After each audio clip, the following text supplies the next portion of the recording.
Hi, welcome back guys. This is your friend, the Fanfics, back with amazing fanfiction. This is the series of What If Deku Got Overpowered Gamer Quirk. Now before starting, please give this video a like and subscribe to the channel if you want more videos like this. Now let's get into the fanfic. Izuku was running towards 4 people. He somehow knew what their names were. There was a girl with brown hair and a permanent blush on her cheeks that he knew was named Uraraka Achako. A boy with spiky red hair named Kirishima Ejira, a tall girl with long black hair named Yaoyorozu Momo, and a boy with wild purple hair and dark bags under his eyes named Shinso Hitoshi. Right as Izuku reached the 4, everything went black. Izuku slowly opened his eyes, expecting to be sore from the previous day's activities. He broke his right arm and both legs using OFA to save a girl from the zero-pointer robot. She looked similar to one of the girls in her dream. Ugh, that dream again. Why does it keep repeating? And who are those PO? Izuku cut off as he opened his eyes fully and saw a strange glowing blue screen that read slept 8 hours. Health, mana, and stamina all restored to 100%.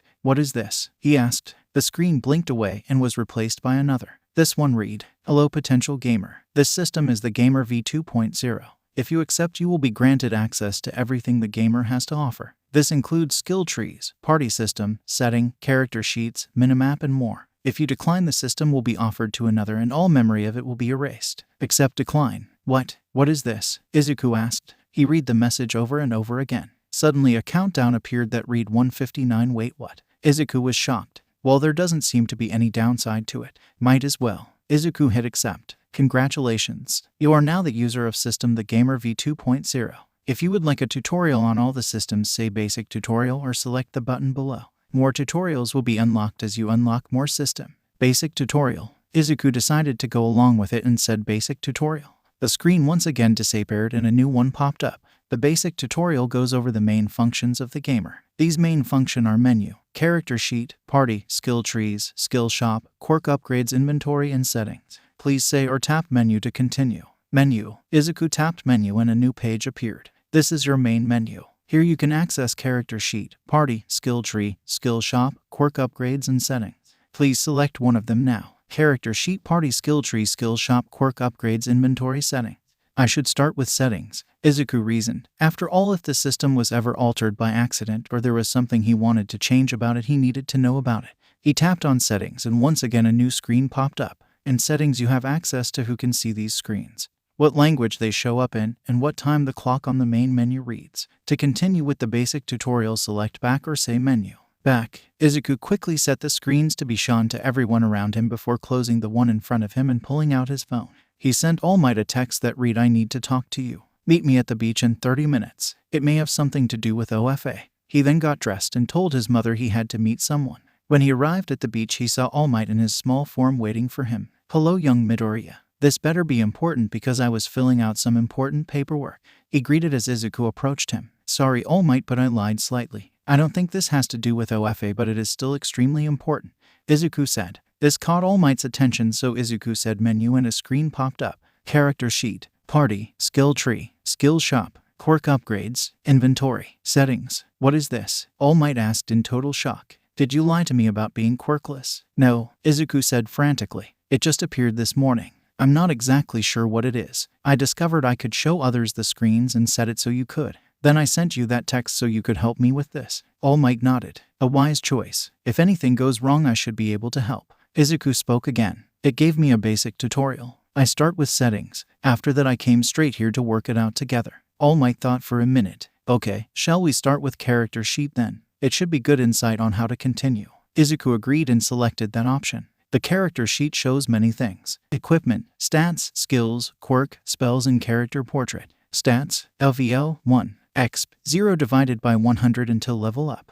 STR, 17. AGI, 16. INT, 25. Wise, 25. DUR, 15. Health, 150 over 150. Mana, 600 over 600. Stamina, 160 over 160. Skills, locked. Quirk, 1 for all, LVL 1. Spells, locked. Character portrait and equipment. There was a picture of Izuku and what he was wearing, surrounded by empty slots. Available stat points, 0. These are your stats and skills. Skills and spells are locked. Skills are locked until you check skill trees. Spells are locked until you get the appropriate skill. Heath is based off of your DUR stat. 1 DUR equals 10 health. Mana is based off of your int and wise stats. You get 100 mana per level plus 2 times. Stamina is based off your agile stat. 1 agile equals 10 stamina. Physical damage is based off your SDR stat. Damage equals SDR times a roll of either 1.5, 1.75 or 2. Armor and skills can decrease these rolls but can and go lower than a 75% reduction in damage no matter what combination.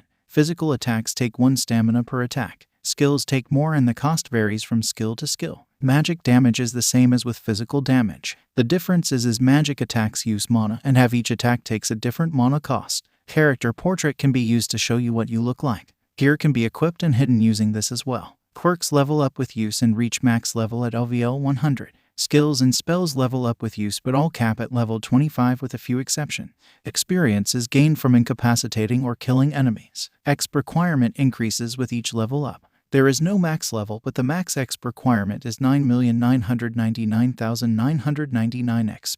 You get 5 stat points per LVL up. Stats can be increased by doing intense activities that would use that stat, such as lifting something heavy for STR, or stat points you get from leveling up.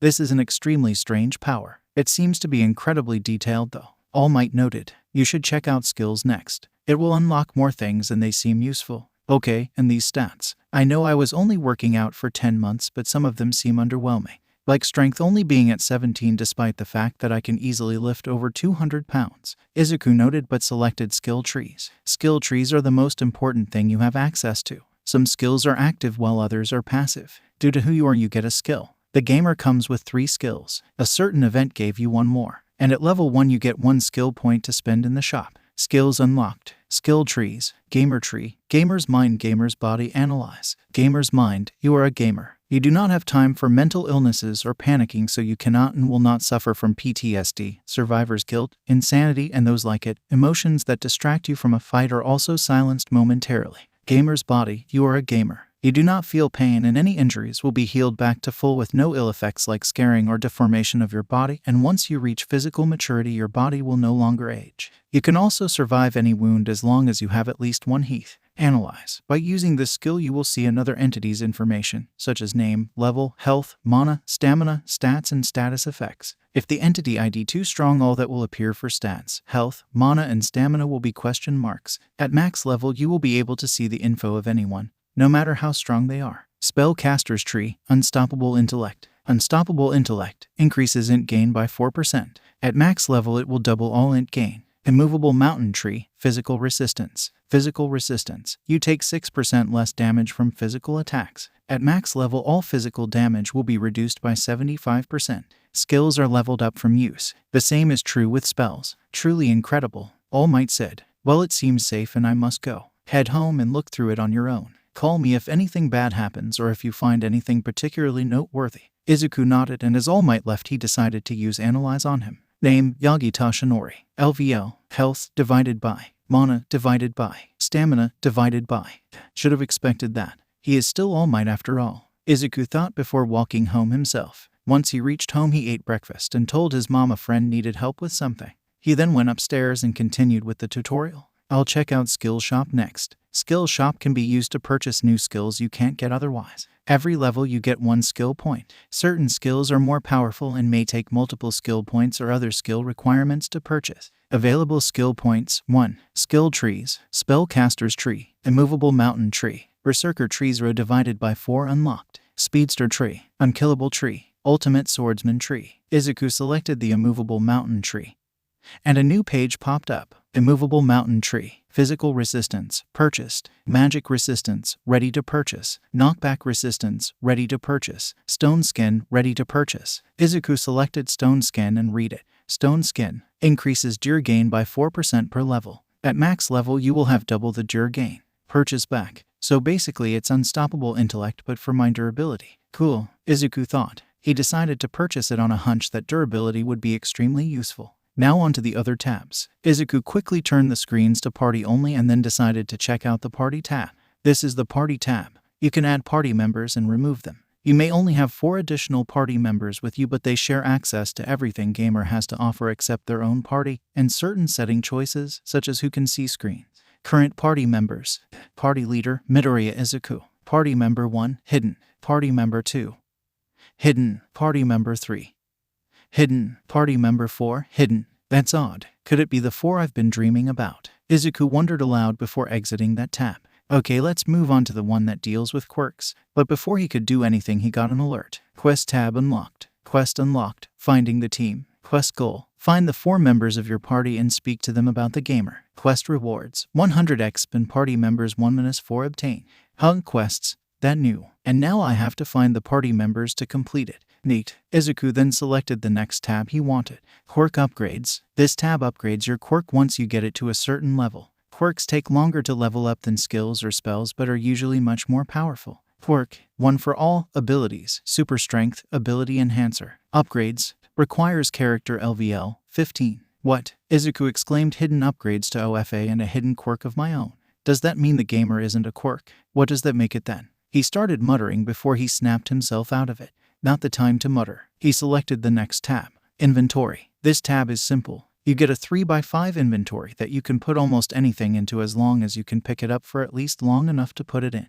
You can get more inventory space through items or quests, so inventory is pretty simple. Well, not much it can do to be complicated. On to quests now, Izuku said to himself. Quests. Quests are important goals or missions you can do. They often offer rewards like XP, items or maybe even skill points. Current quests. Finding the team. Goal. Find the 4 members of your party and speak to them about the gamer. Rewards. 100 XP and party members 1-4 obtain. So another pretty simple tab. I guess I should try to find a way to control OFA, he said. Just then he got another quest. Quest unlocked. Too many broken bones. Quest goals. Figure out a way to use OFA without damaging yourself before the first day at UA. Quest rewards. 400 XP, 1 skill point and much fewer visits to the school nurse for injury.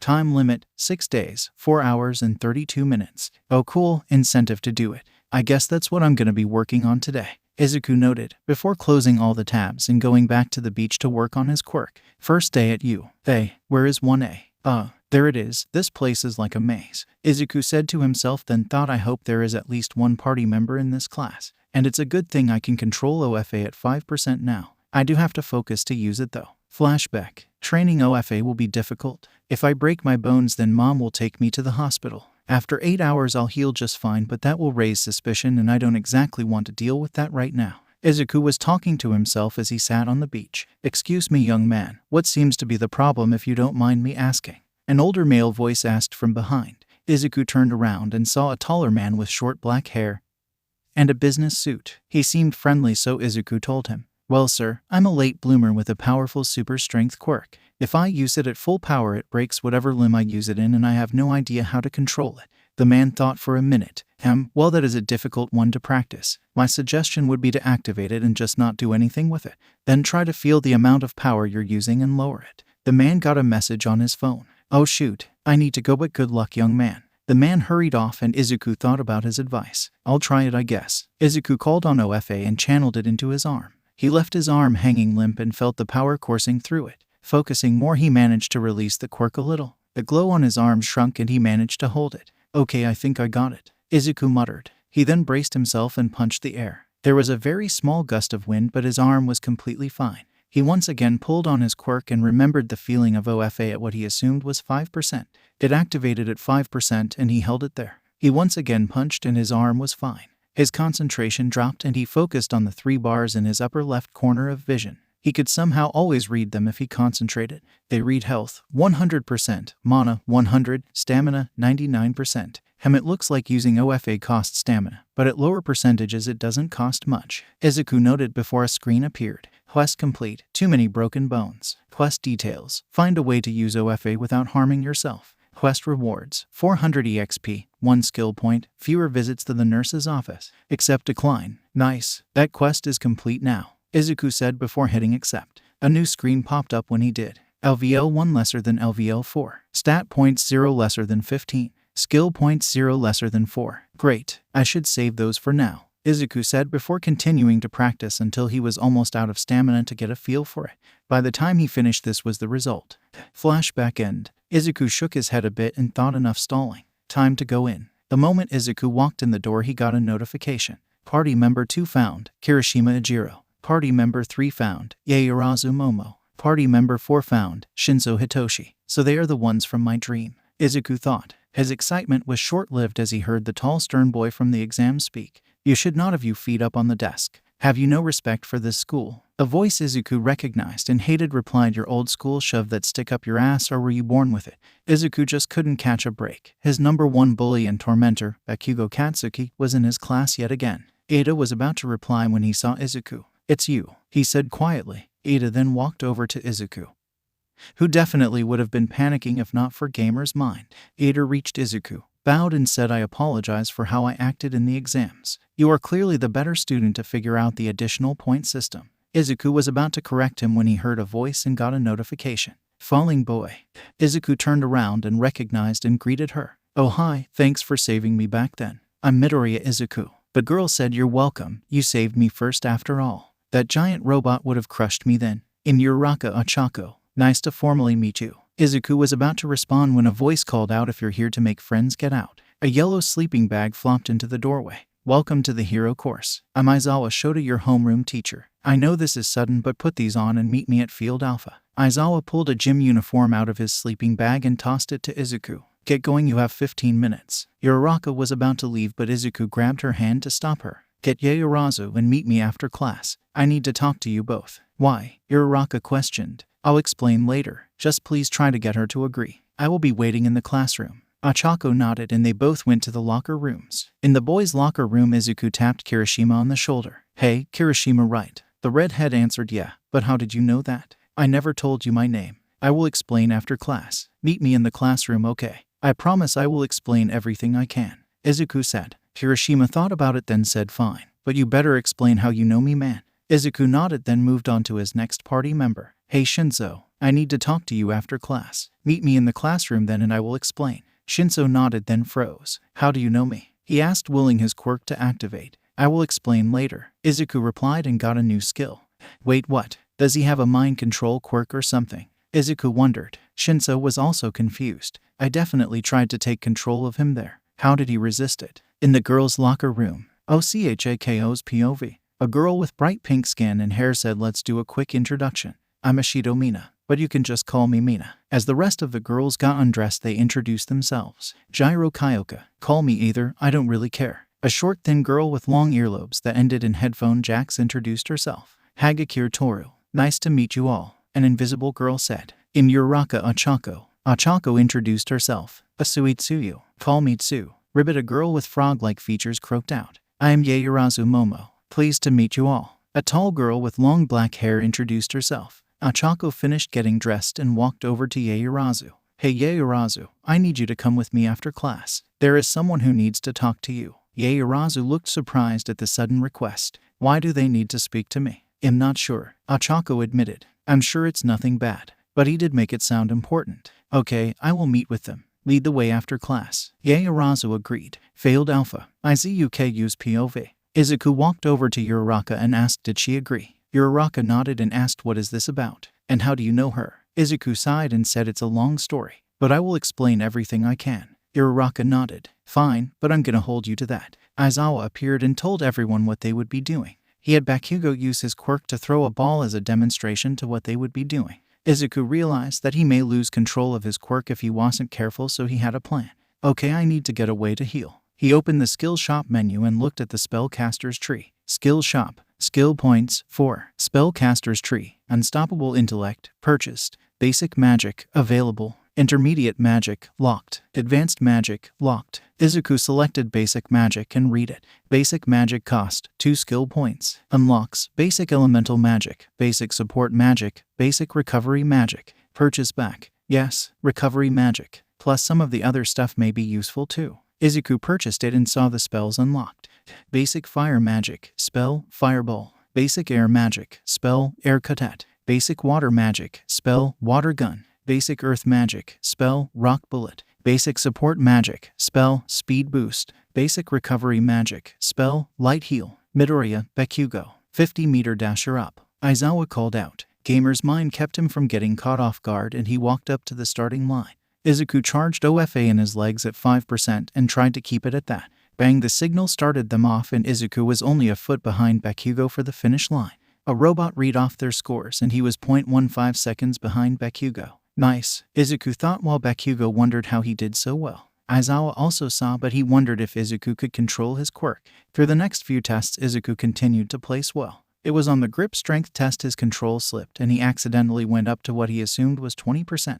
His hand was fractured and the grip strength machine practically exploded. This caught everyone's attention. Aizawa glared as Izuku screwed up. Bakugo was pissed and charged at Izuku, screaming, "How did you do that, Deku?" Izuku quickly dodged out of the way, used his healing spell, which caused his hand to glow bright white and fix itself. Aizawa glared harder at seeing that. Izuku then shouted "Watergun," and a large high-pressure torrent of clear blue water shot from the hand pointed at Bakugo, knocking him to the ground and soaking him with water. "Calm down, Kaken. Don't make me fight back this time. I won't let you bully me anymore," he said. Aizawa used his quirk and erased both of their quirks and wrapped them up with his scarf. "Stand down, both of you. Bakugo, grow up."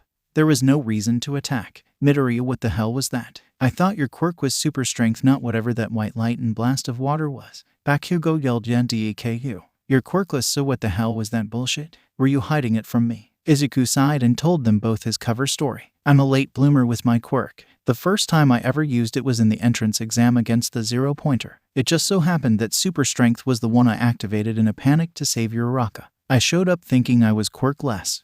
Aizawa calmed down. He then said, "That explains your lack of control. I thought you just never trained it at all and were overconfident in your quirk's power." Izuku nodded. "And no, Bakugo. I was never hiding it from you. If I had it all along, I would have said something and not gone through years of torment and bullying from you. But that's in the past. I'm not going to do anything about it. I will, however, prove the name Deku doesn't fit me." Aizawa let them go and said, "Let's continue with the test. Midoriya, head to Recovery Girl to get your hand fixed. It looked broken." Izuku shook his head and said, "No need, sir. That white light healed me. I'm perfectly fine." Aizawa's eyes widened. "Okay, go see her after classes. If you can heal others, she needs to know about it. There is a healer's license you can get. I want you to have it by the end of the first semester." Izuku agreed, "Yes, sir." Izuku checked the screen that popped up and read it. Physical resistance LVL up 2 lesser than 3. Status immunity tree unlocked. The tests continued and Izuku was up for the ball throw. He quickly checked Gamer's body and saw that he didn't feel pain. He walked up to the circle, grabbed the ball, and prepared to throw it at 100% strength. Resistance check failed. Disable resistance LVL up 1 lesser than 3. Izuku felt OFA and his spells slip away from him. He heard Aizawa say, "I have erased your quirk. You were going all out, weren't you? You can't break your whole arm and become a liability every time. Throw the ball and don't pass out afterwards." Izuku once again took the ball and charged up to 50%. He threw the ball and as it flew away healed his arm without feeling any pain. "I'm just fine, Aizawa," Izuku said. Aizawa smiled wildly and thought, "This kid." He revealed his score of 5,000 meters. The class went wild and Bakugo got even more pissed. Aizawa showed the score. Shinso Hitoshi got last. Then Aizawa revealed that he was lying about the expulsion threat. The class got their schedules from the classroom and all but 5 left. "Okay, Midoriya, you promised answers. Now deliver, man." Kirishima started the conversation. Izuku answered, "Okay. First I will explain how I knew your names. I have been having dreams with us in it. We look a bit different in it, taller and older, so I'm guessing that dream is set slightly in the future." "Strange. So that's how you knew us, but how did you do the things you did?" Shinso asked. "First, everyone say menu. That is the best place to start." Izuku answered. Everyone did, and then Izuku explained what the system was and what it could do. He got everyone to buy magic for themselves to prove it was real, and after a while everyone believed him. He completed the quest and said, "I'm not sure why we are all stuck in a party. My best guess is that our futures are intertwined somehow. But we can use this system to get stronger." Yaoyorozu still looked unsure about it. "Midoriya, there is no doubt that this is real. But how can we use it to get stronger?" Izuku flipped through his skill shop and bought a skill. "With this skill, we can level up and face whatever the future holds together." Skill unlocked. Item dungeon. Description: this skill creates a dungeon with 3 levels in it out of an item.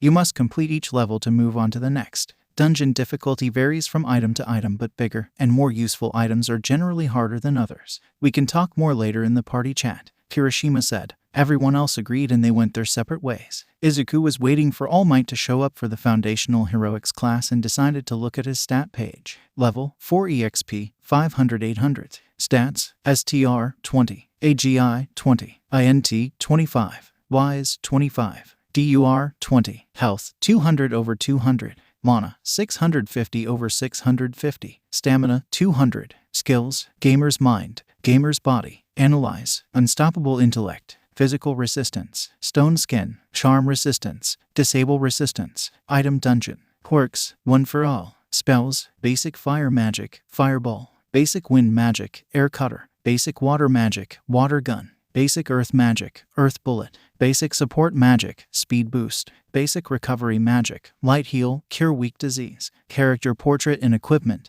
It shows a picture of Izuku with empty boxes surrounding it. Skill points, 3. Izuku had increased his physical stats to 20 each last night. He also sent a message through the party chat to hide their spells unless there was an emergency as to not raise question.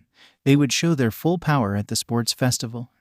I wonder if there are more elements of magic. Izuku thought, wait, this is magic. These spells had to be created, so why can't I make my own? Izuku focused on his mana and envisioned it as a blast of lightning. Once he thought he had it, a screen appeared. Nice, it works, but I need the next level of magic to get it. What do I need to get that though? Izuku thought and looked at the skill page. Skill shop, skill tree, spellcasters, skill, intermediate magic. Requirements, all basic magic elements. The max level for these skills are level 5.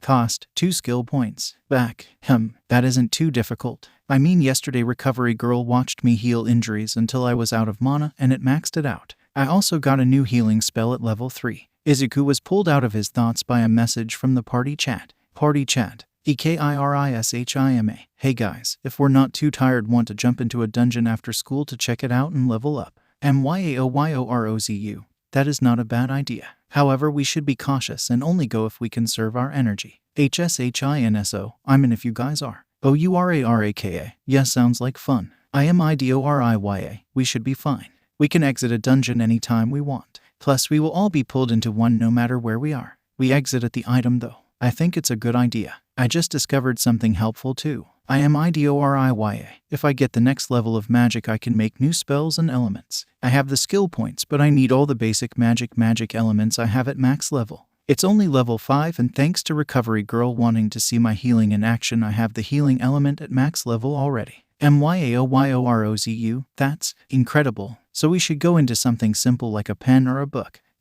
Kirishima has changed their name to Red Riot. Red Riot. Found out how to change our names. Red Riot. Also, I have this old math book. Want to try that? I can get it from my house, then we can all meet up somewhere. IMIDORIYA. Sounds good to me. If we all agree, we can do it at my house. MYAOYOROZU. That is fine with me. HSHINSO. Sounds good. OURARAKA. Yep, sounds fun. Izuku closed the screen as All Might showed up and started the lesson. I am here to teach this class. All Might said today's lesson will pull no punches. But first, your hero costumes. He pressed a button and wall panels slid out to reveal 20 boxes. Everyone grabbed them and ran off to the locker room. In the boys' locker room, hey guys, there's a peephole to the girls' locker row. A small pervert named Minta Minoru was cut off by Izuku saying Earth Bullet and launching a small rock from his hand just big enough to plug up the hole and get stuck there. Minta dropped to his knees while everyone got into their costumes. When Izuku put his on, he discovered that with his whole costume on, he got a bonus in damage reduction.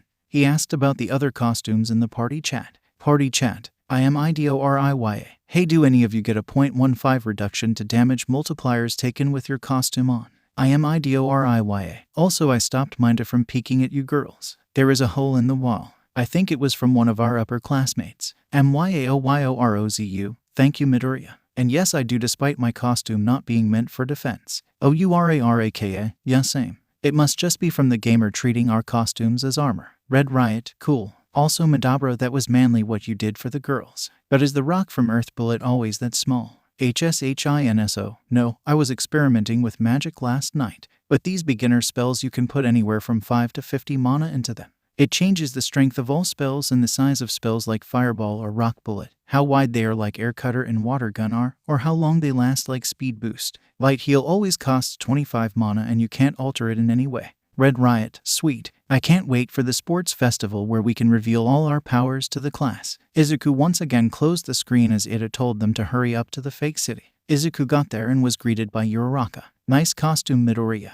All Might saw his successor's costume in the green hood and mask. Little on the nose, young Midoriya, he thought. Welcome to basic hero training. Today we will be 2-on-2 team battle trials. They will be decided by lots. All Might started the lesson. Sir, are lots really the best way to pick teams? Ada asked in his full suit of armor. Before All Might to answer, Izuku said this is to simulate both random team-ups and emergencies, as well as working with those we are unfamiliar with. It's quite common for pros. Exactly. Now let's draw lots. All Might agreed while pulling out 2 boxes. The first match is between Team A, Midoriya and Uraraka as the heroes, versus Team B, Bakugo and Ida as 3 villains. All Might announced the teams, the rules, and gave both teams the equipment. With Izuku and Uraraka, Bakugo will likely come for me first while Ida stays with the bomb.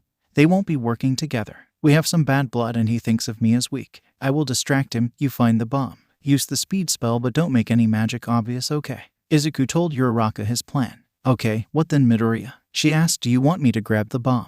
Izuku shook his head. No, we want to keep our abilities a secret for now. You moving fast enough to grab it before Ida can react will look suspicious, so you just hide. You probably won't have any ammo to throw at Ida because he knows your quirk and will try to clean things up to counter it. I will take out Bakugo and then we get the bomb together. Uraraka nodded and blushed slightly, thinking he's so hot when he takes command. Wait, where did that thought come from? She had no time to think about it because All Might started the match. Soon after the two entered, Bakugo jumped around a corner for a surprise attack. Izuku and Uraraka dodged and she took off running while Izuku faced Bakugo. You won't escape me, Deku, Bakugo shouted before rushing him. Izuku saw the right hook coming and grabbed his wrist, then slammed him into the ground with 5% of OFA. Izuku then jumped back and used his fireball spell at max power, shooting a large fireball at Bakugo that hit head-on and knocked him back into a wall from the impact. That's your problem, Bakugo. I'm done running away, Izuku shouted. He prepared 2 more weak fireballs and got a notification. Sub-spell created? I can make sub-spells. Whatever, not important now. Izuku shouted out Fireball Barrage and launched countless fireballs at the weakest mana cost at Bakugo, knocking him out from the pain and allowing Izuku to capture him. Enemy defeated, Bakugo Katsuki. Rewards, 900 exp, Quirk Fragment, Explosion. The following stats have increased from the fight. +1 STR, +1 AGI, +2 DUR. Quirk Fragment, Izuku thought. He sent a quick message to Yaoyorozu to find out about it and went to find Uraraka. OCHAKO's POV. Ochako had just heard that Bakugo had been defeated by Midoriya, gotten the rewards from his defeat, and found the bomb. She told her partner as much. Midoriya, I found the bomb. 4th floor, in the center room. Ida cleaned everything up. Before she could finish speaking, she was spotted by Ida, who interrupted her and said, so you've arrived, Uraraka. I'm sorry to say, but that bomb is going off no matter what. Uraraka thought crap, then called in on her earpiece again. Midoriya, Ida found me. Hurry. Right after she said that, Izuku burst into the room, with both green lightning from his quirk and the blue aura from his speed spell. Izuku's POV. Izuku had just burst into the room that healed the bomb. He took a quick look at his mana. Ida, your fight is with me, he yelled and fired off an air cutter towards Ida, who just managed to dodge the attack. Full power WATERGUN. Izuku shouted as a huge blast of water hit the ground in front of Ida, soaking the spedster and knocking him off balance. This allowed Uraraka to grab the bomb and end the exercise. Back in the observation room. Now that we are all back, who can tell me who the MVP was? All Might asked. Yaoyorozu stepped forwards and spoke up. Midoriya should be the MVP. He swiftly took out Bakugo without causing any damage to his surroundings. He then met up with Uraraka and distracted Ida long enough for her to grab the bomb. Yaoyorozu continued. Bakugo refused to cooperate with his partner, and even though he did get a sneak attack and he only focused on Midoriya, Ida similarly let Bakugo go off on his own, and then even though he kept Uraraka from using her quirk, talked for too long.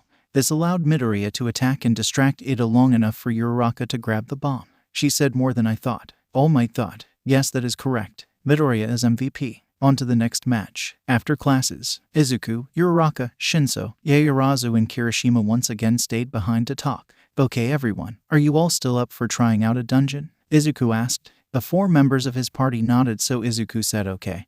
Then Kirishima, go get the book. I'll send you my address so we can meet up. Sure, I'll get going. I don't live too far away, so it shouldn't take too long. See you soon. With that, Kirishima left. Izuku then took out his phone. Now one last thing to do. Hopefully mom doesn't flood the house with tears. This got everyone's attention. Flood the house with tears. What do you mean, Midoriya? Yaoyorozu asked. Izuku just sighed and answered, my mom has a habit of getting over-emotional, and we joke about a second quirk we have that makes us cry more than should be humanly possible. Izuku then called his mom, and when she picked up he said, hey mom, I have some friends that are coming over. Is that alright? He was cut off by loud wailing and a voice yelling, yes of course it's okay. How many? When are you getting here? Should I get snacks ready? Izuku tried to answer the questions. After 10 minutes he finally hung up and said, we're good. Don't be shocked if you get crushed into a hug. Especially you two, Uraraka, Yaoyorozu. I've never had a girl over before and you saw how she reacted when I said friends. Uraraka asked, why did you never have any friends over? Izuku answered, for the longest time I was thought to be quirkless. My quirk is that super strength. The first time I ever used it was to save Uraraka.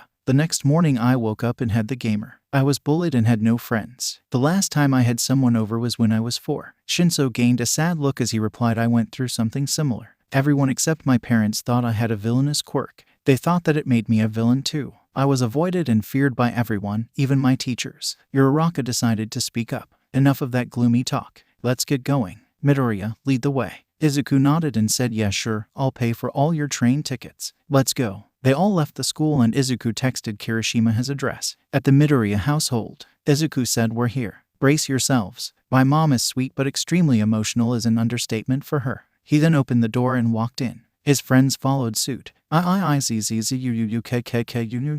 here. And you were telling the truth about friends coming over. Inko cried, crushing Izuku into a hug. Uraraka giggled and said, wow, Midoriya.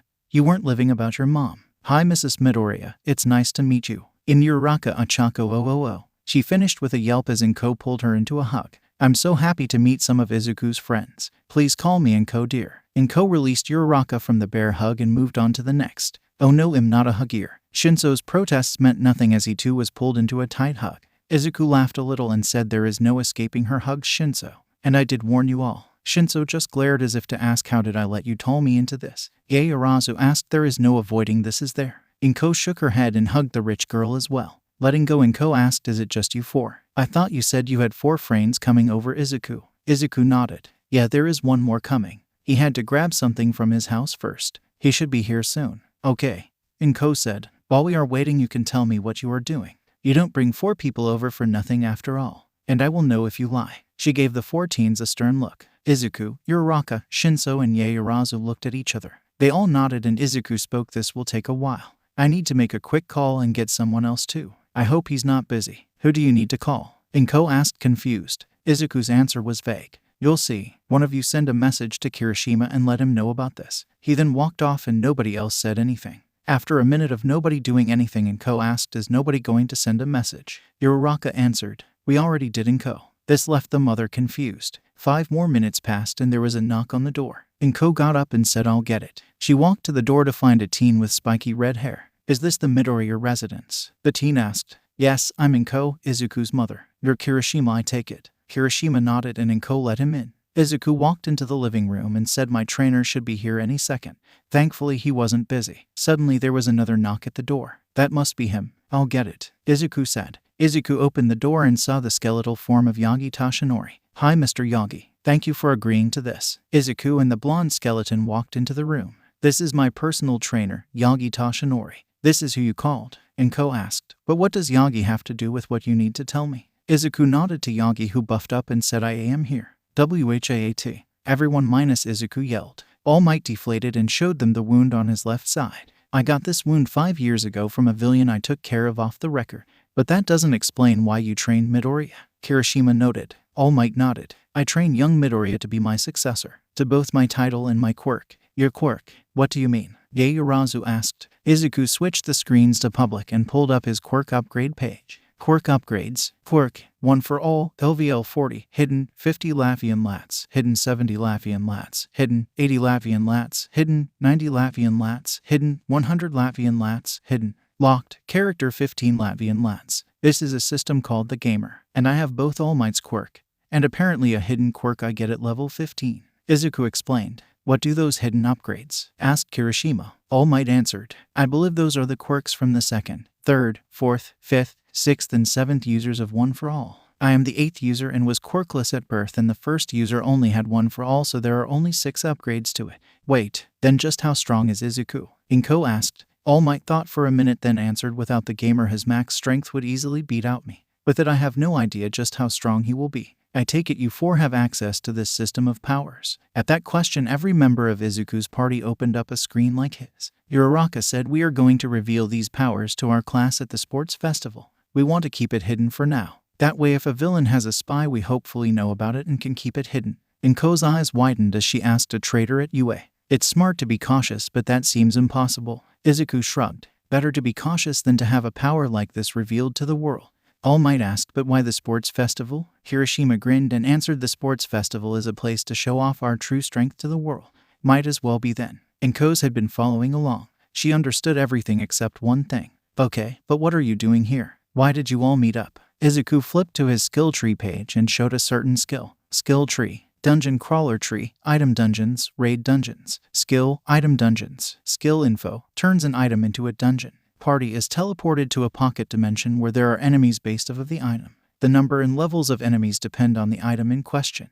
Bigger and stronger dungeons are found in large or important items. Once a certain number of enemies are defeated, a miniboss will spawn in the dungeon if that dungeon has one. After all enemies and minibosses are slain, the boss will spawn. Once the boss has spawned, players cannot leave until the boss are dead. To leave the dungeon, say exit dungeon and select confirm on the menu that appears. We are using that old math book to go into a dungeon to level up our skills and ourselves. Izuku explained as everyone read info on the skill. Inko grew pale at the thought of her son fighting potentially deadly enemies. Can't you take All Might with you to be safe? Izuku shook his head. No, nobody in my current party can be removed. This team is important to the future. Also, All Might can't stay in his hero form anymore today. All Might nodded. It's true. I barely have enough time to teach a class. This form is secret. Only my most trusted friends, the UA staff, and now you know about it. So do not tell anyone about it. The same goes with my quirk. Only myself, the one who trained me, the school nurse, my closest friend, and now you six know about it. Everyone nodded.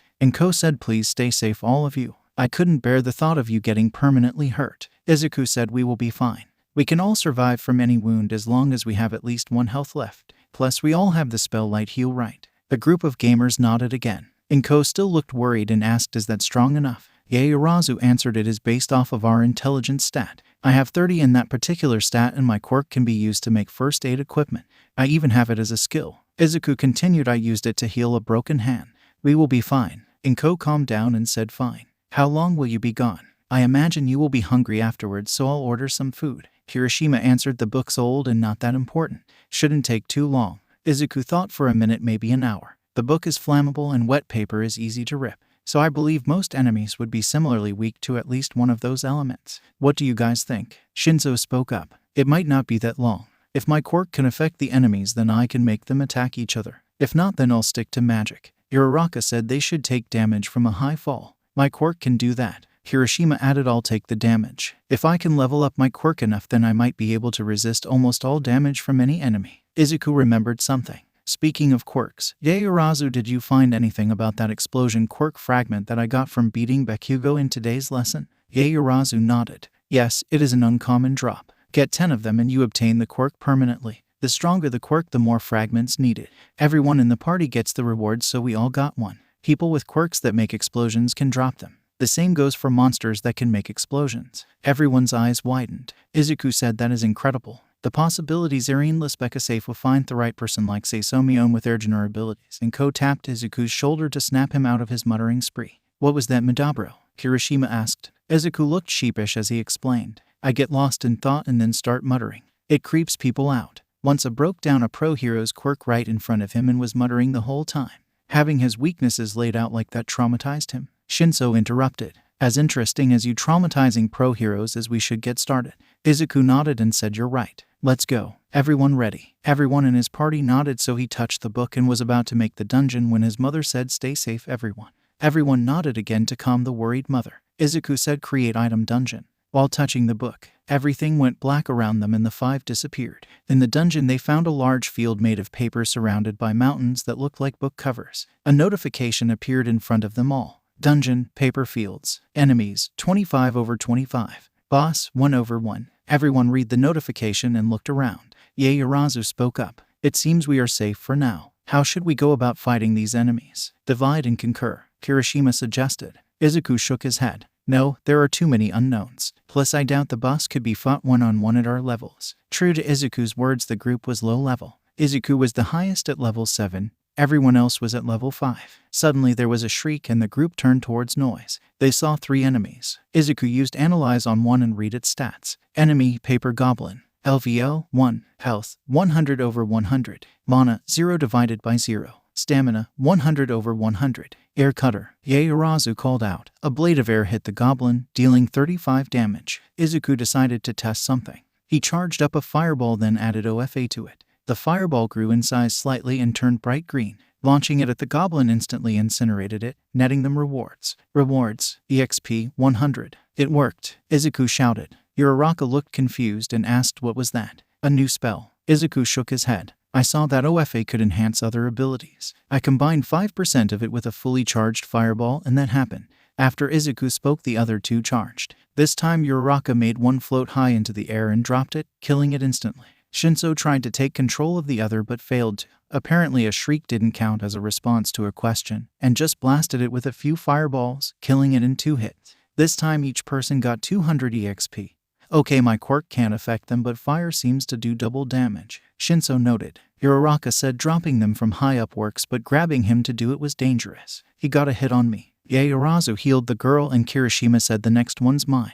I have an idea. That sub-spell Madabro made. I got an idea for one of my own. The next enemy appeared and Izuku used Analyze because it was different. Enemy, Paper Orc. LVL, 3. Health, 250 over 250. Mana, 50 over 50. Stamina, 100 over 100. Careful, Kirishima. This one is stronger. Izuku warned, preparing another OFA fireball. Don't worry, I got this. Kirishima yelled as he made a fireball, then grabbed it, creating a new sub-spell. Kirishima then used the spell on his other hand. Both fists were on fire. He punched the orc twice and did 50 damage. He then used his quirk to block the hit from the orc and continued to attack, quickly defeating it and getting rewards. Rewards, EXP 300. 1 quirk fragment, minor strength augmentation. Everyone opened their inventories and looked at the new fragment.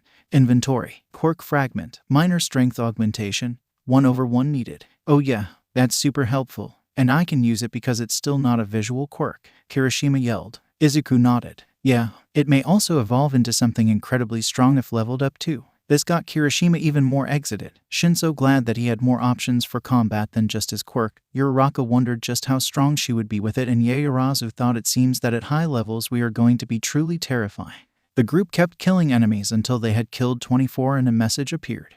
Everyone read the message and looked to see a red portal appear. A large black wolf stepped out of it and stared at them. Izuku analyzed the wolf to see how cautious they would need to be. Rare enemy, Black Wolf. LVL, 25. Health, 700 over 700. Mana, 200 over 200. Stamina, 1,500 over 1,500. Warning message, beware the strength of the hunter's pet. But if you can befriend it, you have an ally for life. Shit, Izuku swore. Guys, that thing is strong. It seems to be fast because it has high stamina, which is based off of agility like your speed. It also comes with a warning message. Everyone put their guards up. Yaoyorozu made a shield and a sword. Shinso charged up a spell. Kirishima lit his fists on fire and hardened his whole body. Uraraka stayed back but said, I'll play healer for this. And Izuku prepared to use OFA at 100% power. The wolf charged towards them faster than even Ingenium, giving Kirishima just enough time to push Yaoyorozu behind him and blocking the wolf's bite.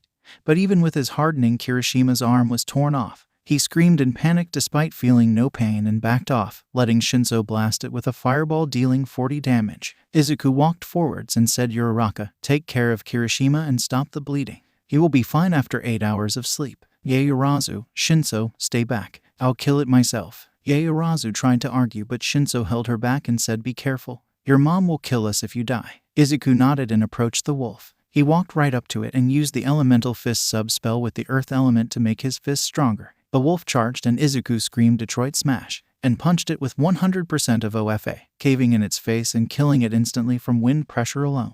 Rewards, EXP 5,000. 1 monster egg. Yaoyorozu healed Izuku's arm, and Uraraka came over to help. Kirishima was now calmed down and approached. Your mom is so going to freak out. Dude, I am staying at your house tonight so I don't have to explain this to my parents, he stated while gesturing to his missing arm, bitten off at the shoulder. The boss appeared and Yaoyorozu said, Uraraka, Shinso, let's handle this. Midoriya and Kirishima stay here. Yaoyorozu used Analyze on the boss. Boss, Paper Orc Captain. Health, 500 over 500. Mana, 150 over 150. Stamina, 300 over 300. Warning message, stronger, faster and smarter than a regular Paper Orc. Fight smart and he is no threat. The boss was about 8 feet tall and bulky. He carried a short sword and shield. Yaoyorozu used her own weapon to fight him and gained the upper hand easily, while Shinso and Uraraka blasted him with Air Cutter Barrage, the most damaging basic spell they had, and quickly killed it.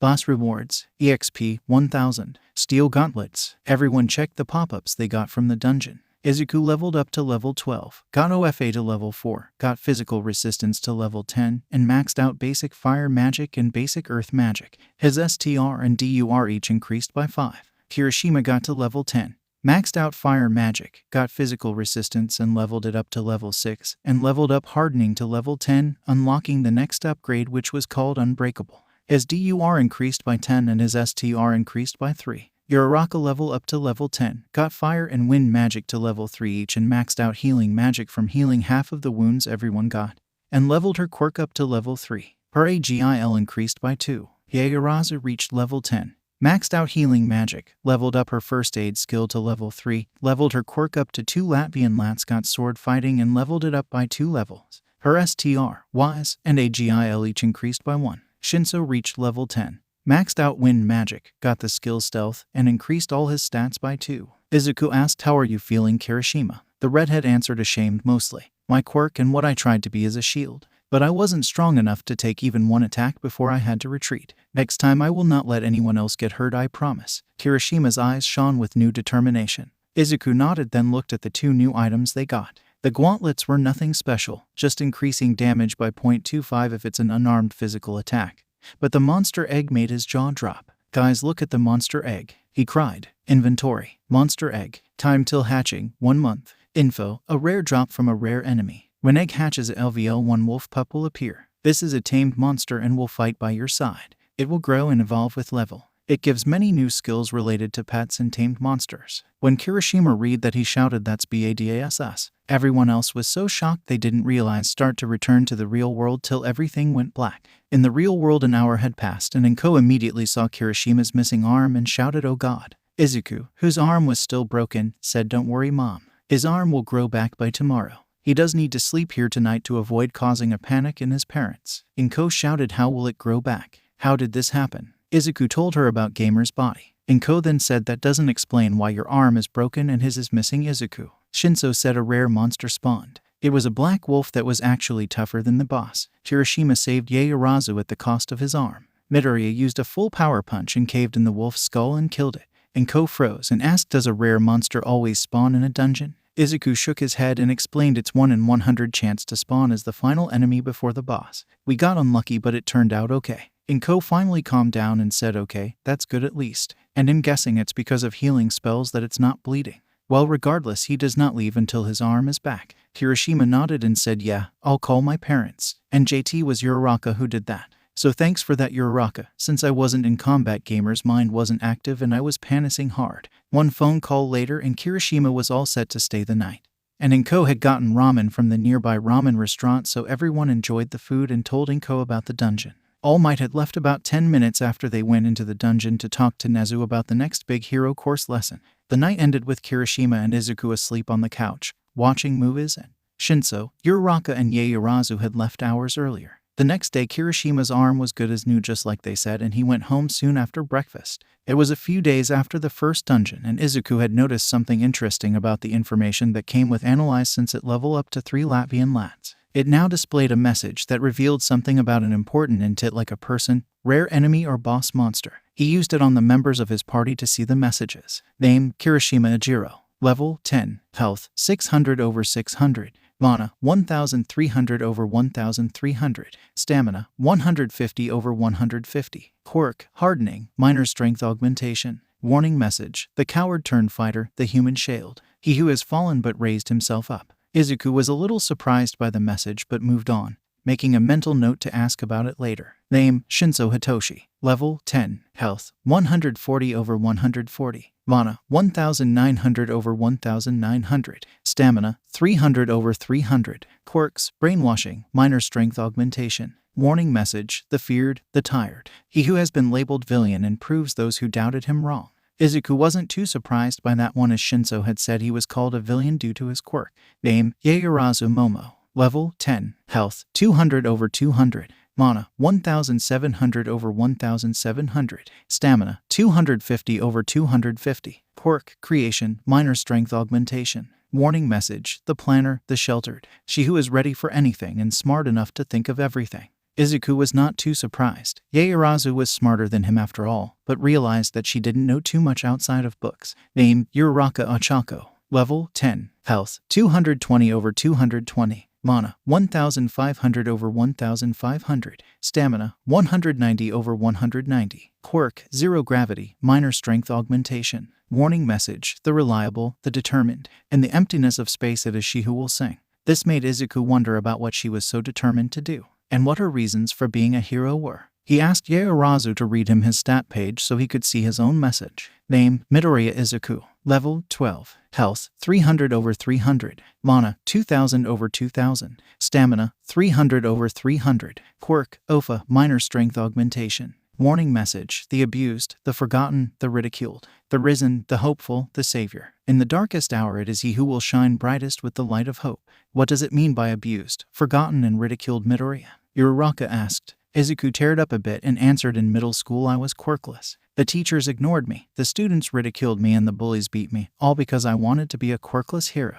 Every day of my life since I was declared quirkless. This caused Uraraka to gasp and hug him tightly, saying, I promise I will never let that happen again. Nobody deserves that. And for what it's worth, I believe you could have done it. Been a quirkless hero, I mean. Izuku gave a small smile and hugged her back. Thank you, Uraraka. It's behind me now. I just hope that when I become a hero I can get rid of discrimination for the quirkless and those with villainous quirks. Izuku said. He wondered about some of his classmates and what their messages said. He decided to start with Asui. Name: Asui Tsuyu. Level 6. Health 130 over 130. Mana 1000 over 1000. Stamina 350 over 350. Quirk Frog. Warning message: the caretaker, the kind. A perfect assassin with a blunt dagger and a friendly smile.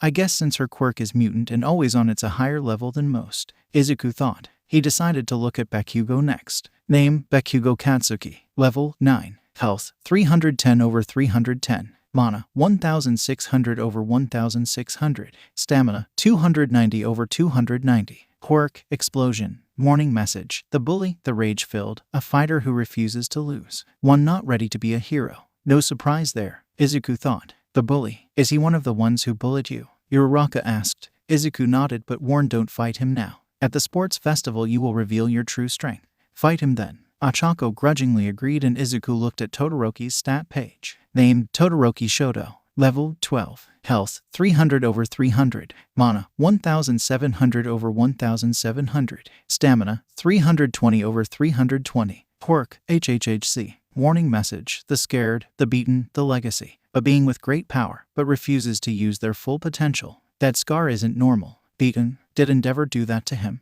And what does it mean by the legacy? A million thoughts ran through Izuku's brain. He was pulled out of his thoughts by an alarm. Level 3 security alert. Evacuate in an orderly fashion blared out from the loudspeakers. Everyone panicked except for Izuku, Uraraka, Shinso, Kirishima, and Yaoyorozu. They were pushed together, and Izuku said, Yaoyorozu, we need to calm everyone down. A quick look out the window showed that it was just the press. Make me a megaphone. Yaoyorozu complied, and taking it, Izuku shouted, everyone calm down. It is just the press. The crowd stopped panicking, and the group of gamers got a quest notification. Quest: Intruder alert. Details: an intruder has broken into the school. Using the press as a distraction, they plan to steal something. Stop them. Rewards: 400 EXP, 1 quirk fragment. Stopping the rise of the failure penalties: the successful rise of the possible death of students and teachers. Izuku read that and immediately realized that the only thing worth stealing was a particular teacher's schedule. He quickly sent a message through the party chat, and soon the 5 ran off to the teacher's lounge. Quickly getting there, they saw a man in a black hoodie grab All Might's class schedule and take a picture of it.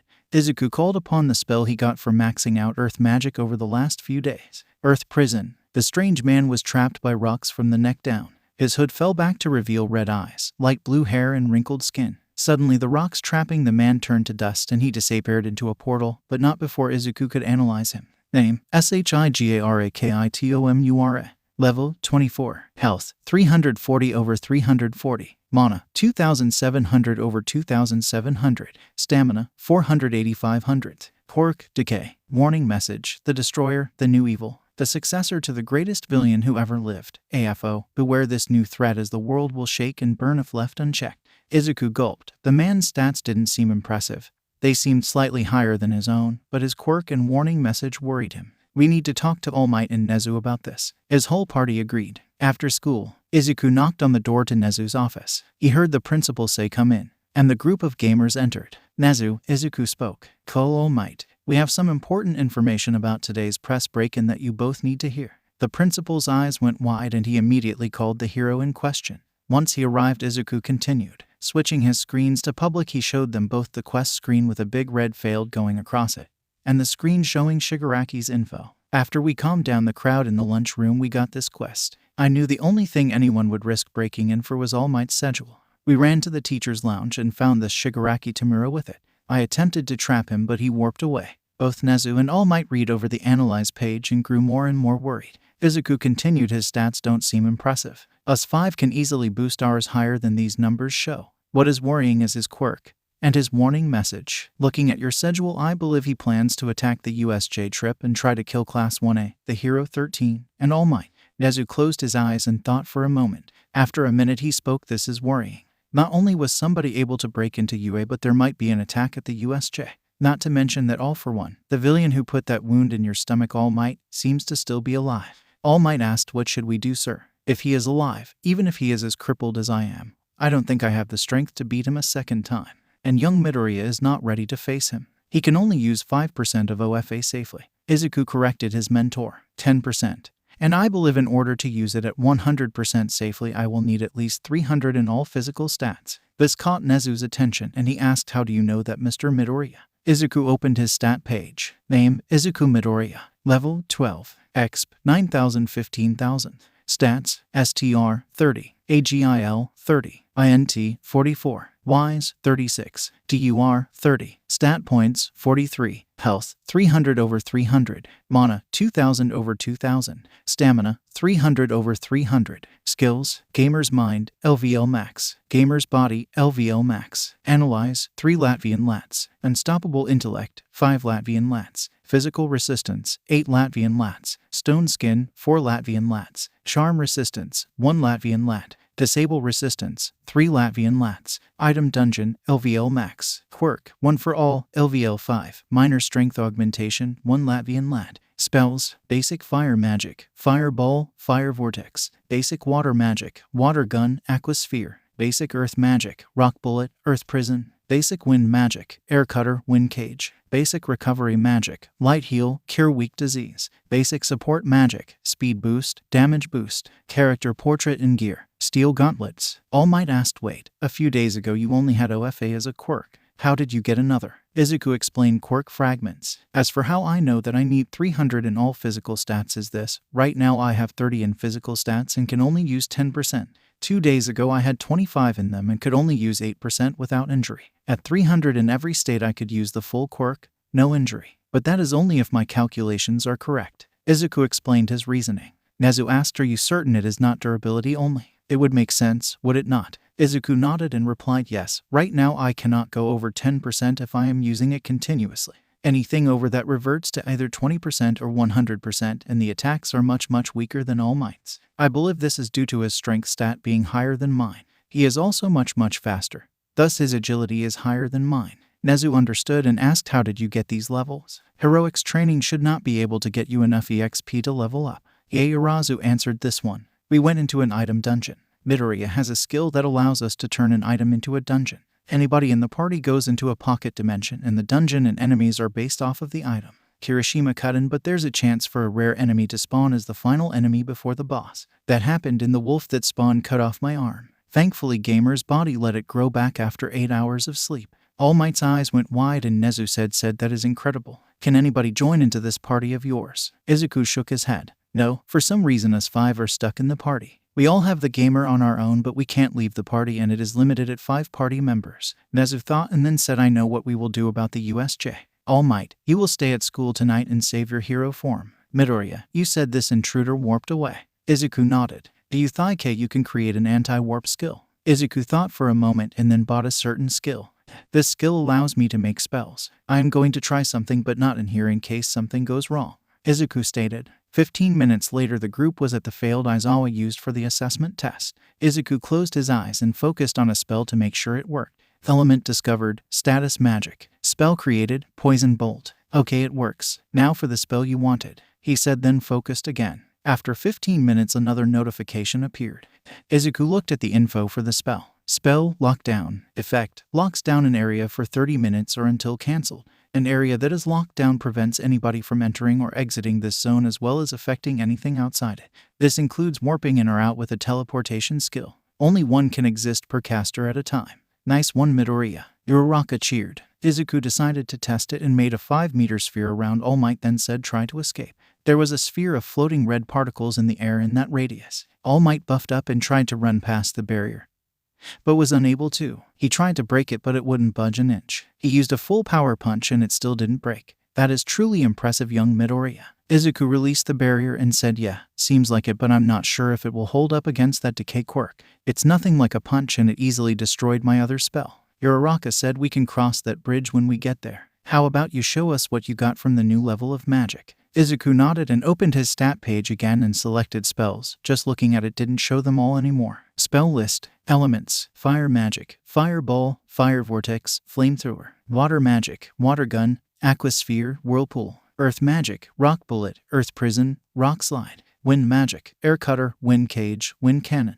Recovery magic. Light heal. Cure weak disease. Heal. Support magic. Speed up. Damage up. Defense up. Status magic. Poison bolt. Lockdown. Ice magic. Freeze ray. Electric magic. Thunder shot. Nature magic. Poison needle. Dark magic. Shadow blast. Light magic. Photon beam. Sub-spells. Spell barrage. Elemental fist. WOOW. There's so many different elements now. Uraraka gushed. Can we test them out, Midoriya? Izuku said yeah. All you guys' magic is maxed out too, right? Everybody nodded and Izuku said you definitely have enough skill points. You get it too and we can spar with new elements. Soon after, the 5 gamers were facing one another ready to test out their new magical abilities. Nezu, who decided to be the referee, started the match and Izuku immediately jumped backwards. Kirishima ran right towards him preparing an icy fist. You never said no sub-spells, he taunted. Izuku laughed slightly and used a spell, Lockdown, and trapped Kirishima from moving. I'll deal with you later, he said, then shot off a shadow blast at the photon beam headed for him. You first, Uraraka, he asked the girl who shot at him.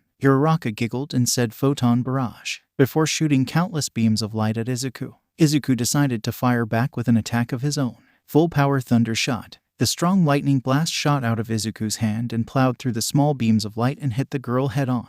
Don't forget, Uraraka, a fully charged attack can easily get past a barrage attack. While those two were fighting, Shinso and Yaoyorozu were also blasting at each other with magic. Each one landed a good hit on each other. Shinso took a peek at his health and saw that it was at 70-140. Taking a look at his opponent, he saw that Yaoyorozu was at 130-200. He decided to try something slightly risky and fired off 2 spells at once. Shadow Blast, Thunder Shot. Yaoyorozu used a photon beam to add to her momentum and dodged the attacks. Full power photon beam, she called out, and the attack hit him head-on, forcing him to yield. Kirishima was pouting as he was still stuck in the lockdown spell. Izuku forced Uraraka to yield with a freeze ray. He then saw Yaoyorozu walking towards him and quickly released Kirishima. The redhead decided to once again use the Elemental Fist sub-spell, but use lightning magic this time. The 3 charged at each other, but Nezu stopped the match. Stop. I do believe that is enough for now. Go home and get some rest. Prepare for tomorrow and do be careful at the USJ. As everyone was leaving, Izuku said, guys, this may be a false alarm, but if they do attack tomorrow, use your magic. And don't be afraid to kill. I doubt Shigaraki is coming alone. Every villain there will be there to kill us and All Might, so do not hold back. Nezu heard this and said Midoriya is correct. Tomorrow will be a desperate situation if there is an attack. Heroes need to make a choice. If the situation calls for it, killing is one of those choices. I will personally crush any repercussions you might face, so do not be afraid to permanently deal with someone. After those words were said, everyone went home. The 5 gamers didn't sleep well as they thought about what could come. Nezu told all the heroes at the school and got them on standby. If communications at the USJ cut out or the attack was confirmed, then every hero was to drop everything and get there as quick as possible. There was one thing for certain. This attempt to attack UA would not go unpunished. Izuku was on the bus to the USJ. His whole party was looking over their stats and decided to increase them to have a better chance at surviving and capturing whoever showed up today. He also taught everyone the spells he made. The previous night, everyone had Shinso use his quirk to max out charm resistance for them in case of another brainwashing quirk. Name, Izuku Midoriya. Level, 12. EXP, 9,000 15,000. Stats, STR, 45. AGIL, 43. INT, 44. Wise, 36. DUR, 45. Stat points, 0. Health, 450 over 450. Mana, 2000 over 2000. Stamina, 430 over 430. Skills, Gamer's Mind, LVL Max. Gamer's Body, LVL Max. Analyze, 3 Latvian Lats. Unstoppable Intellect, 5 Latvian Lats. Physical Resistance, 8 Latvian Lats. Stone Skin, 5 Latvian Lats. Charm Resistance, LVL Max. Disable Resistance, 3 Latvian Lats. Item Dungeon, LVL Max. Quirks, 1 for all, LVL 5. Minor Strength Augmentation,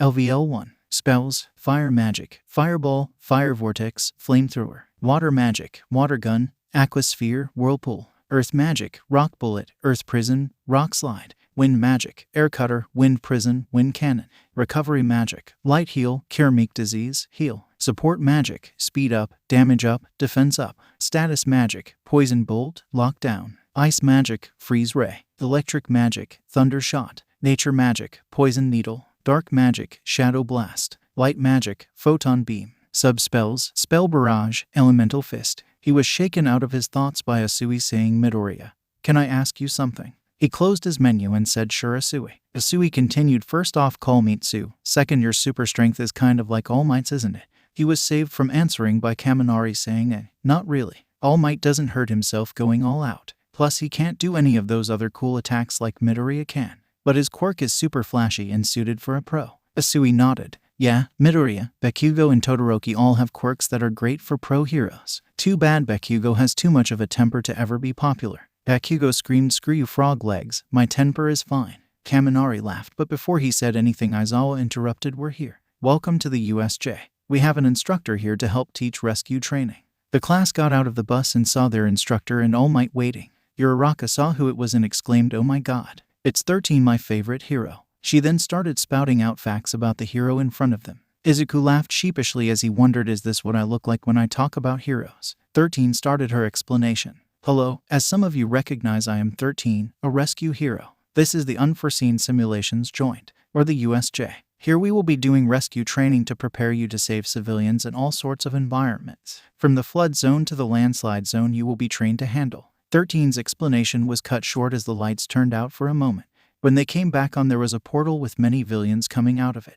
Aizawa snapped into action as he said, those are villains. Midoriya now. Izuku shouted out, lockdown, as he made a barrier around the perimeter of the USJ.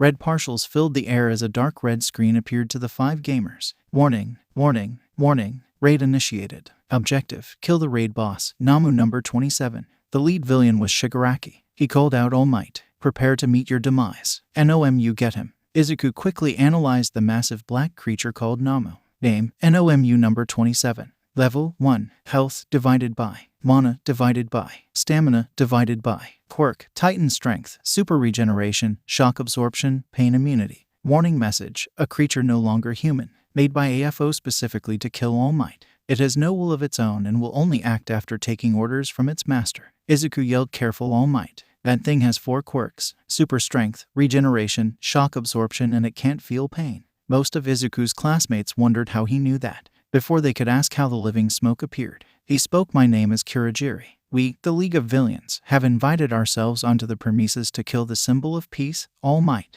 Before the now introduced Kurogiri could do anything, Yaoyorozu also shouted lockdown and trapped the warp villain in another layer of red particles, keeping them from doing anything. Gyro asked, how the hell did you do that, Yamomo? Yaoyorozu replied, not the time. Suddenly another warp villain teleported everyone into different areas of the USJ.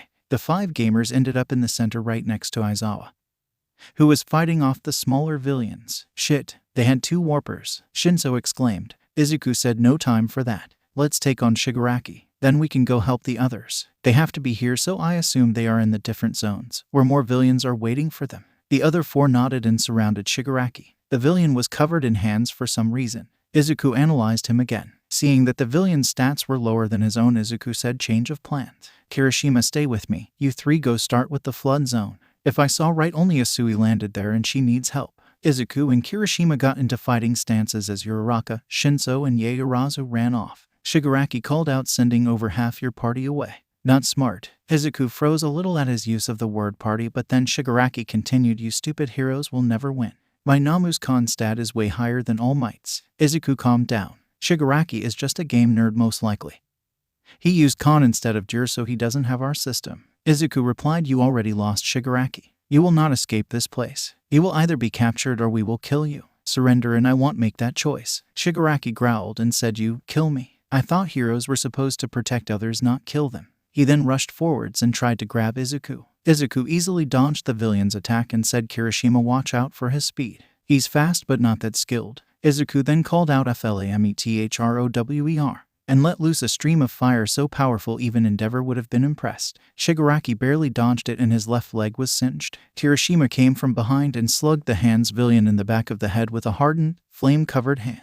Shigaraki was knocked away and burned as he asked, "Both of you have fire quirks?" Instead of answering, Izuku let him believe that for the time being. He let loose another spell, but this time combined OFA at 14% with it. Full power Emerald Fireball, he shouted, and a green fireball the size of an oven shot out.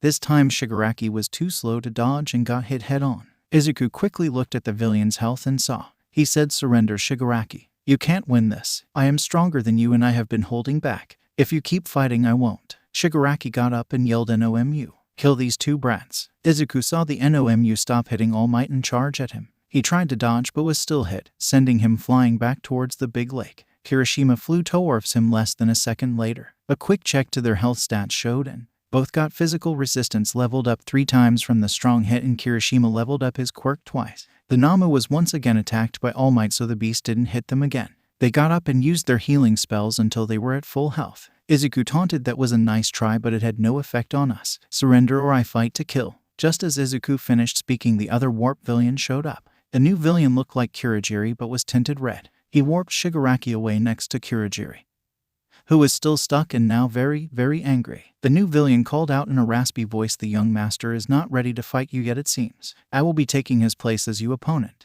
Izuku analyzed his new opponent and read his stats. Name, Okuma. Level, 22. Health, 270 over 270. Mana, 2,800 3,000th. Stamina, 200 250th. Quirk, Warp Gate, Gaseous Transformation, Minor Strength Augmentation. Warning message: this enemy may seem human but is not. He is a prototype that was successful enough for combat. Izuku and Kirishima read that and got into fighting stances. Izuku said, "You are nothing but a puppet, aren't you? Not even human. And a prototype at that. Warping around takes a lot of energy. Keeping up that smoky appearance does as well." The villain's eyes widened as he spoke again. "You are a smart boy if you figured all that out. If you joined us, you could be even greater than you are now. Nothing could stand against you and you could have anything you wanted." Izuku laughed and replied, 1. You are trying to turn a hero in training against his school. 2. You making that offer just shows that you and your whole group are desperate for new members and weak. Surrender now or I will kill you without a second thought. Okuma flinched at the dark words, hard glare and cold tone. He dropped his transformation and prepared to fight using his super strength quirk. These two couldn't know that he had it, so it should catch them by surprise. "Fine, if you will not join us you will die." He then rushed the two teens, attempting to kill them. Izuku said, "Kirishima, go help the others. I'll take him on." Kirishima nodded and ran off. Izuku charged up his arm with 14% of OFA. Green lightning sparked off his hand as he met the villain and punched with his own lighting shot. As he used that spell, green lightning blasted the villain, knocking him back and dealing heavy damage. Izuku kept up his onslaught as he used his next spell, full power photon beam. A large green beam of light slammed into the villain. Okuma stood up and coughed. "What is going on? It's like he knows all my quirks, weaknesses, and abilities. And it seems like he has more than one quirk as well. What the hell is he?" Okuma glared and decided to use his trump card. Opening a portal, he warped around his opponent and hit him from different angles. Most landed but seemed to do little damage. Izuku was getting tired of all the warping around and analyzed Okuma again. Name, Okuma. Level, 22. Health, 7,270th. Mana, 1,000 3,000th. Stamina, 160 250th. Warning message: this enemy seems human but is not. He is a prototype that was successful enough for combat. Final warning: surrender or I will have to kill you. Izuku warned. Okuma laughed and stopped his portal onslaught. "You kill me. You can't even fight back now." Izuku healed himself, looked at his mana and said, "I can. Plus you have maybe 10 more portals before you can't make any more. But I already gave you your final warning." Izuku used speed up, damage up, and OFA at 14% to shoot forwards and grab Okuma by the neck. Cold smoke curled off his hand. "Frozen fist," he said quietly, then squeezed, snapping the bones in his neck and killing him instantly. He saw All Might and the Nomu fighting still. He decided to help a bit. Poise and bolt. Izuku cried and shot a dark green liquid from his hand, hitting the Nomu on the back. He shouted to All Might that will slow down its regeneration for about 30 seconds. "Take it down." All Might heard him and pushed himself harder. Izuku ran to the entrance to see Shigaraki and a free Kurogiri leave through a rapidly growing hole in the barrier that Shigaraki had made using his quirk. Right before the two warped away, Shigaraki called out, "You win this round. But even that weird barrier you made won't save you next time." The two villains disappeared and Izuku released the lockdown. Right as that happened, All Might punched the Nomu back a few feet and the beast just stood there, not fighting back or moving at all. Everyone met up at the plaza to see all the villains beaten. Just to be safe, Izuku put all the defeated villains at the plaza in a pile next to the Nomu and used lockdown again. Once he did that, all 5 gamers got a notification. Raid beaten. Rewards: 5 quirk fragments, 5 skill points, titles, unlocked, skill unlocked for free, raid dungeons. Each person got a screen showing stat increases too. Stat increases: Izuku Midoriya, STR 5, AGIL 7, INT 6, WISE 14, DUR 5. Skill level increases: spell resistance 0 lesser than 3, physical resistance 8 lesser than 15, KNOCKBACK resistance 0 lesser than 5, stone skin 5 lesser than 10. Quirk level increases: OFA 5 lesser than 6, minor strength augmentation 1 lesser than 10. Okay, great. We are all alive and this attack is over. Now explain how you 5 share similar abilities, Gyro demanded. Izuku shook his head and said, "Not here or now, in our next day of classes, then you will all get your answers." The class looked unsatisfied but accepted his decision. They very well couldn't force the answers out of him, and even if they could, he was stronger than all of them. Soon the police arrived, arrested the villains, took statements, and a couple of hours later everyone was free to leave. The USJ was over and the class could look to the future. It was the final day off after the USJ, and Izuku found out about something he could have and should have done earlier. He told his friends in the party chat. Party chat. MIDORIYA. So I just found out that you can change the names of your quirks. That makes hiding the secret of OFA much easier. Red Riot. Yeah, that's awesome. So you're gonna do it. MIDORIYA. Yes, it was meant to be a secret from you all as well, but I knew I couldn't hide it. And now I can. YAOYOROZU. Do you regret us finding out? MIDORIYA. No, there should be no secrets between us 5. After all, whatever or whoever granted us these powers put us together for a reason. If we can't trust each other, who can we trust? URARAKA. Good, I'm glad you think like that. And I agree that we shouldn't keep secrets. SHINSO. So what are you changing the name of your quirk to? MIDORIYA. The same thing it's registered as. Red Riot. But superpower is a lame name for a quirk. Anyways, IGTG. Dinner is ready. MIDORIYA. It's not like I can give a valid reason for my registered quirk having a different name than my first one. Oh, and also my birth quirk can be unlocked now. Want to hop into a dungeon after school to test it with me? URARAKA. Yeah, that sounds fun. But what dungeon? Or should we do a raid instead now that you have that skill? YAOYOROZU. No raids. The last raid boss fought All Might on equal footing. Even if the others are only half as strong, we will lose. MIDORIYA. Agreed. Besides, when I read the skill, it said that raids only appear out in the world, or can be made from an item that has all 3 levels of dungeons cleared. I was thinking of going into either level 2 of that math book or this old mythology book I have. SHINSO. Fine by me. Anyways, see you tomorrow. Izuku closed the party chat and first changed OFA's name to Superpower. Then he worked on the homework he had forgotten to do. After 2 hours, he decided to look at the title he got from the USJ. Titles. Gamer gives 10% bonus to EXP gain. Survivor doubles the effect DUR has on health. Conditions: go below 25% health 3 times, 2/3, reach level 15, 15/15.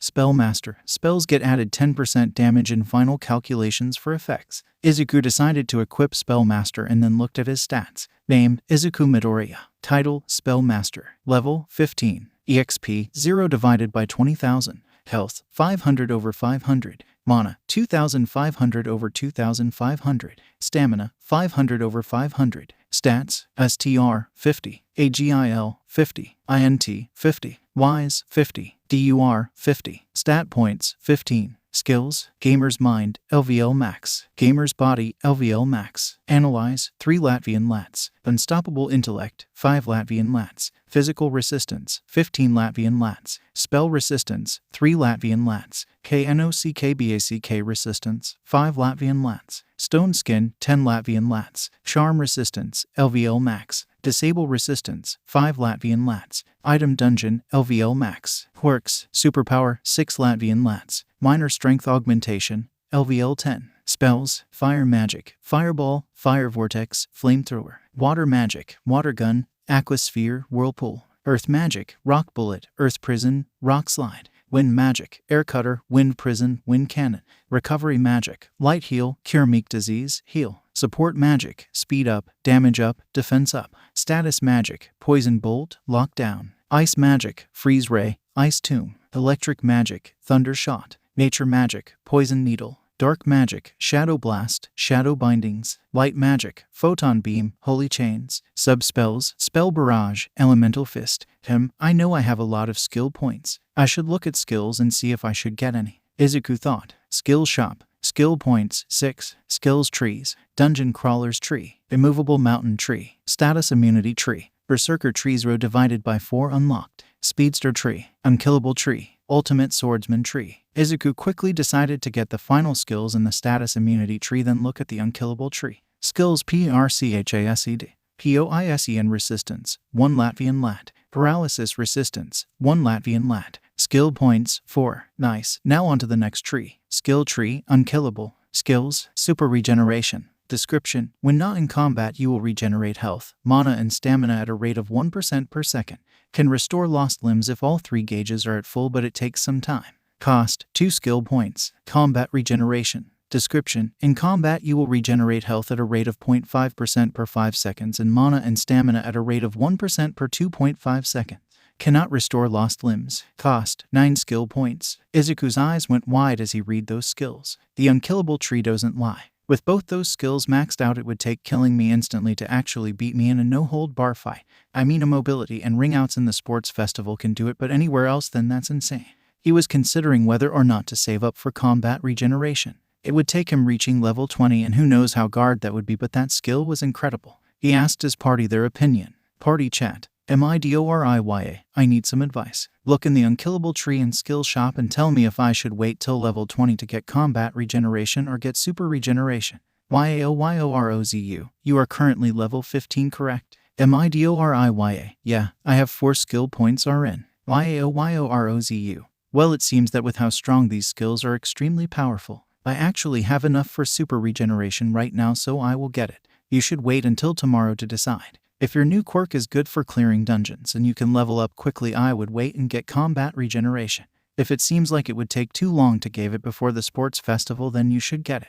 SHINSO, wow, both skills are bullshit. I'm gonna save up for combat regeneration cause I also have 4 skill points. But I'm immediately getting super regeneration the next chance I get after that. URARAKA, I'm gonna go with Yaoyorozu on this. Combat regen sounds nice, but I only have 2. Red Riot. Actually, I have enough to get both at level 20. Other than the magic skills, I didn't get by any. I earned them through hard work and circumstance. Plus, they don't seem like they are skills you can get without buying them. MIDORIYA. Thanks. Tomorrow after class we can hop into another dungeon and see how we do. Night. With that, Izuku closed all his screens and checked the time. It was 10 at night, so he turned off the lights and went to sleep. At homeroom the next day, Izuku, Yaoyorozu, Uraraka, Shinso, and Kirishima stood in front of the class. Aizawa had told them to reveal the truth about their powers, so they put their plan to explain into action. Everyone had turned their screens to public right before they left for school so the class could see them. Izuku started off. You all asked why we have similar powers. This is why. Analyze. A screen popped up showing Aizawa's information. Name, Aizawa Shade. Level, health, divided by. Mana, divided by. Stamina, divided by. Quirk, erasure. Warning message, the hidden hero. The nameless shadow. The unknown. He who stays away from the light of fame and works in the dark of society to truly help others. This is the gamer. It allows us to level up, get new impossible skills, more quirks, plus quirk overload immunity, and even access magic. Some skills can make us nigh unbeatable unless you instantly kill us if we level them up enough. Izuku said, then showed his stat page. Name, Izuku Midoriya. Title, Spellmaster. Level, 15. EXP, 0 divided by 20,000. Health, 500 over 500. Mana, 2,500 over 2,500. Stamina, 500 over 500. Stats, STR, 50. AGIL, 50. INT, 50. Wise, 50. DUR, 50. Stat points. Skills, 15. Gamer's Mind, LVL Max. Gamer's Body, LVL Max. Analyze, 3 Latvian Lats. Unstoppable Intellect, 5 Latvian Lats. Physical Resistance, 15 Latvian Lats. Spell Resistance, 3 Latvian Lats. KNOCKBACK Resistance, 5 Latvian Lats. Stone Skin, 10 Latvian Lats. Charm Resistance, LVL Max, Disable resistance, 5 Latvian Lats. Poisen resistance, 1 Latvian Lat. Paralysis resistance, 1 Latvian Lat. Item Dungeon, LVL Max. Quirks, Superpower, 6 Latvian Lats. Minor Strength Augmentation, LVL 10. Spells, Fire Magic, Fireball, Fire Vortex, Flamethrower. Water Magic, Water Gun, Aquasphere, Whirlpool. Earth Magic, Rock Bullet, Earth Prison, Rock Slide. Wind Magic, Air Cutter, Wind Prison, Wind Cannon. Recovery Magic, Light Heal, Cure Meek Disease, Heal. Support Magic, Speed Up, Damage Up, Defense Up. Status Magic, Poison Bolt, Lockdown. Ice Magic, Freeze Ray, Ice Tomb. Electric Magic, Thunder Shot. Nature Magic, Poison Needle. Dark Magic, Shadow Blast, Shadow Bindings. Light Magic, Photon Beam, Holy Chains. Sub-spells, Spell Barrage, Elemental Fist. Most of the class stared in shock, but Bakugo shouted, "Figures you losers would need this bullshit quirk and literal magic to beat me." Uraraka glared at him and said, "Bakugo, shut up. 1. This isn't a quirk. 2. The magic doesn't make us invincible. And 3. Even without it, the only one here who would struggle to beat you is me. And that's because my quirk requires me to get close to fight without providing any defense." Todoroki looked confused as he asked, "Can you clarify on how you get more quirks and what this is, since you said this isn't a quirk?" Yaoyorozu nodded and explained, "We are not sure what the gamer actually is. As for how we get quirks, Midoriya has 2 quirks naturally. His super strength and 1 locked one. Both quirks required something. The intense physical strain on his body caused it to only manifest once his body could handle the power without completely killing himself. The other required he get to level 15. We got the minor super strength quirk by beating enemies in a dungeon. We get quirks by beating those who have them, or enemies in a dungeon with those skills." Gyro asked, "Dungeons?" Shinso answered, "Midoriya has a skill that allows us to turn an item into a dungeon with monsters. Minor super strength is a mutant quirk that boosts the amount of damage we do per hit. We got it from killing an enemy that was much stronger than a human." Anjiro asked, "You guys don't seem to have too many quirks. Why is that?" Kirishima replied, "The quirk fragments are rare, and more powerful quirks take more fragments. Plus, the first time we went into a dungeon, a wolf bit off my arm, and Midabro broke his arm to kill it with a maxed out punch. This got everyone in class to shout, 'What?' Ashido ran up to him to see if he was okay, while Aizawa questioned, 'If you lost it, then how do you have 2?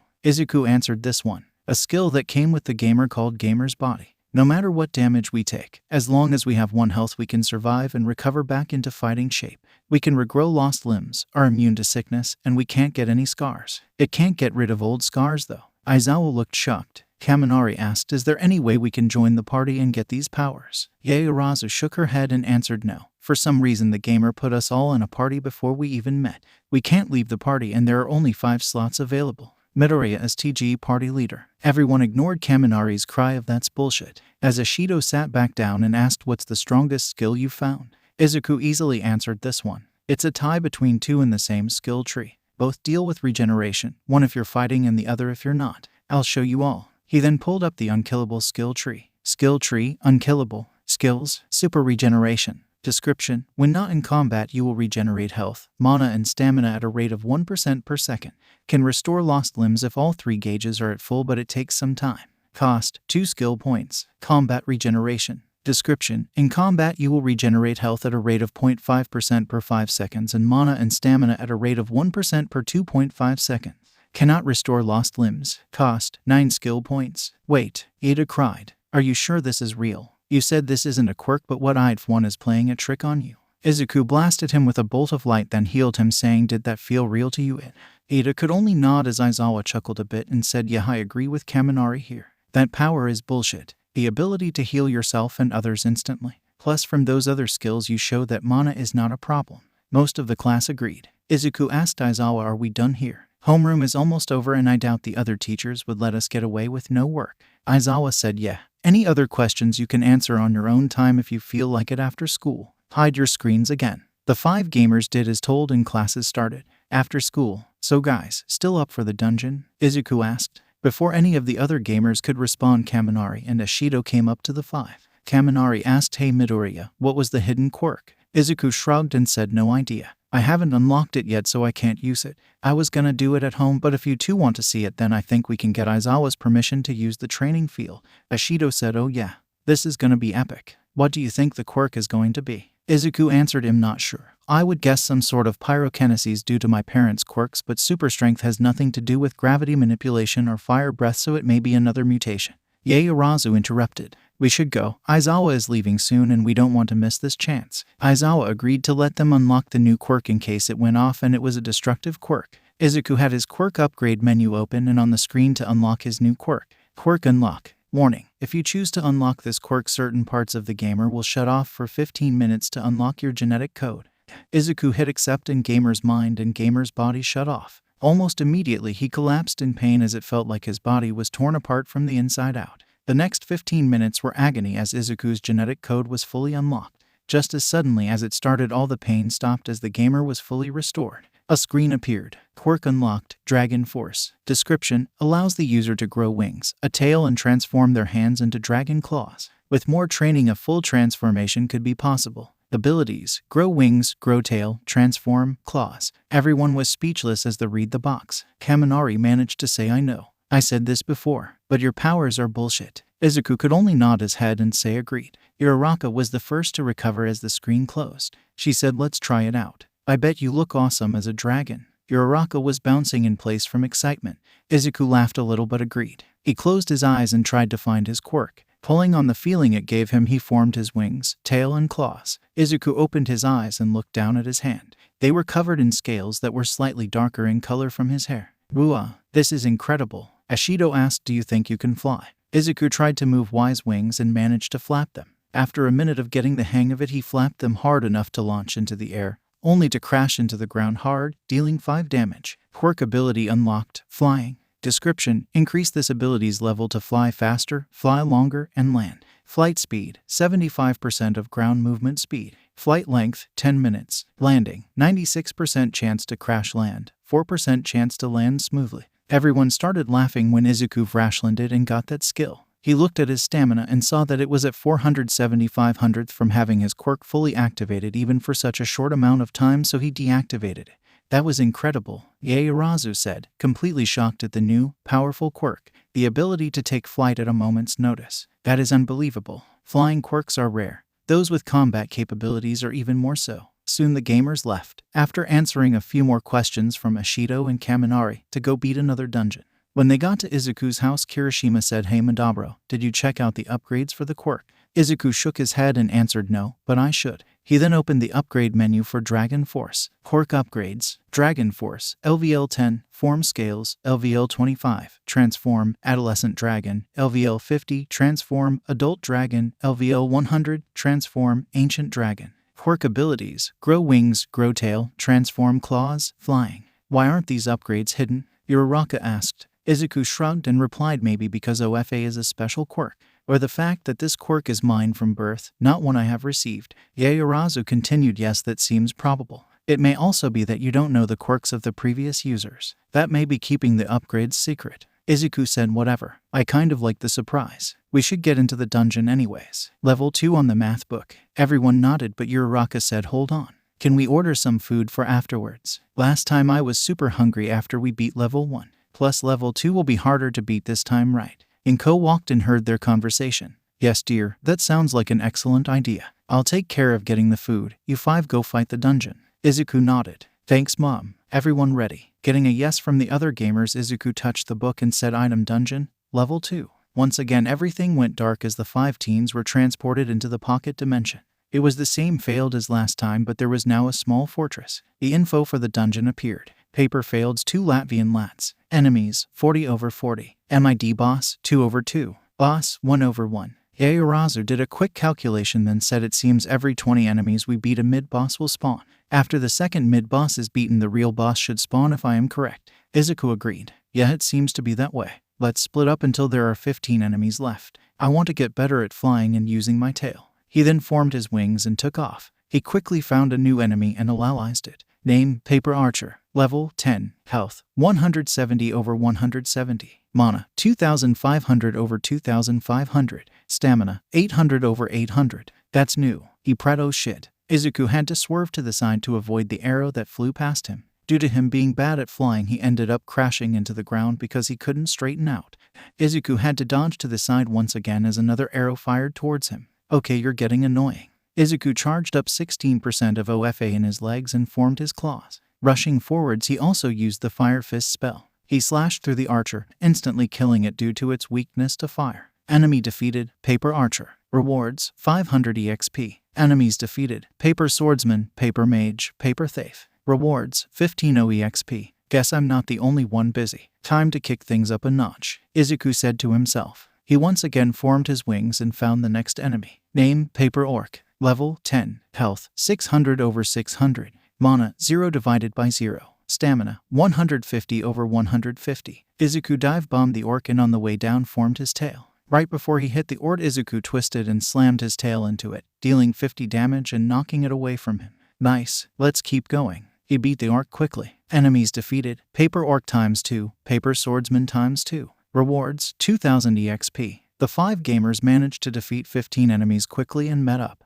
Izuku checked how much EXP he had gotten. He had. If his calculations were right, then from normal enemies alone he should level up once. With the bosses, even with the EXP required to level up increasing, he should have enough time to reach level 20 by the sports festival. The next 5 enemies were beaten extremely easily and both mid-bosses spawned. Really? Not one at a time? Are you kidding me? Kirishima said, groaning. Izuku used Analyze on them and read their stats. Name, Paper Knight. Level, 15. Health, 1000 over 1000. Mana, 200 over 200. Stamina, 400 over 400. Warning message, the Paper Swordsman but stronger. Proceed with caution. Name, Paper Wizard. Level, 15. Health, 400 over 400. Mana, 4000 over 4000. Stamina, 600 over 600. Warning message, the Paper Mage but stronger. Proceed with caution. Yaoyorozu quickly came up with a plan. Kirishima, Shinso, help me kill the wizard. Midoriya, Uraraka, take out the knight. She then fired off a fireball at the wizard, who countered it with one of his own.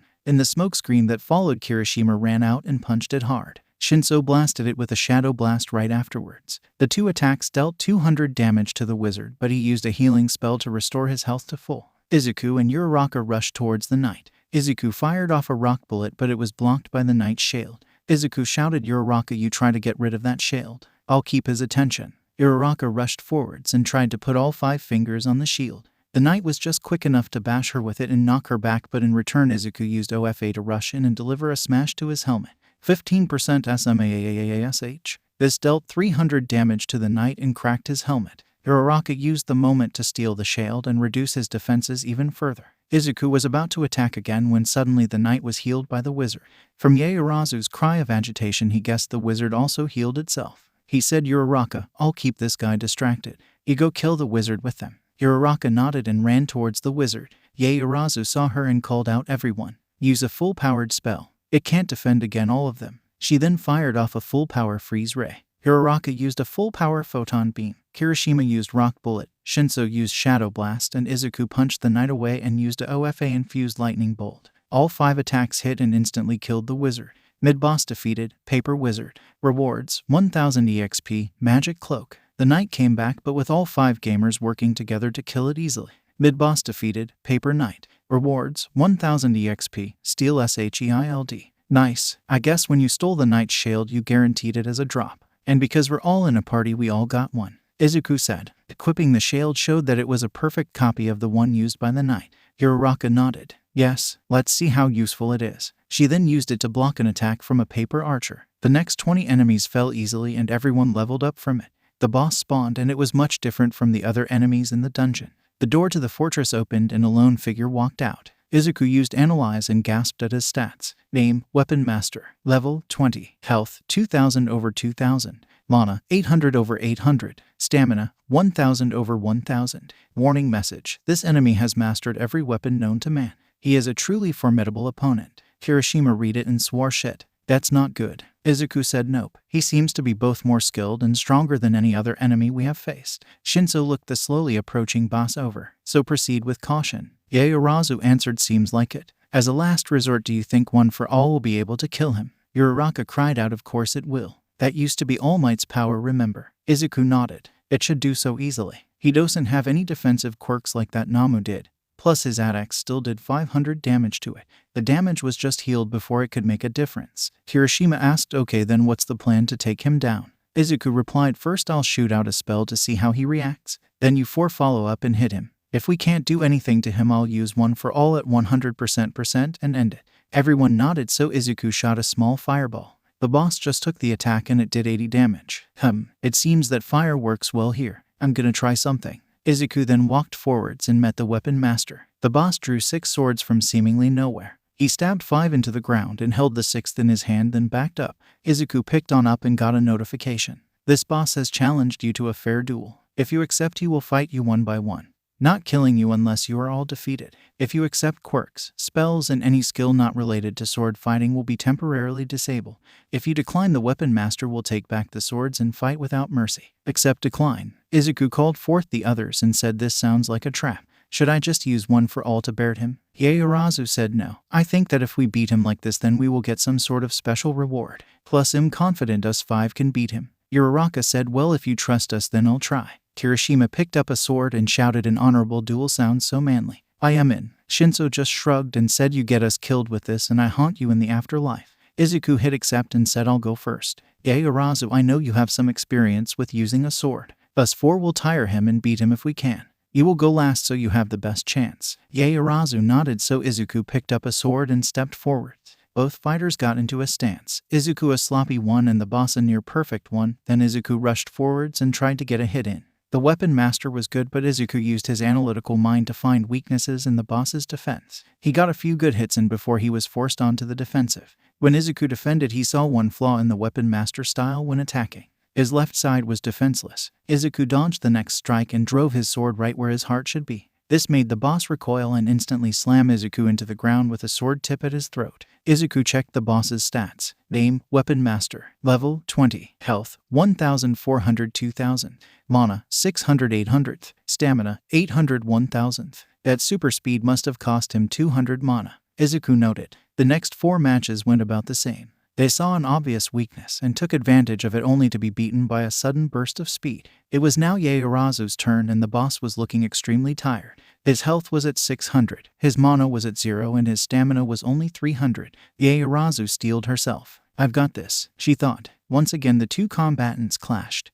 This time the sword master left no obvious openings, but his stamina was so low that he was much slower than before. Yaoyorozu managed to get the upper hand and disarm the boss. She was about to kill him when he spoke. Wait, you have passed the test. I left an opening for each of you to try to take advantage of. When you did, I then had to beat you instantly, as you were all much more skilled than I expected. By the end I had no more strength left to fight. I surrender. With that the boss disappeared in a burst of smoke. Boss defeated, Weapon Master. Rewards, 3000 exp, steel long sword. The dungeon ended. The 5 gamers ate the food Inko got for them and told her about the dungeon. Then they got their homework done for the day and Izuku saw that he was level 16. He had and knew that between classes and the dungeons he would have enough skill points to get combat regeneration. He went to bed satisfied with the day's events. After class, the day before the sports festival, everyone had just finished packing up for the day. Uraraka and Izuku were talking as they opened the door to see a huge crowd of students. Excuse me, she called out. Can you let us through? What are you even doing here? Bakugo walked up and said, what do you think, round face? Obviously they're checking out the competition. Not like it matters, losers. I'm gonna kill you all in the sports festival. Now move it. He shouted that last part at the students in the hall, then pushed through them. A student with big gray eyelashes, silver hair and sharp teeth that kind of looked like Kirishima yelled, at first I was gonna check out Class 1A to see the competition. But now I see a bunch of assholes. Izuku stepped forwards. Sorry about Bakugo, he's just a jerk. Very few of us are like him. In Midoriya, Izuku. And you are. The teen looked surprised by Izuku's politeness and said, oh, Tetsu. I'm from Class 1B. Nice to meet you. Izuku decided to use allies on the teen. Name, Tetsu. Title, none. Level, 6. Health, 600 over 600. Mana, 860 over 860. Stamina, 180 over 180. Quirk, steel. Warning message, the sturdy, the strong, the brave. A shield in your time of need. He's like a Class 1B copy of Kirishima. Izuku thought, then said, well, I look forward to competing against each other. You better give it your all. Tetsu yelled, yeah. This sports festival is gonna be so manly. He then slammed his fists together and turned to steel to show off his quirk. Izuku and most of Class 1A thought, holy shit, it's another Kirishima. The night before the sports festival, him and his friends had just finished a dungeon run, then they all left. Izuku was looking at his stat page, satisfied with the work he had managed to do. Along with going into a dungeon every day with the other gamers, he had been working out at the gyms in UA to increase his stats without spending stat points. Those needed to be saved for an emergency boost in power after all. He had also been training his quirks and found that Dragon Force leveled up much quicker than OFA. Name, Izuku.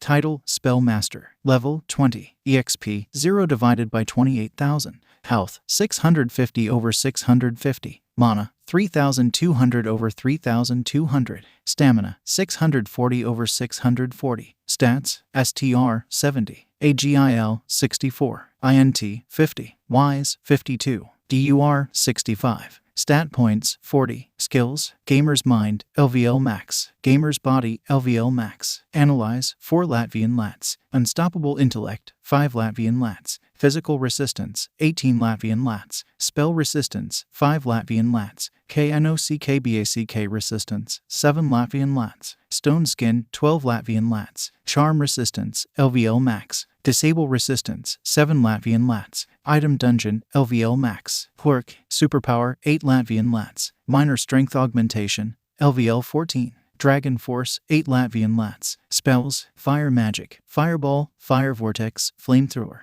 Water Magic, Water Gun, Aquasphere, Whirlpool. Earth Magic, Rock Bullet, Earth Prison, Rock Slide. Wind Magic, Air Cutter, Wind Prison, Wind Cannon. Recovery Magic, Light Heal, Cure Meek Disease, Heal. Support Magic, Speed Up, Damage Up, Defense Up. Status Magic, Poison Bolt, Lockdown. Ice Magic, Freeze Ray, Ice Tomb. Electric Magic, Thunder Shot, Lighting Web. Nature Magic, Poison Needle. Dark Magic, Shadow Blast, Shadow Bindings. Light Magic, Photon Beam, Holy Chains. Sub-spells, Spell Barrage, Elemental Fist. Izuku grinned as he realized he had enough skill points to get the combat regeneration skill. Right as he was about to do it, a quest alert popped up. But this one was slightly different. Quest, to the top. Details, the UA Sports Festival is tomorrow. Face off against your party and classmates to prove your strength. The further you get, the more rewards you get. Rewards, rank 1 to 1 gold medal, 5,000 EXP, 5 skill points. Rank 2 to 1 silver medal, 4,000 EXP, 4 skill points. Rank 3 to 1 bronze medal, 3,000 EXP, 3 skill points. Rank 4, 2,000 EXP, 1 skill point. Rank 5, 1,000 EXP. This quest is already accepted. Izuku read the quest, then heard a message on the party chat. He closed the quest pop-up and opened up the chat screen. Party chat. Red Riot. So, guess tomorrow we're competing against each other for more than one reason, huh? MIDORIYAI. Looks like it. So the second event is always a team event. Want to make a team of 5 for it if we can. URARAKAO. I'll be on your team. This whole festival has me nervous. I can't wait to compete though. SHINSOH. I'm down for teaming in the second event if we can. Gonna beat you guys in the others though. Sorry, not sorry. YAOYOROZUM. Yes, it seems advantageous to work together in the second event. I also will not be holding back in the first and final events. Apologies in advance. Red Riot. Oh, that's it. Now I'm crushing you too. No mercy. URARAKAO. Wow, Midoriya, it's like they forgot about us. Should we teach them their mistake tomorrow? MIDORIYAI. Yep, let's teach them not to forget the one who can turn off gravity, or the one with the strength of all might and more. They have sealed their fates now. Red Riot. Oh shit, we're fucked now. MIDORIYAI. Yes, you are. URARAKAO. You shouldn't have ignored us. Now pay the consequence. YAOYOROZUM. Would 500,000 yen be enough payment? SHINSOH. I can't tell if you're joking right now, Yaoyorozu. URARAKAO. Nope, sorry. Pray to whatever god you want. MIDORIYAI. Spoilers though, we won't be listening. MIDORIYAI. Good night. He closed the screen before anyone could respond. Izuku decided to really break anyone's chances of winning by getting the combat regeneration skill. Skill shop. Skill points, 9. Skill, combat regeneration. Description, restores 0.5% of health per 5 seconds and restores 1% of mana and stamina per 2.5 seconds. Cost, 9 skill points. Izuku hit purchase and unlocked the skill. He saw that it was at level 1. This skill can get stronger. Awesome. He then calmed himself down and went to sleep to prepare for the next day. Beginning of the sports festival. Everyone in Class 1A was in their waiting room talking amongst themselves and trying to figure out what the first event in the sports festival was going to be. Izuku wasn't worried because he had a wide range of skills to use as well as his new quirk. He had kept it hidden from most of his class to surprise them in the sports festival. Todoroki suddenly walked up to the 5 gamers who were talking about their quest. Midoriya, arguably you and I are the strongest students here. You may have All Might's attention and some special power, but I will beat you only using my eyes. Izuku turned towards Todoroki. Todoroki, 1. Power isn't everything. 2. You are not the second strongest or the strongest here. Kirishima, Uraraka, Yaoyorozu and Shinso can all easily beat you. You will not win with only your ice. Todoroki glared coldly and replied, power is everything. Nobody here could fight us except each other if either of us went all out. And I will crush everyone here with only my ice. I will never use my fire in battle. Kirishima butt in. Hey dude, don't pick a fight you can't win. Besides, if you only focus on Madabra, the rest of us will knock you to the ground and not let you up. And everyone will surpass you easily if you never give it your all. Todoroki said, can't win. I will show you how wrong. BZZZZT. The buzzer that signaled them to enter the arena sounded and cut off Todoroki. Shinso said, well, you pissed him off. Izuku nodded and walked into the arena with the rest of his class. Once there, they saw the entire stadium filled with fans and pro heroes. Up in the announcer's booth, President Mike called out, hey listeners, to kick off this sports festival we have Class 1A,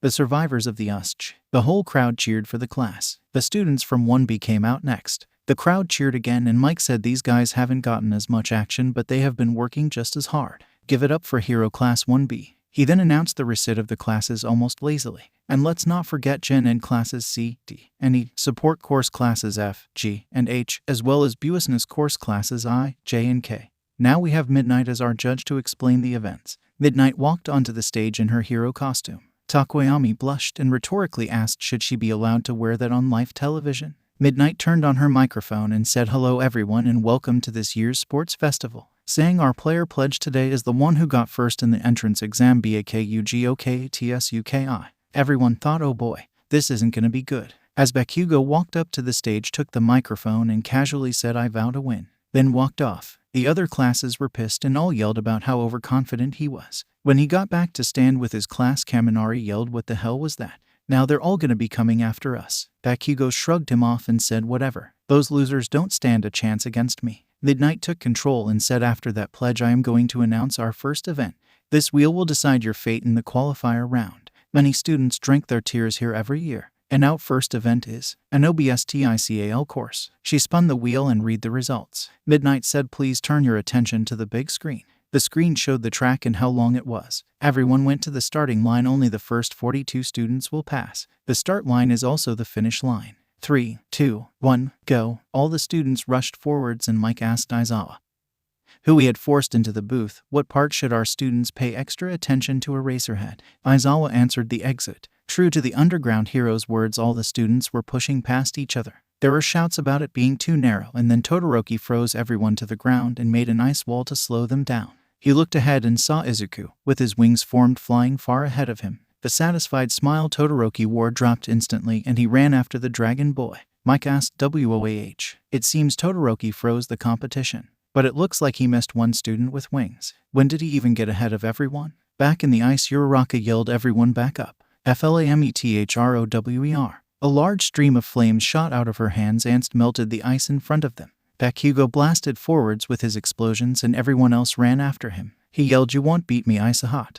DAKU. The two students in question had a far lead on everyone else. They approached the first obstacle. Mike yelled, and here we have our first obstacle. The robot inferno. Izuku just flew over them all. He had to dodge a hand from a zero-pointer that surprised him, but other than that he ignored the rest and flew forwards. Time to step it up a notch, Izuku thought. He then channeled 24% of OFA into his wings and shot forwards even faster. He cleared the second and third obstacles before Mike could even announce them. WOAH. Todoroki just froze all the zero-pointers. Wait, what? I'm not sure how, but Midoriya is already finished with the race. We have our winner for the first event. Eraserhead, how did he do that? Aizawa sighed and answered, Midoriya and a few other students have extreme grab bag quirks. One of his abilities are super speed. Apparently sometime in his own training he managed to get the ability to form wings. Put those two together and you have an easy win here. Mike yelled, ERASERHEAD, your student's quirk is bullshit. Aizawa just replied, yep. Todoroki and a few others had just managed to reach the second event.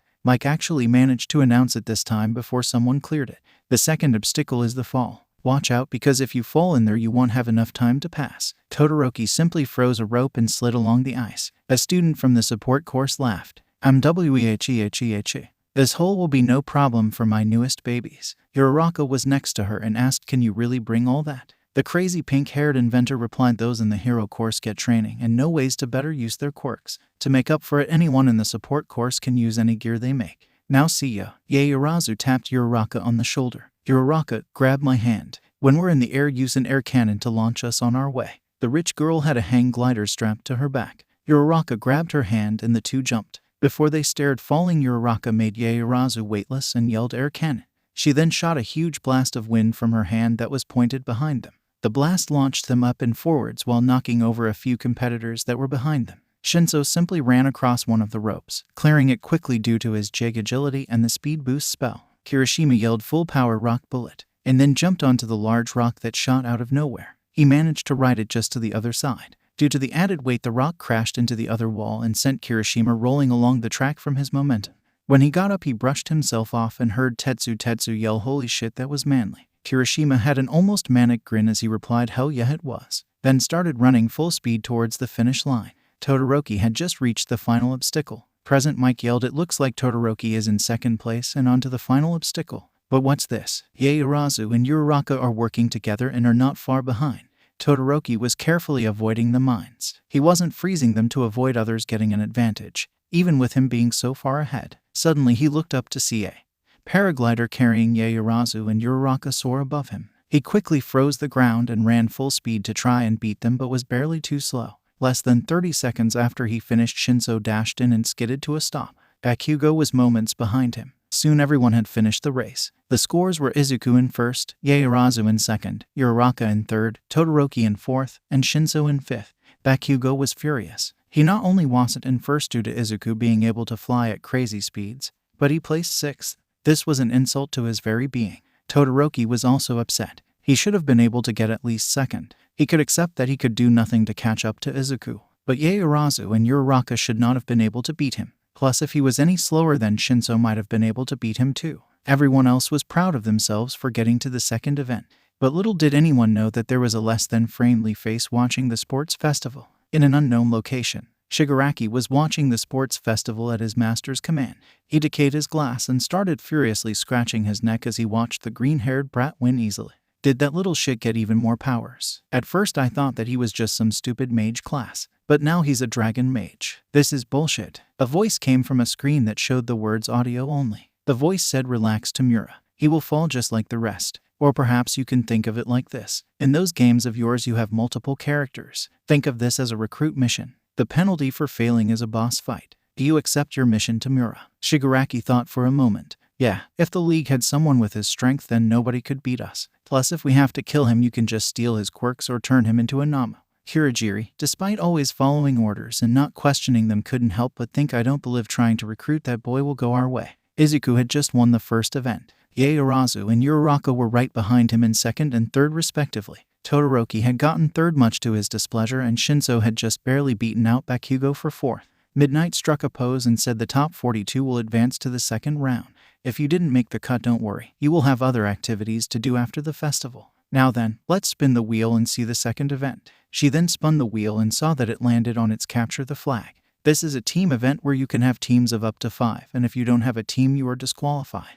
The big screen showed the rules for the event. Midnight further explained, "Each team will have a base. Your flags will be in the base. Every member of a team gets a flag. The pound values go up by 5 each time." Izuku muttered to himself, "Since I got first, I will have 210 points if my calculations are correct. The winner of the first event will have 10 million points. Crap." Instantly everyone else turned to look at Izuku. Thankfully the other 4 gamers stuck with him. Midnight spoke again after listening to something in the earpiece she had on. And to make things actually challenging for certain students, the ability they call lockdown is banned for this event, as it would guarantee the user's victory. Most of the student looked confused. Class 1A looked relieved and the 5 gamers looked almost annoyed. Hiroshima said, "Well, look at it this way. Now we can really test ourselves and prove how strong we are instead of just making an unbreakable barrier. This is gonna be so manly now." Izuku chucked at his eagerness to have a good fight. One certain blonde-haired, purple-blue-eyed student with a smug grin from Class 1B walked up to them. "Oh, you think that just because you're from 1A you're so much better than us?" Before anyone could say anything else, Midnight cracked her whip.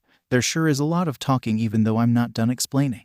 Both Kirishima and the smug blonde let out a small eep as they quieted down. "Thank you, now then. The event lasts 15 minutes. You have 10 minutes to make your teams. Your time starts now. Samantha, start making the bases." Instantly the 5 gamers grouped up. The smug blonde came back over with his team. "I am Minama Nito. I will thoroughly crush you to dust." He then held his hand out for a handshake. Izuku quickly analyzed him. Name, Minama Nito. Title, none. Level, 4. Health, 200/200. Mana, 700 over 700. Stamina, 190 over 190. Quirk, copy, steal. Warning message, the cocky, the mocking, the mocked. A boy who takes the individuality of others and thinks it makes him better. He has been mocked his whole life for never being able to use his own power to win. Izuku stopped Kirishima from shaking his hand and said, "Sorry, but I'm not falling for that. You just want to copy our quirks." Minama's jaw dropped as he sputtered out, How? How do you know my quirk? Izuku said, "I know everything I need to know about you. I know you copied Tetsu's quirk. I know you were mocked your whole life for never being able to do anything on your own. I was mocked too, you know, but that doesn't give you an excuse to be a jerk. So grow up, you got here just like us. We are equals, so if you want to make a rivalry, then make one that pushes both classes to be greater than before." Minama paled as he ran off. He told his team, "That's it. They think they're so much better. We are taking them out. And how does he even know about my quirk? Or my past?" Izuku just sighed. Uraraka said, "That wasn't nice, Midoriya." Izuku looked down in shame. "You're right. I'm sorry. I'll go apologize to him after the event." Ochako smiled at him. "Good, now let's crush them all." Her kind smile suddenly turned into an aggressive glare as she said that. The main teams consisted of Team Midoriya, Izuku, Uraraka, Shinso, Kirishima, and Yaoyorozu. Team Todoroki, Kaminari, Ida, Takoyami, and Asui. And Team Bakugo, Ashido, Shiro, Shoji, and Anjiro. The flags were handed out and every team went into the base. Mike started the event. 3, 2, 1, go. "Now personally, who do you think is going to win my sleepy brain?" Mike asked. Aizawa sighed, then spoke. "While I normally don't condone gambling, I have $50 on Team Midoriya." The rest of the students yelled, "Not cool, Mr. Aizawa," while everyone else charged forwards as Izuku made a plan with his team. "So I'm thinking we make a new spell. We aren't allowed to use lockdown, so why not make a new spell?" Kirishima said, "No way. I'm not hiding in here, I'm going out to fight. Besides, some could probably break through." Izuku agreed. "Okay, here's the plan. Kirishima, you go out and distract them. We will make the new spell to seal up every entrance, then I'll fly out to join you and help keep anyone else from going above." Kirishima nodded and ran out. Izuku focused and tried to make a new spell. He quickly finished it. Spell made, Earth Barrier. Description: make a large wall of stone to block off an area as long as it is connected to the ground in some way. The stone is incredibly durable. It can be used to fill a hole or entryway. Izuku taught the spell to the others and then flew out to block Bakugo from flying over the wall. Mike yelled, "Amazing. It seems that somehow Team Midoriya has sealed off their base and is not fighting a defensive battle. How do they even do this stuff?" Aizawa answered his question. The 5 members of Team Midoriya are the students with the grab bag quirks. With the intellect of the 2 smartest students combined in that group, they are able to adapt to almost anything. I banned their lockdown ability to keep them from easily keeping everyone away from their flags. Now with the main 2 frontline fighters of the group defending as well as every ground entrance sealed, it is nearly impossible to enter their base. So that was futile. Mike then yelled, "Should those 5 even be allowed to work together?" Aizawa snorted. Like anyone could stop them. Todoroki glared and made a massive pillar of ice to try and knock Izuku out of the sky. Izuku just charged OFA into his leg and slammed it down onto the ice just before it hit him, shattering it. "Nice try, Todoroki, but I'm not going down that easy." Bakugo else tried to attack him. Using his explosions, Bakugo propelled himself towards Izuku. The green-haired teen just flew up more and slammed Bakugo down to the ground with a huge punch. Down below, Kirishima was having the time of his life as almost half the other competitors swarmed him in the base. He knocked out one and saw Tetsu staring him down. Both prepared to face off, but suddenly before he could even activate his quirk, Bakugo came hurtling down screaming and knocked out the silver-haired boy. Kirishima looked up to see Izuku and yelled, "Midoriya. That was my fight." Only getting a sorry and laughter in return. He just turned towards Kaminari, who had just punched him. "Really, dude?" the redhead asked. Kaminari laughed nervously as his punch did nothing to the larger teen, even with the electricity. His laughter was cut off as Kirishima just slammed his fist into his gut and knocked the air out of him. Todoroki was finished trying to break through the wall and getting nowhere. The teen decided that if he couldn't go through, he would go over. He called out to Ida, "Ida, get ready to go over the wall. I'm making an ice bridge." The speedster nodded and ran up the bridge. On the other side, Ida saw that Shinso, Uraraka, and Yaoyorozu were waiting for them. Suddenly a barrage of fire, air, and lightning was flying towards them. Todoroki managed to make an ice wall to shield them from the barrage. "Shit, we're pinned down," he cursed. Ida said, "Something I have been saving. I won't be useful afterwards, so make it count. I'm getting you that flag, so you need to escape with it." Before Todoroki could question, Ida suddenly had blue flames coming out of his engines. RECIPRO burst. The barrage of attacks stopped as all 3 gamers were shocked by the speed Ida moved at. Ida was back behind the ice wall and handed Todoroki the flag. 5 minutes left. Mike yelled. Ida yelled, "Go." and Todoroki made another ice bridge to escape. As he was running, he heard Uraraka yell Midoriya. Todoroki got the flag. After those words were said, Todoroki looked back to see Izuku flying behind him and ran faster, but it wasn't enough. Just before Todoroki entered his base, Izuku slammed down in front of him. "I believe you have something that belongs to me," Izuku said as he yanked the flag out of Todoroki's hands. Mike yelled, "Oh," an upset to Team Midoriya's victory. With 1 minute left on the clock, can Midoriya get his flag back to hid base in time and win? Izuku panicked and immediately launched into the sky. Charging OFA into his wings, Izuku flew at speeds that almost matched Ida's recipro burst. He had just returned the flag to its spot when Mike yelled "TIIIME." The screen showed the winners. We have our winners. In first place is Team Midoriya with over 10 million points. In second place is Team Bakugo with 6,125 points. In third is Team Todoroki with 4,275 points. And finally we have Team Tetsu with 2,300 points. Midnight cut in. Unfortunately, only one person from Team Tetsu can enter. Please choose that member now. Tetsu was the one who entered. Even if he was knocked out by Bakugo falling on him when he woke up, he managed to get their team enough points to move on. Midnight once again spun the wheel and got the result. The final event is one-on-one tournament. Midnight called out. This was of course how they finished every year, so nobody was surprised. Now we are taking a half-hour break so we can make the bracket and for you all to have lunch. Before anyone could leave, Ajiro and Shoji walked up and Ajiro said, "Yes, see you see me." Midnight turned back to the students and everyone stopped leaving. "Yes?" the R-rated heroine asked. The tailed teen said, "Both of us are dropping out ODF the tournament."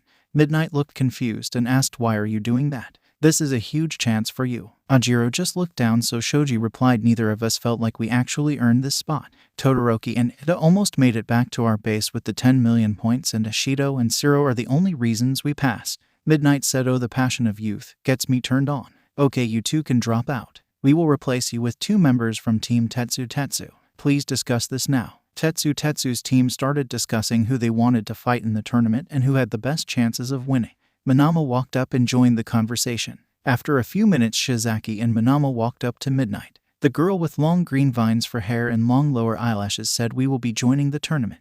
The rest of my team decided to step aside for Minama if that is allowed." From the announcer's box, Mike, who had the speakers turned off, asked, "Is that allowed?" Aizawa shrugged. "Midnight's the ref. She gets to decide on things like this. Now if you'll excuse me, Vlad, Snipe and Hound Dog all owe me $50. Mike chuckled and asked who did they vote for. Aizawa replied Kendo Itsuka, Tetsu and Shishida Jiroda respectively. He then left to collect his money. Back on the judge's stand, Midnight said, "I will allow it. So Minama will replace Shoji and Shizaki will replace Ajiro. Now then, everyone go to lunch as we make the brackets." Before Izuku could leave, he was tapped on the shoulder. Turning around, he saw Todoroki. "Oh hey Todoroki, what do you need?" The hybrid quirk user just said, "We need to talk privately." Uraraka tried to argue. "Midoriya, we need lunch to be at our best for the tournament. Can't you talk later?" Izuku said, "Save me a seat, Uraraka. I'm sure this won't take too long." She reluctantly nodded. Izuku gave her a bright smile and said, "Thank you. Lead the way, Todoroki." Uraraka blushed at the smile and thought, it's that same feeling again. Why do I always feel so strange around him? She decided to try and figure it out at lunch. A certain pink-skinned girl saw the blush and decided to tease the gravity manipulator at lunch because she knew what that blush meant. In an empty tunnel, Todoroki was just staring at Izuku. Hello, you said you wanted to talk," Izuku asked. Todoroki stayed silent. "We're gonna miss lunch." More silence. "Listen, start talking or I'll leave." Todoroki finally spoke. "I was overpowered. Nobody, not even your own team who know your full capabilities, felt it but me. You overpowered me to the point I almost broke my oath to never use me left side in combat." Izuku looked confused. "Todoroki, where are you going with this?" The teen in question looked down at his left hand and watched as smoke curled up from it. "What I'm saying is that the aura you had back then seemed familiar. Almost exactly like All Might's. So what I'm asking is, Midoriya, are you All Might's secret love child?" Izuku couldn't help but laugh at the idea and think about how wrong he was. "Oh god, that's a good one, Todoroki. But no, I'm not All Might's kid. That's not it at all. How did you even come to that?" Todoroki narrowed his eyes at Izuku's word choice. "It's true that your powers are quite different, but he pays more attention to you in class and your quirk is a super strength quirk that can almost rival his. Also, that's not it at all. So I take it you do have a connection after all, but you can't talk about it. Crap, I really need to be careful about that." Izuku thought. "Todoroki, why do you refuse to use your fire?" Todoroki shook his head. "It's not my fire. Tell me, Midoriya, have you ever heard of quirk marriages?" Izuku nodded. "Then you know that they were outlawed decades ago." Another nod. Well, my father is Endeavor, as I'm sure you know. He has enough money and influence to make everyone look the other way about most things. He bought my mother from her family and used her for her ice quirk and get a child with both quirks. Izuku looked shocked, but Todoroki continued. After 4 attempts he finally got me. He abused my mother for years and put me through hellish training the moment my quirk manifested. My mother finally broke and poured boiling water on my face. That bastard acted like he never did anything and put her in a mental hospital for damaging his perfect creation. So to prove that I don't need him and he doesn't control me, I will beat you and win this tournament with only my eyes. Izuku finally said, you're an idiot. First you say it's not your fire, it's Endeavor's, then you say the ice is yours. After that you act like only using half your quirk won't hurt you. Plus you compared me to All Might just so you could prove you're better than him even with half your power. Todoroki tried to say something, but Izuku wouldn't let him get a word in. You say you will prove he doesn't control you. Well, by doing all of this you let him control every aspect of your life. You won't win with half your strength, Todoroki. Todoroki glared. No, I don't need his fire and I will fight with only my ice. Izuku walked away. Turning around he had a sad look in his eyes. Then you will lose. I'm sorry to say this, but as you are now you won't be a hero ever. He then left without another word. Todoroki looked shocked and Bakugo, who was spying on them, thought, okay, I definitely heard some things I shouldn't have, but it does put some things into perspective. In the lunchroom, Uraraka had just sat down with her food when Ashido sat down beside her. Mina, I'm saving that seat for Midoriya. The pink girl grinned and replied, I know, I'm just here to talk about that blush you had earlier. What was that about? Uraraka blushed again and said, I don't know what you're talking about. Ashido put on a fake scowl as she said, don't lie to me, Uraraka. You have a crush on him, don't you? Uraraka sighed and said, I don't know how I feel about him. Sure, he's amazing, but we just met not too long ago. Ashido's expression softened. Okay, then let's find out. Let's play a little game. I'm gonna end a question and you need to answer. Sound okay? Uraraka reluctantly agreed, so Ashido asked, when he enters a room you're in, do you feel your heart beat faster? Uraraka nodded slowly, a small blush on her cheeks. Do you blush any time he smiles at you? Another nod and a slightly bigger blush. Do you think of ways to make him smile more in your free time? Another nod and an even bigger blush. Okay, last question. What do you find amazing about him? Uraraka quickly said, everything. When we first met I saved him from falling on his face. Later that same day he saved me from a giant robot in the entrance exam. Then when I got to meet him he was so kind and smart. And his nervous muttering is adorable. Her cheeks were now practically glowing red at her confession. Ashido was laughing as she said, oh God. You have it bad for him, don't you? That's adorable. Uraraka pouted, making Ashido laugh harder. Mentally sighing, she thought, Mina's right. I do have a crush on him. Little did she know, she muttered her realization. Ashido heard it and said, great. Now that you admit it, what are you going to do about it? Uraraka's blush now covered her whole face as she said nothing. Ashido stated, booing. No, you need to tell him. Uraraka tried to argue, but Ashido continued. If you don't tell him, then this will just keep eating you up inside. Even if he rejects you, then you can move on. Uraraka realized Ashido was right, but that she had to do something before she even thought about confessing. You're right, Mina. I'll confess, but first there is something I need to do. Suddenly she got another quest. Personal quest. Beat Bakugo Katsuki. Details. Beat Bakugo Katsuki in the sports festival one-on-one tournament. Rewards. A possible date with Midoriya Izuku. Confidence in yourself. Getting revenge for Midoriya's past. Uraraka immediately hit accept after reading the quest. Ashido asked, what do you mean? And why were you tapping the air? Uraraka replied, that was a quest. And as for what it is that I need to do, that's private. Ashido whined, so Uraraka told her about a reward. One rewards is a possible date where Izuku. Ashido sealed and gave her a quick hug before running off as Izuku arrived. What was that about? He asked. Uraraka replied, nothing too important. Let's just focus on the tournament. Izuku agreed and the two chatted while eating lunch.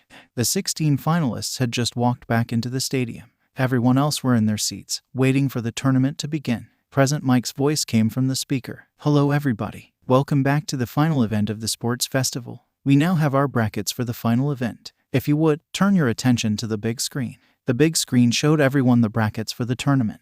Round 1, Midoriya Izuku vs Minami Nito. Round 2, Todoroki Shoto vs Zero Hanta. Round 3, Kaminari Denki vs Shizaki Ibara. Round 4, Ida Tenya vs Ashido Mina. Round 5, Bakugo Katsuki vs Uraraka Ochako. Round 6, Kirishima Ejiro vs Tetsu. Round 7, Takoyami Fumikage vs Yaoyorozu Momo. Round 8, Shinso Hitoshi vs Asui Tsuyu. Minami saw who he was fighting and laughed. I have to fight Class 1A scum. This will be an easy victory for me. Izuku just ignored the cocky blonde for now. Tetsu shouted, oh come on. Our quirks are the same. Our fight will be redundant. Kirishima smiled knowingly and cryptically replied, "You never know, man." Todoroki just silently looked at Shiro, who was not looking forward to his fight. Kaminari tried to flirt with Shizaki but didn't get anywhere with it. Ada said, "Let's have a fair match, Ashido." The pink girl gave a wide smile and replied, "Looking forward to it, Ada." Takoyami looked at Yaoyorozu and said, "Revelry in the dark."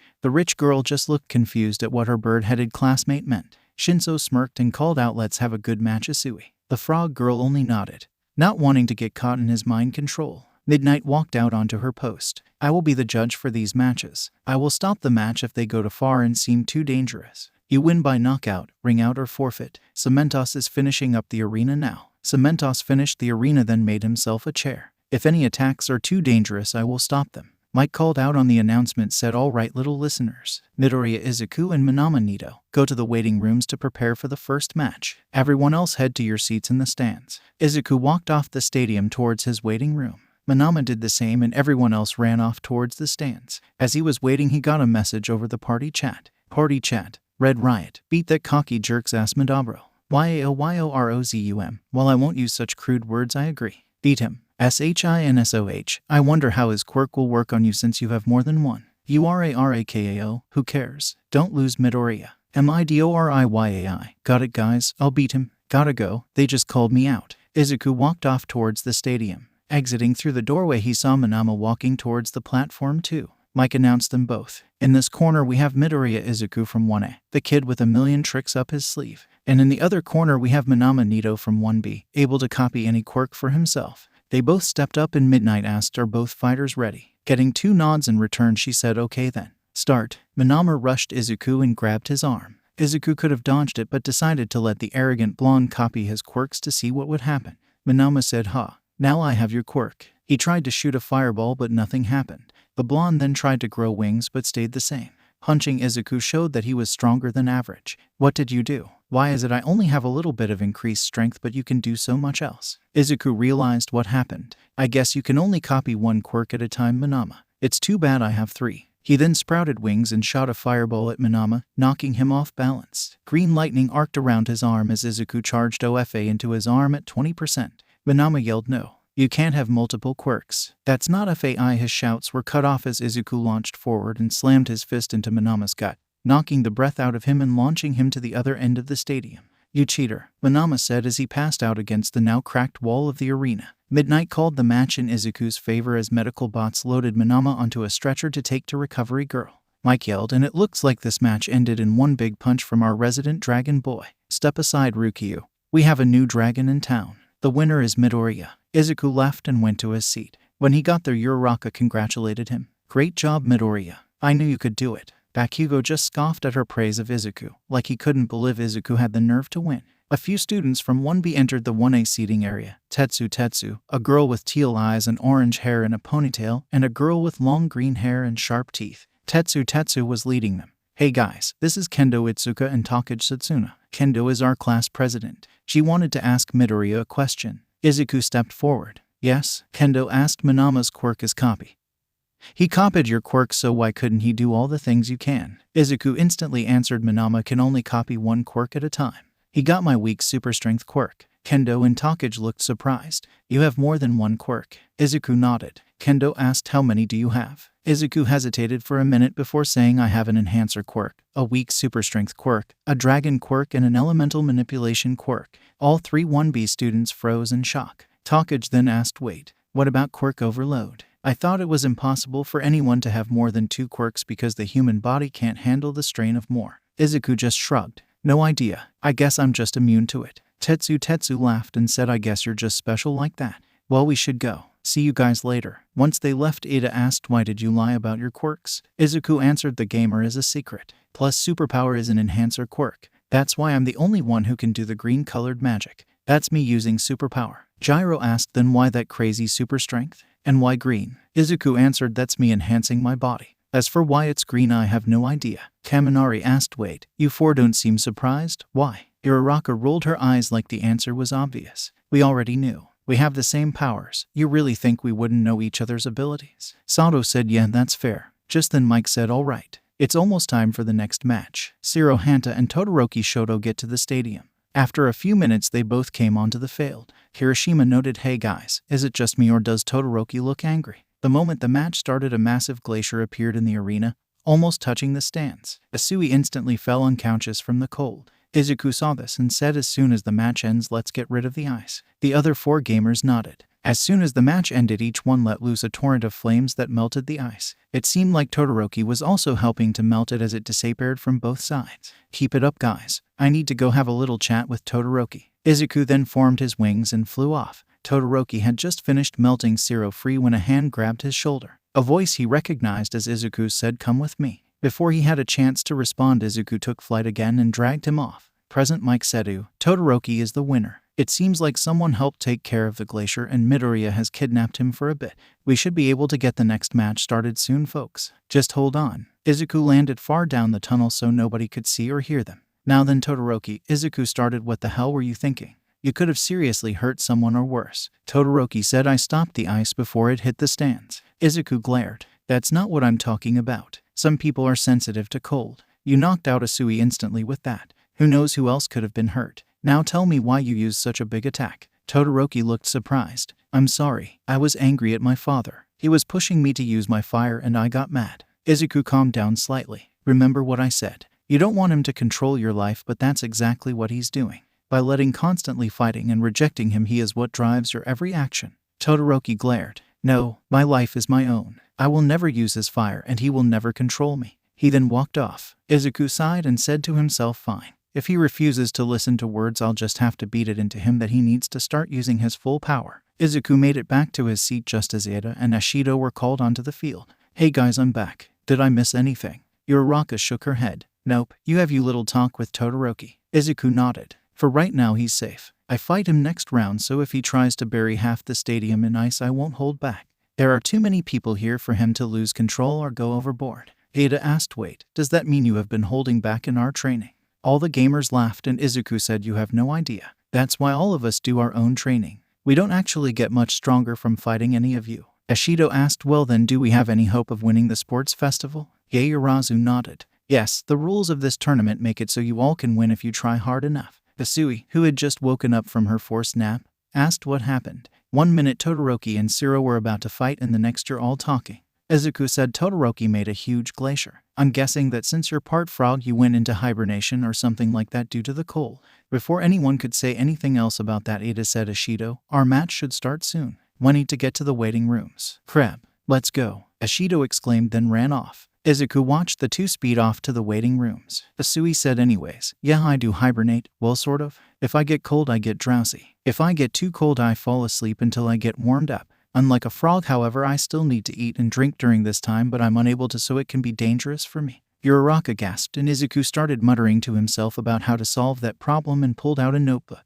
Maybe a suit with some kind of thermal gel to regulate her body temperature because she hibernates if she's cold and her skin might dry out if she gets too hot, but how would that work? Uraraka gently shook him out of his thoughts. "Midoriya, you were muttering again," she said. Izuku blushed sheepishly and apologized. "Sorry, I kinda really get into quirk analysis. Then I start thinking out loud and lose touch with my surroundings." Uraraka giggled. "That's okay. It's one of the things that make you, you." Izuku looked surprised. "You're not creeped out about it?" Most of the class shook their heads. Uraraka asked, "Why would we be?" Izuku looked sheepish again as he replied, "Because at one point I got so bad about analyzing quirks in front of people, specifically weaknesses, that the therapist that helped the people I traumatized started calling it Midoriya syndrome." The class laughed a little at the joke. The nerd isn't kidding. Even pros visited that therapist after they met Deku. Or actual statement. Kirishima looked completely at a loss for words. Shinso asked, "Can you give us an example?" Izuku nodded, then flipped to Bakugo's page. Name, Bakugo Katsuki. Quirk, explosion. He sweats a nitroglycerin-like liquid that explodes with even the smallest spark, which he can produce. The strength of an explosion varies depending on how much sweat is ignited. It should be noted that while all sweat is different from normal, only the sweat on his hands explode. The more he sweats, the more powerful his explosions are. Uraraka patted him on the shoulder and said, "Don't forget to breathe, Midoriya." Izuku nodded and continued. Weaknesses include dehydration, water, and the cold. Due to the high amount of sweat produced, dehydration is very possible. If you heat him up enough to the point where the sweat evaporates and he can no longer produce more, the quirk will no longer function and he may pass out from dehydration. Water can dilute or wash away the sweat, making it harder or impossible to ignite the sweat and will weaken any explosion that is created. The cold, if extreme enough, could freeze the sweat, making it impossible to ignite, and the body will stop producing sweat as a means to keep from freezing. Everyone in class just stared in shock. Bakugo could be heard muttering, "Still fucking creepy." Before anyone could say anything, they were all broken out of the conversation by Present Mike saying, "All right, folks. It is time for the third match. In this corner is the blue-haired speedster himself, Ida Tenya. And in the other corner we have the girl who very well may be an alien, Ashido Mina." Aizawa's exasperated sigh could be heard after Mike's introductions. Asui and Ida each stepped into the ring. Midnight asked, "Fighters ready?" "Yep," Ashido said in conformation as she started stretching. "Yes, ma'am," Ada said, also preparing to move. "All right then, fight," Midnight called. Ada rushed forwards and tried to kick at Ashido, who jumped in the air and dodged the attack. Launching a kick of her own, Ada was just fast enough to avoid it. Ada decided to change strategies and started circling the arena. Ashido giggled. "Ada, you're so fast," she called out. "I guess I'm just gonna have to hit the arena and trip you." She then started throwing balls of acid at it, missing each time, but the balls then stuck to the arena, being weak enough to only cause minor burns and sticky enough to trap people in them. "That won't work, Ashido," Ada shouted as he ran, looking for an opening. Recipro burst. He suddenly turned towards Ashido and blasted forwards at speeds few could follow. Grabbing the pink girl's shoulders, Ada kept pushing until she was out of bounds. "Ashido Mina is out of bounds," Midnight called out. "Ida Tenya is the winner." Ashido pouted slightly as she lost. Present Mike yelled, "All right, give it up for Ada. That match was too fast. Blink and you missed it, folks. Go Ada." Izuku cheered. Most of the class were cheering for both their classmates. Kaminari stood up as Ashido and Ada left the field. "I guess it's my turn. Wish me luck." Gyro said, "You're gonna need it." Kaminari looled, "Hurt. How dare you." He then ran off to the waiting room. Ada had just arrived and said, "That wasn't nice, Gyro. Apologize." Mina chimed in, "Yeah, we should have teased him together." Ada tried to scold the two girls about how they shouldn't be rude to others, but he was so serious about it the two were just laughing. Mike screamed, "It is time for the fourth match. Will the competitors please come to the arena? I hope Kaminari wins this," Ashido said. "Oh, rooting for him are you?" Hagakure teased. Ashido laughed and pointed out, "Gotta root for our classmate." Hagakure replied, "True, true." Mike announced, "Here they are, everyone. From Class 1A, the most electrifying student in the first-year class, we have Kaminari Denki. And from 1B we have the best botanist in the school. She has to be with that head of hair, Shizaki Ibara." Kaminari called out, "Hey, how about I take you out for ice cream to cheer you up after your loss?" He winked at her. Shizaki said, "Pride and lust. I will cleanse you of these sins." Midnight asked, "Both fighters ready?" Getting a nod from both students, she yelled, "Fight." Kaminari instantly yelled, 1,000,000-volt indiscriminate discharge. Lightning raced across the whole arena, including towards Shizaki. The vine-headed girl tuned her back to the lightning, clasped her hands in a praying motion and stuck her vines into the ground, then disconnected them from her head. The vines blocked the lightning and dispersed it into the ground. With her remaining vines she grabbed Kaminari, who couldn't dodge due to his mostly fried brain, and gently set him out of bounds. "I believe I win, and it is you who needs cheering up." With that said, Midnight called the match and Ibara walked off as medical bots brought Kaminari to Recovery Girl. Back in the stands, Minama, who just woke up from Recovery Girl's office, yelled at Class 1A. "Oh, it seems the lowly Class 1B has defeated one of your classmates. How did this happen if you are all so much better than us?" Izuku sighed. "You know, I was gonna apologize for being rude during the second event. Now I don't think I will." Minama laughed as he said, "You only bet me because I copied your weakest quirk. Next time Izuku cut him off. "Next time you will lose before you even copy one. I'll let you copy my quirk to see what would happen. Next time I'll just knock you out before you get to do anything." Minama was about to argue about how he was better more, but Kendo dragged him off. "Sorry about him. I'm trying to get him to see that this stupid competition between classes is going way too far, but he won't listen." Shinso replied, "No worries. We're still training our feral blonde too." Bakugo jumped up and yelled, "The fuck you say, eyebags?" Shinso rolled his eyes and said, "Sorry, I don't speak angry Pomeranian." Bakugo yelled, "That's it, I'm gonna kill yo," but was taken over by Shinso, who ordered him, "You will sit quietly until I say otherwise." Bakugo sat down, but everyone could tell he was pissed even if his face was blank. Uraraka said, "Let him go, Shinso. Our match is next and we need to get to the waiting room." She then walked off. Shinso released his control over Bakugo. "Just wait, eyebags. You better make it to the semi-finals so I can crush you myself or I'll kill you." He then left without another word. Shinso rolled his eyes at the explosive blonde. He then turned to Izuku, like he's gonna beat Uraraka. Izuku nodded, then got a text. Seeing it was from Uraraka, he thought odd. Usually she talks through the party chat since we just have to think to type messages there. Looking at the text it read, "Hey Midoriya, can you meet me in my waiting room after the match? Also keep this private."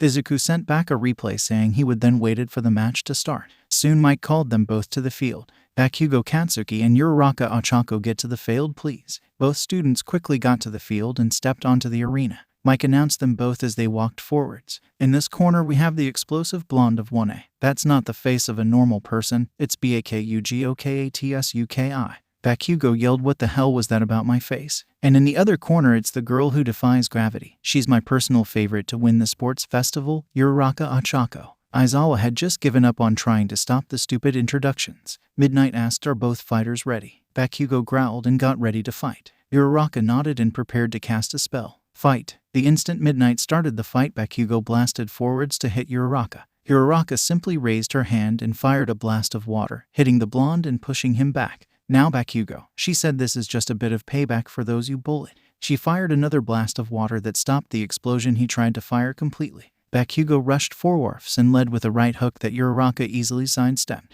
She then punched him in the gut and fired an air cannon, sending Bakugo flying back to the other side of the arena, just barely staying in bounds. "Did Deku put you up to this?" Bakugo shouted. "Did he send his obedient little bitch after me?" Uraraka glared at him. "You know, at first I was doing this to get revenge for him. Now I'm going to kick your ass so hard you won't leave the nurse's office for the rest of the day." She then casted speed up and rushed him. Charging another air cannon, she slipped behind Bakugo and blasted him to the other end of the arena. Bakugo then got up and tried to blast towards her, but the water covering him made it impossible for him to ignite his sweat. "The only reason you're still alive right now is because this water keeps me from making explosions to kill you." Uraraka sighed. "I was hoping that this beatdown would teach you humility, but I was wrong. So now I'm going to end it." Whirlpool. She shot a large swirling mass of water at Bakugo that trapped him. She used the Frozen Fist spell and made the whirlpool throw Bakugo at her. As he was flying, still disoriented from the spinning, she slammed her fist into his chin in a powerful uppercut that knocked him out and fractured his jaw. Midnight was gaping at the one-sided beatdown and brutality from the normally kind girl. She also heard about the bullying and made a mental note to bring it up to Nezu later. Uraraka Ochako wins by knockout,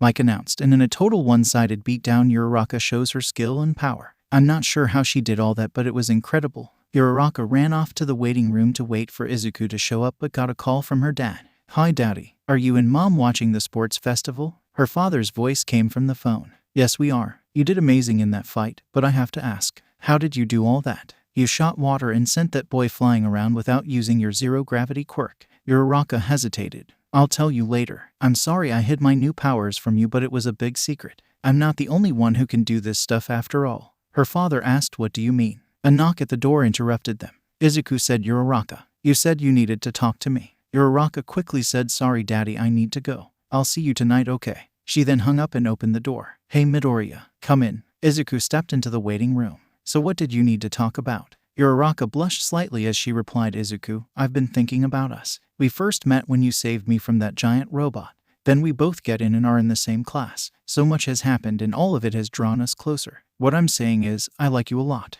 Will you go on a date with me?" Izuku couldn't believe it. The girl he was crushing on was asking her out. "Yes, I would love to." Uraraka. Ochako smiled brightly. "Please, call me Ochako, Izuku." "Okay then Ochako. So Thim means we're dating, right?" Ochako nodded. "Then that means I can do this." Izuku then leaned forwards and gave her a small kiss on the lips. Ochako started blushing harder. "That was my first kiss," she mumbled. Izuku pulled back a bit. "I'm sorry, did I go too far?" He was cut off by Ochako pulling him into a deeper kiss. They froze when they heard the door open and Yaoyorozu walk in. The rich girl stared at the new couple for a minute.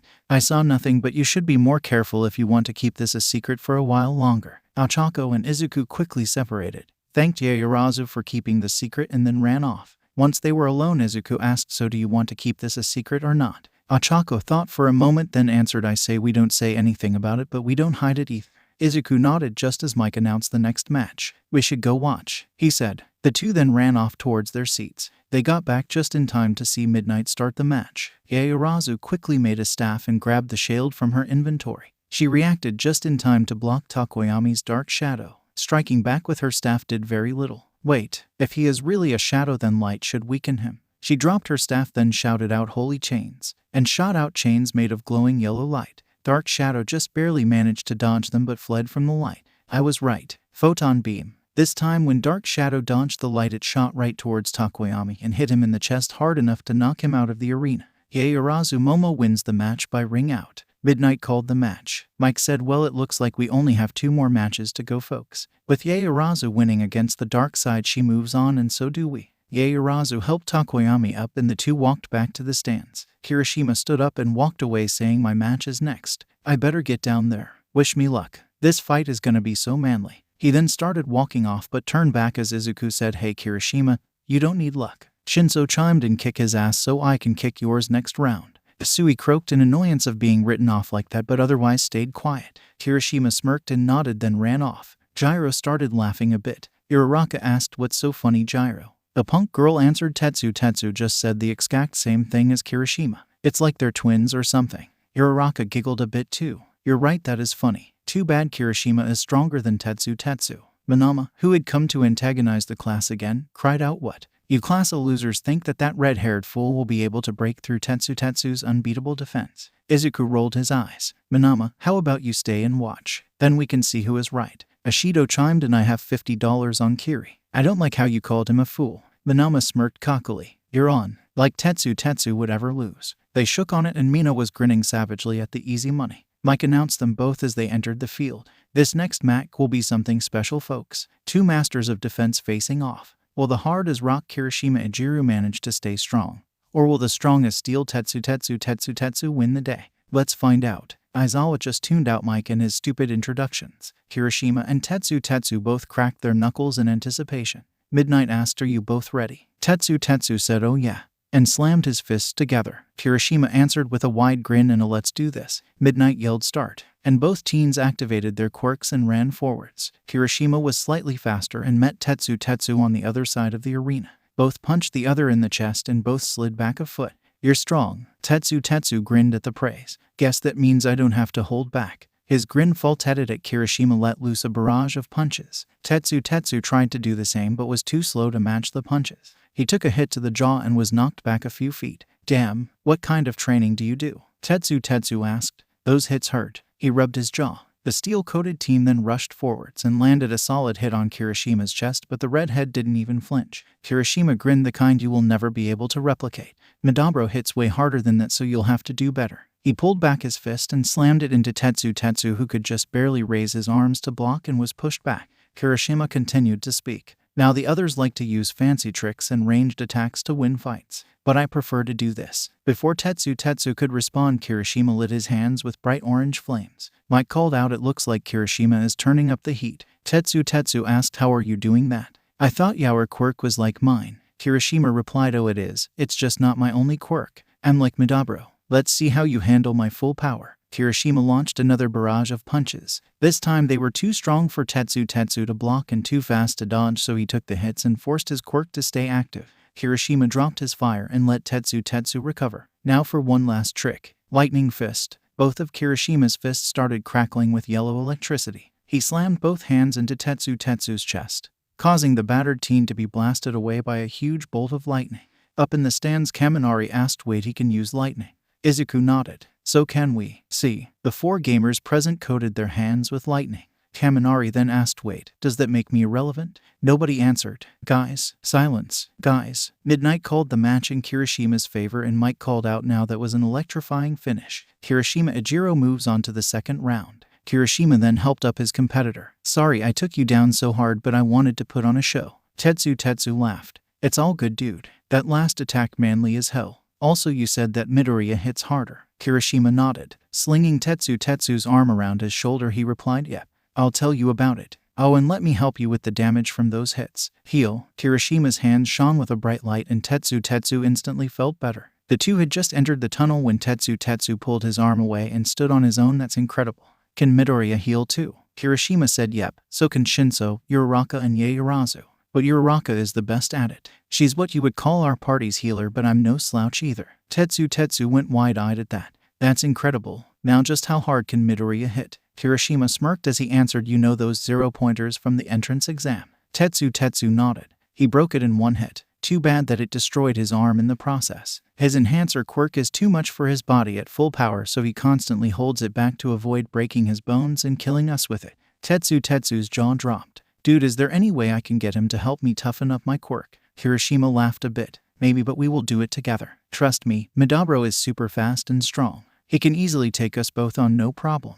Tetsu cheered in anticipation. Up in the stands, Manama was gaping. Ashido tapped his shoulder. You lost, now pay up. Manama argued, no. You tricked me. That's not fair. Ashido glared. Stop whining. You agreed to a bet without all the info and lost. Now give me my damn money. Manama grumbled about how unfair it was and dug $50 out of his wallet. Ashido snatched it up. Easy money. Now run along. Manama stormed away angrily and Kirishima showed up. What's wrong with him? Ashido grinned. He lost a bet. Nice job down there, Kiri. Shinso and Asui left for the waiting room silently. Kirishima smiled. Thanks, Mina. It was a fun fight. Oh, by the way, Midabro, do you mind helping me and Tetsu train with our quirks? You are the hardest hitter here, so it would really help. Izuku thought for a moment and, considering his date with Ochako, replied maybe. It depends on when you want me to. I already have some plans, but when the aid isn't really set. This caught Ashido's attention and she saw a chance to tease others. Oh, you have plans, like perhaps a date. Izuku nodded.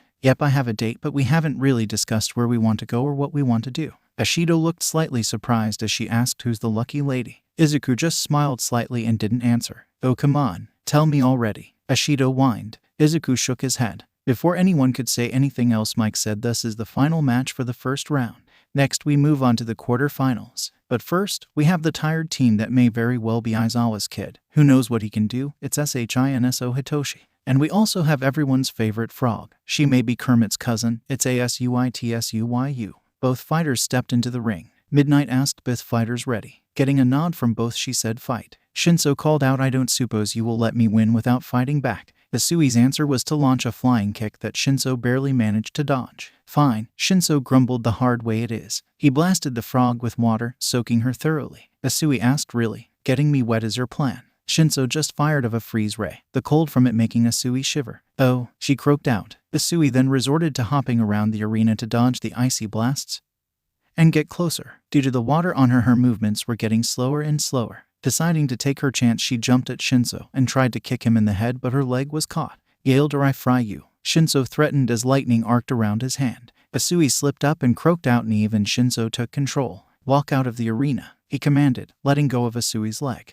The frog girl then slowly walked forwards and went out of bounds. Midnight called the match. Shinso wins by ring out. Mike said, well folks, that's it for round 1, but don't worry. The next round will start shortly. Asui croaked angrily at herself as she regained control. Damn it, I got caught in his mind control and lost. Shinso said, sorry I beat you like T-Gat, but I figured it would be better than blasting you with lightning.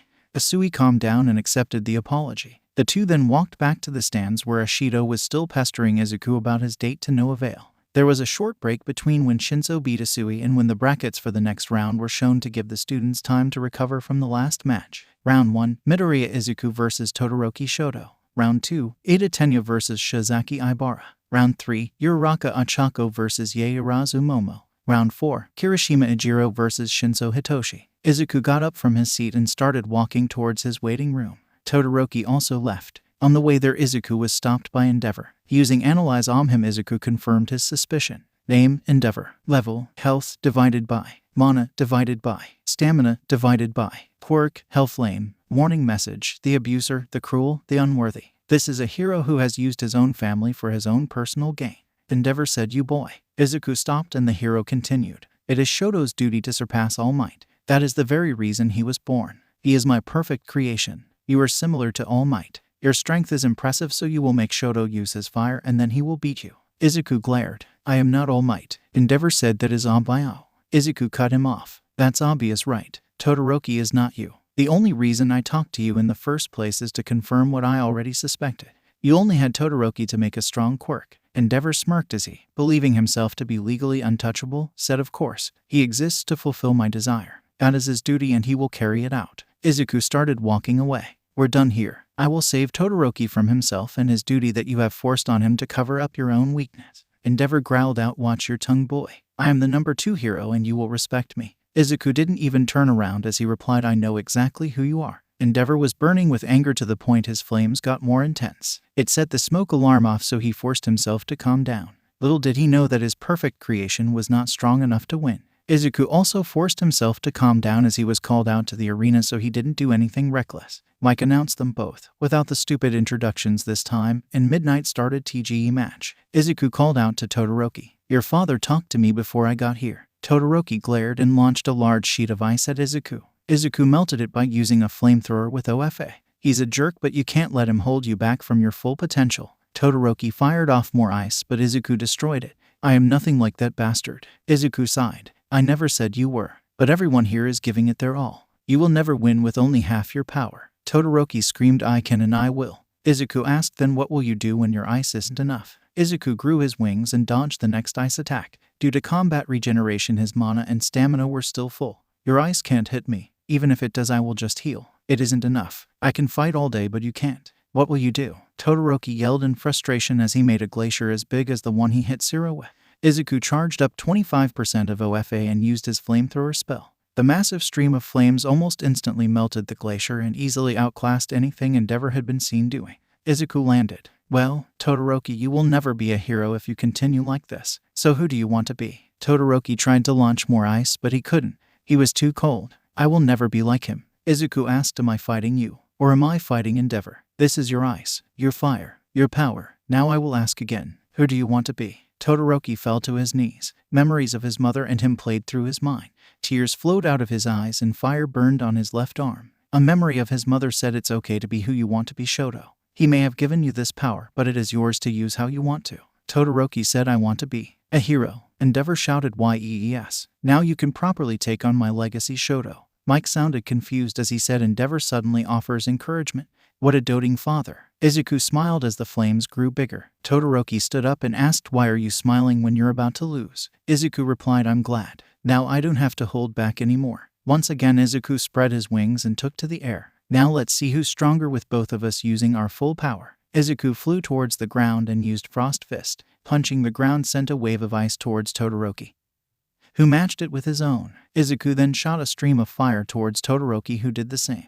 The cooled then superheated air caused an explosion. Both fighters landed on their feet at the edge of the arena. Midnight contacted Cementos. "This is too dangerous. Stop them." Todoroki made one last giant glacier that Izuku flew over while charging up 100% of OFA. As Izuku flew, Midnight released her gas. Cementos made cement barriers, and Todoroki shot all his remaining flames at Izuku. Everything collided at once. The barriers and gas were destroyed by another explosion. As the dust settled, the crowd saw Izuku standing in the center of the arena. Todoroki was knocked out against the back wall that had a large crater in it. The crowd went wild and Endeavor was pissed. Cementos stood up and told Midnight, "I know strength isn't everything, but these two are impressive." Midnight agreed. "I know, right? It's insane." She then stood up and announced Izuku as the winner, but he wasn't in the arena anymore. Mike called out, "Now that was one explosive finish. What even was that?" Aizawa explained, "The ice from both students cooled the air. Todoroki's fire heated the air so quickly it then expanded, leading to the explosion."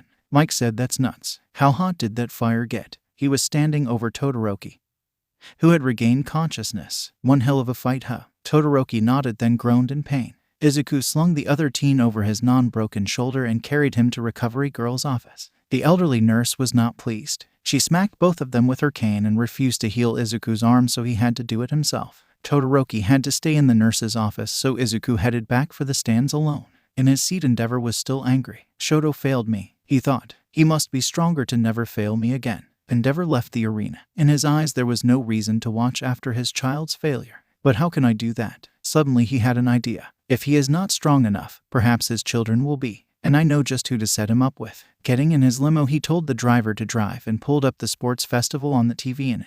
Izuku had just gotten back to his seat when Ida and Shizaki stepped onto the arena. Ochako said, "Great job in your fight." Izuku replied, "Thanks. Now let's see how Ida does in his." Midnight started the match and Ida decided he wasn't going to waste any time.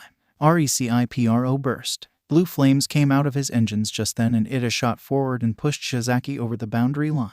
Midnight said, "Ida Tenya wins by ring out." Mike announced that was an easy victory for the blue-haired speedster. "Give Ida Tenya a hand, folks." Minama could be heard shouting about how 1A thought they were so much better than 1B just because nobody from 1B made it to the semifinals, but everyone ignored him. Yae Urazu said, "It is time to go, Uraraka. Our match is next." Ochako stood up and nodded. "Yep, let's go. This is gonna be fun. We haven't actually fought much." The two left and Ashido asked, "So Midori, do you think we'll win? Uraraka or Yaemomo?" Izuku thought for a minute then said, "It's hard to tell. Uraraka is slightly faster and stronger than Yaoyorozu, but Yaoyorozu is smarter and more skilled in direct combat. I would say it comes down to if Uraraka can get around Yaoyorozu's defense and keep the pressure on.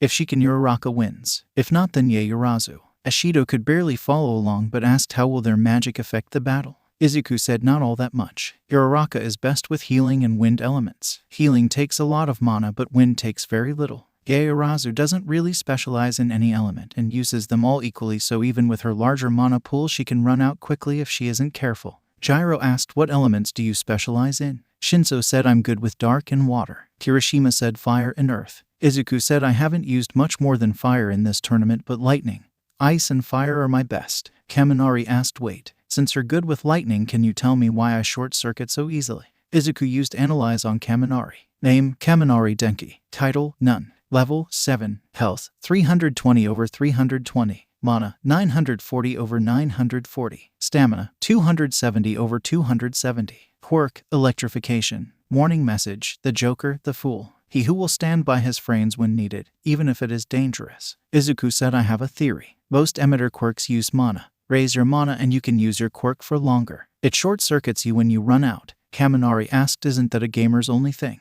Izuku shook his head. Nope. Bakugo has gotten more mana since the beginning of the tier and he can now use his quirk for much longer before he runs out of sweat. Kaminari then asked okay, so how do I get more mana? Izuku snickered as he knew this was Kaminari's weak point. You need to be smarter. Your INT and WISE stats are each about 14. That is super low. The average UA first year has 17 in WISE and 20 in INT. Ashido snickered as Kaminari groaned at the thought of studying. Izuku said why are you laughing, Ashido? This goes for you too. The pink girl froze. Before anyone could say anything else, Mike called Ochako and Yaoyorozu to the arena. As both girls walked to the arena, Mike announced their arrival. This next match is bound to be exciting. Both of these girls are full of tricks. Midnight, get this match started. Midnight asked fighters ready. Getting 2 positive responses, Midnight said start. Ochako called out no hard feeling, right Yaoyorozu? Yaoyorozu nodded. Of course, but if you win I may have to tell the class about that little scene I walked in on a little while ago. She said this as she pulled her sword and shaled out of her inventory. Ochako gasped. You wouldn't dare. Up in the stands, Gyro and Shoji wondered what does that mean. Ochako rushed forwards, dodging the sword strike from Yaoyorozu. She tried to get behind the taller girl's guard, but the shield slammed into her side, making her flinch enough for Yaoyorozu to cut her leg. That won't work, Uraraka. You know I'm not one to fall for tricks like that, Yaoyorozu said, preparing to defend again. Ochako decided to change strategies. Air cannon. The large blast of wind forced Yaoyorozu to dodge and move forwards toward Ochako. That is a dangerous attack. If it hits me, it may be enough to knock me off this platform. Yaoyorozu considered her options. If defense is too risky, I'll go on the offensive. Ochako smirked slightly as her plan came together. Quickly healing her leg, Ochako started moving backwards, occasionally using wind magic to deflect the sword strikes she couldn't dodge while preparing another spell. Yaoyorozu kept advancing and saw they were nearing the edge of the arena. She decided to try to bash Ochako with her shield and knock her out. Right as Yaoyorozu rushed forwards, Ochako cast the speed-up spell and moved behind Yaoyorozu. The rich girl panicked and spun around, face to face with Ochako, who now had a sword in her gut. Oh God. Oh, I am so sorry. Yaoyorozu freaked out and dropped the sword. Gamer's mind calmed her just in time to see Ochako raise her hand and say air cannon. The following blast of wind hit Yaoyorozu point blank and was more than enough to knock the rich girl out of the tournament.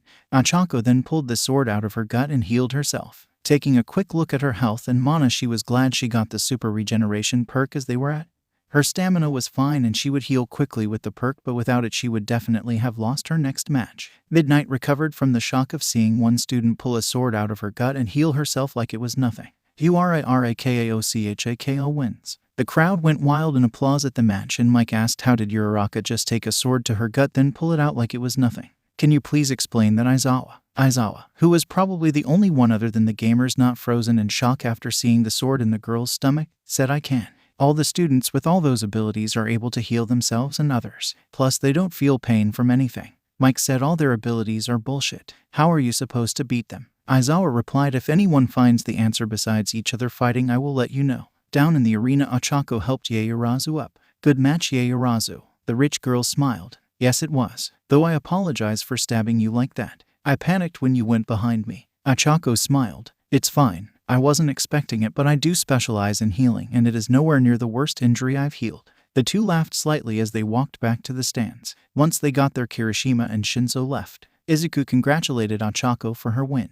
That was an amazing fight, you two. Great job on the win, Uraraka. And you did great too, Yaoyorozu. Ochako blushed slightly at the praise and Yaoyorozu smiled. Uraraka said thanks, Midoriya. Now let's see who I'm fighting in the semi-finals. Ashido saw the blush on her cheeks but decided to tease her later. The next match was about to start. Once again she asked, so who do you think will win? The other three gamers all said Shinso at the same time.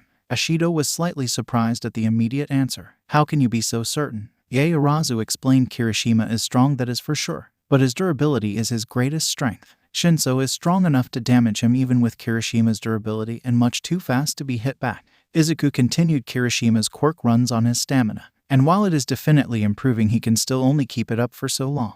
If we run out of stamina, we can no longer use skills or quirks that run on it.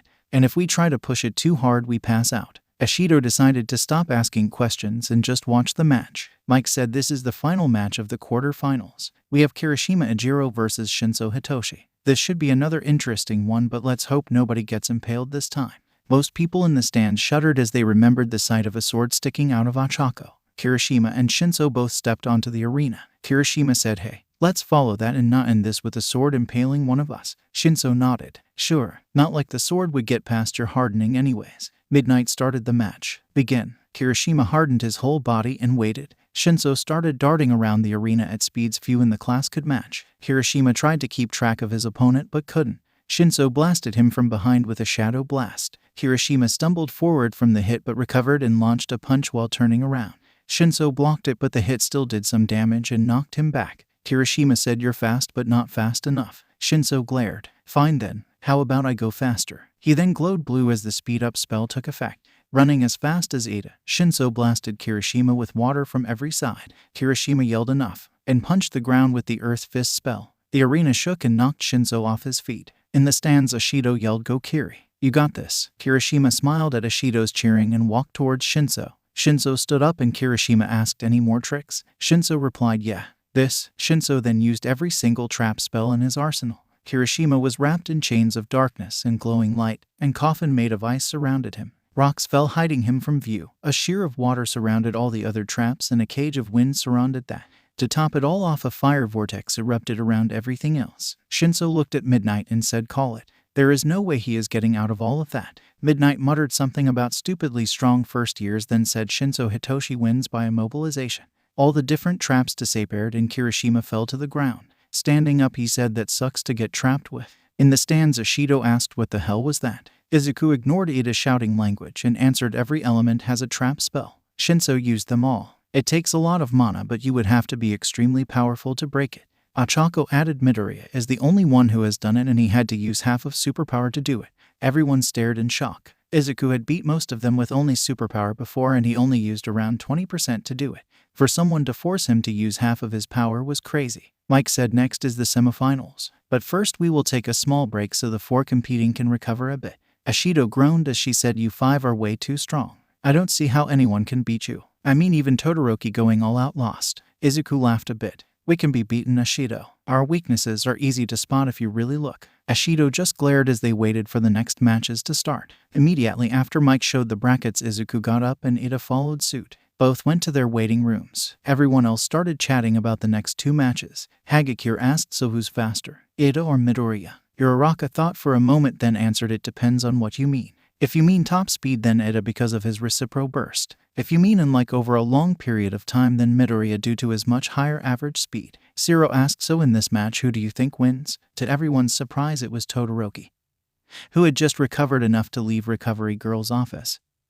Who answered the question, Midoriya wins. Even if Ida uses his recipro burst straight away, which I doubt he will, Midoriya can react quick enough to dodge. And if he does get hit, he can just start flying and recover. Ida then lacks the firepower to bring him down. Everyone looked at the four gamers and for confirmation, and Yaoyorozu said that is correct. Though Ida can win if he takes Midoriya by surprise and uses his recipro burst at the right time. Ajiro asked who wins between Uraraka and Shinso. Both shrugged. Uraraka answered 50/50. Shinso is much faster than me, but I have more health and mana. I can heal myself easier.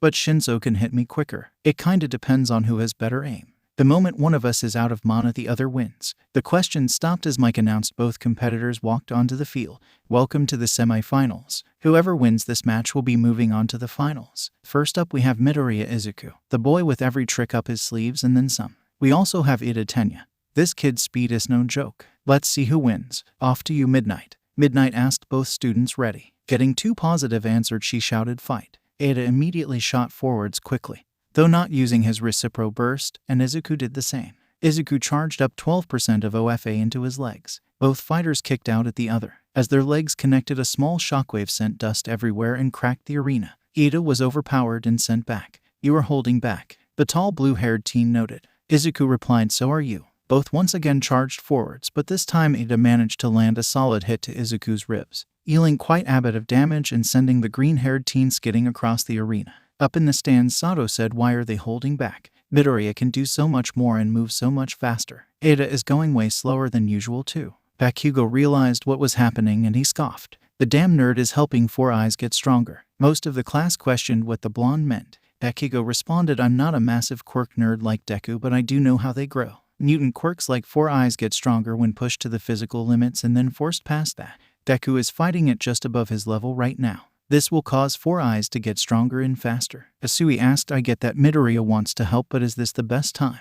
Todoroki replied, that's just who he is. He knew that I was holding back half my power and decided to help me with my issues. Ochako said, that's not all. Midoriya has a skill called combat regeneration. It levels up when it is used. It regenerates his health, mana, and stamina over time. By letting himself get hit then heal, his regenerative capabilities are getting stronger. It's a win-win for both. Back in the arena, Ida asked, why are you letting me hit you? You can easily dodge my attacks, especially since I am holding back my speed right now. Izuku smiled as his bruises disappeared. So my regeneration gets stronger. Plus I refuse to take an opponent seriously if they don't fight at their 100% unless they have a valid reason to like their full power hurting them. Ada's eyes widened as he realized that he was breathing slightly heavy, but Izuku wasn't even sweating. Knowing he had to end this quick, Ada said, fine. I will be going all out from here on out. Ada blasted forwards even quicker and Izuku's smile widened. He charged up to 12% again, and this time the kicks met with a slightly bigger shockwave and both fighters getting knocked back. Izuku said, not bad, Ida. Let's see how you do against this. Izuku glowed blue along with the green lightning and blared forward. His next kick left Ida sprawled out on the ground. Ida got back up. So fast. That speed would even impress Tensei. Ida thought, no, I must not let my brother down. I need to move faster. Ida pushed his quirk harder and shot forwards at the same speed. Izuku dodged the next strike and switched OFA to his arm. Using 15%, he slammed his fist into Ida's chest, knocking the speedster off balance and towards Midnight as his forward momentum knocked him over. Come on, Ada, Izuku called out, use your recipro. Show me some real speed or I will end the match right now. I know you're stronger than you show, so stop holding back. Ada grunted in pain as he got up. Fine, I will show you. RECIPRO burst. Blue flames came out of his engines as Ida shot forwards, not seeing Izuku's smirk. Izuku formed his tail and spun to the side, smacking Ida's back as he shot past and let physics do the rest. Izuku checked his stats to see all his bars regenerating. He then checked combat regeneration and saw that it hadn't leveled up yet. Dang, hopefully this next match does it. Midnight declared Izuku the winner and Ida slowly stood up, groaning in pain from diving headfirst into the ground at high speeds. His glasses were cracked and his nose was bleeding, as was his forehead and lip. Izuku said, sorry about that. Let me just. Izuku trailed off as he healed Ida. Nothing I can do about the glasses. Maybe ask Yaoyorozu if you don't have a spare pair. Ida said, much appreciated. And do not worry. I fully expected this to happen today and made sure to bring my extra pair. Mike called out, what sportsmanship between classmates. Midoriya secures his spot in the finals. Now let's get him an opponent, shall we? Shinso and Ochako started off towards their waiting rooms. Izuku and Ida walked back to the stands. Once they got there, Ashido immediately asked what was up with that match. Why did you hold back so much? Izuku replied, to help Ida push himself, and to strengthen my regeneration. Kirishima said, told you so, Mina. Ashido said, well, it seemed like a risky move. Did it work? Izuku said, Kim'd up. Ada definitely got faster, but my regeneration stayed the same. The finals will definitely cause it to level up no matter who wins this next match. As if on cue, Mike announced the two walking to the arena. Here is the final match of the semifinals. Will Midoriya face off against Shinso Hitoshi? Or will Uraraka Ochako go head-to-head with our finalist for a chance at victory? Let's find out. Midnight quickly started the match and Shinso and Ochako immediately started firing off spells. Blasts of fire, water, air, rocks, thorns, light, shadows, ice and lightning flew around the arena. Most collided and cancelled each other out. The few that hit did very minimal damage. After about a minute the attack stopped and both fighters were panting. Mike asked shocked what the heck was that Eraserhead? Aizawa sounded equally surprised. I'm not sure. It is common for those 5 to launch big barrages, but they usually stick with one element like fire, earth or air. They have never switched between elements that quickly, so I have no idea. Mike shouted, just what are you teaching your students? Aizawa replied, I teach how to problem solve and improve yourself. The 5 problem children take it a step further and do training on their own outside of school. This leads to them almost always having new tricks. I have no idea what they will do next.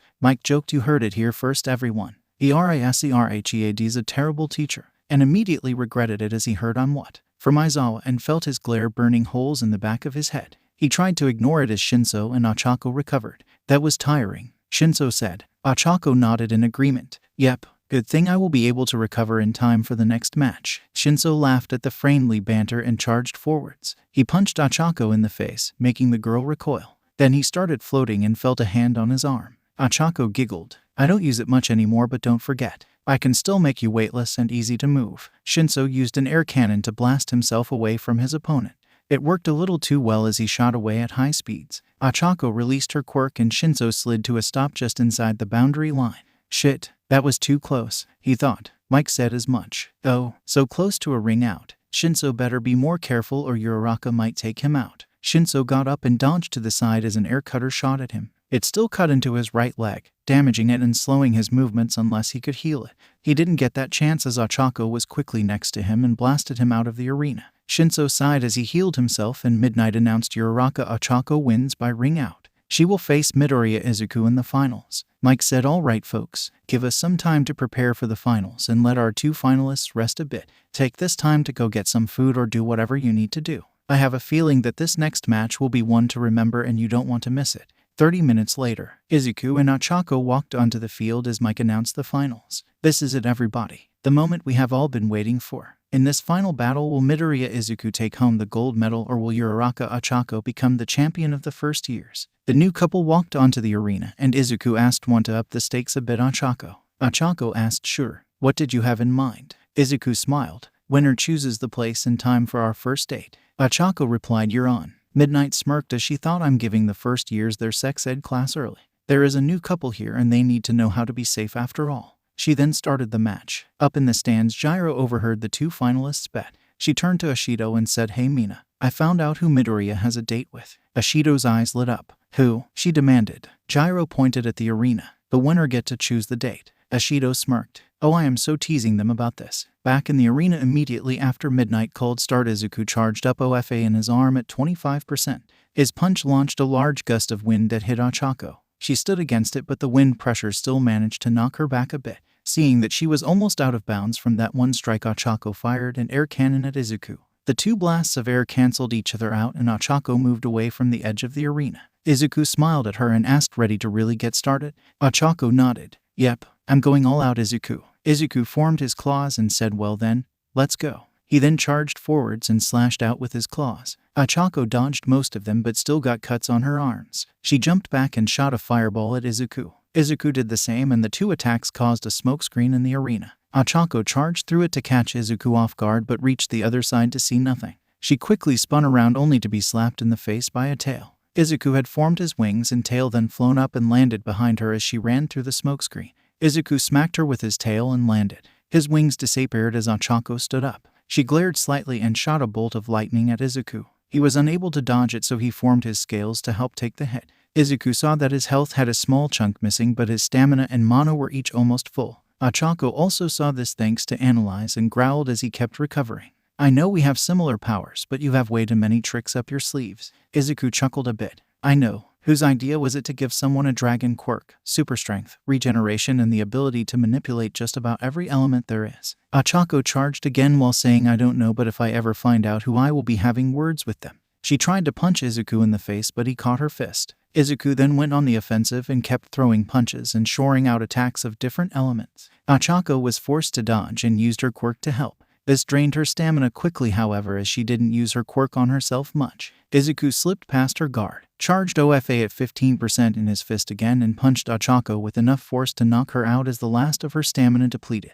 As her consciousness faded, she saw Izuku pick her up as Midnight called the match. He told her, "You did incredible. You can rest now, Ochako." Her vision faded as she fell asleep. The crowd went wild at the victory as Mike yelled the winner, after a slightly short but incredible match, is Midoriya Izuku. Give us some time to prepare the podium and let our students recover, then we can get the award ceremony started.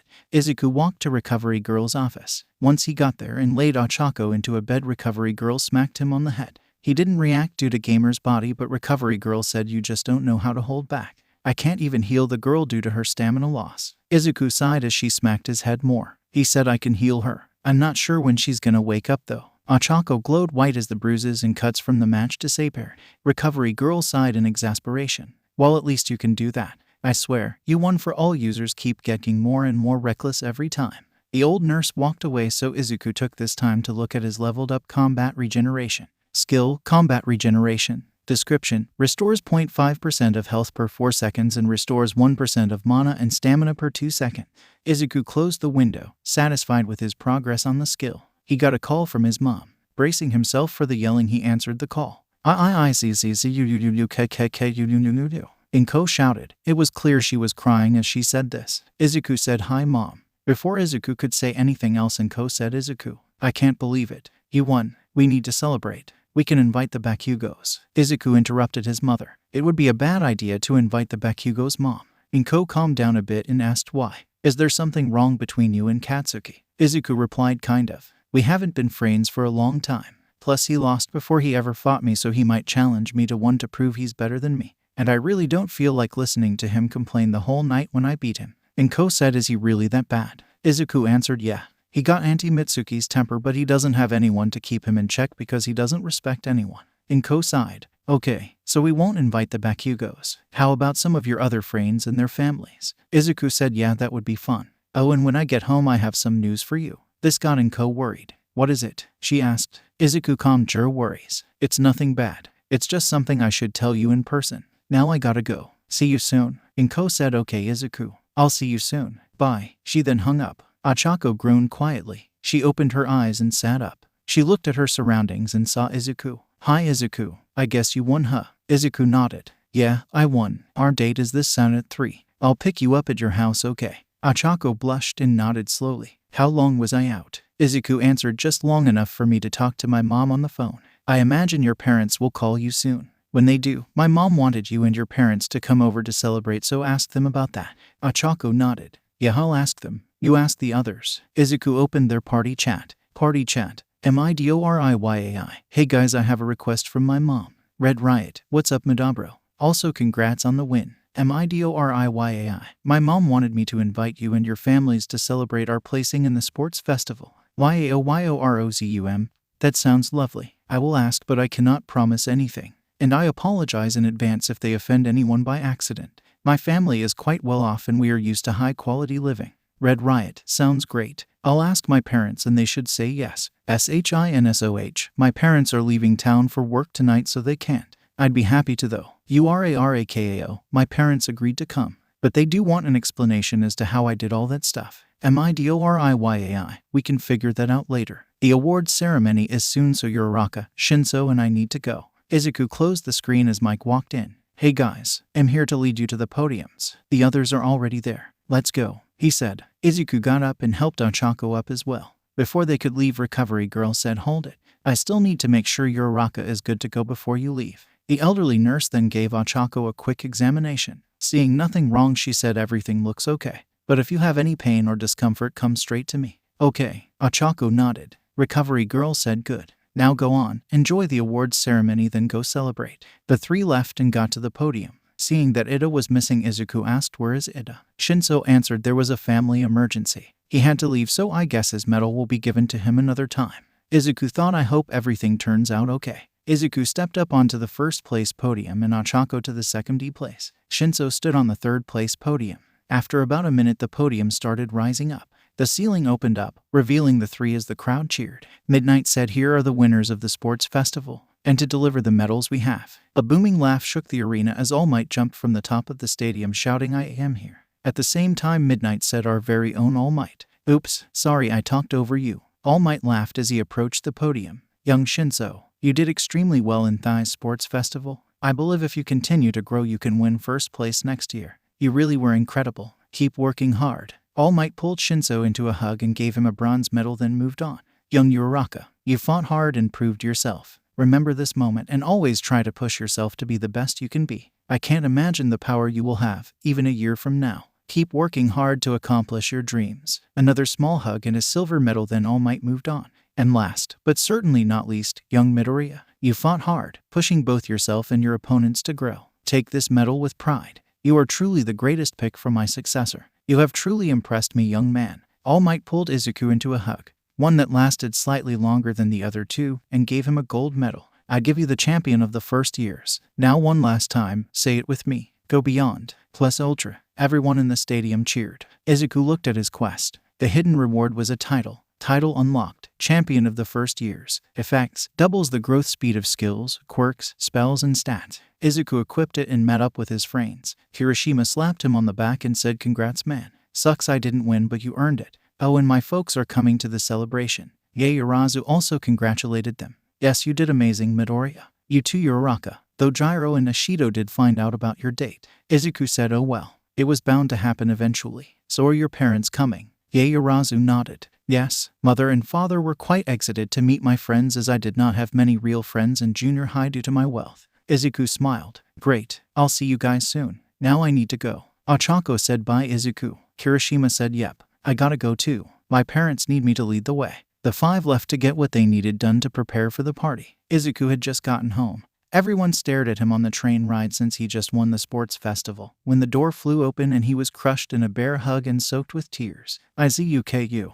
you were incredible," Inko cried. Izuku hugged his mom back before letting go. After escaping from the bone-crushing hug, and having to use a healing spell to recover from it, he said, "Ochako, Yaoyorozu, Kirishima, and Shinso are coming. And everyone but Shinso is bringing their parents." Inko noticed how he said Ochako but decided to tease him about that later. "That's great, dear. Now then, you go clean up and get changed, then help me finish dinner." Izuku agreed. After a quick shower and change of clothes, he went back to the kitchen and helped his mom with dinner. After a little while longer, there was a knock at the door. Izuku said, "I'll get it." He washed his hands off and walked to the door. Opening it revealed Ochako and her family. "Hi Izuku, we're a little early. I hope that's all right." Ochako greeted. Izuku stepped back and invited them in. "It's fine. Come on in. You are the first ones here, so the food isn't ready yet." Inko walked over and said hello. "I'm Izuku's mother, Inko." Uraraka's father said, "Nice to meet you, Mrs. Midoriya." "And you too, Midoriya. I'm Uraraka Kenya." Uraraka's mother introduced herself next.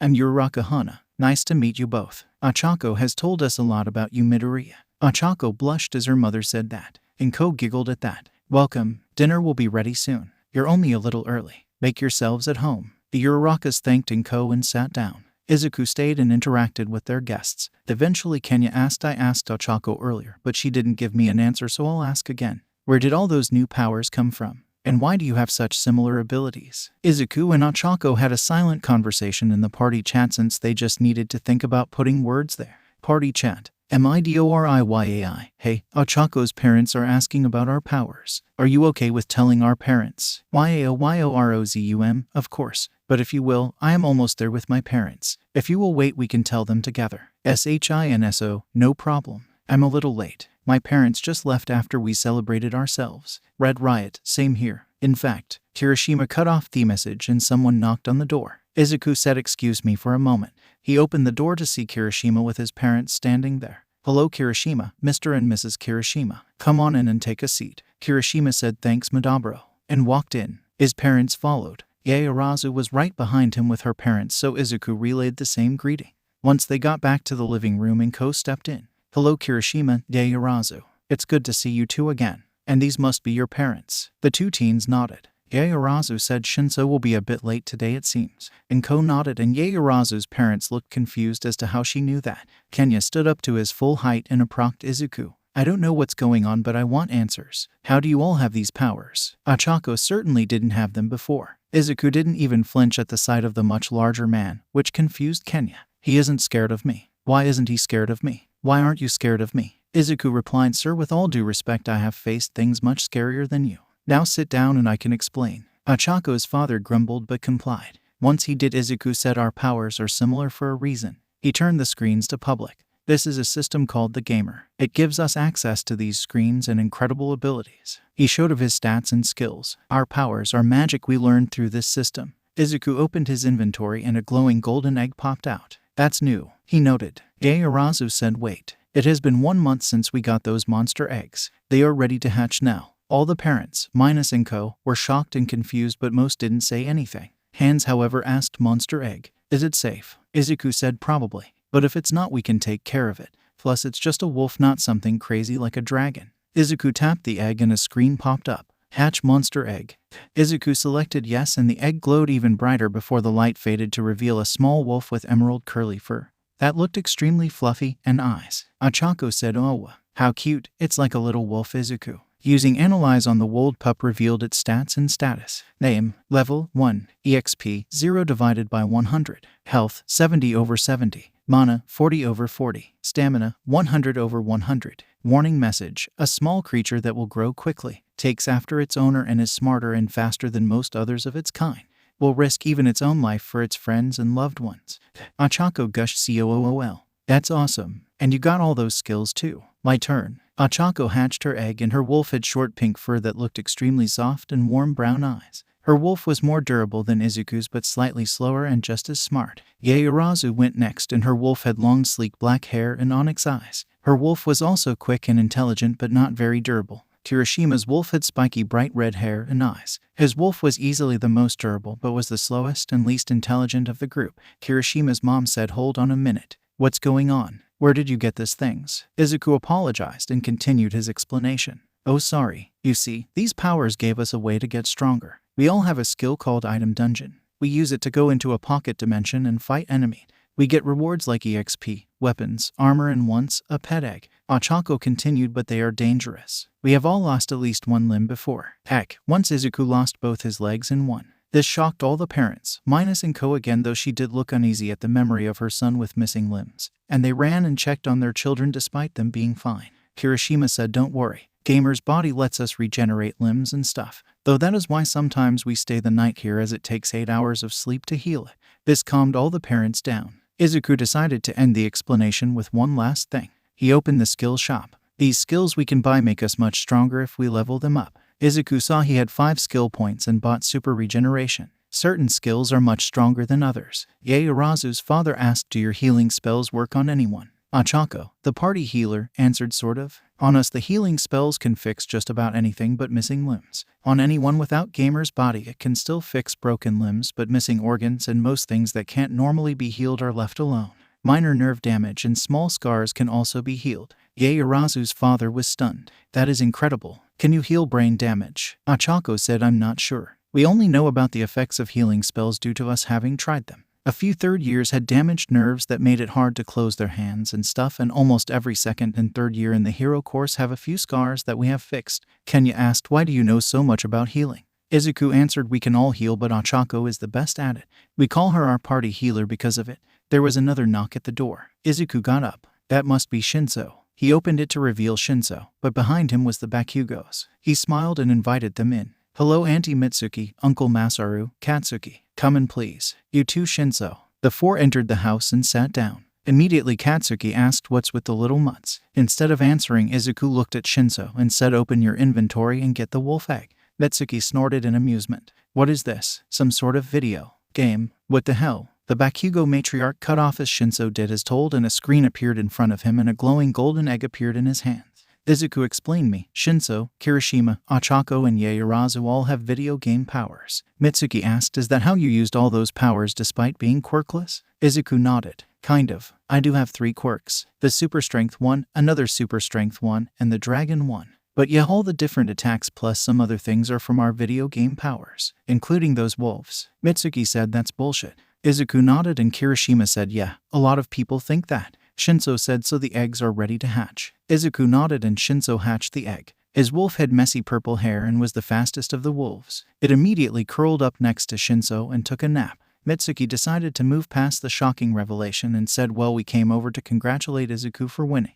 This brat didn't want to, but we made him. Katsuki yelled, shut the fuck up, old hag. And Ko immediately smacked the blonde. Language, she scolded. The party continued and the wolves were named. Izuku named his Jade, Kirishima named his Fang, Shinso named his Lichen, Ochako named hers Jupiter, and Yaoyorozu named hers Lupa. Everyone talked and laughed as they told stories and jokes. Eventually Katsuki had enough. He walked straight up to Izuku, looked him in the eyes and demanded, fight me. Izuku simply replied no. Katsuki asked, why not? Izuku answered, because I don't feel like winning a pointless fight that you challenged me to just to satisfy your own fragile ego. Mitsuki asked, why is it pointless? It seems like he has a reason. Ochako said, because we already know Izuku is stronger. He beat Bakugo in the first training exercise. Then in the sports festival I beat him while holding back, and then Izuku beat me when I was going all out. Izuku added also, it's illegal to use our powers without a license. Us 5 only have our healing licenses to be able to heal others in an emergency. Katsuki taunted, so you're scared. You must know you only won because you never caught me. Izuku said, excuse me. Katsuki continued, scared, weak, useless DKU. Izuku stood up. Fine, let's go to the beach. But if we get in trouble for this, I'm putting it all on you. Mitsuki asked, is this really worth fighting about? Shinso said, Mitsuki, right. Mitsuki nodded. Okay, Mitsuki, this won't be a fight. This is gonna be a one-sided beatdown, but don't worry, we can heal his body. His pride is screwed though. Everyone got up as Mitsuki wondered what is about to happen. At the beach, Izuku and Katsuki stood on the beach, about to fight, with everyone watching. It was decided that Yaoyorozu would referee the match as she would be fair. Not let the match go too far, and was able to use Analyze to keep track of the two fighters' health. Yaoyorozu started the match and Katsuki immediately blasted forwards with his explosions. He attacked Izuku. Izuku dodged without using any quirk or spell to help him. Katsuki kept up the assault but couldn't land a hit on Izuku. Katsuki yelled, don't just dodge, you fucking coward. Izuku ignored him and kept dodging. Katsuki launched an even bigger explosion that caught the attention of Kamui Woods, a hero who was patrolling nearby. He ran towards the beach and saw everyone. He approached the adults and asked, what is going on here? It was Yaoyorozu who answered, hello sir. Those two competed in the sports festival. They never fought, and Bakugo thinks Midoriya only won because of that. So he challenged Midoriya to a fight to prove his strength. Kamui raised his eyebrow. It seems a little one-sided for a fight. Ochako said, it is one-sided, just not the way it looks right now. Kamui decided to let the match continue but stayed to watch and make sure they didn't get hurt. Izuku jumped further back than usual and Katsuki stopped for a minute. He was breathing heavy and was extremely tired but wouldn't give up. Izuku said, my turn. And green lighting flared around his legs. He used 20% of OFA to move behind Katsuki and kick him in the back of the head. Ochako saw Izuku jump back and said, Izuku wins. Kamui asked, are you sure? If I remember right, Midoriya hasn't attacked at all. Before anyone could answer, Izuku disappeared and reappeared behind a now unconscious Katsuki, who landed face first in the sand. Ochako answered yes, then ran to go heal Katsuki. Shinso looked at Mitsuki and said that's why Midoriya said the fight was pointless. Mitsuki herself was shocked by how easily her son was beaten, as was Kamui.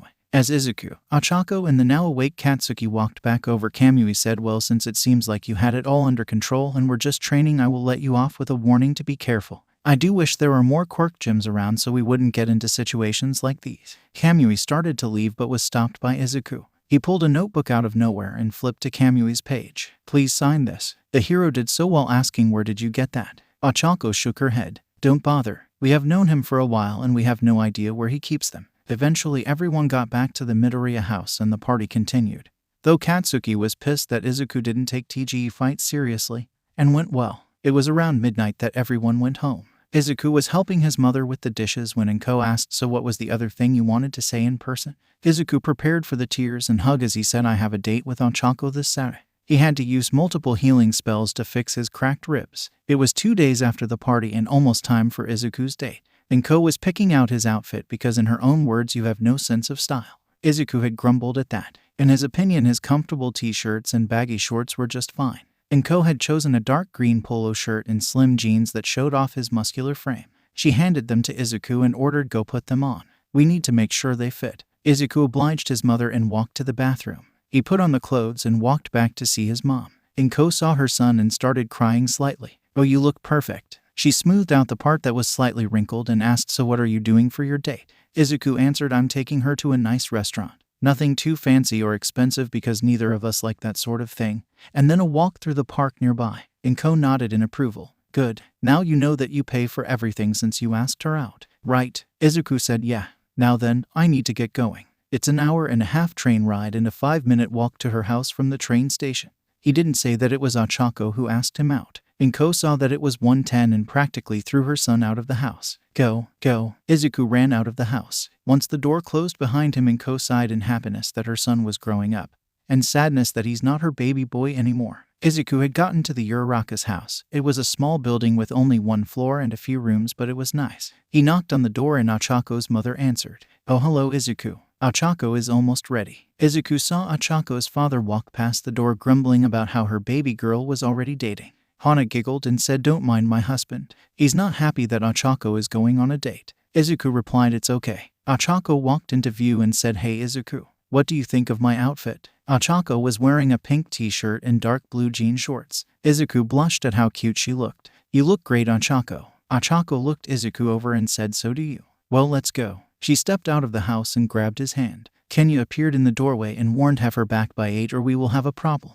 Izuku replied, yes sir. The new couple walked off towards the train station and Hana sighed in happiness. Our little girl is all grown up. Kenya looked down and said, sounding both happy and sad, I know. I just hope Izuku treats her right. Hana nodded. Izuku and Ochako had just gotten to the restaurant and sat at a table. Neither one knew that they were being watched. Over at the other side of the table, Ashido, who had been secretly following Izuku and Ochako for a while, pulled out her phone and opened the group chat that she had made for the girls, minus Ochako for the moment, and typed, they are at 50 restaurant. Everything seems to be going well, but I can't hear much of what they're saying. She got a reply from Hagakure that read, well, that's why you should have let me or Kyoka spy on them, Mina. You stand out too much anyways. Yaorazu texted, none of you should be spying on them. Ashido replied, but I need to. This is our first relationship in the class. Back with Izuku and Ochako. The waiter took their orders and the couple fell into a silence. It went on for a few minutes before Izuku realized something and softly laughed. Ochako asked, what's so funny? Izuku said, we have fought monsters, wild animals and real villains before and joked around during the fights.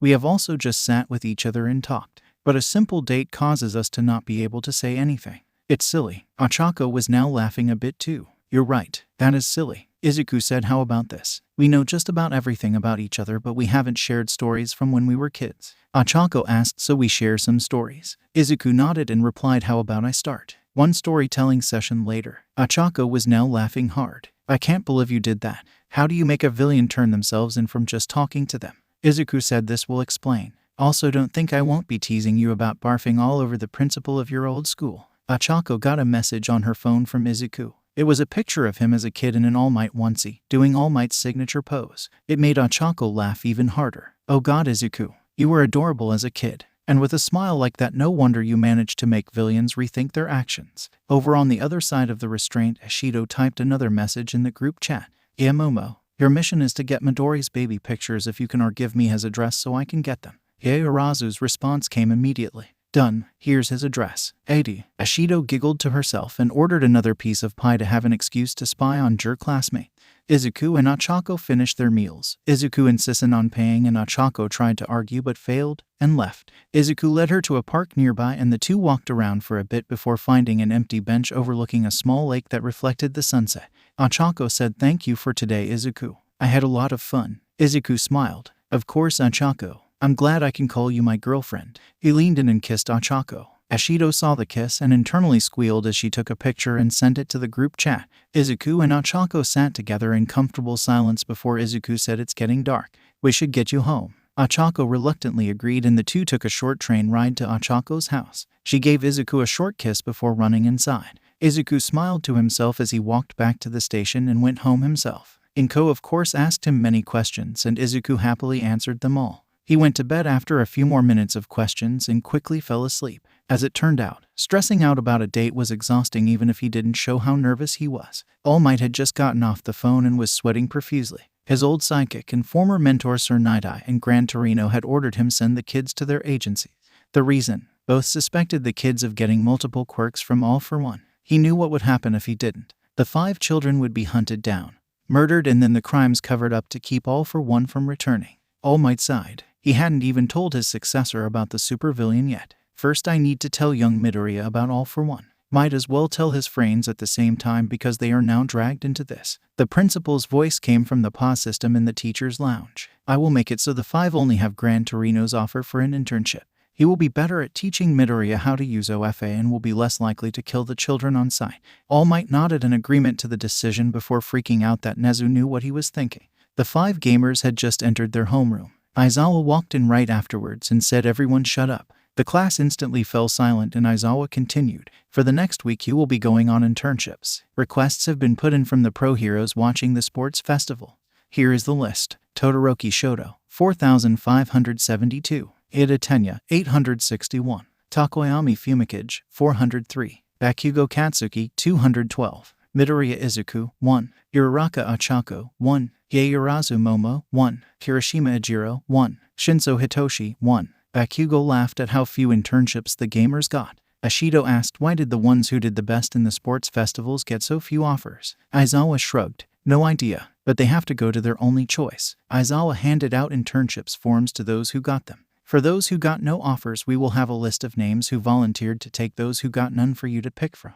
Todoroki had a giant binder of names. Bakugo, Takoyami, and Ida all had a few pages, and the gamers got a single slip of paper. The 5 slips of paper all read Gran Torino. Izuku said okay, this is no coincidence. The others agreed. Ida meanwhile didn't say anything and chose an internship in the city of Hasu, the place where his brother was attacked, the place he would have his revenge. Everyone was talking amongst each other and Izuku asked his friends, did you all see the news? Ingenium, Ida's older brother, was attacked. Apparently he can't walk anymore too. Yaoyorozu said it is such a shame too. Ingenium was a great hero too. Do you think we could heal him? Achako shook her head. Nope. We might be able to make it so he can walk a little and get feeling back in his legs to a point, but the normal human body can't heal like that. The class kept talking until Aizawa yelled quiet. Now, you have to have your internships picked out by the end of the week. For today you have to choose codenamed. I'm no good at that, so you will be helped. Aizawa was cut off by the door being kicked open and Midnight walking in saying by me. Aizawa sighed in exasperation and got into his sleeping bag, then rolled under his desk to take a nap. Midnight handed out whiteboards and markers. I will approve or reject names and you are showing them to the class. You have 15 minutes. Achako chose Uravity. Yaoyorozu chose Creati. Kirishima chose Red Riot. Everyone but Izuku and Shinso had a name. Shinso went up first. His board read the Hypnotist Hero, Charmcaster. Midnight said a mix between your brainwashing and other abilities. Approved. Izuku went up next. The name I chose was a legend. It has disappeared over time, and it took a lot of digging to find the story, but this is my hero name. His sign read the Elemental Hero, Merlin. Midnight warned Izuku this is a name that was ancient even before quirks. It has a lot of history, and people who recognize it will hold you to high standards with what the Merlin of legend has done. Are you up for it? Izuku nodded and had a look of pure determination on his face. Yes, he replied. Midnight said okay then. I approve. She smiled. After that the class was dismissed for lunch. Before the class could leave, All Might appeared in the doorway. I am here, borrowing these 5 to talk about something important. All Might then grabbed the 5 gamers and ran off to the teacher's lounge. In the teacher's lounge, All Might deflated and sat down. Izuku asked what's going on. All Might answered, I need to talk to you about something. About this wound in Gran Torino. All Might then told the story of All for One. Afterwards Achako asked, but how does Gran Torino fit in that story? All Might answered, Gran Torino used to be my mentor and homeroom teacher. He believes that you 5 have a connection to All for One. Yaoyorozu said, I see. So he sent us the internships to make sure we have none. All Might nodded. Principal Nezu had Aizawa give you only his offer. The other one who wants to test you will most likely try to kill you on sight before you can explain. But if you can prove you are innocent, you will receive training that will improve your control over all your powers exponentially, but his style of training is brutal. Izuku and the others wondered just who the other person was. Izuku said, so we need to prove we don't work for All for One, then train. Got it. The gamers went back to lunch and Ashido asked, why did All Might want to talk to you? Izuku said he gave us a warning. Gran Torino trained him and was apparently a brutal trainer. Ashido wondered out loud, just what did he go through? Izuku shrugged and Ashido moved on to her next question. Okay, so how did your date go? Izuku chuckled as he said, you should know. You were spying on us the entire time. Ashido went slightly pale as she realized she had been caught. Achako laughed. Don't worry about it, Mina. Besides, it was much better than what Bakugo did during our celebration. Ashido asked, what did he do? Izuku answered, he challenged me to a fight. I decided to embarrass him by dodging all his attacks easily and then knock him out in one hit. His explosions attracted a pro hero's attention and upset my dog. Ashido asked, you have a dog. Wait, has it been affected by your powers at all? Izuku whistled and a small green wolf pup appeared out of nowhere. Yes, Ashido squealed and picked the little wolf up. As she hugged it and pet it, she asked, do you all have one? Ochako nodded. Most match our hair colors. For some reason mine is pink. Ashido's eyes sparkled. Can I see? Ochako shook her head. No, not right now. Later today in heroics maybe. As it turned out, the 5 wolves would be just as hard to beat as their owners once they leveled up, and near unbeatable if their owners used healing spells. Izuku saw Ida looking down and not eating at a gable on his own. Izuku excused himself and walked over. Hey Ida. Ida looked up. Oh hello Midoriya. He replied sadly. Izuku said, listen, I heard about your brother and we might be able to heal him. Ida looked up. Really? He can be a hero again? Izuku said, I'm not sure. Our spells have healed extremely minor nerve damage. Him not being able to walk might be too bad an injury for us to fully fix. At the most he won't be stuck in a wheelchair for his entire life, but I'm not sure about anything else. Ada sighed and looked at Izuku. Please, try. Izuku replied, of course. After our internships I will do it. My healing license should get here by now. Ada cried tears of joy. He thanked Izuku profusely, but on the inside he thought Stain still ended his career. I will make him pay. All the students of Class 1A along with Aizawa were at the subway station. Aizawa handed out their hero costumes and gave the class a warning. Do not wear these costumes out in the street unless the pro you are interning with says so. And do not cause any trouble. It could ruin your career before it starts and will reflect badly on the school as well. Everyone said yes sir, then left for their individual trains. Izuku stopped Ida and said, Ida, I know that look. Don't do anything stupid, please. Ida brushed his classmate off. I will not do anything stupid Midoriya. You need not worry about me. In her mind, Ida thought this is the right choice. I will kill Stain and avenge my brother and all the others Stain has injured or killed. Ida left. Izuku saw Ida getting on a train that went to Hasu, where the hero killer was still lurking. Izuku hoped Ida was getting off on a station other than Hasu but didn't count on it. He was shaken out of his thought by Aizawa. Your train is about to leave Midoriya. Get going. Izuku apologized. Sorry Mr. Aizawa. I was just worried Ida was about to do something stupid like go after the hero killer. Aizawa said, I'm glad you are looking out for your classmates, but that is not to worry about right now. Izuku nodded and walked over to his train. As he got on with the other gamers, he said, I'm worried about Ida. Ochako asked, what about? Izuku said he's interning in Hasu, but he wouldn't try to go after the hero killer, would he? Yaoyorozu shook her head. No, he is smarter than that. He knows he could not possibly hope to win against such a skilled opponent. Kirishima argued, I don't know. He might be trying to avenge his brother. That's pretty manly and all, but he could get into some serious trouble from it. Shinso said all we can do is hope he stays safe for now. If we really get worried, we can convince the hero we're interning with to take us to Hasu to check on him. Everyone agreed. On the train ride, Ochako and Izuku fell asleep against each other. Yaoyorozu took a picture of the two and sent it to Inko. Kirishima asked, why did you do that? The rich girl replied, Mrs. Midoriya requested that I send her a picture of anything cute or embarrassing Midoriya does. This counts. Shinso asked, why does she want that? Yaoyorozu giggled as she replied, blackmail. Apparently Midoriya is quite good at talking his way out of punishment. His mother needs something to hold over his head for when he does something stupid. Kirishima asked, does that happen a lot? Yaoyorozu said, remember the sludge villain incident? A figure ran out to help the captive before All Might showed up. That was Midoriya. The captive was Bakugo. Shinso looked exasperated. Is stupidly heroic just like his thing. Running towards a villain to rescue his bully, then shattering every bone in his arm and legs at the entrance exam.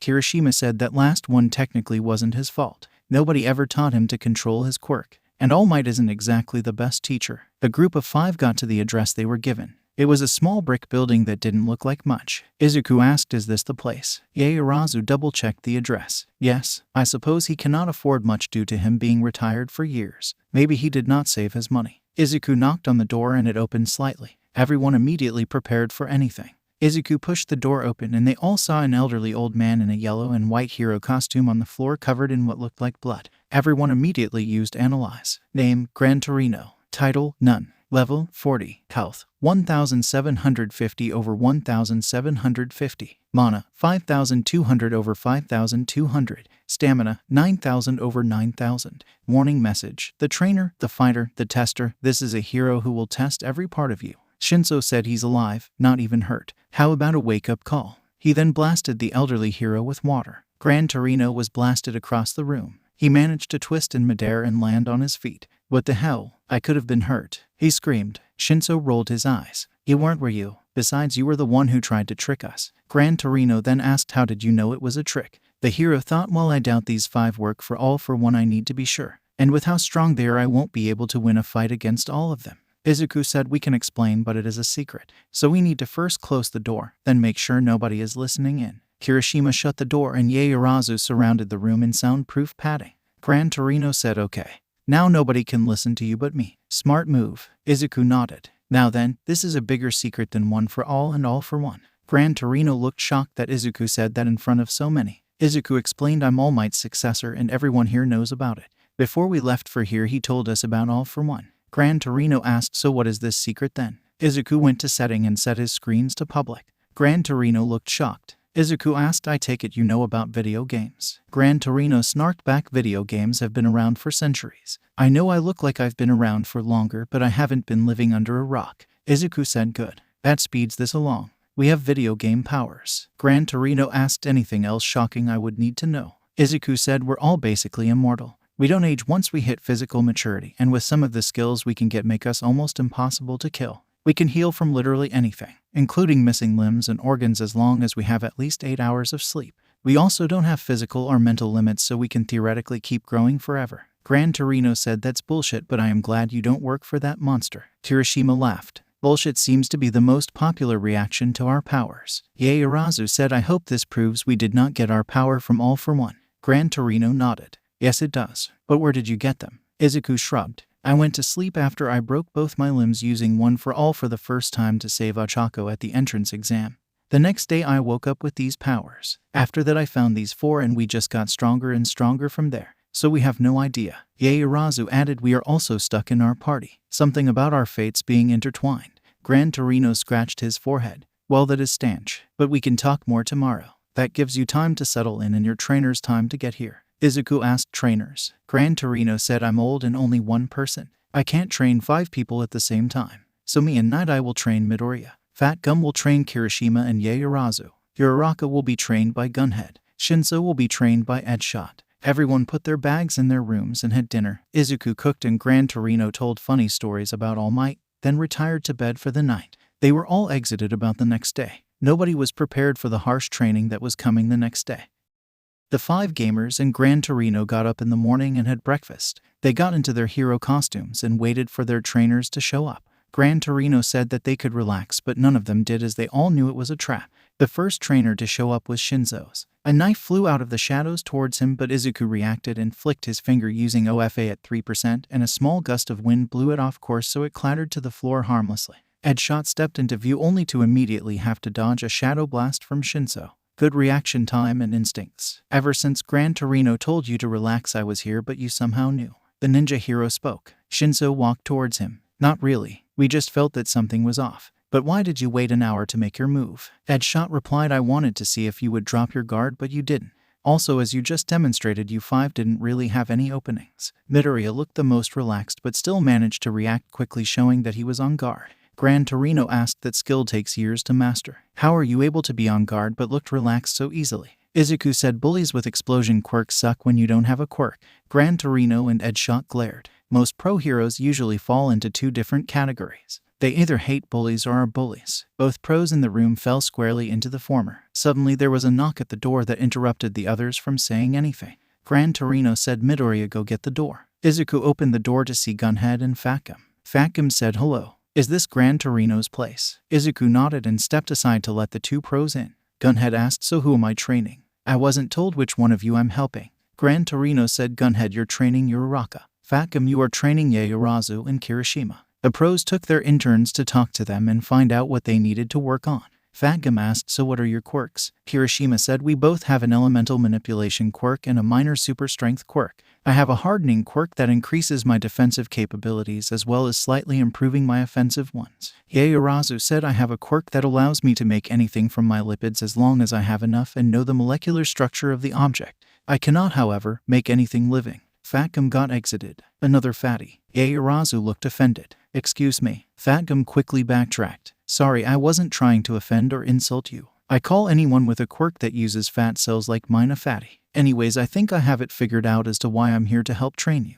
Kirishima, I'm here to help you improve your defense. Yaoyorozu, I'm here to help you make the most of your lipids. And then with your quirks, I take it you struggle with direct offensive attacks. The 2 students nodded. Yaoyorozu said yes. Midoriya is typically the one who does the attacking for us most of the time when we train together. We can attack and quite potently at that, but I usually set traps or stay as support. Kirishima added, I'm usually the one who's taking the hits from others and making an opening for either Madabro or Shinbro. Fatgum nodded. Okay, I got it. My quirk is like this. My fat absorbs kinetic energy and burns itself off in the process. Once I absorb enough energy, I can use it to attack. I may not seem like it, but I have a pretty decent figure underneath all this fat. I think you might be able to do something similar, Kirishima. And then you might be able to combine that energy with your elemental manipulation. And then Yaoyorozu, I think it might be possible for you to just make that energy with your quirk itself. Gunhead asked, what is your quirk? Ochako said, well, all 5 of us have an elemental manipulation quirk and a minor super strength quirk. But before I awakened those, my main quirk was zero gravity, a 5-finger contact quirk that erased the effect of gravity on an object.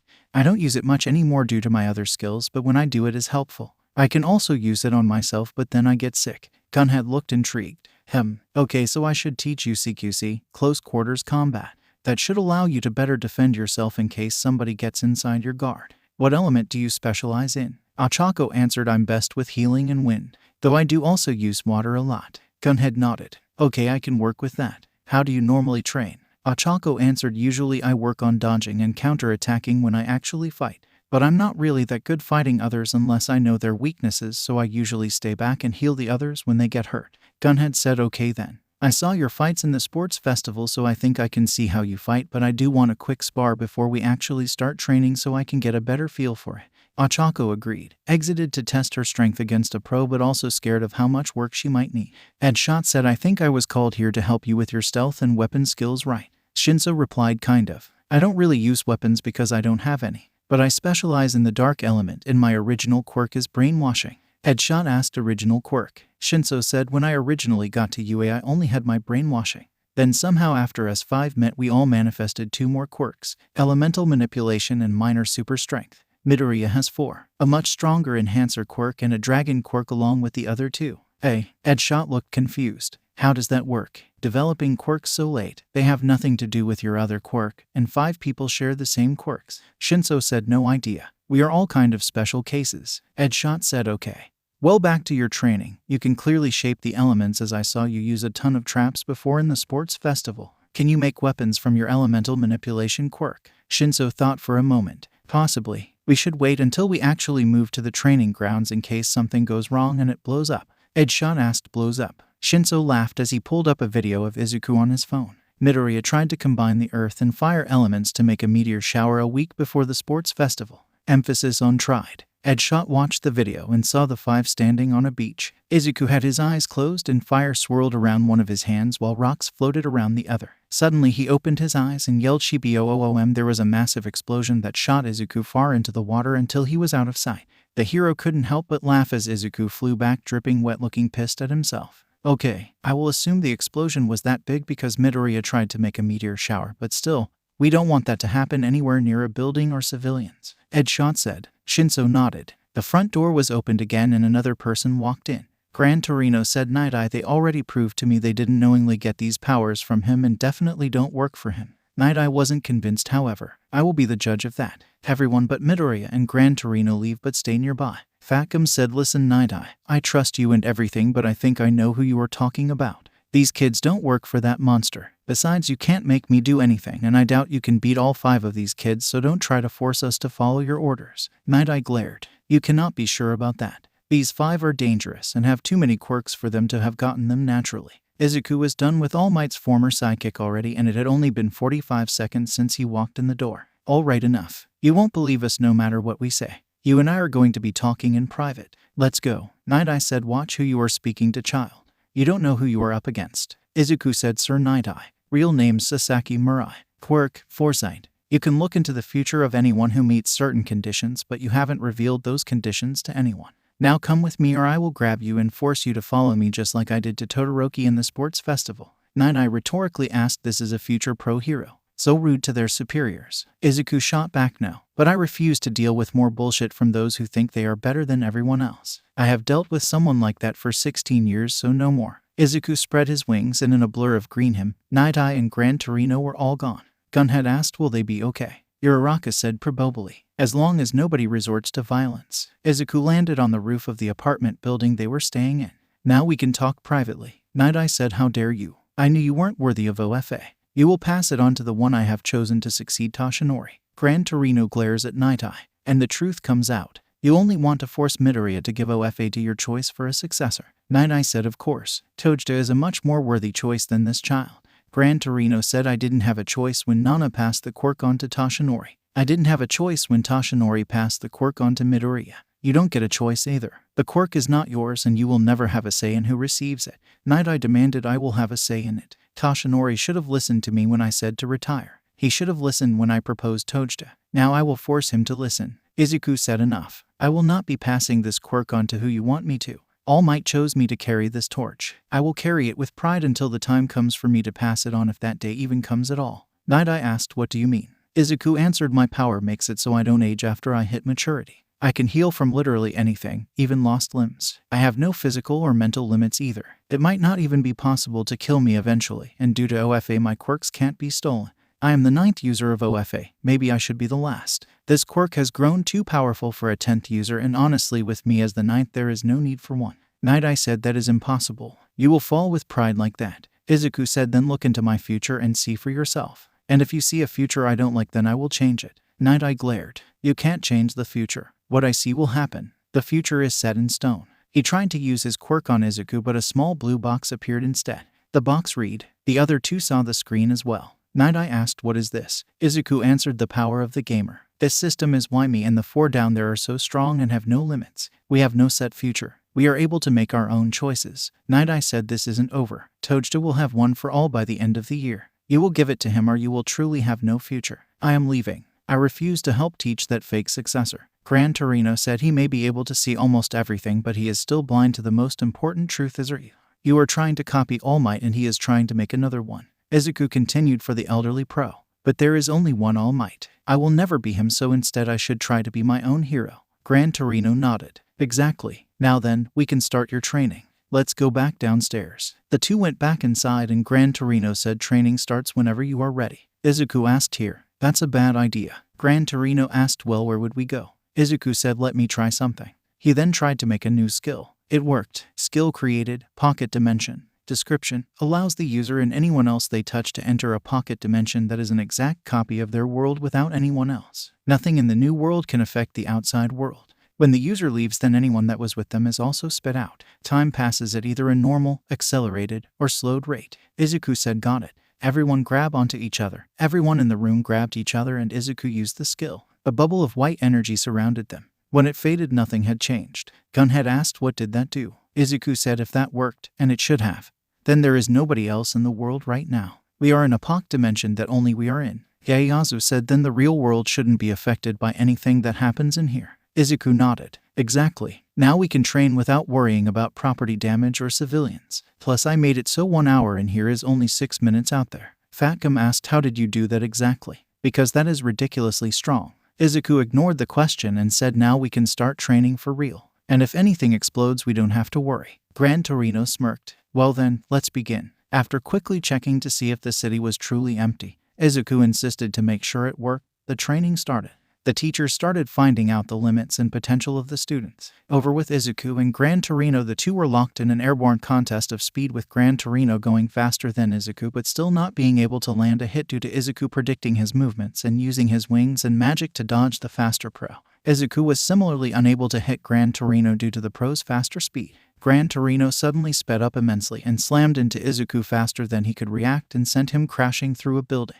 When Izuku flew back, Gran Torino said, you're fast, strong, and able to predict my movements. But you still aren't using your powers, mainly OFA and your dragon quirk, to their fullest potential. They fight against each other instead of working together. Think about why that is while you heal from that and I go get some snacks. The elderly pro then sped off to the nearest store to take some food. Izuku sat down at a table outside a cafe and thought about what Gran Torino meant. Over with Gunhead, him and Ochako were sparring. Gunhead watched her style and saw that while she had clearly never been formally trained, Ochako was a very quick learner, easily adapting to Gunhead's feints after just 2 times. But like she said, Ochako's lack of experience in close quarters against an unfamiliar opponent showed to be her downfall. Gunhead dodged her next attack, then swept Het legs out from under her. The pro then helped her up and said you did good. Most people take much longer to adapt to a trick like that if they ever do, but I can easily see that you aren't used to fighting others close up. Ochako nodded. Yeah, I only beat Bakugo so easily because I knew his weakness and fighting style. I could have beat him regardless, but not as easily without knowing how to cancel out his explosions. With you I can sort of see how you fight, but you don't have any real openings other than your blind spots, which I'm not fast enough to exploit. Gunhead said, see, most people wouldn't be able to really see that so quickly after one fight. You have talent for this. Let's keep going, okay? Ochako nodded and Gunhead started helping her by giving her advice during the fight. Edsha and Shinso were trying to make a new ability for him. Shinso said, I think I got it. He paused for a minute. Yes, he cried. He had successfully made a new spell. Sub-spell created, elemental weapon. Description: the user can make a weapon that can be imbued with any element the user has access to. Each element provides a different bonus. The weapon depends on the will user and cannot be changed once made, but it can be altered. Effects: fire element, bonus damage and the ability to melt things as well as shoot fire. Water element, bonus attack speed and the ability to shoot water. Wind element, bonus attack speed and the ability to shoot slashes of wind that can also cut things. Earth element, bonus damage and the ability to make waves of sharp rock shoot from the ground towards a target. Ice element, bonus damage and the ability to freeze things as well as make waves of ice similar in a similar manner to the waves of rock from Earth element. Lightning element, bonus attack speed and the ability to paralyze an opponent as well as discharge lightning towards a target. Light, dark element, bonus attack speed and damage as well as the ability to shoot blasts of light, dark. Headshot said, can you use it? Shinso nodded. I think so. Let me try. Shinso uses the elemental weapon spell and long twin daggers about 8 inches long spawned. They seem to be plain weapons made of steel, but the center of the blades had 8 different symbols on them. Sweet. Headshot agreed. Yes. Can you make any other weapon or just those? Shinso said, just these. I used to have a steel longsword too, but I gave it to Yaoyorozu because I had no idea how to use it. Headshot asked, how did you get it? In the same way you made these. Shinso shook his head. Sorry, but I can't really explain how I got it. Headshot sighed. Whatever. I was going to teach you how to throw knives, but you can't really throw those. Shinso said, I think I can actually. Let me try something. The 2 knives shrunk down so the blade on each was about half the size. Now I can learn to throw these. Oh, and I can do this. The 2 blades each lit up in flames and turned red. One of the runes on each lit up a brighter red than the blade.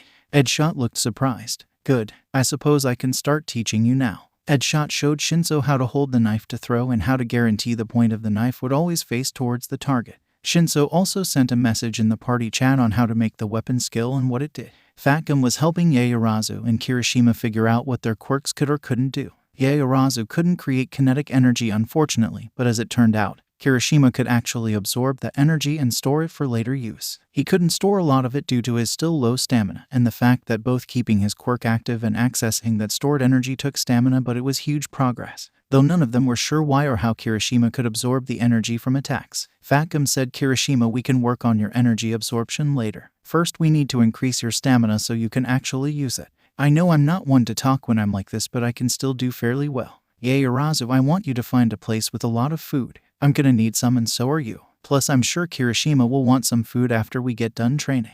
Kirishima asked, how do we increase my stamina? Yaoyorozu left to find some food and Fatgum said, easy. We jog around this district. Then we can stop and get some food and meet up with the others to see how everyone's training is going. Kirishima pounded his fists together. Sounds like a great workout. Then can we work on increasing my durability? I doubt I can train it how I normally do right now. Fatgum asked, how do you normally train it? Kirishima answered, before I got to UA I would jump out of buildings. Last time I did it I could handle a 6-story drop before I start feeling it. Nowadays I get Madabro to hit me as hard as he can. Once we met at a beach and I ended up getting knocked into the ocean from it. Thankfully I'm a strong swimmer and the shark that approached me ran off when I punched it in the nose. All in all it was a pretty fun day. Fatgum laughed. That sounds like good training. And sparring with Midoriya seems like a great way to improve in everything. Yaoyorozu came back and overheard this. I'm not sure how much of a spar it is compared to a one-sided beatdown due to Kirishima having trouble reacting to Midoriya's speed. Kirishima wilted a bit and Fatgum laughed harder. The BMI hero reassured Kirishima. Don't feel too bad, Kirishima. Defensive heroes like you and me always have trouble dealing with speedy opponents. Anyways, let's get to work. 2 hours later, everyone in the alternate dimension had met up to discuss how their training had gone. Izuku said, I developed a technique I call full cowling. I use my enhancement quirk on my entire body instead of just one part of it. It is really useful. It also makes me much faster and stronger than normal. In secret, he was showing the skill to the other gamers. Quirk technique unlocked. One for all, full cowling. Description: the uses channels OFA throughout their entire body. Depending on the percentage used, that continues boost to physical stats increases or decreases, starting at 10x for 1% and 10x for 100%. At higher levels, it is easier to adjust the percentage used. Shinso rolled his eyes, as if you weren't already fast enough. Seriously, I outmatch Ida in speed now, and he has a speed quirk, yet I am nowhere near how fast you are. And you can back up that speed with insane damage from how strong you are. Everyone laughed at Shinso's tirade. Whatever, he continued. Let me show you what I managed to do. Shinso then made his daggers at their normal length of 8 inches. I made it by trying to focus our elemental attacks into a weapon shape. It can channel every element we have access to into it, maybe even more than one at a time if we get really good with it. Shinso also showed off its skill page to the other gamers. Kirishima said I managed to increase my stamina and speed a bit as well as my durability, and I found out that I can absorb energy from physical attacks like Fatgum, but it makes me really tired to use it. Izuku asked, why not use the energy you absorb to refuel your body? I mean, with a normal person's body it might have negative repercussions, but us 5 aren't exactly normal. Kirishima looked like his whole view on how he was doing things shifted. He went silent as he thought about what Izuku said. Yaoyorozu said, while Kirishima recovers from Midoriya, I will go next. I have improved on my lipid usage. I can now use less to create larger objects. Ochako said, I learned some basic martial arts. I will need to improve more and learn more advanced techniques, but other than that I think I did pretty well. Gunhead said, yeah, you really picked up on everything really quick. I can't wait to see how skilled you are once you master what I've taught you. Ochako blushed at the praise. Izuku said, you really are amazing, Ochako. She blushed more but smiled.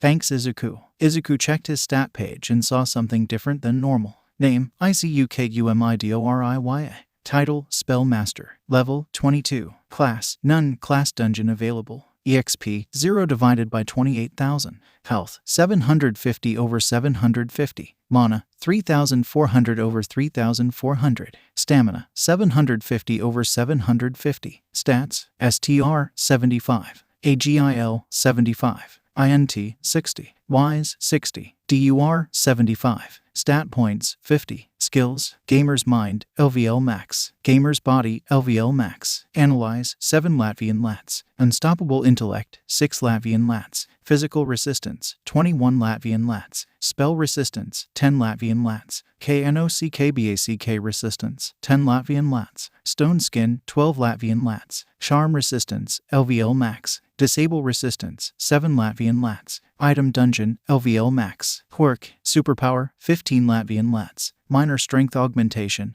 LVL 16. Dragon Force, 18 Latvian Lats. Spells, Fire Magic, Fireball, Fire Vortex, Flamethrower. Water Magic, Water Gun, Aquasphere, Whirlpool. Earth Magic, Rock Bullet, Earth Prison, Rock Slide. Wind Magic, Air Cutter, Wind Prison, Wind Cannon. Recovery Magic, Light Heal, Cure Meek Disease, Heal. Support Magic, Speed Up, Damage Up, Defense Up. Status Magic, Poison Bolt, Lockdown, Disable. Ice Magic, Freeze Ray, Ice Tomb. Electric Magic, Thunder Shot, Lighting Web. Nature Magic, Poison Needle, Vine Wrappings. Dark Magic, Shadow Blast, Shadow Bindings. Light Magic, Photon Beam, Holy Chains. Sub-Spells, Spell Barrage, Elemental Fist. In the party chat, Izuku asked about it. Party chat, MIDORIYAI. Does anyone else have the class dungeon available? Check your stat page to see. Red Riot, yeah, level 22 right. YAOYOROZUM, I have it as well and I am level 22. URARAKAL, same here. What do you think it is? SHINSOH, so we have a class system.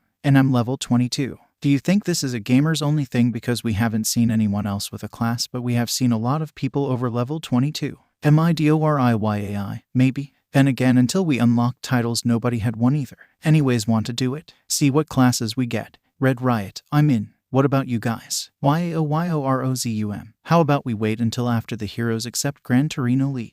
They are only staying for today after all. SHINSOH, sounds good. Plus you guys still need to get your weapons. It would probably be better to get those before we get a potentially whole new set of abilities. URARAKAL, sure. Plus I kind of want to see how well our new skills match up against each other. It was decided. The next day the 5 gamers would do the class dungeon and get their classes. For now though, they would make their elemental weapons and train a bit with them. Yaoyorozu made a sword and shield. Kirishima made a battle axe. Ochako made a bow and used elemental magic to make the arrows, and Izuku made a spear. They all train with their weapons for the rest of the day. Izuku and the rest of the gamers waved as the pro heroes they were training under left. They had been in that alternate dimension for almost 10 hours, but only an hour had passed in the real world.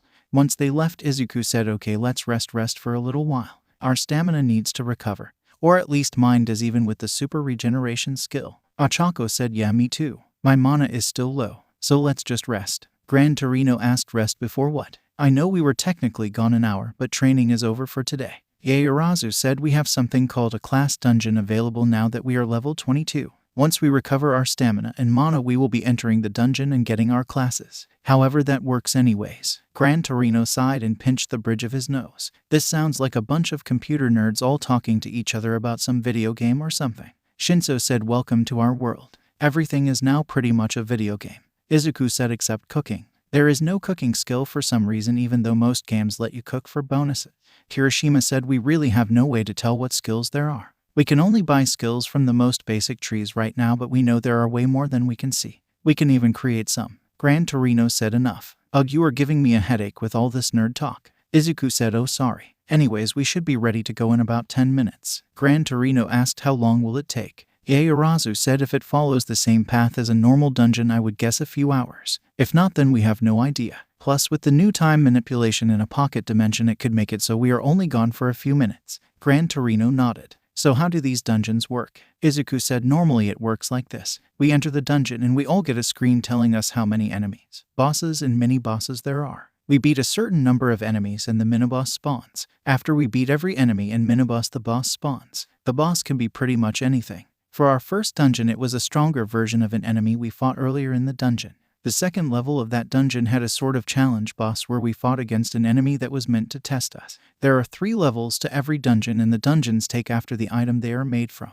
Gran Torino said, "I regret asking. I'm leaving to get some food. You all go into the dungeon, I guess." Izuku asked, "Is everyone ready?" Ochako said, "Yep. What about you guys?" Kirishima said, "I was just waiting for you guys." Shinso said, "Same. I didn't use much mana or stamina." Yaoyorozu nodded. "Yes, my bars are all full." Izuku opened his stat page and selected the class dungeon. A golden portal opened up for them. "Let's go." The 5 entered the portal and it closed behind them. Gran Torino thought, "I really hope that I don't have to deal with them again. All this video game stuff gives me a headache." They're good kids though. The dungeon turned out to be different than any other they had seen. To start with, it was a large corridor with a wall blocking them from continuing on the side opposite to them, and no enemies. Another thing that was different was, instead of a screen telling them how many enemies there were, they got a screen explaining the class dungeon.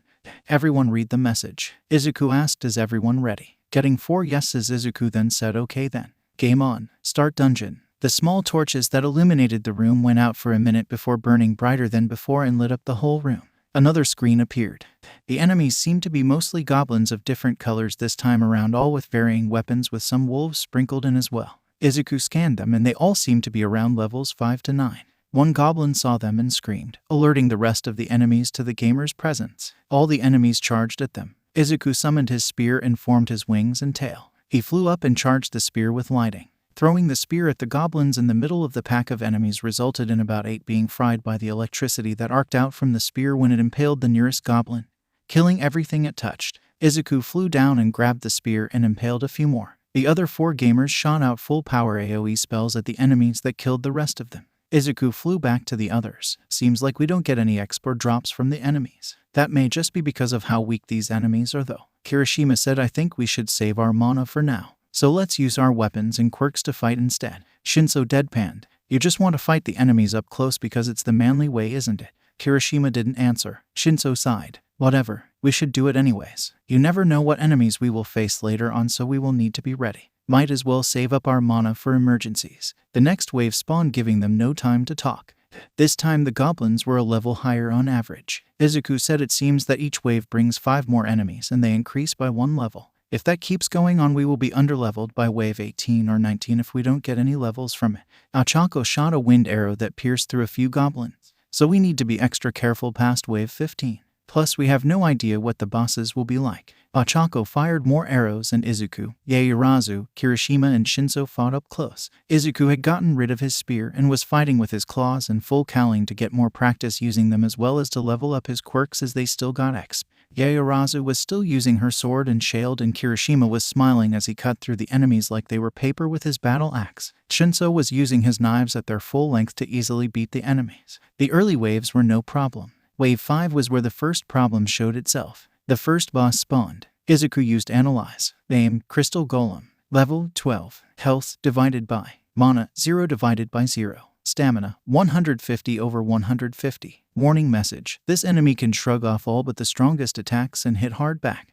Its biggest weakness is its speed, as it cannot move quickly. Izuku read this and said, well shit, this isn't good. Any ideas to take this thing down? Shinso said, first let's hit it with something to see what happens. Izuku nodded. Okay, let's hope this does something. Izuku grabbed his spear and charged up OFA in his arm at 30%. This is gonna hurt. Izuku threw the spear and it shot towards the golem's chest and hit it.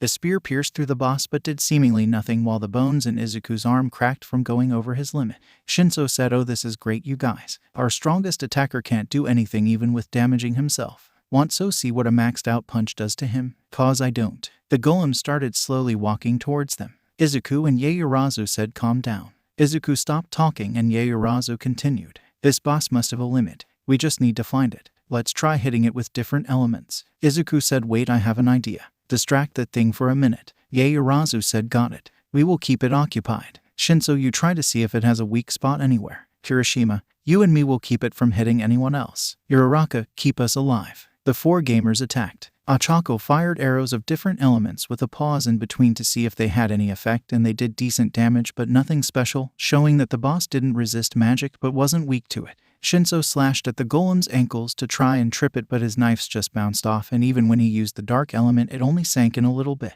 Kirishima and Yaoyorozu were having much more success at keeping the boss until Yaoyorozu was almost hit. Everyone screamed in panic except Yaoyorozu. She simply yelled, Ice Shield, and raised her shield that was now glowing white and pale blue. The golem's fist connected with the shield and Yaoyorozu was blown away. Her shield did block the damage, however, and it did something even more. The golem was now frozen in what looked like a giant flower made of ice. It did not hold for long, but it gave Izuku enough time to finish his newest spell. Defense down, strength down, speed down. He shot off 3 spells in quick succession. They all connected with the golem and coated it in an aura before the next spell hit and replaced it with its own. Izuku yelled, attack now. Lightning Spear. Izuku threw his spear again, and this time it blew off the golem's arm and did heavy damage. Ochako let loose with something she had been saving for the right moment.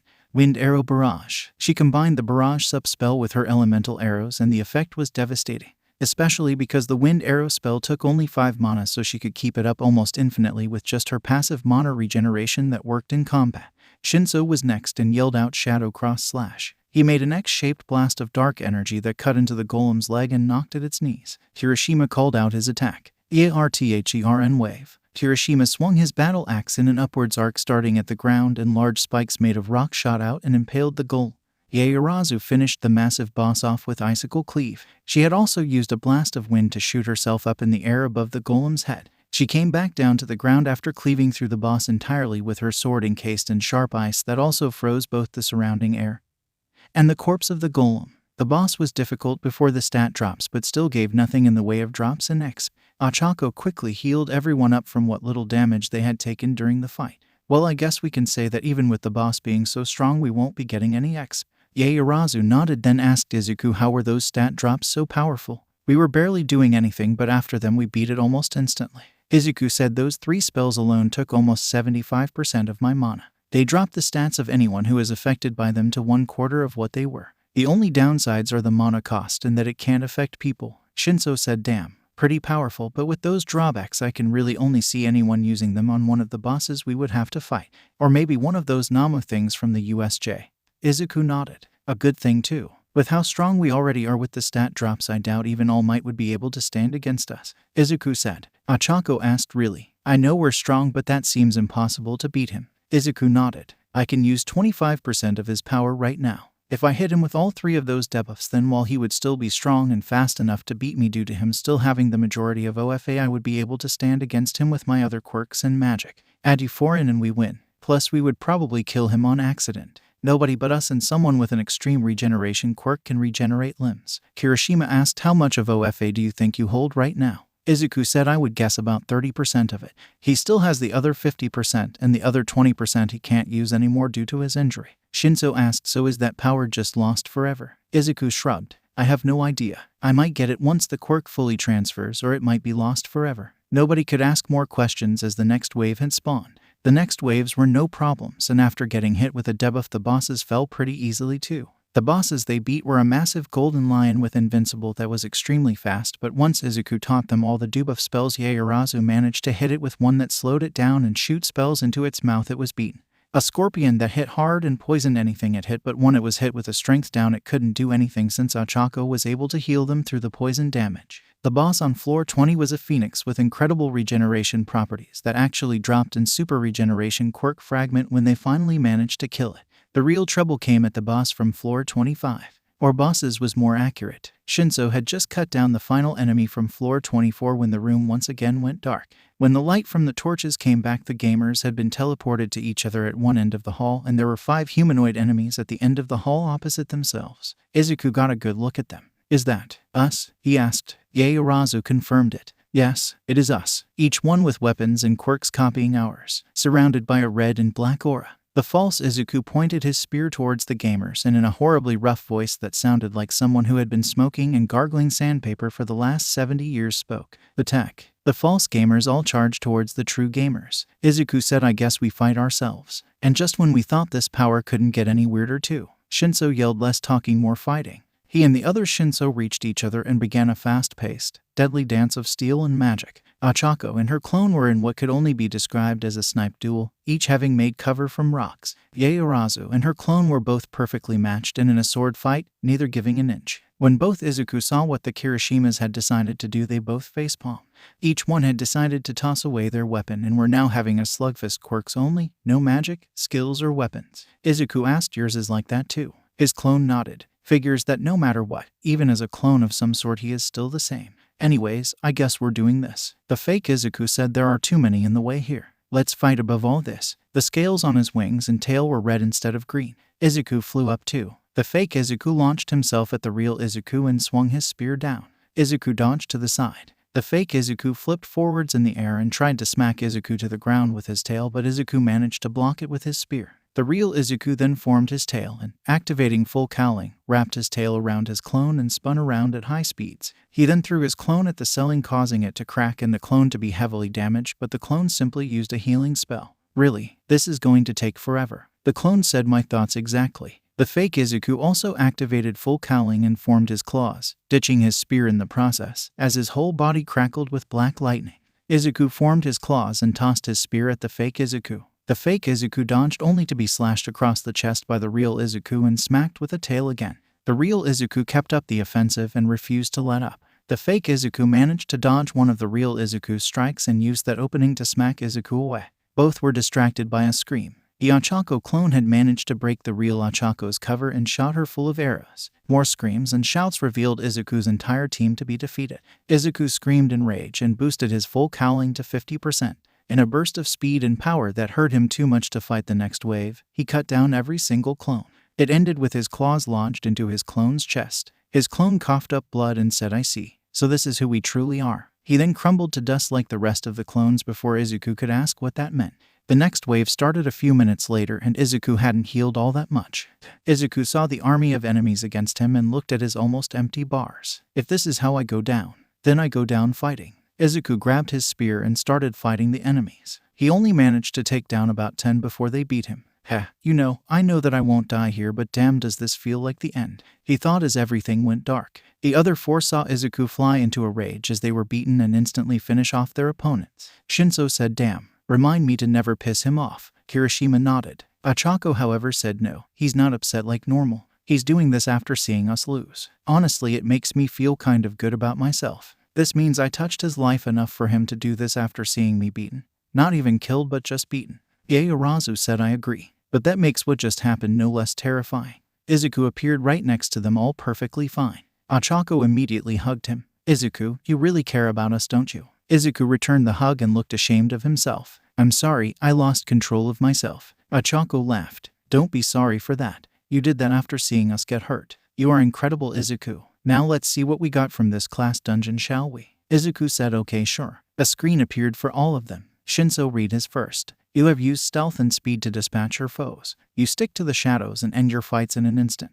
Your class is Assassin. Added skills. Stealth. This skill allows you to hide yourself from view. Mastery of this skill allows you to completely disappear and be impossible to detect for all but the best trackers. Shadow Strike. This skill allows you to attack from the shadows and, if the enemy does not know you are there, deals 500% damage. It only kills if you want it to and will leave no physical wound unless wanted. Added stats. STR plus 5 AGI plus 20. Kirishima said awesome. I don't really find sneak attacks manly, but not everyone cares about that sort of stuff. Anyways, my turn. Kirishima read his screen. You are an unstoppable force and an unbreakable shield. You fight head-on and shrug off any attack easily. Your class is Defender. Added skills. Block. This skill reduces damage from a hit by 75%, and the remaining 25% damage you take is also done to your enemy. Mastery of this skill lets you block 100% of the damage and reflect 50% of the damage an attack would do back. Cooldown, 30 seconds. Defend. Reduces damage by 50% for all attacks you see coming.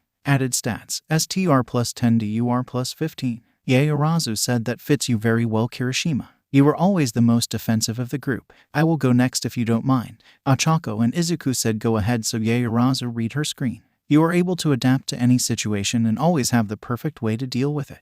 You stay back and plan until you see your opportunity to strike. Your class is Summoner. Added skills. Summon Elemental. This skill allows you to summon an elemental warrior that ties to your summon companion skill. Mastery of this skill allows you to summon stronger and stronger elementals. Absorb. You are able to absorb any elemental warrior you summon and gain their strength for a limited time. It does, however, lock you into using the element of magic. Mastery of this skill will no longer lock you into a single element and will allow you to absorb multiple elementals. Added stats. INT plus 15 Wise plus 15. Izuku wondered, how do the elementals summoned match up to the beasts we can tame? Ochako shrugged. I'm sure we will find out eventually. My turn now though. She read her screen. You stay away from the direct conflict, though you are able to fight if needed. You are the last line of defense from death. Your class is Healer. Added skills. Advanced Heal. You heal the target for 80% health, 40% mana, and 50% stamina. Mastery of this skill allows you to heal 100% of all three as well as use the skill on yourself. Ultimate Cure. You heal every status of the target completely. It can even be used to heal extreme nerve damage and heal from injuries that would normally be impossible to recover from. Mastery of this skill allows decreases the mana cost. Added stats. INT plus 10 Wise plus 10 AGI plus 5. Izuku realized something. That skill might allow you to heal All Might's injury. And from what it says in Genium too. Ochako got exited. Yes, now I can help them and be an even better healer. Plus with that other skill none of us are getting hurt anymore. What did you get, Izuku? Izuku read his screen. You are a man who has suffered more than even the most tortured soul. You are a man who was beaten down but refused to give up and was given the chance to become the greatest hero this world has ever seen or the most terrifying villain. You are a man with the potential to lift the world higher than ever seen before, or to crush it down beyond the point of recovery. Your class is Godling. Added skills. Divine Blood. You take 25% less damage from all sources. Any damage you deal restores your health, mana, and stamina by 100% of the damage done. Divine Aura. You grow at plus 100% speed. Your allies also grow at plus 75% speed. Added stats. STR plus 25 AGI plus 25 DUR plus 25 INT plus 40 Wise plus 40. Shinso read Izuku's class and his buffs. You know, I should be surprised, but because it's you I'm just not. Kirishima asked, what does Godling mean? Yaorazu could barely form proper words. It means P part G God or S sometimes G God in TTR training. Ochako asked Izuku. You're part God. Izuku quickly shook his head. And no, and not that I know of at least. He stuttered out, equally shocked. Kirishima said, well, whatever. These classes can evolve, right? With those skills so strong right now, it is crazy to think about how strong you could be once the class is fully evolved. The screens closed and a new screen appeared with mostly the same information. Only one difference between them. Class evolution. Classes evolve when you enter combat. As that class or use skills related to that class. Stronger classes take longer to evolve and the number of evolutions varies. When classes evolve, the skills they give you may get stronger, you will receive more stat points, and new skills will be given to you. For just completing a class dungeon, you have been granted EXP based on how well you did. They read that screen. Yaorazu said, well, that answers your question, Kirishima. And it seems that Midoriya has the strongest class right now. It will most likely take him the longest to level up the class. Shinso said maybe not. Both his added skills are passive, meaning they are always on. So even if one of them is only useful in combat of some kind, we get into fights a lot between UA Heroics class and our own training. Izuku said that is true. Plus Kirishima and I work out a lot because he likes doing it and I need to in order to control one for all. So my second skill helps with that. Ochako noticed something that had happened. We all glowed when we got our classes. Izuku, you're still glowing. Yaoyorozu added she is correct. It has dimmed slightly but is still clearly there. Izuku said maybe that is a side effect of divine aura. Kirishima said it looks cool. Besides, it doesn't seem to be hurting you. The portal to the real world opened up. Izuku said we can figure this out later. We should leave before Gran Torino gets worried or tries to go through the portal. Ochako grabbed onto Izuku's arm and said sure. Oh, whatever makes you glow also makes you warmer than usual to the touch. It's actually really nice. They walked out of the portal to see Gran Torino. Izuku asked how long were we gone. Gran Torino said about an hour and a half. Why are you glowing? Izuku said we think it's a side effect of my class. Also, all our classes are good but mine seems to be extra powerful. Gran Torino asked how strong. Izuku said well, it's called godling, so what do you think? Gran Torino said it sounds pretentious but with everything else you can do I'm sure it lives up to the name. What did you fight in there? Izuku said most of the normal enemies were pretty weak at first but the bosses were tough until I made a new skill that lowered their stats by a lot. Then they went down pretty easy. The downside is it doesn't work on people though. We eventually lost to the 5th boss. We fought a clone of ourselves. I used 50% of OFA to finish them all off after these 4 were beaten. But my clone said something really weird before he died. Ochako asked what did he say? Izuku said he said I see. So this is who we truly are. And then the class message I got was ominous. It said how I could be either the greatest hero in the world or the most terrifying villain. Gran Torino said I wouldn't worry too much about that. You have some good friends that will keep you on the right track. Izuku nodded. Yeah, I trust them but it still worries me. A screen appeared in front of the gamers. Izuku read it and said we need to get to Hasu. As soon as possible. Izuku said we need to get to Hasu. As soon as possible. Gran Torino asked why. Izuku read over the screen again. We got a warning for a raid for some reason. I'm not sure why since we didn't get a warning at the USJ. Raid warning. Location, HOSU. Enemies, NOMU 88, NOMU 12, NOMU 29, Stain, the hero killer. Time until start 1 HR 30 min. Rewards, vary based on how well you do in the raid. Yaoyorozu said it seems there will be 4 main enemies. 3 Nomus, the creature All Might fought at the USJ, although they seem to be weaker variants based on the lesser before their names, and the hero killer, Stain.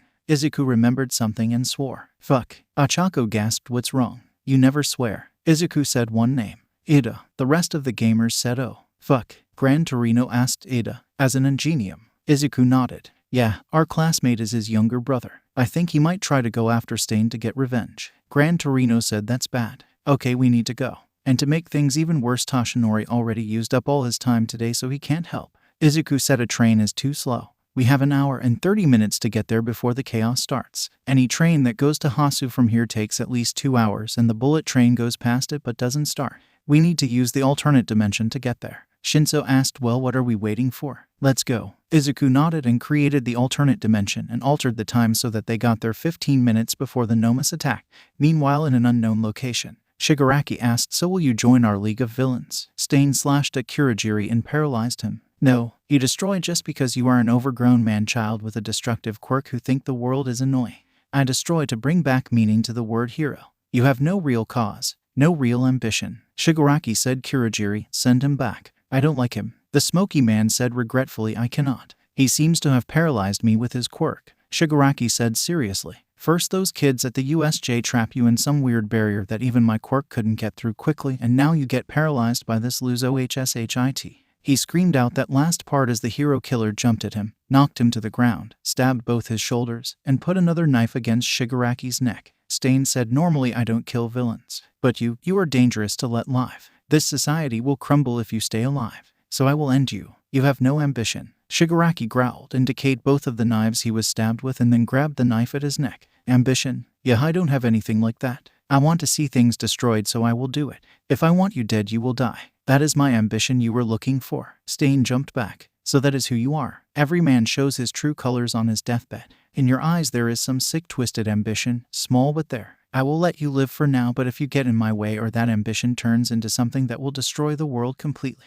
then I will kill you. Now then, you, mist man, send me back to Hasu. Kurogiri opened up a portal. Is it wise to let him go? Shigaraki said I don't like him. I'm going to kill him. But first, let's break his pride. Sensei, how many Nomus are done? A voice from an audio-only screen replied, you may have 3 Nomus to work with. Do what you will with them. Shigaraki said, Kurogiri, take us to Hasu. In a back alley in Hasu, 15 minutes after the hero killer returns to the city, Ada saw the hero killer standing over a hero. Face me, hero killer, for I am the hero ingenium. Stain said, a child wearing a suit of armor. Go home, child. Ada said, no, for I am the younger brother of a most excellent older brother. An older brother who was an amazing hero. An older brother whose career you ruined. I will avenge Tensei. Stain said, here for revenge. I do not kill children as they still have the potential to be true heroes. But you have shown yourself to be nothing but a fake. Stain rushed forward and attacked Ida, who even with his quirk could not keep up due to him not being able to maneuver in the alley easily. Ida was stabbed and went down.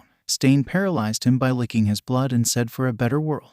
Perish. A few minutes before Stain and Ida fought, Izuku and his group arrived in Hasu. Izuku said, okay, I have a plan. When the Nomus get here, we need to split up. Achako and I will go and find the hero killer since I can carry her and I can fight the hero killer while she heals everyone and backs me up. You guys take out the Nomus if you can. They should be weaker than the ones in the USJ, but be careful. Gran Torino, do we have permission to use our quirks to fight the Nomus and the hero killer? Gran Torino said, yes. I would not have let you come here if I didn't think you were going to fight with or without permission. Izuku nodded. Good. Uravity, let's go. Stain probably isn't waiting for the Nomus to get here to attack. Shinso said, all right. Be careful, you too. Achako said, let's go, Izuku. Izuku said, we are technically on duty here. It's Merlin right now. Achako giggled. Whatever you say, Merlin. Izuku formed his wings and Achako climbed on his back in a way that still let him fly. Let's go. The two flew off. Right after they did, the Nomus appeared in the city. One tall and buff, similar to the Nomu from the USJ, another thinner and lanky, and one with wings. Shinso said, Red Riot, take on the big one. I'll take on the lanky one. Creati, can you deal with the flying one? Gran Torino said, I can take on the flying one. Creati, you help with evacuation. Yaoyorozu nodded. She shouted, Everone, follow me. The other heroes will defeat those things, but we need to get out of here. All the panicking citizens started running towards Yaoyorozu and then passed her to a part of the city that wasn't being attacked. As they were running, the flying Nomu tried to attack them after tossing Gran Torino away. Yaoyorozu turned around and slammed the Nomu's face with her shield and charged it with the electric element. It was blown back 20 feet where Gran Torino attacked it again. She used Analyze while she had the chance. Name, Nomu number 12. Level 1. Health, 871,000. Mana, 120 over 120. Stamina, 2,400 2,500. Quirk, Wings, Pain Nullification. Warning message, this creature is no longer human. The result of a twisted experiment, it is in constant pain. Kirishima was easily taking the attacks from the Nomu. His punches seemed to actually be doing damage too. He decided to use Analyze to see its stats. Name, Nomu number 29. Level 1. Health, 2,350 2,500. Mana, 120 over 120. Stamina, 1,000 over 1,000. Quirk, Minor Strength Augmentation, Pain Nullification. Warning message, this creature is no longer human. The result of a twisted experiment, it is in constant pain. Kirishima said, the bastard who did this will pay. Doing this to anything, people, animals, anything, is wrong. Time to stop holding back. Kirishima lit his fist with flames and punched the Nomu harder while still easily shaking off all its attacks until he had a momentary lapse in focus from seeing the flying Nomu try to attack the citizen.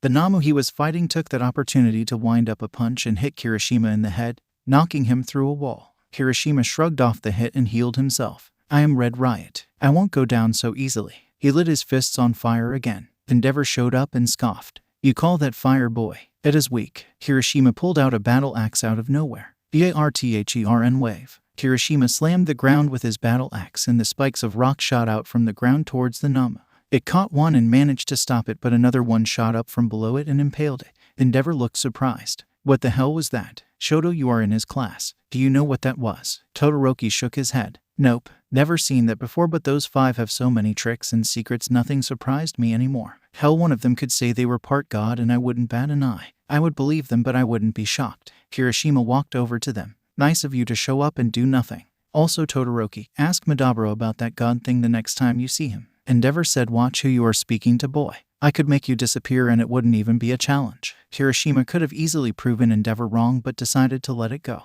He ran over to help Shinso. Sup, Charmcaster, need some help? Shinso shook his head. I'm going to end this thing now. He pulled out his knives and disappeared. The Nomu suddenly lost its head and Shinso reappeared. Asia, Todoroki asked another new quirk. Shinso shook his head. Nope, that's a technique. I learned it from Ed Shot. The flying Nomu ran away suddenly. Gran Torino flew over to them and said stop screwing around. Go after that thing. Red Riot, Charmcaster, go find Merlin and Uravity, they may need help. The two interns nodded and ran off. Endeavor asked why do you trust those brats so much? Gran Torino said they are the most powerful and skilled first years I have ever seen. They won't get hurt because they can all heal. Red Riot is pretty much impossible to damage in any way. Creati is perfect for any situation. Charmcaster is impossible to find if he doesn't want you to. Uravity can heal literally anything and anyone. Todoroki asked in Midoriya. I'm still convinced he's All Might's son, but what about him? Gran Torino laughed. Oh, when I see All Might to beat some sense into him again, I am so telling him about that. As for Merlin, well, when he can completely control his enhancer quirk, he will be stronger and faster than All Might, and that is without all his other abilities. To Endeavor, this just solidified his plan, though he would need to wait for a while to put it into action. Over with Izuku and Ochako, they had just spotted the hero killer standing over Ada and another wounded hero. Uravity, hold on tighter. Ochako did so and Izuku used full cowling and rushed to the hero killer. Detroit smash, he cried. Stain got punched in the face and knocked back. Stain said another child. Leave before you get hurt. Izuku said I can't do that. You have hurt and killed so many people, Stain. Good people, but you are done hurting people. I will avenge those who lost their lives to you and bring you in. And Ada, Izuku turned towards his injured classmate. There is a lot I want to say to you, but that can wait. For now I need to save you. Ada said you cannot do this, Midoriya. This is my fight, not yours. This is something I need to do. Izuku said I'm on the job. It's Merlin right now. Uravity, heal these two and keep them safe. I will deal with Stain. Stain said you have the potential to be a true hero, Merlin, but you protect the wrong people. I cannot let you do this. Izuku said that's funny. He was suddenly right in front of Stain, glaring at the hero killer and a spear in hand. I don't remember giving you a choice in this. He punched Stain in the face, sending the hero killer flying into the building behind him and cracking the wall from the impact. Ada looked shocked. Midoriya. Stop this. He is after me. You and your Uraraka need to leave. Ochako smacked him. Stop calling Izuku by his real name. He is on the job right now, so call us by our hero names. Ada didn't say anything and Ochako moved on to the other pro hero. Hey, you're safe now. Merlin won't let Stain past him and I won't let you die, she said softly. The pro coughed a bit. Who are you? Ochako said I'm Uravity. Now quiet. You took a lot of damage and there is a lot of bleeding. You don't want to interrupt the healing process. The hero nodded. You may not know me, but I'm. Ochako cut him off. My boyfriend is a walking quirk and hero encyclopedia. I know you, native. Now no more talking. Lockdown. She put a barrier over herself. Ada and native. You should be stable for now and that barrier will keep us safe. Stain got off the wall. I will purge this fake society and return meaning to the word hero. You cannot stop me. Izuku lit up with green lightning and green flames all over his body. I can and I will. Decided Stain. You are wrong about those you call fake heroes. Tell me, how many people would actually be able to be a hero if it didn't pay? How many people would actually be able to instead of making a living for themselves? Stain didn't have an answer, but Izuku wasn't done. He kept OFA at 10% and smacked Stain down the alley with the butt of his spear. People put their lives on the line and you expect them to do so without compensation. How are heroes so different from the police in that sense? Izuku threw his spear and Stain barely dodged, getting stabbed in the gut. The hero killer charged forward and attacked Izuku while he yelled they need to be held to a higher standard. They are the hope of this world and they are competing against each other for money and fame instead of helping people. Izuku dodged Stain as he yelled back they do need to change. This society places those with strong quirks at the top. They waste time on flashy commercials instead of helping people. But killing them isn't the answer. You can't erase the problem just like that. Stain asked, then what is the answer? I seem to be the only one doing anything. The hero killer jumped up into the air and tried to cut Izuku with his sword. Ochako screamed Izuku. Izuku simply formed scales on his arm and raised it above his head to block the sword. When the sharp blade came into contact with his arm, it was cut off. Izuku said, that will take a while to heal. Stain asked, what? You can't heal from that. I cut off your arm. The hero killer was frozen in shock. How was this kid so calm about losing an arm? And why wasn't he screaming in pain? Izuku healed his arm and the bleeding stopped. And with that minor annoyance, I think it's time to end this. Izuku rushed forward and shattered Stain's sword in one punch with his remaining arm. He formed his tail and wrapped it around the hero killer, but Stain didn't notice at first. I am the hero killer, and I refuse to be mocked like that. Izuku used his tail to slam Stain into the alleyway over and over again on both sides of him. Izuku released Stain and said, puny killer. Lockdown. A barrier surrounded Stain. Ochako walked over and asked, you want me to heal that? Izuku shook his head. Save your energy. This will be better by morning anyways. Ochako released the barrier around Ada, native and herself. She finished healing them and Ada got up. His quirk wore off. Izuku asked what is his quirk. Ada said he drank my blood. After that I could not move. Stain said my quirk allows me to paralyze anyone whose blood I drink. It lasts longer with different blood types. Izuku asked why are you telling us that? Wouldn't it be better to keep all information about your quirk to yourself? Stain shrugged and sat up from his position on the ground. I don't know. Maybe it will help you or something. Ada asked now that the fight is over. Merlin, are you glowing? You didn't do that at school. Izuku nodded. Yep. In my training with Gran Torino I got more abilities. That spear was one. The glowing is another and it does a few things. And a few more tricks but those I'm keeping secret. Ada said of course you are. You, Midoriya Izuku, are a mystery to me. A bunch of other pros came into the alley. Endeavor was leading them. We heard shouting. What happened here? Izuku pointed to the hero killer. I caught him. The pros all saw how Izuku only had one arm and they freaked out, one even throwing up. Endeavor said this is why children should fight heroes' battles. You lost an arm and your hero Kara is over. Izuku said no it's not. I'm gonna be fine. Todoroki walked up behind them and said he's right. He can and has healed from worse. Endeavor asked what do you mean? Todoroki showed a picture of Izuku with no arms. That is what I mean. Losing an arm or two is no big deal for these 5 freaks of nature. One of the other pro heroes asked what 5. Izuku said my team. Gravity, Creati, Red Riot, Charmcaster, and me. I'm Merlin. Just then a Nomu flew towards them and grabbed Izuku. Ochako screamed in panic Izuku. Izuku used OFA and broke out of the Nomu's grip. He blasted it with a burst of green fire that burned it so bad that not even ash was left. The pros were panicking but Izuku spread his wings and flew down to the ground. Ochako tackled him into a hug. Be more careful. A few minutes after the pros arrived, the police did. Stain was put in handcuffs and searched. He still tried to attack Endeavor when Izuku released him from the barrier. But Izuku knocked him out. Kirishima, Shinso, Yaoyorozu and Gran Torino arrived as Izuku was being loaded into an ambulance alongside.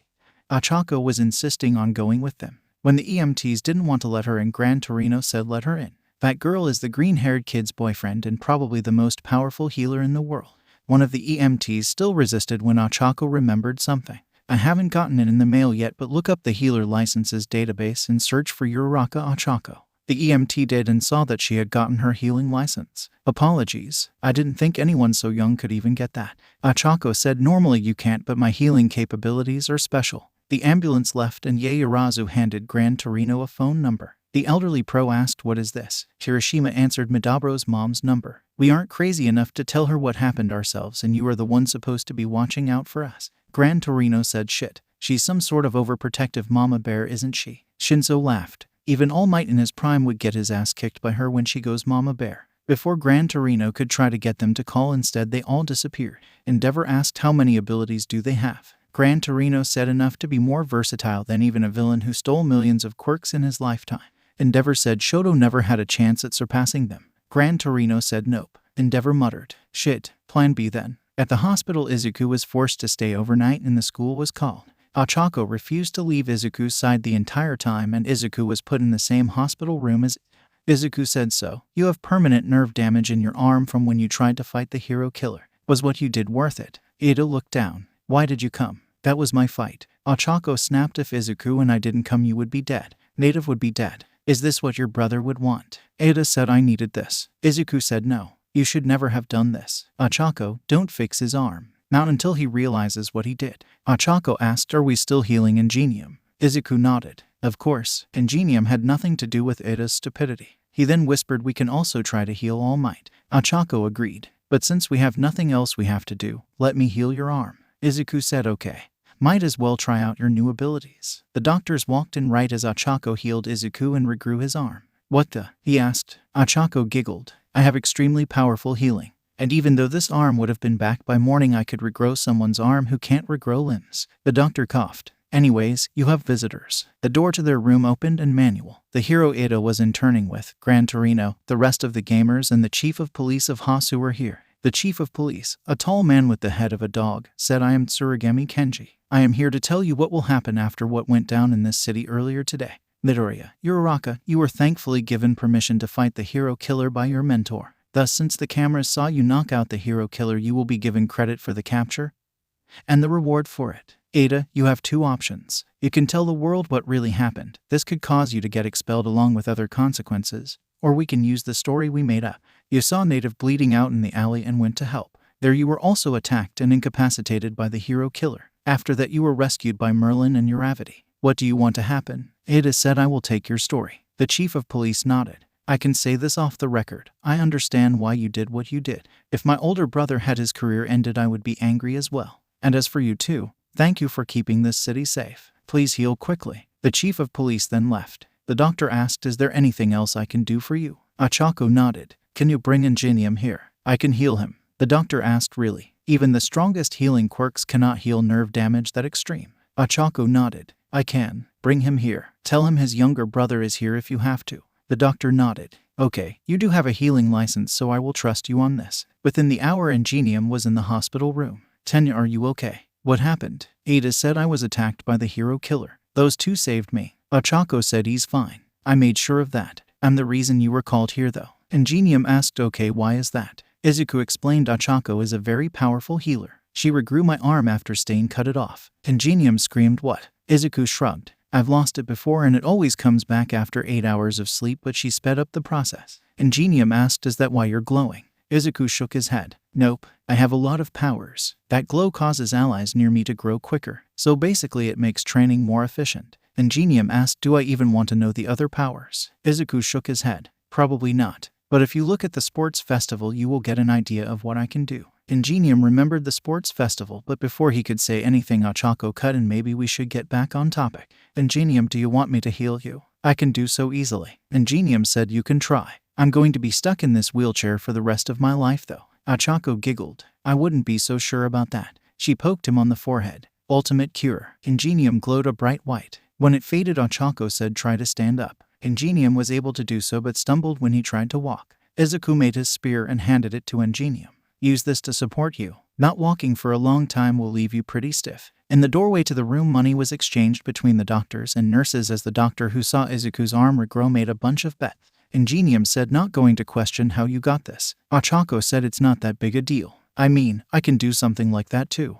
A bow was suddenly in her hands and an arrow made of light ready to fire. See, Ingenium said, great. 2 extremely powerful fighters with weapons, and one of them can heal literally anything. Izuku corrected 5. Ingenium asked, what? Izuku said, there are 5 of us. Ingenium said, great. Even more. Izuku laughed then yawned. Now if you excuse me, I need some sleep. Today was busy. Ochako curled up next to him and hugged him. When Ada and Ingenium looked at her funny, she said, what? We're dating, and whatever causes him to glow also causes him to be warm to the touch. Don't judge me. I bet you're just jealous you're still single. Ingenium walked off saying, and that is enough of dealing with them before they cause my mind to break. The door closed behind them and Ada asked, so how is he glowing? Ochako said, we got classes during our internships and abilities that go with them. His is called Godling. He had divine blood and divine aura as his abilities. The divine blood is why he is warm to the touch, we think, and the divine aura is why he glows. Now good night. She quickly fell asleep too. Inko walked in and took a picture before sitting in the chair and watching over Izuku.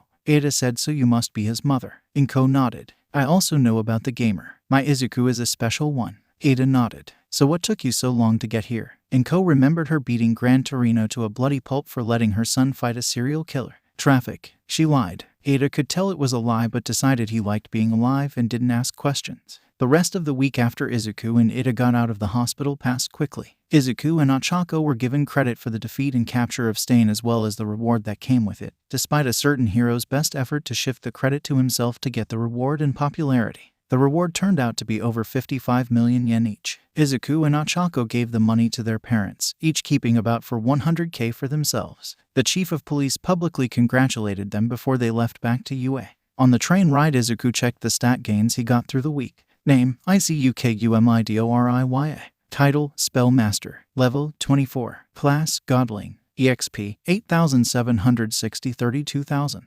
Health, 1,190 over 1,190. Mana, 4,600 over 4,600. Stamina, 1,150 over 1,150. Stats, STR, 112. AGIL, 115. INT, 110. Wise, 110. DUR, 119. Stat points, 60. Skills, Gamer's Mind, LVL Max. Gamer's Body, LVL Max. Analyze, LVL Max. Unstoppable Intellect, 8 Latvian Lats. Physical resistance, LVL max. Spell resistance, 15 Latvian lats. KNOCKBACK resistance, 12 Latvian lats. Stone skin, 15 Latvian lats. Charm resistance, LVL max. Disable resistance, 9 Latvian lats. Item dungeon, LVL max. Divine aura, LVL max. Divine blood, LVL max. Quirk, superpower, 15 Latvian lats. Minor strength augmentation, LVL 20. Dragon force, 21 Latvian lats. Spells, fire magic, fireball, fire vortex, flamethrower. Water magic, water gun, aquasphere, whirlpool. Earth magic, rock bullet, earth prison, rock slide, earth wall. Wind magic, air cutter, wind prison, wind cannon. Recovery magic, light heal, cure weak disease, heal, cure. Support magic, speed up, damage up, defense up. Status magic, poison bolt, lockdown, disable. Ice magic, freeze ray, ice tomb, ice spikes. Electric magic, thunder shot, lighting web, lightning. Nature magic, poison needle, vine wrappings. Dark magic, shadow blast, shadow bindings, nightmare bombs. Light magic, photon beam, holy chains, light storm. Subspells, spell barrage, elemental fist, elemental weapon. Ochako asked, so what is the plan for the final exams of the term? They do happen in about a month. Yaoyorozu said, I will offer the other students help with studying as I am aware not everyone has a grasp on our classes. Izuku said, this is also the hero course, so I bet we need to do a practical test as well. So when you do that, we can also help them train afterwards. We should also try to figure out what the practical is going to be. Shinso said, I doubt the teachers have that figured out yet, so we will need to wait for a while.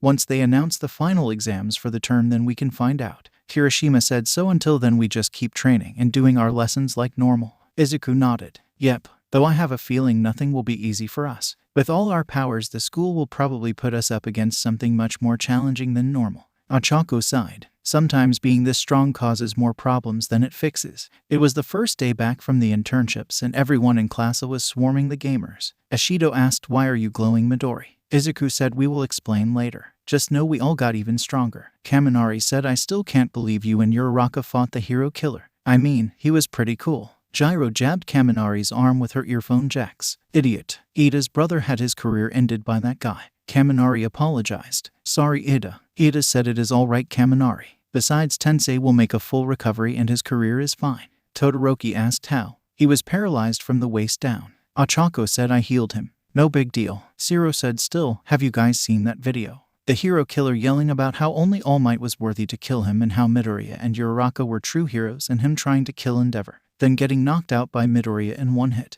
Kirishima nodded. Yeah, I've seen it. It keeps getting taken down but reuploaded just as quickly. That bastard ruined so many lives. I can't understand how he thought what he was doing was right. Izuku said, that's probably a good thing. Stain was insane. Literally insane. I would worry for your mental health if you understood why he did what he did. Shinso nodded. Yeah, we shouldn't worry about it though. They stopped talking about the subject. Instead, Kaminari asked, so what else happened during your internships other than Hasu? Izuku answered, we learned how to form weapons. I have a spear. Yaoyorozu has a sword and shield. Shinso has a pair of long knives. Kirishima has a battle axe and Ochako has a bow and makes elemental arrows to shoot. We also leveled up to level 22 and got access to a class dungeon. Zero asked, so you got classes? Kirishima said, yep. The dungeon was hard but we got some pretty good classes for us. Isui asked, what was the dungeon like? Ribbit. Yaoyorozu said the dungeon was a simple torch-lit corridor. There were 50 waves of enemies. Every 5th wave was a boss wave. We lasted 25 waves before we lost. The 5th boss was clones of ourselves. Midoriya beat them all after we lost to ourselves. Hagakure asked, what are your classes? Ochako said, my class is healer. It gave me a stronger healing spell and a spell called Ultimate Cure that can cure any disease or body ailment, even nerve damage or missing limbs. Shinso said, I got Assassin. It gives me a stealth ability and a stealth strike that does 5x damage. Kirishima said, I got Defender. It gives me a block ability that blocks damage by 75% and the 25% I do take is dealt back to whoever hit me. I also take another 50% damage reduction to attacks I see coming. Yaoyorozu said, my class has not actually been used yet. I got Summoner. It allows me to summon elemental creatures that can fight and also absorb them for extra power. Though I do get locked into whatever element of the creature I absorbed until the boost wears off for now. Wow, those are some pretty strong classes and they fit you pretty well. What's Midoriya's class? Diviner. That would explain the glow. Gyro joked. Izuku said, close Gyro. My class, Izuku paused for dramatic effect, is Godling. It gives me 2 passive skills, Divine Blood. It makes me recover 100% of any damage I do as health, stamina, and mana. It also makes me warm to the touch. The other skill is Divine Aura. This makes me glow and also makes me grow at twice the pace. My allies grow at a 75% increase. Nobody spoke. All they did was stare in shock. The conversation ended when Aizawa walked in. A few weeks passed with nothing major happening when Aizawa walks in for the heroics class instead of All Might. In the same tired tone he always had, he said, "Hello class. Today I have 2 announcements. First, your final exams for this term are at the end of the next week. There will be both a written and a practical exam. I expect you to study and prepare for the exams. I will give you 5 minutes to discuss your plans before the second announcement because it will most likely be overly distracting." Kaminari groaned. "Ugh, I suck at studying. I am so going to fail." Ashido nodded in agreement. "This is going to suck. Plus with the practical I might not pass at all." Yaoyorozu said, "If I may. We already predicted this possibility. I invite you all for a sleepover study and training session to prepare for the exams. We will go over everything that we have done this term and then you will be trained by us 5 personally." All the less academically gifted students rushed over to Yaoyorozu and bowed on their knees while thanking the rich girl. None of the students were looking towards the training session, however, as they all knew that any one of the gamers could take on and beat the other 15 members of the class. After they set up a date for the study and training session, Aizawa said, "Good. Thank you for offering to help your fellow classmates, Yaoyorozu. Now on to the second announcement. We have a special guest who has something to tell the class apparently. Treat him with respect as he is the number 2 hero." Endeavor walked into the classroom. "Hello first years. Shoto, I hope you are continuing to train your fire," Izuku said, cut to the chase. "Some of us have important things to do later." Endeavor glared at Izuku. "Fine boy. Be glad I am feeling forgiving right now. I am here to announce an arranged marriage between Shoto and Uraraka." Izuku heard this and was instantly pissed. He started glowing brighter and the room started shaking as a screen appeared in front of him, though he didn't really process it. Hidden class skill activated. Godling's Rage. Description: this skill is activated by becoming angry. When active, the skill boosts all stats by 2x. Does not affect health, mana or stamina, but does affect abilities, spells, quirks and damage calculations. Izuku said, "And here I thought your bullshit ended at abusing your family. You bought your wife and forced her into a quirk marriage. You abused Todoroki for years and called it training. And now you come into my class and tell everyone that my girlfriend is to marry your son. I was willing to give you a chance to redeem yourself and prove that underneath everything you did and all the things you force onto others, I mean all that fire and muscle has to be compensating for something. You were at least a decent human being. Now I see I was wrong." Aizawa said, "Yeah, you fucked up, Endeavor. That kid has so many powers it isn't funny and now he's pissed. I would wish you the best of luck at surviving, but after what you just said and if even half of the things Midoriya said you did are true, you don't deserve it." Endeavor scoffed. "What can you do, runt? I will crush you." Izuku had an idea. "Then how about a little wager? I challenge you to a one-on-one fight. If I win, you hand over the papers you were going to use to force this marriage. Call everything off, and never do anything remotely like this shit again. If you win, I let you go on with this and leave your spine in one piece." Endeavor's flames burned brighter, making it hard to look anywhere in the room between him and Izuku. "Fine, I accept your challenge. I have crushed hundreds of pests under my boot. You will be no different." Aizawa sighed. "Fine, this is happening. Everyone here heard the bet made and we will all make sure both parties hold up their end of the deal. Let's move to Fake City B so you don't destroy the classroom." Again, Izuku calmed down and said, "Sure, let's go." And just like that, both Izuku and Endeavor were gone. And there was a large hole in the wall in the shape of Izuku with Endeavor wrapped up in his tail. Gyro said, "Wow, your boyfriend kidnaps people like that a lot." Achako said, "I know. I should talk to him about that because it is becoming a real problem." Achako sighed. She couldn't believe Endeavor was doing something like that, but at least Izuku was defending her. Everyone started walking to the fake city, and on the way Yaoyorozu told Todoroki, "Tell me everything your father has done to you and your family. After my family is through with him, he will be lucky to stay out of jail and will definitely no longer be a hero." Todoroki started telling Yaoyorozu everything his father did. Everyone had arrived at the fake city and Aizawa said, "I will give you a minute to prepare for the fight. After that it won't end until someone is knocked out or surrenders." Izuku decided to use this time to boost his stats. Name: Izuku.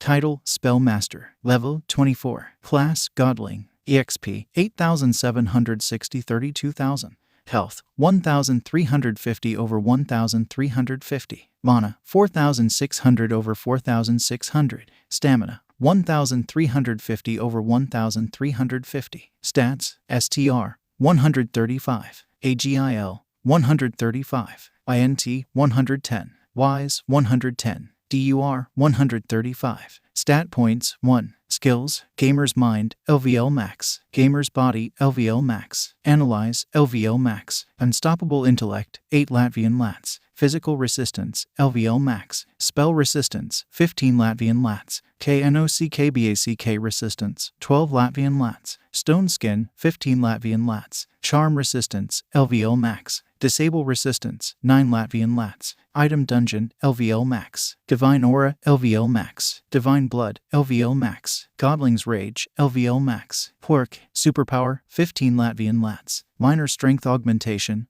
LVL 20. Dragon Force, 21 Latvian Lats. Spells, Fire Magic, Fireball, Fire Vortex, Flamethrower. Water Magic, Water Gun, Aquasphere, Whirlpool. Earth Magic, Rock Bullet, Earth Prison, Rock Slide, Earth Wall. Wind Magic, Air Cutter, Wind Prison, Wind Cannon. Recovery Magic, Light Heal, Cure Weak Disease, Heal, Cure. Support Magic, Speed Up, Damage Up, Defense Up. Status Magic, Poison Bolt, Lockdown, Disable. Ice Magic, Freeze Ray, Ice Tomb, Ice Spikes. Electric Magic, Thunder Shot, Lighting Web, Lightning. Nature Magic, Poison Needle, Vine Wrappings. Dark Magic, Shadow Blast, Shadow Bindings, Nightmare Bombs. Light Magic, Photon Beam, Holy Chains, Light Storm. Sub-spells, Spell Barrage, Elemental Fist, Elemental Weapon. With his new stats he could use 45% of OFA. When his skill Godling's Rage activated, his maximum limit without injury was boosted to 90%. He could use 100% with some injuries too. Not like he needed to. Anything over 70% would most likely kill any normal person without a durability or defensive quirk. Izuku said, Endeavor, I will give you one chance to back away and call everything off. Then you can leave here with your dignity intact. Endeavor yelled, what did you say to me, you little shit? I was going to go easy on you, but now I'm gonna hurt you so bad you will have to drop out of the hero course. Izuku got angry again, activating Godling's Rage, and activated OFA at 65% as well as formed his wings and spear. He said, oh look at that. You think you're a threat? Tell you what, I'll give you the first shot. See how that goes. Aizawa started the fight and Endeavor launched forward and punched Izuku in the face, only to do nothing as Izuku leaned to the side slightly and dodged the flaming fist coming towards his face. Izuku said, honestly, I expected more. He then punched Endeavor in the chest hard enough to blast him into the building at the far side of the area they started in. Izuku took this time to analyze Endeavor. Name, Endeavor. Title, Number 2 Pro Hero. Level, 86. Health, 1,900 2,100.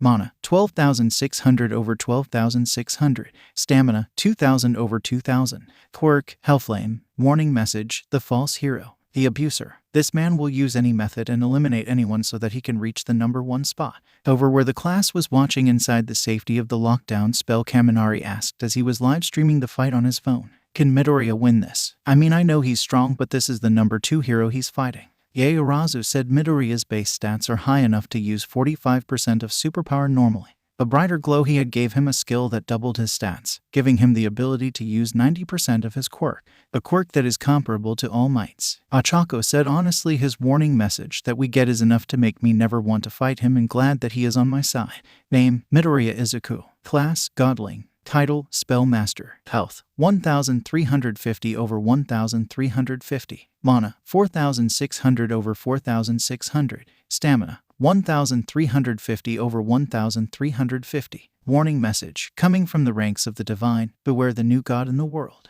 Cross him and be destroyed. Befriend him and gain the strongest ally there is. Ochako repeated the message to everyone present and it sent chills down everyone's spine. Todoroki was looking at peace with everything. My father is getting exactly what he deserves. The only thing I wish was different is that I was strong enough to beat his ass myself, he said. Back over with Endeavor, he got up from the wreckage of the building that collapsed on him and blasted back towards Izuku and shot flames at him. Izuku countered the flames by shooting a torrent of water. Izuku then used the cover from the steam to get up in Endeavor's face and start beating him again. Izuku had long since ditched his spear in favor of hand-to-hand combat. Endeavor couldn't keep up with the speed and power from Izuku and kept getting hit over and over again. The flaming hero finally managed to blast his opponent with flames, but Izuku just healed himself. He then said, you know, for having a fire quirk, your flames are pretty cold. Let me show you some real fire. Izuku combined OFA with his flamethrower spell and blasted Endeavor with a massive wave of green flames that easily outmatched the heroes. Izuku kicked the hero into the air and flew up with him. Grabbing his shirt, Izuku told the beaten and bloody Endeavor, I gave you an out. You didn't take it. Izuku started spinning around and threw Endeavor back to the ground and started beating him on the way down. The barely conscious Endeavor tried to get back up as he said, I won't lose to you. You're just a first year. Izuku shoved Endeavor back down and said no. I'm no normal first year. You pissed off a godling. Now bow. He then knocked out Endeavor with one more punch to the head. Izuku looked at the rewards he got from beating Endeavor. Enemy defeated, Endeavor. Rewards, 40,000 EXP, 1 quirk fragment. Ochako lowered the lockdown spell and said that took longer than I thought. I guess Izuku wanted to prove how much stronger he was compared to Endeavor. Gyro asked, could any of you have done that? Kirishima shrugged. Maybe. We don't have superpower at all, so we aren't as strong as Medabra, but we are all still strong. If we couldn't win, it would be a super close fight. Yaoyorozu said. Besides, Midoriya took advantage of all of Endeavor's weaknesses. That is why he won so easily. Endeavor was too angry to really focus or make a plan other than rush his opponent. Endeavor has a fire quirk, so Midoriya used water. But the biggest mistake was Endeavor made Midoriya angry. Midoriya gets twice as strong when angry. Izuku walked over with Endeavor's unconscious body slung over his shoulder like a massive sack of potatoes. So who wants to draw on his face? Todoroki had Yaoyorozu make him a marker and started writing all sorts of things on his father's face.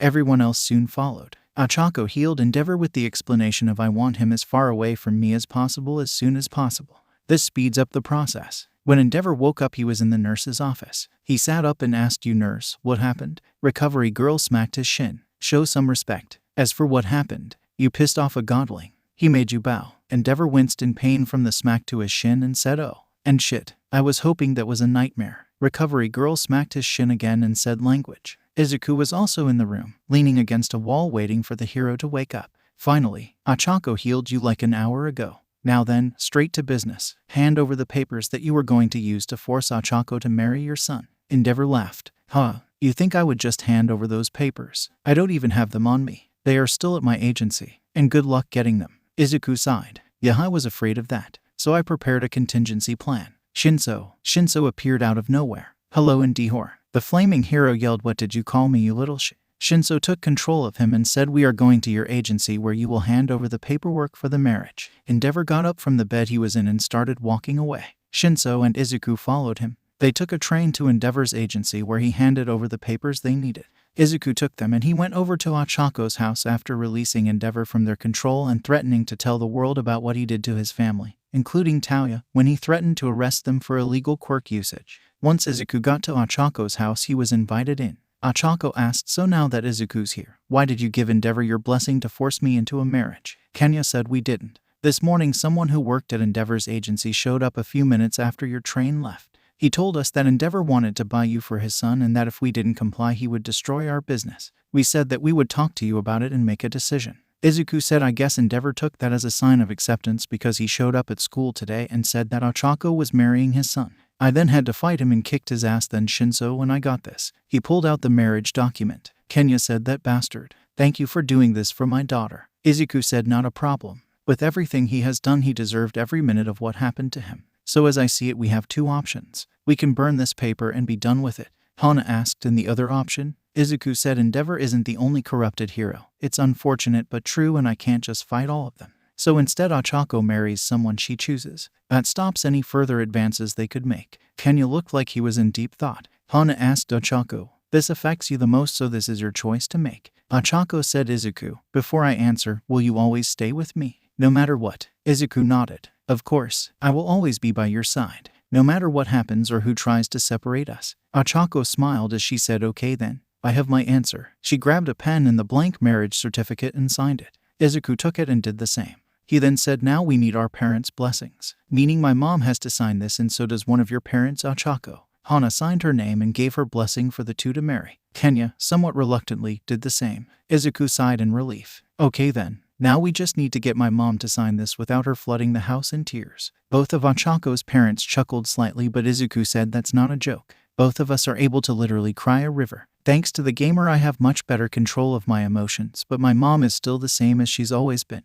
Ochako nodded in agreement. They got to Izuku's house and went inside. Inko greeted them and Izuku asked, hey mom, how would you feel about getting a daughter-in-law? Izuku was blasted out of the house from the force of the tears that shot from Inko. After she managed to calm down enough to function normally, she asked, so what caused this situation? Izuku explained the situation. Endeavor showed up at UA today and said that Ochako was going to marry his son. I fought him, got this paper, and forced him to call off the marriage. However, he is not the only corrupted hero, so we decided to get married instead to stop this from ever happening again. We need your signature to do it though. Inko asked, are you just doing this to keep her safe, or do you really love each other? Because I won't sign this unless I know that you two really want to be with each other. Ochako nodded. Yes, Izuku is the greatest man I have ever met. There is no other decision I have been more sure of. Izuku said, I feel the same way. Inko smiled. Good. Then yes, you have my blessing to get married. She signed the paper. Now we just need to go make this official. The three went and got Ochako's parents and then went to the courthouse.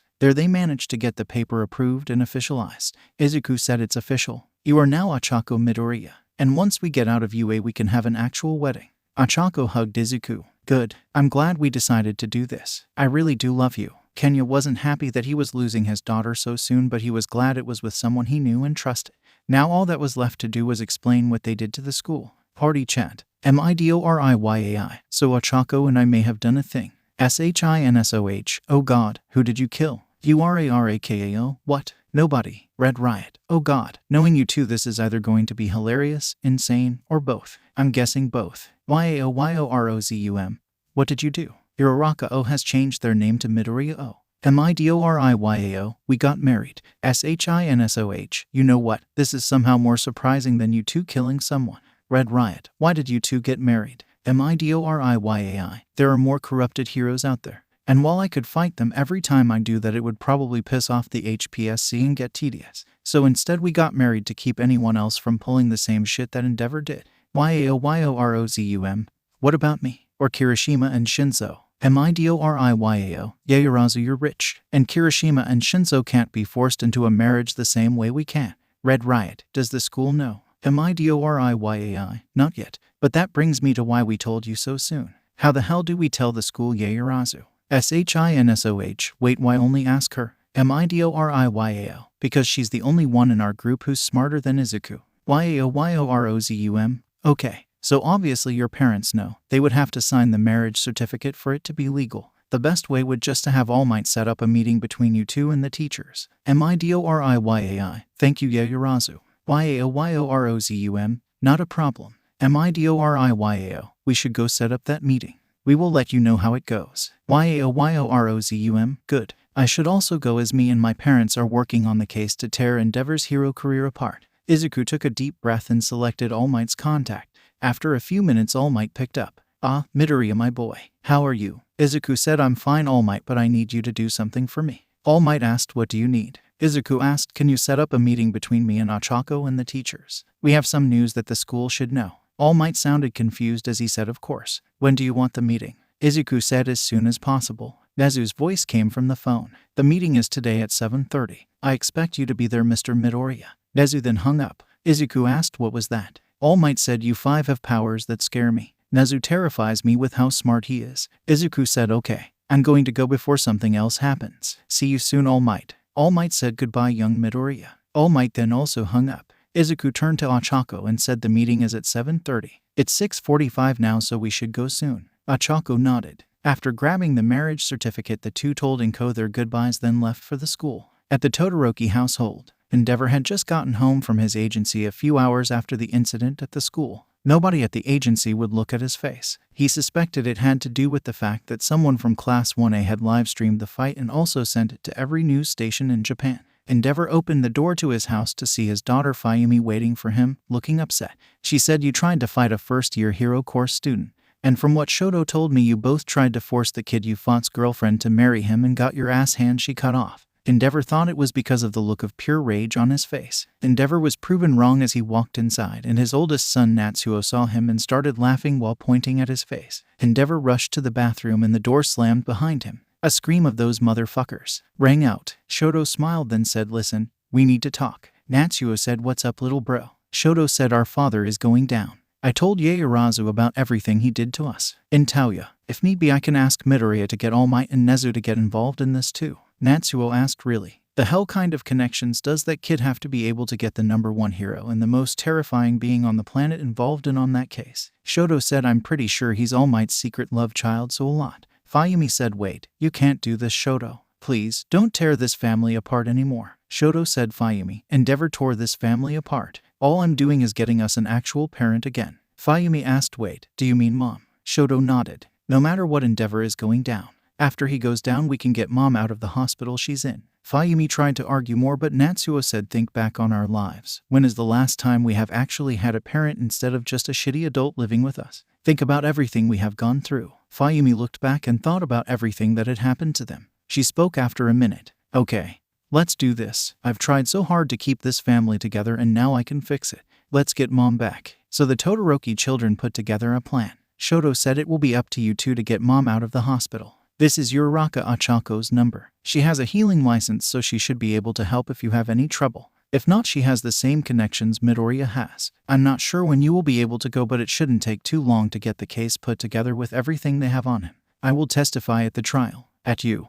In the meeting. All the teachers sat in the meeting room, waiting for the meeting to start. All Might walked in with Izuku and Achako. Hello, now everyone is here for the meeting. All Might said. Aizawa looked at two of his problem children and asked, why are these two here? Nezu said, Mr. Midoriya is the one who called this meeting. Aizawa sighed. God damn it. Is it too much to ask for one normal day at this school? Izuku said, Mr. Aizawa, you are a homeroom teacher for high school students with crazy superpowers. Normal is the last thing you should expect when you wake up in the morning, or night, or whenever you wake up. Aizawa glared at Izuku. Nezu said, Mr. Midoriya, can you tell us why you called the meeting? Izuku said, yeah. As you all know, I fought Endeavor earlier today when he tried to force Achako into a marriage with his son. After I got the paperwork from him, I went to Achako's house and we talked about it. The unfortunate truth is that Endeavor isn't the only corrupted pro out there. So instead of having to deal with another situation like earlier, Achako and I got married instead. Midnight squealed in delight and Aizawa sighed. Nezu smiled and said, I knew that.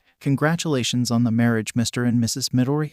Now then, we have a married couple in this school. Ms. Kayama, I will ask you to give a sexual education to the first-year classes ahead of schedule. Start with the hero course classes. Achako said, actually, can we keep the marriage a secret for a little while? I don't want to tell anyone just yet. Nezu nodded. Yes, there will be no mention of your marriage to anyone outside of this room. Achako thanked Nezu and the principal asked, is there anything else that we need to discuss, or is that all? Izuku said, yes, actually. First, Endeavor has abused his family horribly. The Yaorazus are making a case to take him down right now, but with your help it would be much faster. And All Might, Achako might be able to heal your injury. All Might coughed up blood in shock. What? Really? Achako nodded. I healed Ingenium, so I should be able to heal you too. Nezu smiled. Very good. Mrs. Midoriya, please heal All Might. Mr. Midoriya, thank you for telling me this. I will look into it. Now I have something to reveal to you as thanks. For this year's final exams, the students will face off against pro heroes in teams of 2. Each student will have a team of 2 against one of our teachers. But Mr. Midoriya, you and your group is special. You will have a team of 5 going against 5 pro heroes. They will be All Might, Hawks, Maruko, Ryukyu, and Ingenium. You will either have to last an hour or defeat all your opponents. All Might looked shocked. Sir, is that a fair fight? Nezu laughed. No, it is not. I expect you to bring your best, All Might, or you will have no chance of winning. Power Loader said, no way, Nezu. 5 first years can't be stronger than anyone in the top 10. Midnight asked, have you seen the video of what happened to Endeavor? Izuku said, that isn't a very good representation of what would happen. Power Loader said, see, even he said that wouldn't happen. Izuku continued, in the final exams I won't be able to hold back. Power Loader turned to Izuku and asked what? Izuku said, I held back when fighting Endeavor. In the final exams when I fight All Might I won't be able to hold back at all. Oh, by the way, Achako, are you done healing All Might? Achako said, yep. It only takes a second. All Might asked, then why do I still look like this? Izuku face-palmed. You have been missing one of your lungs and your stomach for years. You need to actually eat something and work out more to regain the strength you had in your prime. The meeting ended with All Might going with Lungcrush to get some food. Izuku and Achako opened up the party chat on the train ride home to tell them about the exams. Party chat. MIDORIYAI. So the school knows about everything now. And we found out about our final exams. We are fighting All Might, Ingenium, Maruko, Ryukyu, and Hawks. Who wants who to fight? MIDORIYAO. I guess I can try to distract Hawks. Not sure if I can beat him on my own though. Red Riot. I want Maruko. That will be a fun fight. SHINSOH. I'll take Ingenium, I guess. YAOYOROZUM. Then I suppose that leaves me with Ryukyu, since Midoriya is the only one who can fight All Might head to head. MIDORIYAI. Sounds good. Oh, by the way, you can all call me Izuku since both Achako and I have the last name of Midoriya now. MIDORIYAO. Also, please don't tell anyone about us being married. We want to keep it hidden while we figure everything out. And until Izuku gets me a ring. SHINSOH. Sure, it's a secret. Now do you know what everyone else is doing for their final exams? MIDORIYAI. Yep. They are fighting teams and of 2 against the teachers. Don't tell them though. I think Nezu wants it to be a surprise. Every one of the gamers agreed to keep the marriage and exams a secret. A few days had passed and everything on Endeavor was revealed. He lost his hero license and was arrested thanks to help from Nezu, a man the same age as high school third years with burn scars covering most of his body that were so bad his skin had to be stapled on to keep it from falling off in certain places, was watching the news on his phone. The reporter on the news said in a shocking reveal, former pro hero Endeavor, or Todoroki Enji, has been arrested today. His crimes were said to be abuse, causing the potential death of one of his children, Todoroki Tauya, forcing his wife into a Quirk marriage, and many more. More so on Endeavor. There is a video going around the internet and it was sent to every single news station of Endeavor fighting a student at UA and losing badly.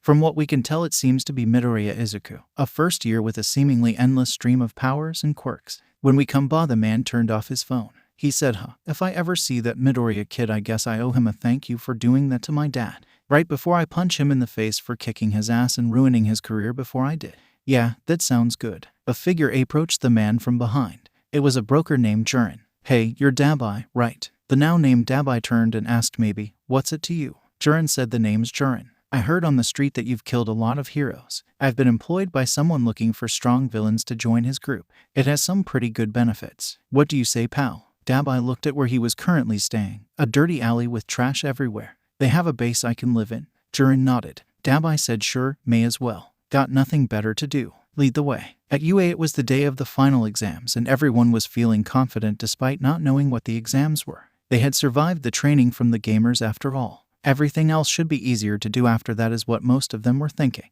Nezu dashed those hopes when he said, hello class 1A. Today for your final exams you will be fighting US. All Might landed in front of everyone. The number one hero said, and that I sent all. The 5 strongest members of the class will be fighting myself, Maruko, Hawks, Ryukyu, and Ingenium. Each pro hero appeared as they were called in, most falling from the sky, but Ingenium ran in. Maruko asked, wait, where are they? I only see 15 and none of these shrimps give off the super strong vibe except Endeavor's kid. And we were already told we aren't fighting him. Shinso appeared in front of everyone. Izuku figured you would make some dramatic entrance. Kirishima fell from the sky and landed next to Shinso, so we figured we would do the same. Yaorazu appeared in a large explosion of flames. After all, we will be showing you up in combat. Ochako floated down to the ground and waved to Ingenium, who waved back. Might as well show you up in dramatic flare too. A winged shadow quickly flew over everyone and passed by a few times before Izuku landed coated in electricity. So how did we do? Nezu was laughing as all the pros the 5 kids were meant to be fighting gaped in shock.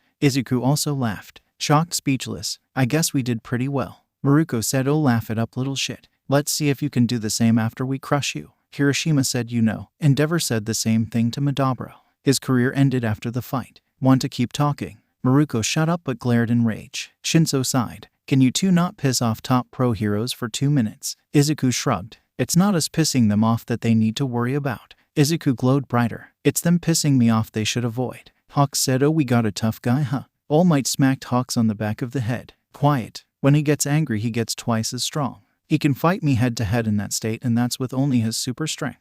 Nezu said, we will be starting with that match. I think it will be quite fun. Everyone not fighting get to the observation room. Everyone left and Maruko said, you know, I was going to hold back to have some fun. Now I'm not going to show any mercy. The gamers arrived at their exam site, which was a massive fake city. Izuku said, okay guys, we have our targets and now we need a plan. Yaorazu said, All Might is our teacher. He is aware of how powerful we are and will definitely warn the others. I believe our best bet would be to go on the offensive and use our minimap to find them so we do not get stuck fighting multiple opponents at once and so we can work together. Ochako added, plus we know everything about them and their weaknesses while they know nothing about our weaknesses. Even if All Might can warn them about our powers, he won't be able to fully explain our weaknesses. Kirishima asked, how do we know their weaknesses? Shinso pointed to Izuku. Walking Quirk Encyclopedia. He has literally traumatized heroes before. Kirishima said, oh, right. Izuku said, I suggest we go over Hawks first since he will be the most troublesome to fight. His feathers are strong enough to carry fully grown men easily even with only 1 feather. They are also extremely durable. The easiest way to destroy them would either be to burn them or freeze then shatter them. Once he loses too many feathers he will no longer be able to fly or attack as well, leaving him vulnerable. Don't mistake him as defenseless though, because he is skilled in hand-to-hand combat and can use his feathers as swords if needed. Ochako nodded. So use fire or ice to beat him, and my bow will be helpful for hitting him from far away. Izuku nodded. Exactly. but be on the lookout for sneak attacks as he is extremely fast and can control his feathers even after he shoots them off his wings. His main weakness to his fighting style is that he is laid back most of the time and never takes a fight seriously at first. That has allowed multiple villains to distract him and escape, even with his speed. Shinso asked what about Ingenium. Izuku said his weaknesses are mostly the same as Ida's. He can't maneuver freely in tight spaces like you can, though due to his quirk being in his arms he both packs a strong punch. But he is also able to make quicker and more adjustments than Ida. He is also much faster. Shinso nodded. So lure him into an alley or something and hit him fast and hard, using my stealth skill to take him by surprise. Kirishima asked, so you're gonna attack him like Stain did? Shinso nodded. Izuku said Maruko is pretty much a slower, weaker All Might that uses kicks instead of punches. If you can take away her footing, then any kicks she launches will be substantially weaker. She's confident in herself and hates teamwork, so you most likely won't have to worry about getting double-teamed. Kirishima asked, so fight her like I do when you only use your super strength? Izuku said, sort of. From what intel I have gathered on her, both her ears and tail are flammable, so if you use fire then she might back away or hesitate for a moment, giving you an opening. Don't count on it, but try it out. Yaoyorozu asked, and what of Ryukyu? Izuku said she will be tricky. Her scales are stronger than mine and they make her easily the most defensive on the team. From what I know, she can partially activate her quirk and only transform part of her like I can, and she can control the size of the dragon she becomes. If she goes full dragon, you can force her into a smaller form, then she will be much easier to deal with. Other than that, she can't fly as well in the cold due to her being cold-blooded in her dragon form, and she can't breathe fire, so using ice attacks will be effective and may force her to deactivate her quirk. Achako asked, how are you going to deal with All Might? Izuku said he may no longer have that wound in his left side anymore, but his fighting style still guards his left side more to keep people from hitting it, leaving his right side and behind him more vulnerable. Since we healed him not too long ago, he couldn't have retrained his muscle memory to not guard his left side more than the rest of his body. He will still do that. I hit him fast and hard on his right side or try to get behind him. After that it's a battle of attrition. If some of you beat your opponents, don't come help me straight away.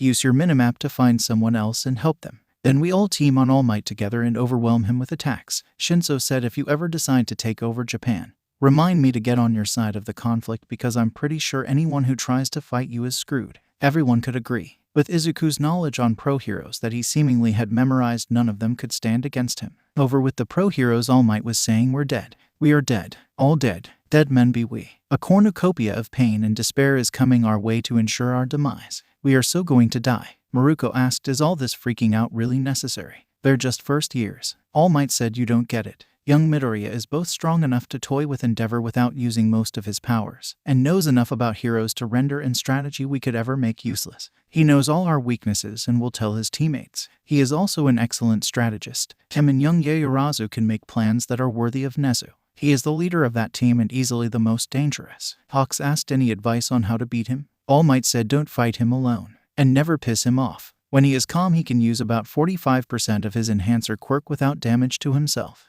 When he gets angry, he can use 90% of his power without injury and 100% with nothing more than light bruising with every movement he makes. His regeneration takes care of that for him as well. He has a dragon quirk that allows him to form wings, claws, and a tail. I am not sure if he can go full dragon or not. And he can use every elemental attack imaginable. He can make a spear that can channel those elements, and he knows how to use it extremely well. Ryukyu asked, what about the others? All Might said, young Uraraka is the most powerful healer in the world. If she is supporting any of her teammates, you already lost that fight. Young Shinso is incredibly hard to find, and if you answer him, you will be put under his control. Young Yaoyorozu can make any item she needs for a situation and is extremely smart. And young Kirishima is almost impossible to damage in any way due to his defensive quirk. They also all have the same elemental powers as young Midoriya and each have their own weapons. Hawks asked, who gave the kids weapons? All Might said, nobody. They made them on their own. Young Uraraka has a bow, young Shinso has daggers, young Kirishima has a battle axe, and I believe young Yaoyorozu has a short sword and a shield.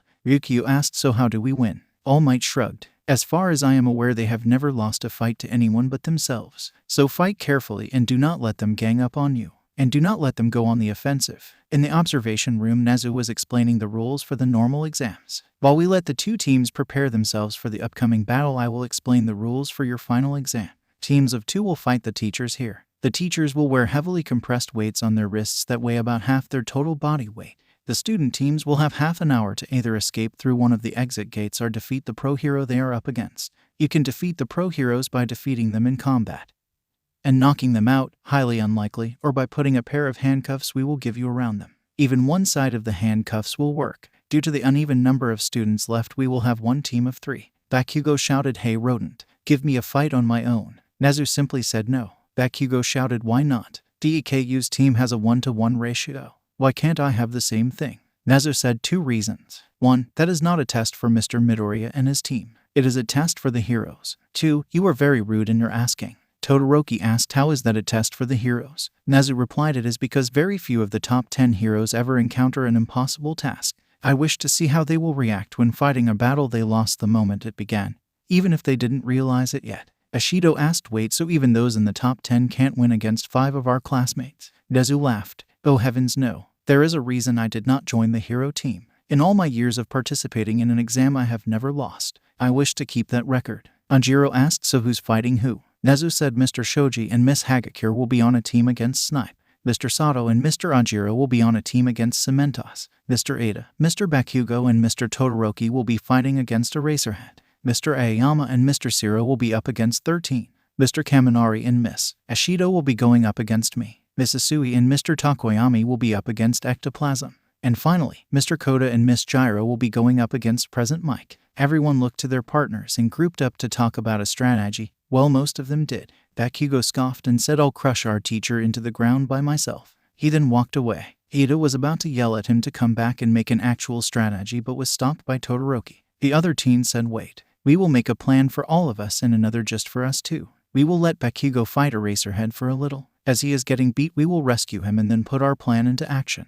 Ada nodded in agreement, though he didn't like the idea of leaving out a teammate in the planning phase. Kaminari and Ashido groaned as they thought they were going to lose, but they found rescue in something Izuku had left for them. Ashido asked, "Is this Midori's notebook?" "Wait, we can use this." She flipped through the notebook and found her page. "Okay, so it says here that if I can't outsmart an enemy, what I can do is..." Kaminari slapped his hand over her mouth, cutting her off. "Wait, don't reveal your plan to the enemy. Nezu is right there. Let's go somewhere else." Those two ran off with most of the class following to see any notes Izuku had made that might be able to help them. Nezu chuckled. "Midoriya Izuku, helping your classmates even when you are fighting. Such an interesting person." Anyways, Nezu got on the intercom and said, "Match. Start." Both teams heard Nezu say match. Start. The gamers immediately moved. Izuku used his mini-map and said, "Pinpoint your targets. Stay close enough to shout for help if needed. If things go really wrong, use lockdown to protect yourself. Remember, if we last an hour we still win. So we can make it so they can't hit us at all and just win like that if need be." All Might appeared in front of them and said an EXCELENT plan.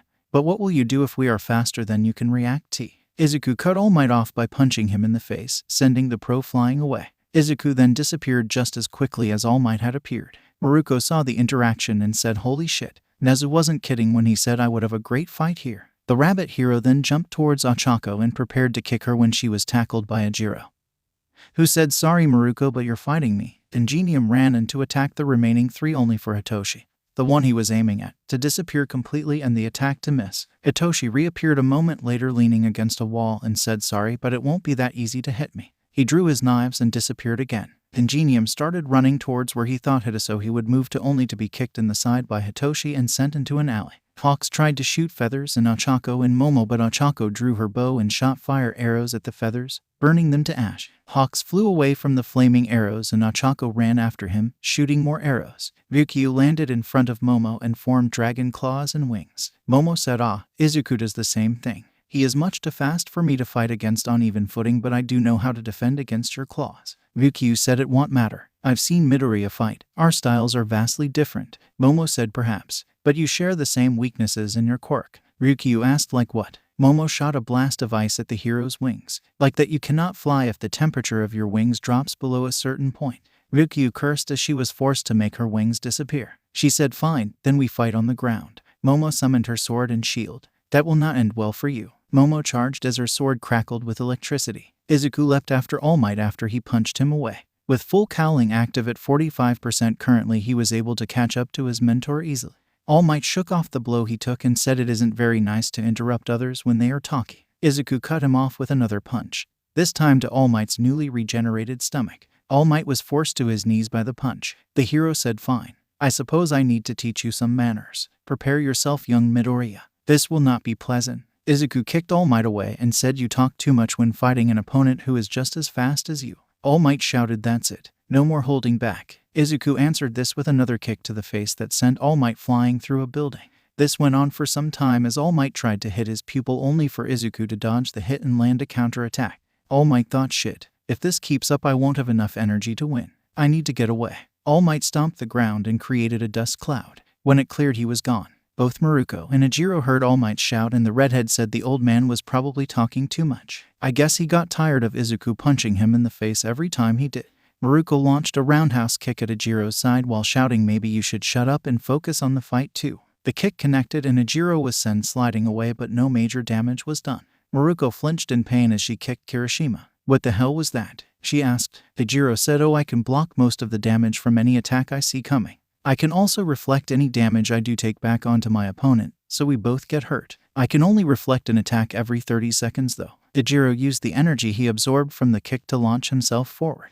"But I can still hit back just as hard." He punched Maruko with a rocky fist. Maruko could barely block the hit on her arm. She was pretty sure she heard a bone in her left arm crack from the force. "Shit, you're tough, kid." Maybe All Might had the right idea in not holding back. Maruko was smirking as she looked forward to a tough and fun fight. The two kept exchanging blows. Ejiro simply took the hits thanks to his class and quirk, while Maruko made sure to dodge as many as she could and redirect the ones she couldn't into areas that did the least damage. Ejiro said, "Wow, you're about as fast and strong as Izuku when he uses 45% of his enhancer quirk. Too bad I can take hits from about 55% before they become too much for me to handle." Maruko yelled, "Fine. You want strong? I'll give you strong." She jumped up in the air and came down onto Ejiro full force with a kick that shattered the earth below him, but Ejiro raised his arms and blocked the hit while activating his block ability. Maruko regretted her decision to attack like that as the recoil from the attack hit her at the same time the reflected damage did. Ejiro thrusted his arms upwards. The force of this threw Maruko into a building. She was used to taking big attacks, but usually her attacks did something back to her opponent.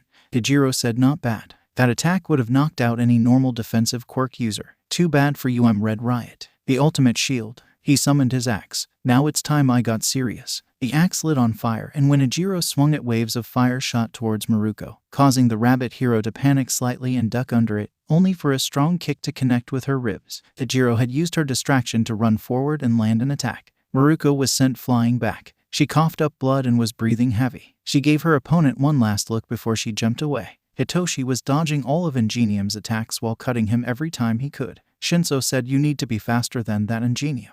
You're impressive, but you need to be faster." Ingenium said, "You're pretty impressive too. My brother is lucky to have such strong classmates." Hitoshi laughed. "If you think I'm strong, then you have another thing coming. I'm actually the weakest of the group, and I've been holding back." Ingenium asked why Hitoshi took him over as he opened his mouth to speak. The purple-haired teen said, "And here I thought All Might would have warned you about my quirk." He disappeared and used his Shadow Strike skill. The mind control was broken moments later by a knife poking through his chest. Ingenium looked down at the bloody weapon that was impaling him. It was ripped out of his chest soon after, and Ingenium fell to his knees. He grabbed at his chest to try and slow the bleeding, but found no wound and no blood. He could still feel the pain, but despite just seeing a knife going through his chest completely, there was no stab wound, not even a scratch on his armor. He heard Hitoshi speak from behind him. "You are still underestimating me." Ingenium ran to escape his opponent. Hawks was dodging arrows that flew towards him and tried to fire back with his feathers, but every time he did, his feathers were cut in half cleanly by an arrow. He had to admit that the girl who was shooting at him had impeccable aim, but it was beginning to become annoying.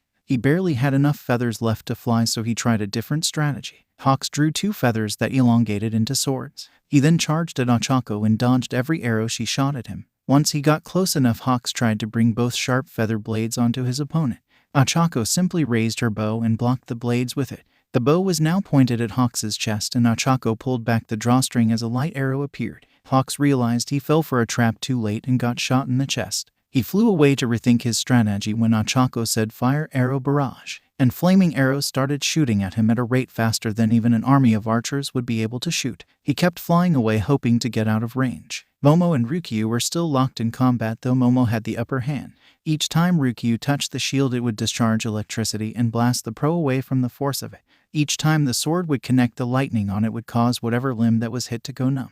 Ryukyu tried to form her wings to get in the air and more maneuverability, but each time she did, Momo would switch to ice and send Ryukyu crashing to the ground as large icicles sprouted from where the cannonballs hit. Momo said, "I told you this would not end well for you. You did not listen." Ryukyu screamed in rage and fully transformed, then charged at Momo, only for Momo to use something she usually didn't anymore. Momo made the barrel of a cannon and used ice magic to form cannonballs. They hit Ryukyu in the chest and arms, sending the pro crashing to the ground. Momo said, "You seem to have forgotten. I can make anything. Even the previous restriction of non-organic materials has been lifted somewhat." Momo used her class skill and summoned an earth elemental. It held its own sword and a shield with the face of a lion on it. "Attack," she commanded. The elemental charged at Ryukyu, and the pro, who was still covered in ice, was forced to flee. The pro heroes, each badly bruised, burnt and beaten, regrouped to rethink their strategy. All Might said, "From what I can see, you still underestimated them." Maruko, who had her ears singed and was covered in blood and bruises, said, "And look at you. You're worse than us. Are you still underestimating the kid you're fighting?" "Oh, whatever. The redhead I'm fighting just takes my attacks and reflects the damage back at me. I tend to go for big kicks, so every time I do manage to land a worthwhile hit, his timer on that ability of his resets and the same thing happens." Hawks, who was also covered in burns and missing half of his feathers, said, "The girl I'm fighting has incredible aim and the arrows shred right through my feathers. I tried to get close, but she blocked my attack and shot me point blank. I thought I might be able to overpower her physically, but I can't. She's much stronger than she looks." Ingenium, who was covered in blood and cuts, said that Shinso Kid said he was the weakest and is still beating my ass. "He took control of me and then stabbed me in the chest, but I just can't find any injury." Ryukyu said that Yaoyorozu girl blocked every move I made with that shield, and because of her sword being coated with electricity, I can barely feel my arms. She also made a cannon that shot cannonballs made of ice at me and summoned this weird golem that had copies of her weapons. "What happened to you, All Might?" All Might said young Midoriya dodged every attack I threw at him and landed every single one of his own. He is much better at small adjustments to his stance than I am, and that allows us to adjust himself away from my attacks. Hawks asked, "Should we switch opponents? I might have better luck with the redhead. If big attacks don't work, maybe smaller, faster attacks will."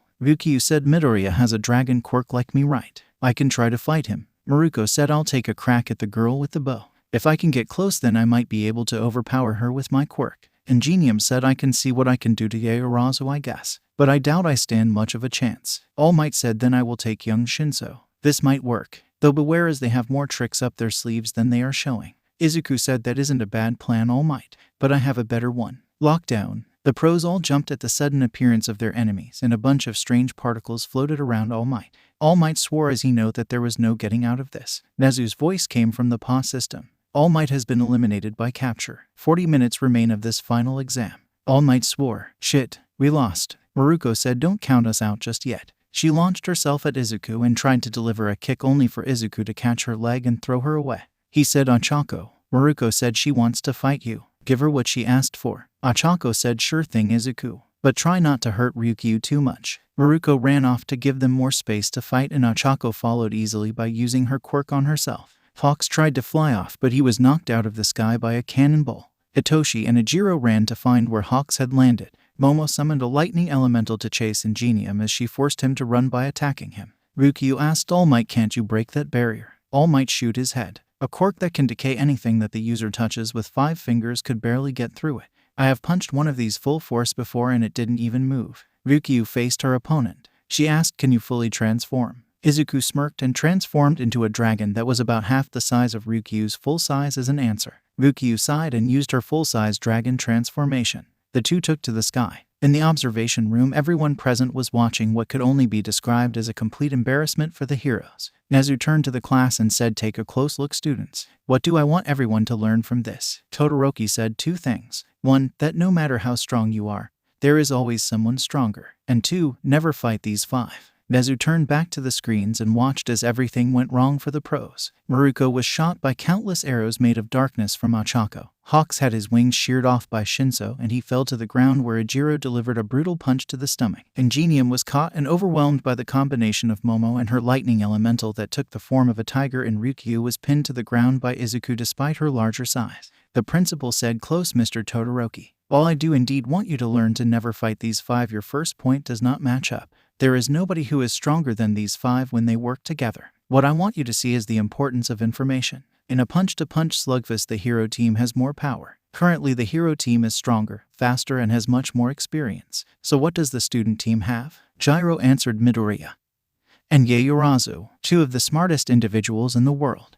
Nezu said, "Exactly. Yaoyorozu is able to read any situation and adapt. Midoriya is able to perfectly analyze the strengths and weaknesses of his opponents, and each is able to do what the other can as well. They have information on their opponents, so even when they are currently statistically weaker than their opponents, they will win. That is the power of information. Learn this lesson well, students, as it will bring you many victories. Nezu once again got on the PA system. The student team has won. Everyone either return here or go to the nurse's office if you need to rest. It was over. The pros had lost in a spectacular fashion. Nobody could contest the strength of the gamers and the planning capabilities of Izuku and Momo. The final exams were over. After the gamers' exam, everyone who took part in it except All Might, he ran out of time in his muscle form, stayed to watch the rest of the exams, during which Shoji and Hagakure were able to successfully capture Snipe without getting shot. Ashido and Kaminari were unable to escape from Nezu as the deranged animal used a wrecking ball to collapse the entire arena and trap them. Ada and Todoroki managed to save Bakugo from getting defeated by Aizawa and tried to put their plan into action. Bakugo refused to follow it, so they went with their plan B for just the two of them and managed to obstruct Aizawa's vision of them long enough for Ada to use his Recipro Burst to escape. Due to Bakugo being very little help and refusing to work as a team despite his partners practically begging him to, it was unclear if he would still pass the exam despite his teammate crossing the finish line. Sato was unfortunately knocked out by Cementos in his exam, but he used his strength to make an opening for Ajiro, and due to Cementos not expecting either of them to get close, he was able to capture the hero, so there was a good chance they would both pass. Unfortunately, neither Siro's tape or Aoyama's laser could get past 13's black hole quirk, so that fight almost ended in a loss. Fortunately, Aoyama had a plan. He managed to convince Siro to let go, thus forcing 13 to deactivate her quirk in order to not kill him. This allowed Siro to put the cuffs onto her wrists, capturing the rescue hero. Asui and Takoyami both were able to get past the ectoplasm clones, and even when they were trapped by the giant clone, they were able to hand the cuffs to Dark Shadow,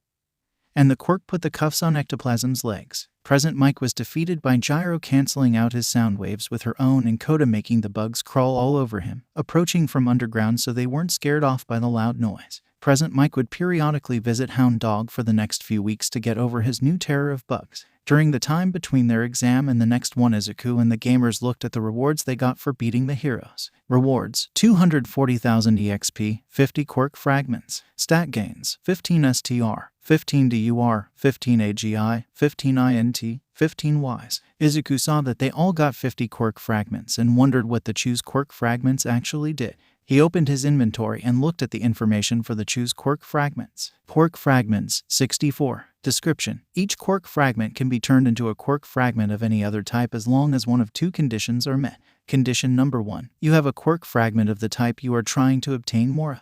Condition number 2, you know the name of the quirk and have extensive knowledge of how the quirk works. Izuku thought, that's incredible. I have access to basically any quirk with how much I know about them. Izuku then checked his stats. Name: Icukumidoriya. Title: Spellmaster. Level: 30. Class: Godling. EXP: 10,330 49,000.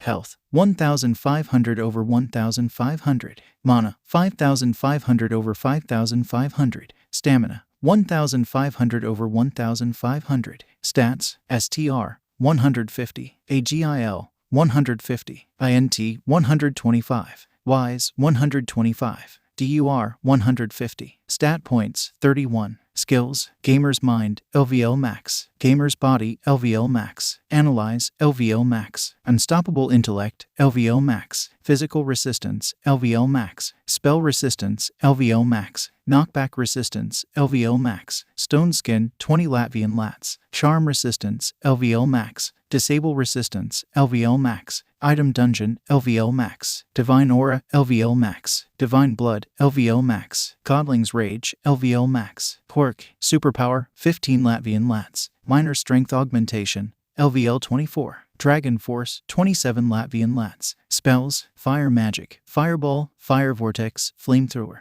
Water Magic, Water Gun, Aquasphere, Whirlpool. Earth Magic, Rock Bullet, Earth Prison, Rock Slide, Earth Wall. Wind Magic, Air Cutter, Wind Prison, Wind Cannon. Recovery Magic, Light Heal, Cure Weak Disease, Heal, Cure, Restore Mind. Support Magic, Speed Up, Damage Up, Defense Up. Status Magic, Poison Bolt, Lockdown, Disable. Ice Magic, Freeze Ray, Ice Tomb, Ice Spikes. Electric Magic, Thunder Shot, Lighting Web, Lightning Bolt. Nature Magic, Poison Needle, Vine Wrappings, Thorn Explosion. dark magic, shadow blast, shadow bindings, nightmare bombs, light magic, photon beam, holy chains, light storm, sub-spells, spell barrage, elemental fist, elemental weapon. After the exams and everyone was healed and back on their feet, Nezu said thank you to all the heroes who fought against the student.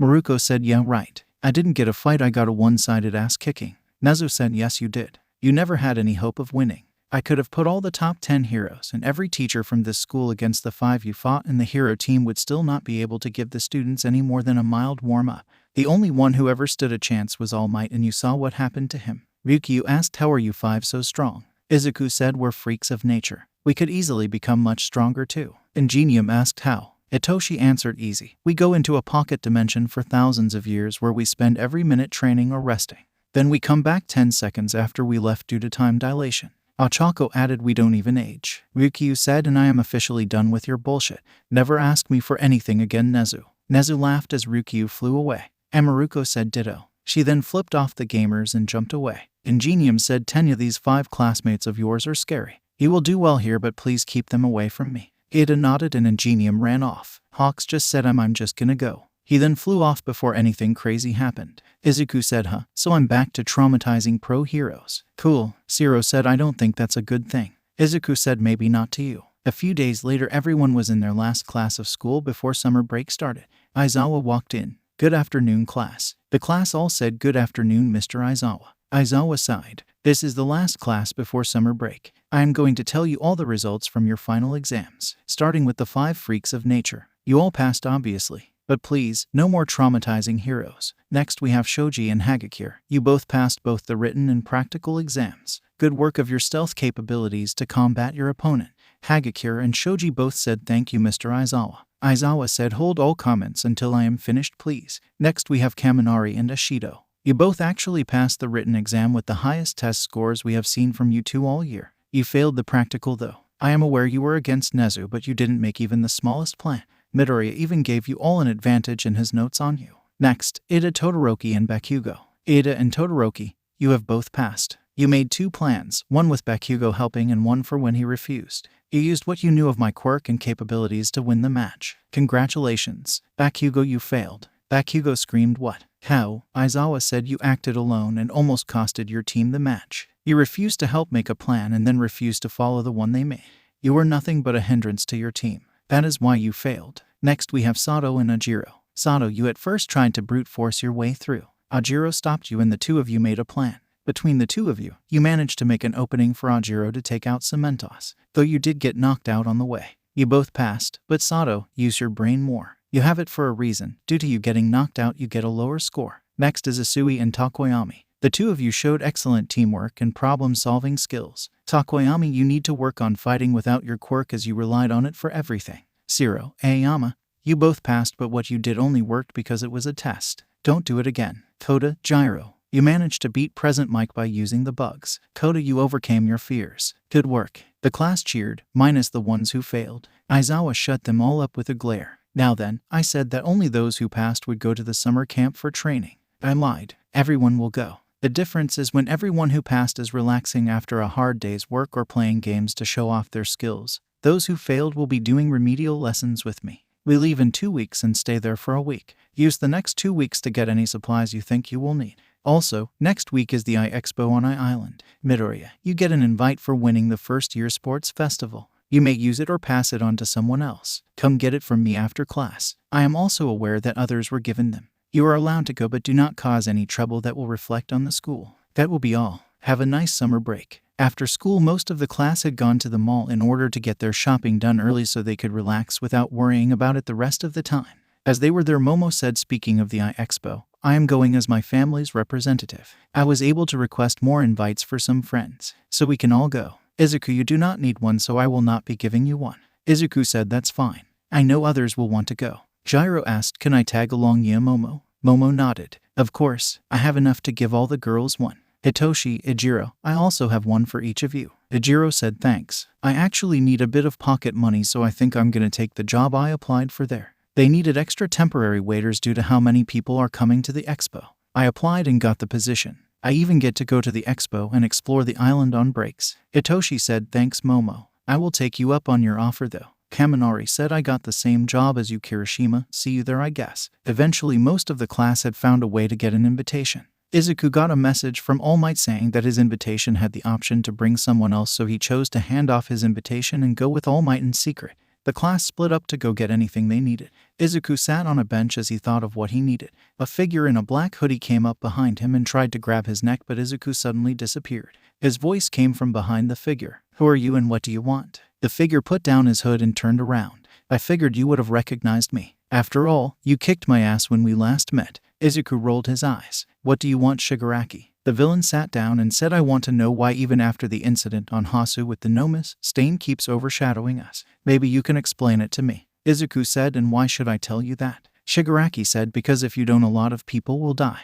including some classmates of yours. Izuku said, 1. You aren't a threat to any of us. 2. You try anything and I can kick your ass again while claiming self-defense. I don't even need any quirk to do so. But fine, I can humor you. You want to know why Stain is so popular? Shigaraki said, yes. He infuriates me, but he is popular. Izuku said, because of his message. The message the League sent out is, we will destroy everything because we are evil. The message Stain sent out was, I will bring back meaning to the title hero, by any means necessary. He tried to complete his mission in the wrong way, but he got results. Shigaraki said, so you're saying that we need a new message, or at least a new way of wording it. Besides, we haven't even shown what we really want to do. Our real message isn't being sent out. Izuku asked, oh, what is the message you are trying to send out? Shigaraki said, society is corrupt. It needs to be destroyed completely and rebuilt. How is that so different from what Stain was trying? Izuku said, Stain knew what he was doing was wrong. He knew that killing when you had other options is wrong. Stain didn't want to completely destroy society. He wanted to help it grow better. You want nothing but destruction, and then what? What will you do to make a society that doesn't follow the same path as this one?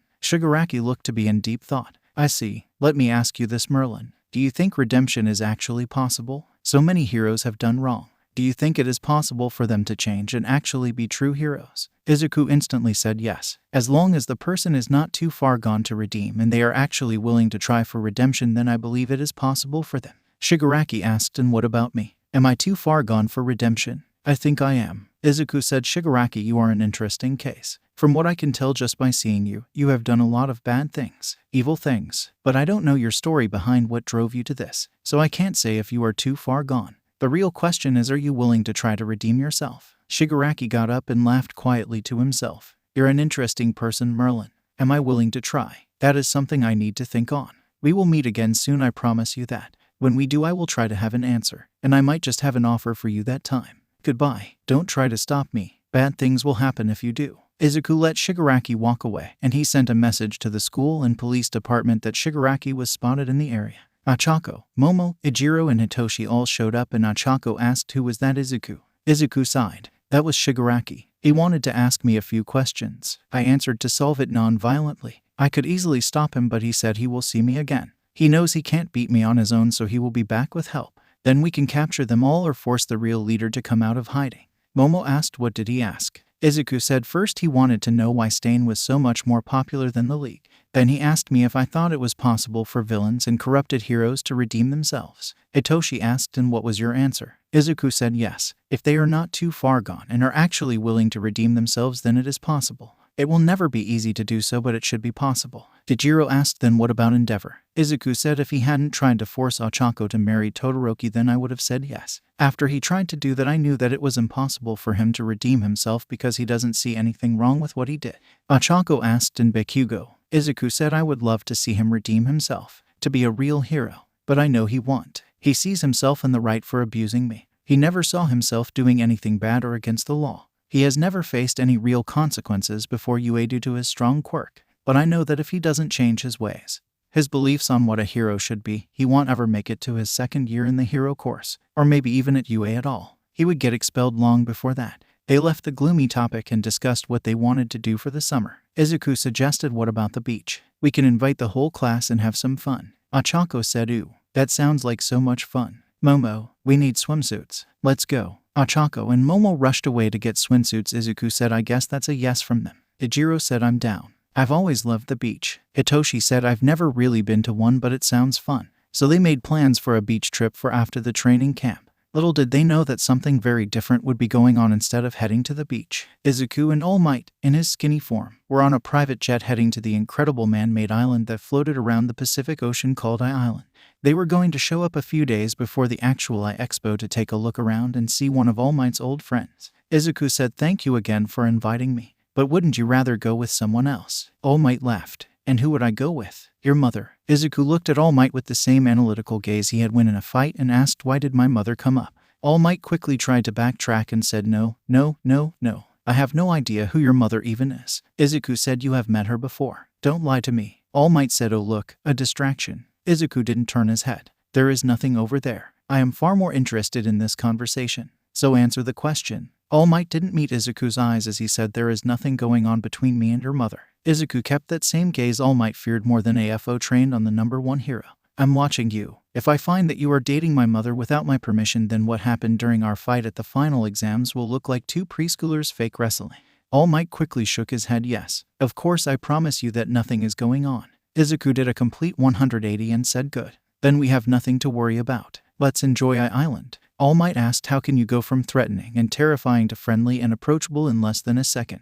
Izuku said, "Gran Torino and Nezu. I play chess with him every weekend." All Might sighed. "God it. What are the chances you take over the world after you graduate?" Izuku shrugged. "I don't know. It depends if Nezu wants to bring me in on his plan to do so that we all know he has but are too scared to bring up." The hero sighed. "So we're all doomed. Nezu is just taking his time deciding what countries he wants wiped off the face of the earth and what part of the world to give you 5. All Might then asked, "I thought you couldn't feel fear." Izuku shook his head. "I can't feel pain. Emotions can never overwhelm me and some may be temporarily silenced during a fight, but I can still feel them just fine. Also, dibs on America." Nezu took note of Izuku claiming America when the world was taken over and wrote down that Izuku and Ochako would share it as they were married. Now all he needed to do was get the other gamers' opinions on where they wanted to own.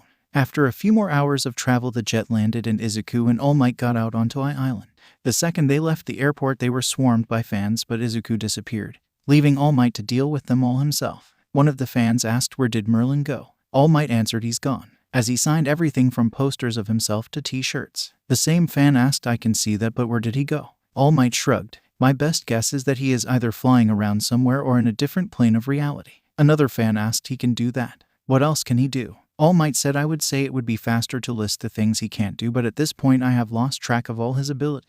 It took almost an hour and a half for the crowd to disperse. All Might was covered in kisses from all his female fans. Izuku was drinking a soda as he asked, "So did you have a good time?" All Might glared. "Yes, I did. Where did you even go?" Izuku said, "Japan." All Might asked, "How?" "The jet took 3 to get here. I was only swarmed by fans for 1.5. Izuku said, "Oh, I can adjust the flow of time in my pocket dimensions. I just made it so that for every hour for me in the pocket dimension is a minute in the real world." All Might face-palmed. "Of course you can do that. Whatever, we need to go or we will be late to meet my friend." A tall girl with bright blonde hair and blue eyes bounced over to the pair on a pogo stick that collapsed into a wristwatch when she jumped at All Might. "Uncle Might." All Might hugged the girl and said, "Good to see you again, Melissa. It has been a while." The girl, who was named Melissa, said, "Yep. I'm 17 now. Am I heavier?" All Might laughed. "Of course not. You are just as easy to lift as always." "See." All Might then tossed tea into the air easily and caught her. Melissa asked, "And who is this?" Izuku said, "I'm Midoriya Izuku.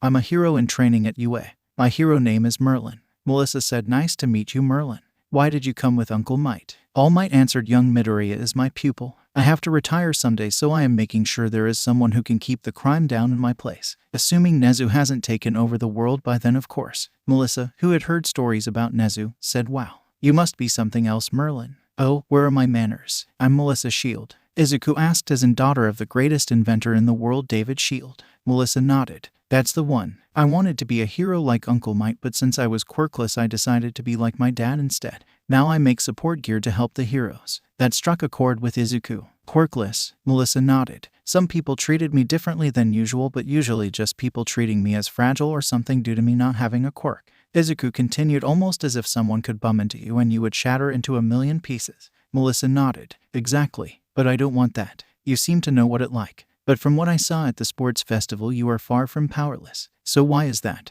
Izuku said, "I'm a late bloomer with my quirk. I had to go through the same thing every quirkless person goes through." Melissa said, "I have it much better than most." From the look in your eyes I can tell you had it much worse. All Might, who hadn't really been paying to the conversation as he was looking around the area, said we should go meet David. Lead the way, Melissa. Melissa said okay, Uncle Might. Follow me. Melissa led them to the workshop owned by her father and went in. All Might said hello, Dave. Been a while, hasn't it? David's shield turned around and saw the three standing there. All Might, I had no idea you were even coming. All Might asked, really? But it was you who sent me the invite. Melissa said that one is on me. I sent the invite from his email to surprise him. David laughed. Huh, you did surprise me. Now how about you go and show Merlin around the island? Izuku, who was just barely keeping in his excitement about meeting the David shield, said sure. A few of my friends should be here by now too, so let's go. Melissa said all right. You two catch up with each other. I'll show Merlin around the island. Izuku and Melissa left. Once the door closed behind them, All Might deflated and David said, oh my god.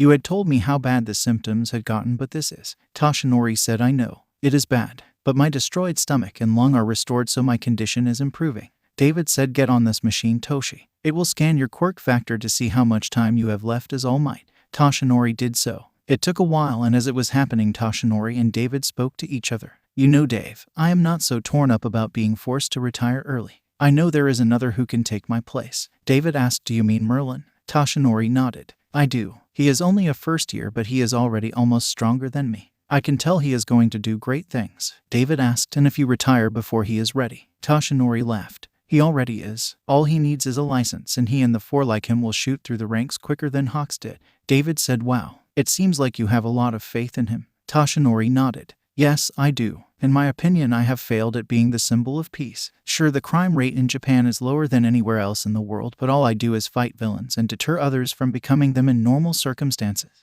I have failed to help those who need it most. Those kinds of people become the worst villains, and it is my fault. David said, you can't think like that, Toshi. One man can only do so much, and you have done more than anyone else. Toshinori said, you are right. That is why a team of 5 all with more power than anyone other than me, and Merlin is still much stronger than me, and they are all still growing, and all with the same kind of goal will be able to truly help not just Japan, but the world. The machine finished analyzing Toshinori and the results were horrible. David said, this is. Toshi, the decline has increased 6 times that of previous years. What happened? With this decline you will be unable to become All Might by the end of the year or after any big battle. Toshinori said, who knows? But there is nothing we can do about it and nothing I want done about it. David asked, what do you mean? Toshinori said, the time of All Might has ended. People have grown complacent and nothing is moving forward in Japan. This has been happening ever since I became the symbol of peace. Maybe with someone else there will be actual growth in the people and the country as a whole. David said, but what about those who are only stopped by your strength? Those who are almost as strong as you? Toshinori said, they will be beaten by someone stronger than me. Even the one who gave me the wound I used to have will be no match for them after even a little more time. David sighed. I really can't talk you into a way to help. I was working on a device that would strengthen a quirk almost to 10 times what they were before. The research was shut down, but with your support we could get it back. Toshinori shook his head. No, I have made my choice. David said, I see. Well, let's move past that and just enjoy spending time with each other as friends. Like we used to. Toshinori nodded and David asked, so I've been meaning to ask, are you seeing anyone? Toshinori shook in fear and said, and no. He knew Izuku wasn't there, but he could practically feel that same gaze from the plane ride burning into the back of his skull. David wisely dropped the topic. Melissa had shown Izuku around the island. She said, you can also use your quirks here too. A lot of people have set up attractions or games you can use your quirks with. Izuku said, cool. I'm pretty sure I can see my friends too. Want to go see if it's them? Melissa nodded. Sure, but how are we gonna get over there? Izuku spread his wings. We fly. Ochako was already missing Izuku, and it had only been about a day since she last saw him. So she was exited when he quite literally fell from the sky in front of her. She was less exited to see the girl he was with. She asked, hello, Izuku. And who is this? Izuku said, hi, Ochako. This is Melissa Shield. She's going to be our guide while we're here. Melissa was currently laughing like crazy. That was the best feeling ever. I can't believe you can do that whenever you want. Izuku said, yeah, it's pretty fun. Took me a while to get used to the landing though. Pretty sure I ate more dirt than food on a couple occasions when I was still learning.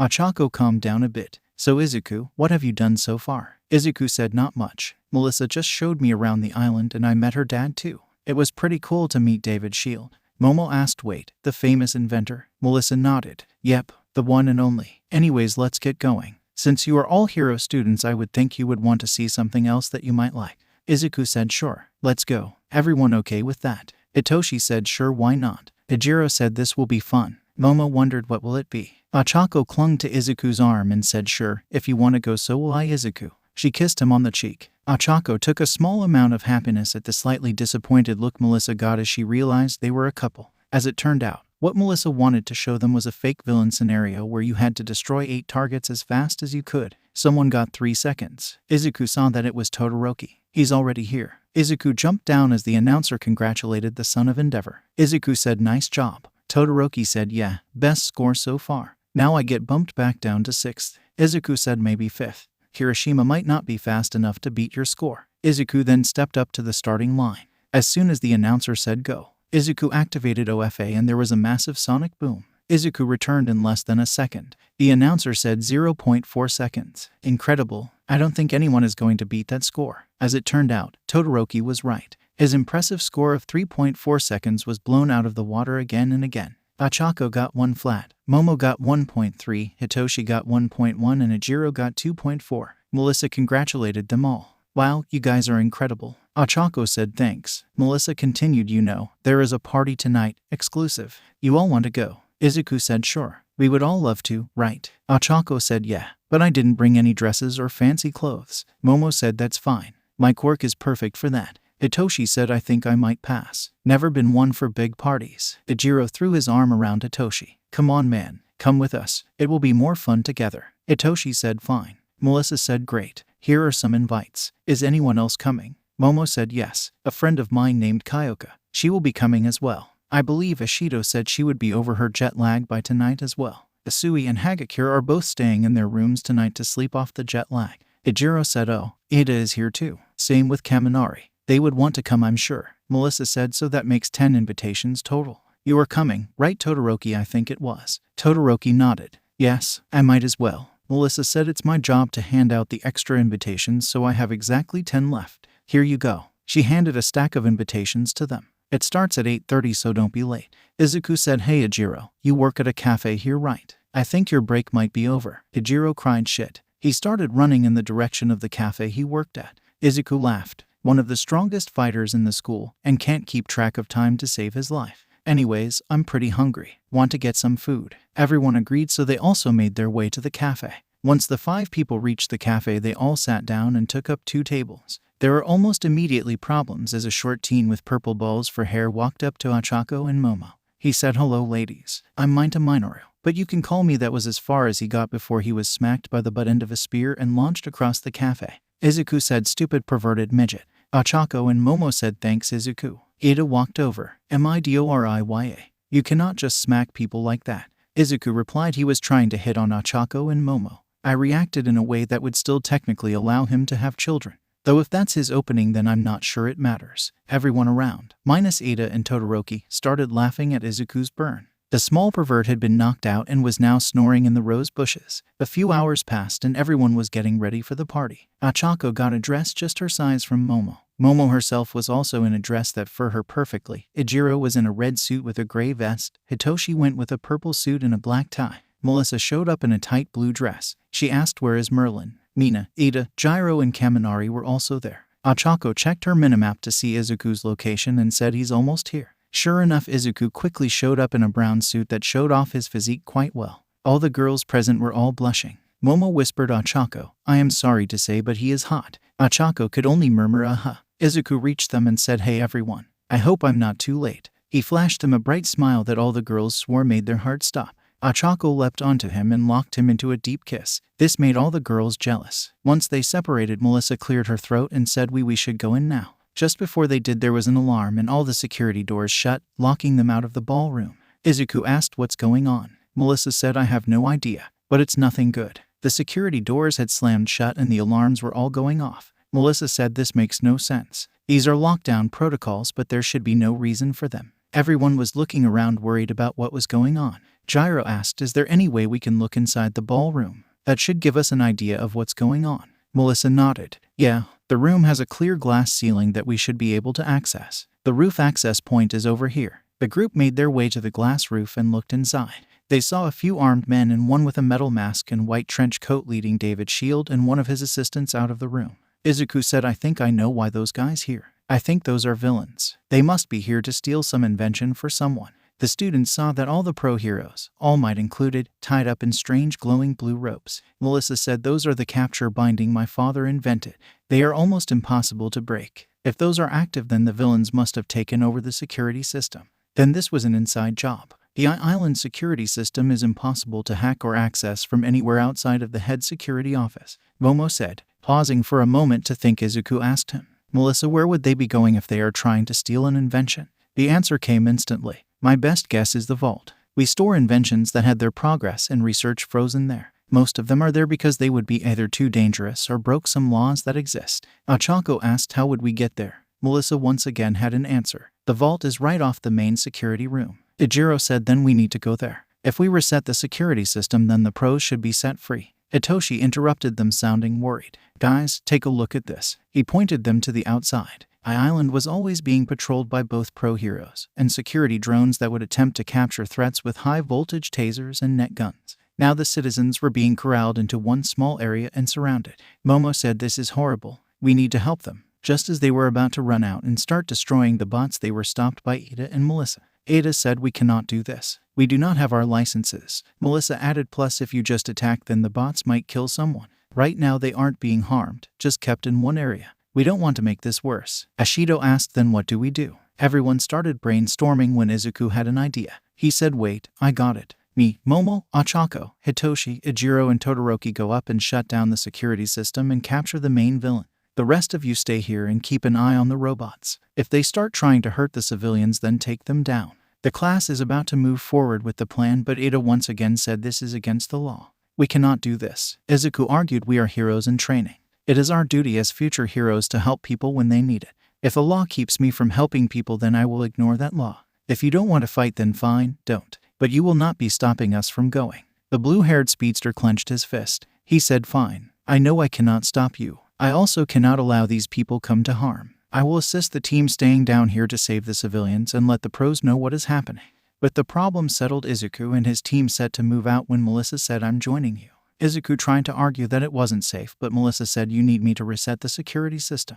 None of you know how it works. Momo said she's right. We do not have the required knowledge to solve this problem. Izuku relented. Fine. Momo, Ijiro, keep her safe. Melissa, stay between the two of them, okay? Melissa nodded. Okay. Izuku added, and ditch those shoes. You won't be able to run in those and we need to move fast. Melissa did so and saw that Momo, Ochako, Ashido and Jiro had all ditched their heels as well. The two groups split up, with Izuku's group running towards the stairs and, with direction from Melissa, avoided activating any of the alarms as they made their way up the tower. The other group, led by Ada, got into position around the city in smaller groups of two, some to hopefully destroy any of the robots that tried to harm the civilians and others to get the civilians out of danger if fighting started. On the way up the stairs, Melissa gave them some more information of the building they were in. There are 75 floors. The first 50 or so are all about the same size. They are made for studying different things. The last 25 are mostly just stairs and some storage for equipment with no stairs, only an elevator. Floor 74 is the security room. 75 is the vault.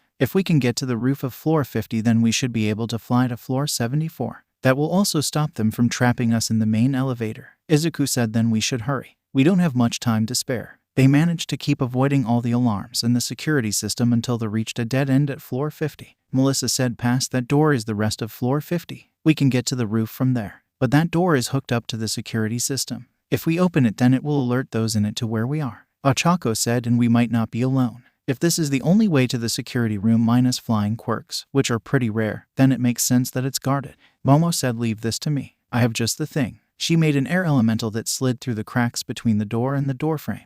It didn't set off any alarms and was able to scout the room out. Momo was able to see through her created elementals and reported it seems there are 2 guards, both armed with machine guns, riot armor and whatever quirks they may possess. The door was kicked open by Ijiro, who charged in. The rest followed to stick together. Itoshi yelled UDUMBASS. Don't just charge in. Downstairs everyone heard more alarms go off and they were also swarmed by robots. Being forced to fight, Ada used his quirk to destroy them. Ashido melted a hole in the wall to the outside. She said if we are doing this then it's all or nothing. She then threw a ball of acid at the nearest robot guarding the civilians. She hit it directly and melted it. This attracted the attention of all the rest. All around the island the robots followed their programming to subdue the biggest threats and started to swarm the hero student. Jiro yelled GODDAMMIT Mina. As if we don't have enough to deal with down here. She used her quirk to blast her heartbeat through her earphone jacks, destroying robots she plugged them into. She went back to back with Ajiro, who asked, "So who do you think set off the alarm?" Almost at the exact same time, most of the students said Kirishima. They then all started laughing a bit as they all knew it was going to be him, as he was prone to just charging in. Ada, the only one who didn't say anything, yelled, "If we are doing this, then don't stop fighting. It is all or nothing." The rest of the students returned their attention to the robots after yelling out apologies and redoubled their efforts to destroying the robots that poured out of every opening to subdue the threats. Back upstairs, both villains that were in the room fired on Ijiro as he ran out in front of them, screaming, "Come at me, bros." Ijiro tried to block them, but a flash of green showed up in front of him and caught all the bullets. When the blurred figure stopped moving, he had every bullet from the villains, who had both run out of ammo. In an attempt to intimidate the villains, he dropped them all and said, "You dropped these." He kept 2 in his hand and expertly flicked them back at the villains. Both villains were smacked in the head and fell on their butts. Achako ran over and said, "You had way too much fun doing that. Ijiro had that covered and you knew it." Izuku had a massive grin on his face as he replied, "Yes, I did." And yes, I did. Momo and Shinso ran into the room right afterwards, and Hitoshi said, "Wow, that took longer than I thought it would." Getting rusty Izuku. The villains both started to panic. They both had automatic rifles, and the green-haired kid named Izuku had caught every bullet easily. And apparently that wasn't even his best. Izuku laughed. "You kidding? I'm only getting warmed up." One of the villains got up and activated his quirk, transforming into a large purple gorilla and throwing a punch at Izuku, yelling, "D, don't you screw with us." The punch was caught, blocked by Todoroki's ice. The dual quirk teen said, "I'll handle these too. You go ahead and stop this." Ijiro said, "I'll stay and help. There won't be much I can do afterward anyways." Kirishima launched himself at the gorilla and activated his quirk. He was now boxing the gorilla and winning easily. The other villain had a water manipulation quirk, but that didn't extend to ice, so he was being completely overwhelmed by Todoroki. Momo, Achako, Melissa and Izuku rushed up the ladder and out onto the roof. Melissa said, "If we can just get to the outside of the security office, then they won't be able to do anything.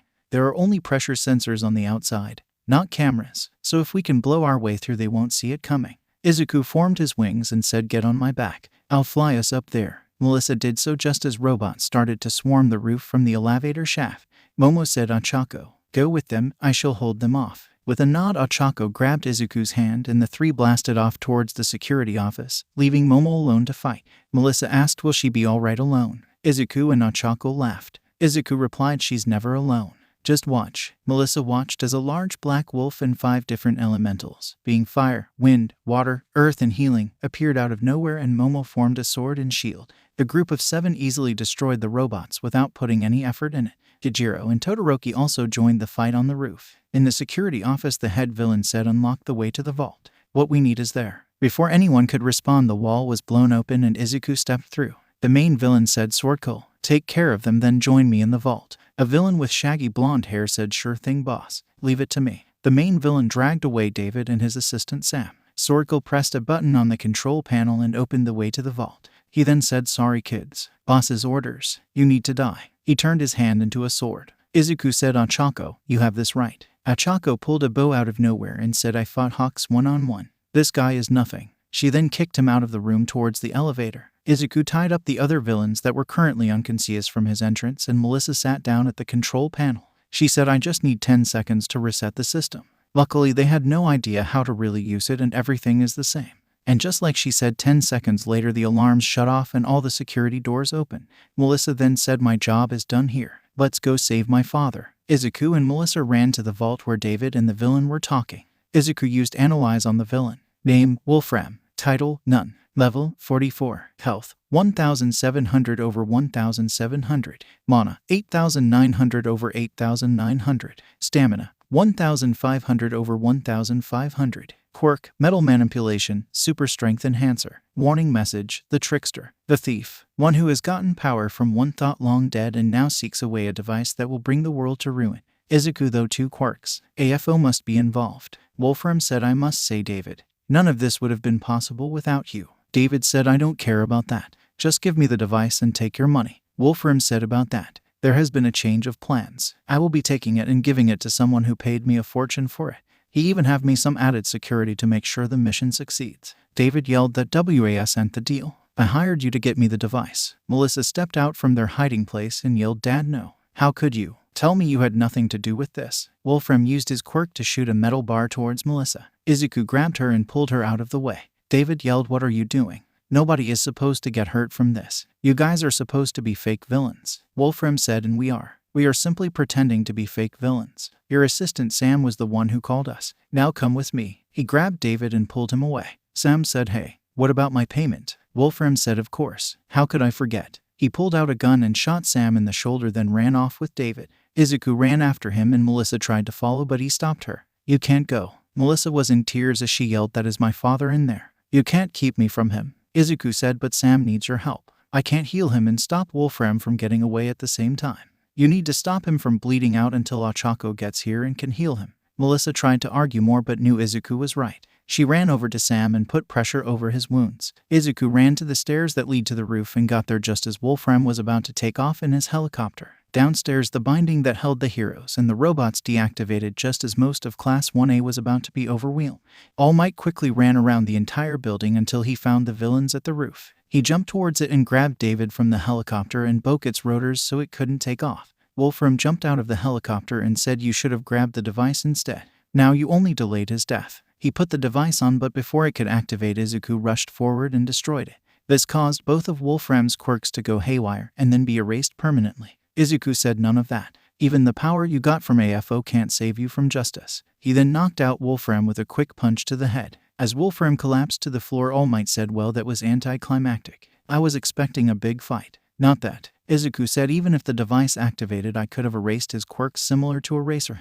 It was never going to be a fight." He then turned to David. "Now all we need to do is solve everything and reveal the truth about what happened." All Might nodded. Izuku then said, "But that's for you two to deal with.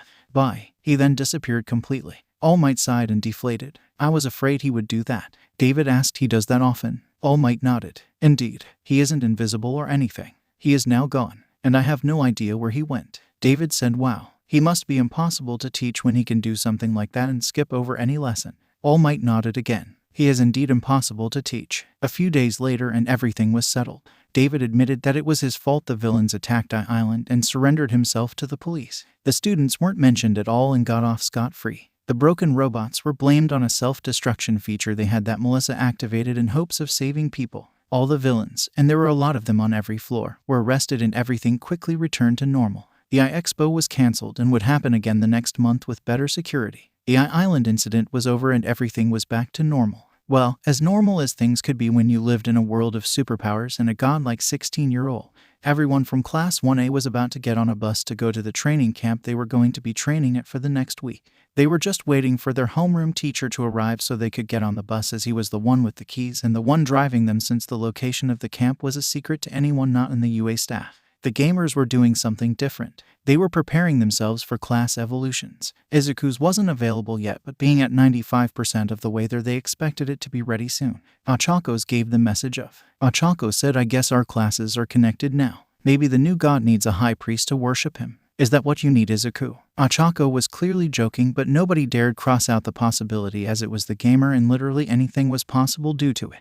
The first person to evolve their class was Hitoshi. "I guess I'll go first. Is that all right?" The other two nodded, so he selected the class evolution button that had appeared next to his class on the character sheet. Class evolution complete. New class, Shadow Walker. Stat boosts, SDR 25 Deer 10 Augie 40. Skills, skill evolution. Stealth has evolved to Shadow Walk. When entering this state, you are impossible to detect for anyone, impossible to hit with physical attacks and magic elements other than the light element.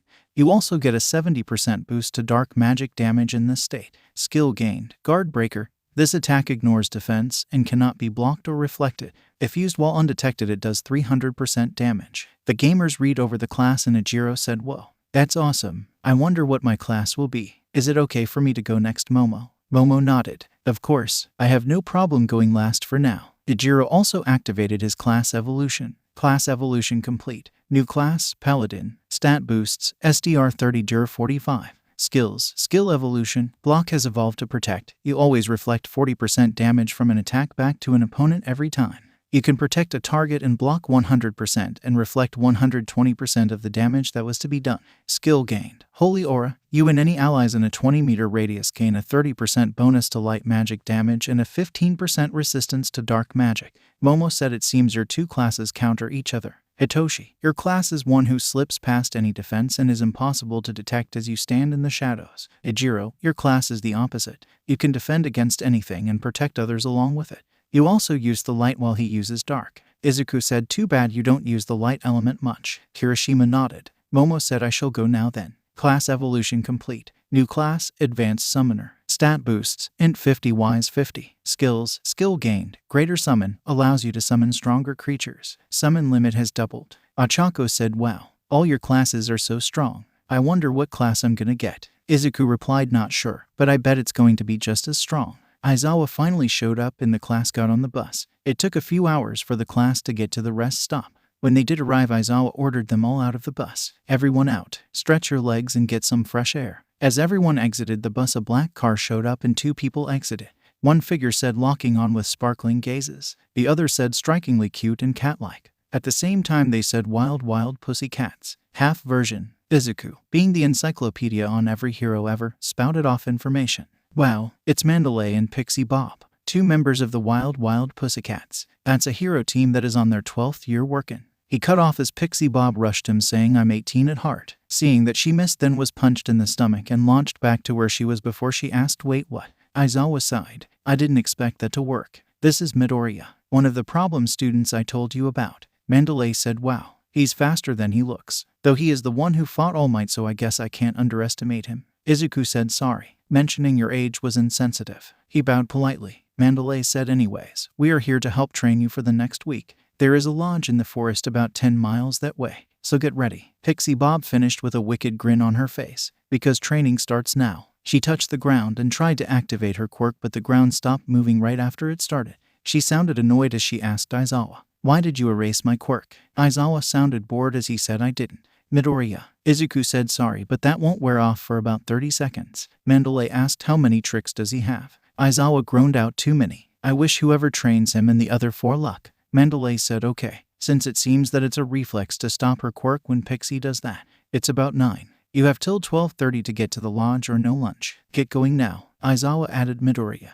Uraraka, Shinso, Yaoyorozu, Kirishima, no flying, going into an alternate dimension, altering time in any way, teleporting or anything else that would get you there almost instantly. Izuku sarcastically said, take all the fun out of it, why don't you? And I have one question, Mr. Aizawa. Shinso finished for him. How are you going to stop us? We are immune to your quirk, remember? Aizawa groaned. I hate you 5. Izuku said, we love you too, Mr. Aizawa. And don't worry, we'll follow the rules. This time. Later, he then formed a spear, threw it, shot a rope made out of light at it, and let the momentum carry him away as he held on to Ochako. Mandalay and Pixie Bob were in shock. They asked at the same time, what was that? Aizawa groaned. His was of getting around the rules. That little trick of his will put him about halfway to his destination. And he didn't even use his full strength. Pixie asked Mandalay, how are we supposed to train someone like that? Momo replied, the same way we were trained in our internship. Try to fight us and suffer. She jumped onto the back of a bear made of ice and it jumped off the cliff and started running. Kajiro simply said, hey, don't forget me. He then dove down the cliff after his friends. Mandalay asked, wait, where is the other one? Jiro said, he disappeared from me, being able to hear him right after Midoriya.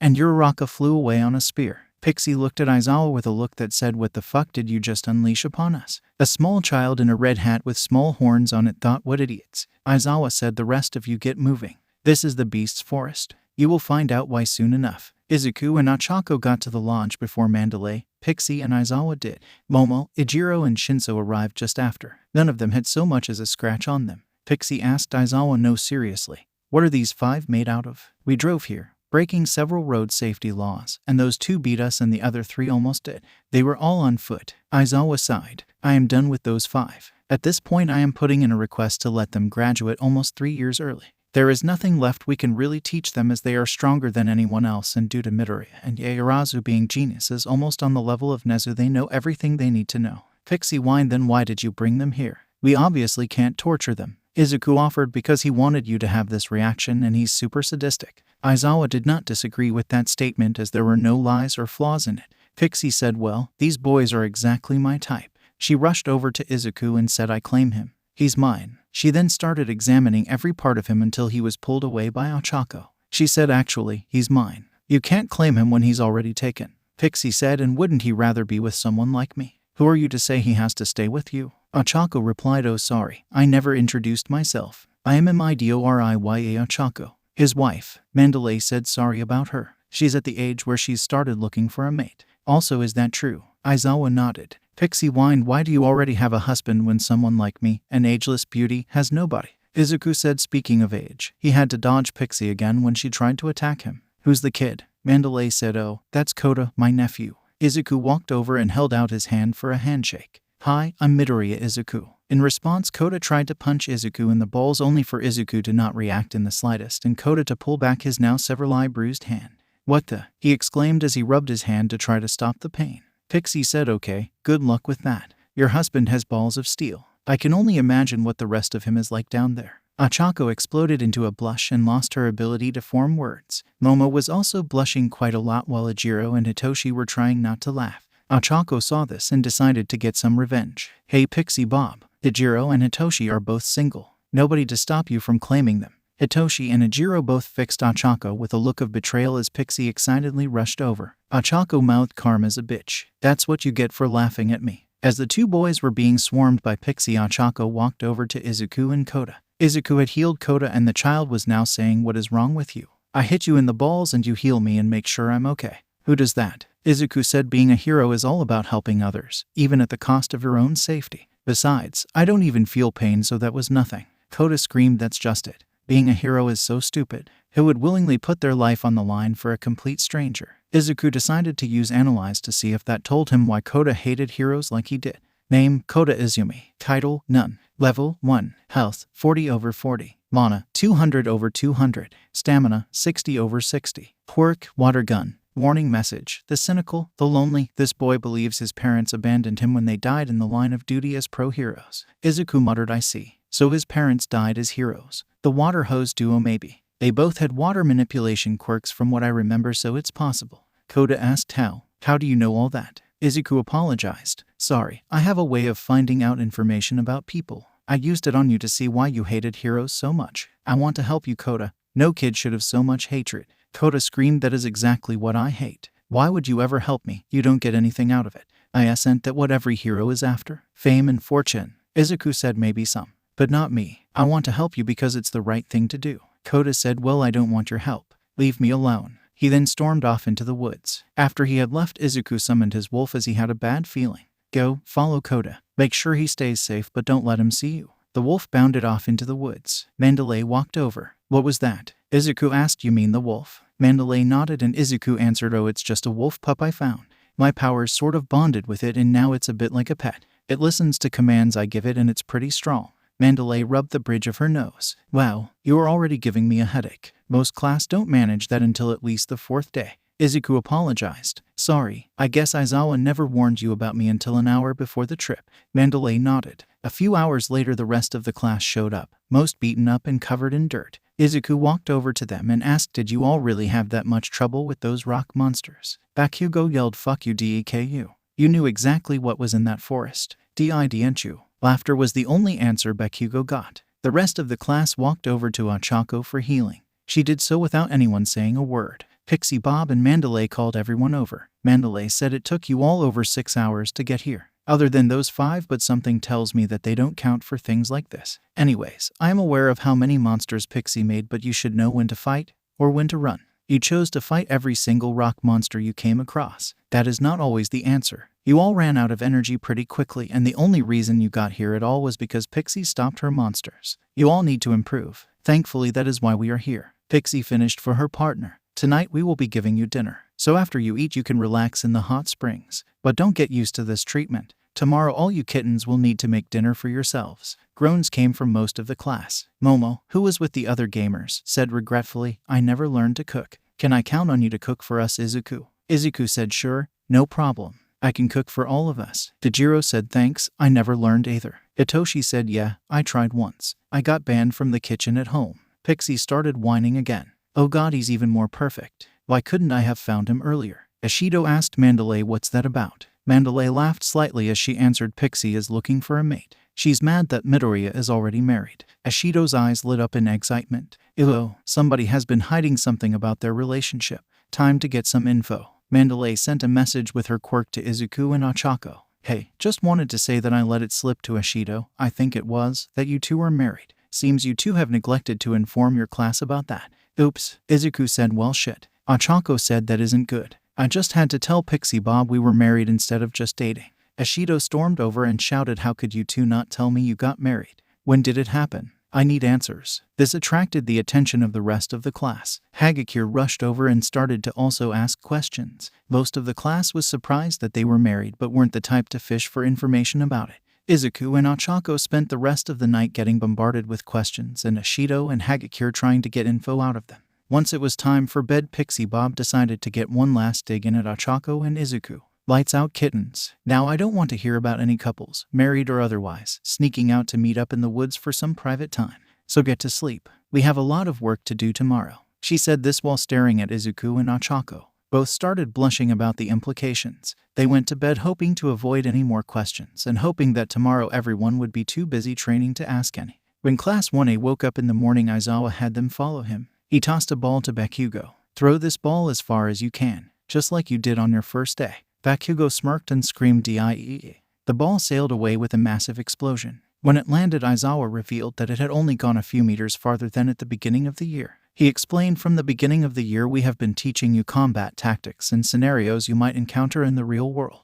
Because of this, with the exception of the Midoriyas, Yaoyorozu, Kirishima and Shinso, your quirks have not improved in strength much, as you can plainly see from Bakugo's score. So starting this week up until the next big test, you will be working on improving your quirk's power, or control over that power in certain cases. You know who you are if you need control. Here are your trainers for the week. Mandalay said, lock on with sparkling gazes. A woman Izuku recognized as Ragdoll said, we've come to lend a paw and help. Tiger, a large burly man, said, coming out of nowhere. Pixie Bob exclaimed, strikingly cute and cat-like. At the same time they all said, wild, wild pussy cats. Full version. Itoshi said, damn, these four are eccentric. Ashido pulled out her phone and played a video of the pro hero's entrance to the final exams and what happened afterwards. And you five are any better. You did that just because you wanted to show up the pros. You even admitted it. Tiger asked, wait, did these five fight pros from the top 10, including All Might? Aizawa nodded. Pixie asked, what happened? I mean, there is no way they won. Izuku, Ochako, Hitoshi, Momo and Ejiro all started laughing slightly. Mandalay said, no, they didn't win. They couldn't have. I know you fought All Might, but you couldn't have beat him. Ochako said, we can and did. I plucked Hawks myself. Ragdoll said, wow, I know what you mean about these three being perfect mates, Pixie. Too bad Greenie over here is already taken. So do you want the redhead or the mini Aizawa? I'm taking the other one. Pixie said, I call dibs on the redhead. You can have the Minazawa. Aizawa, in the same flat-tired drone he always had, said, we are getting off topic. We need to start training. Ragdoll said, right. Let me just use my quirk and find out the best way for you all to train your powers. Her eyes flashed blue for a moment and she said, whoa, you five are totally strange. It's like you have a quirk like my own, and so many other powers. Izuku asked, so what's the best way for us to improve? I think I already know, but you tell us. Ragdoll said, from what I can tell, your powers get stronger every time you use them. They grow even faster in combat. So the best way would be for you to fight someone. I would say each other, since nobody else here could even hope to match how strong you are. Aizawa asked, in the rest of the class. Ragdoll said, space for each of them to push their quirks past their limit. Quirks improve the more you force them past what they normally can do. Pixie said, I can set that up. Don't you worry. Tiger asked, any students I can train here? Ragdoll shook her head. Yep, Anjiro and Shoji. Other than them, all quirks are mostly emitter quirks that don't enhance the body, so they don't need to be muscular to the same degree as those with enhancer quirks. Mandalay said, then I will keep watch and give advice where I can see they need it. Aizawa droned, sounds adequate. You heard them, class. Get to work. Midoriya, your group is to go to a separate area so you don't blow us all up. Izuku nodded. I expected as much. Let's go, guys. They all walked away to go train. Not even 5 minutes later, explosions and the sounds of weapons clashing erupted from the area they went to. When Class 1B arrived at the training camp, Class 1A was already working. 1B just drove straight there, not having to make it through the beast's forest. They were introduced to the wild, wild pussy cats. This time it was the full version. Each member introduced themselves one by one. A short, energetic woman with bright green hair and yellowish eyes said, hi there. I'm Ragdoll. With my quirk search, I can find information and the location of up to 100 people at once. I know just how all of you can improve. Up next was a woman with blonde hair and blue eyes. I'm Pixie Bob. My quirk Earthflow is perfect for creating a space suited for your quirks. A woman with brown hair and eyes introduced herself. I'm Mandalay. My quirk Telepathy will be able to give you all advice and help you all improve quicker. A large man said, I'm Tiger. Anyone with physical enhancer quirks, follow me. Tiger's boot camp has already started. Class 1B looked around at all of 1A. Kendo Itsuka, the Class 1B president, asked where are the rest. I only see 14. Mandalay said one is in that cave. The other 5 are all over there. She pointed towards the forest. Kendo asked, can we see what they are doing? Vlad King said yes, but I expect you to work just as hard and surpass whatever they are doing to have them be separated from the rest. Class 1B walked through the trees and stopped at a barrier made of floating red particles. Inside the barrier was the gamers, all fighting at speeds that were difficult for the class to follow. The 5 in the barrier all stopped, standing equal distance from each other. Hitoshi saw 1B watching them and called out, hey, I think we are done warming up, wouldn't you say? Let's really get this started. Izuku asked, are you sure? The barrier might not hold past that. I mean, we have broken one before. Hitoshi nodded, so Izuku said okay. Then let's do this. The battle continued. They all formed their weapons and activated their quirks. This time they were moving at speeds the students could barely see half the time, and not even the pros could follow what was happening. Kendo asked, are you sure, sir? I don't think even any of the third years could keep up with them. Vlad King said, I take back what I said. Just surpassed the normal members of Class 1A. Just then the barrier started to crack. Pixie Bob had just enough time to yell, take cover, before it shattered completely and the shockwaves blew a few students away. Manama scoffed. These 5 will have nothing on me when I finish my training. Just watch me. He then stomped off to begin his training. Once the gamers realized the barrier had broken, they stopped their fight. Tiger came over and asked if you knew that the barrier would break and your fight would literally blow everyone away. Why did you go so far? Izuku answered, that's the goal. We keep breaking it again and again so it gets stronger. So far only one villain has managed to break it, and they had a quirk that could decay anything they touched. Tiger said, so if you are to come across one with a similar quirk, you don't want them to escape. Izuku nodded. Yeah, we just need to keep working. The only male member of the Pussycats said him. It seems you have this figured out. I will leave you to it then. He then walked away to help the other students. Bakugo saw the barrier break and felt the shockwaves. He just barely managed to stand his ground and not get blown away. He screamed, GODDAMMIT. I won't let them surpass me. I will be the best. He then started forcing his explosions to get bigger. Todoroki also started to work harder. He froze and burned the area around him, fluctuating the temperatures more and more. A few hours had passed and both classes had finished training and dinner. Izuku had delivered some of the curry he made to Kota,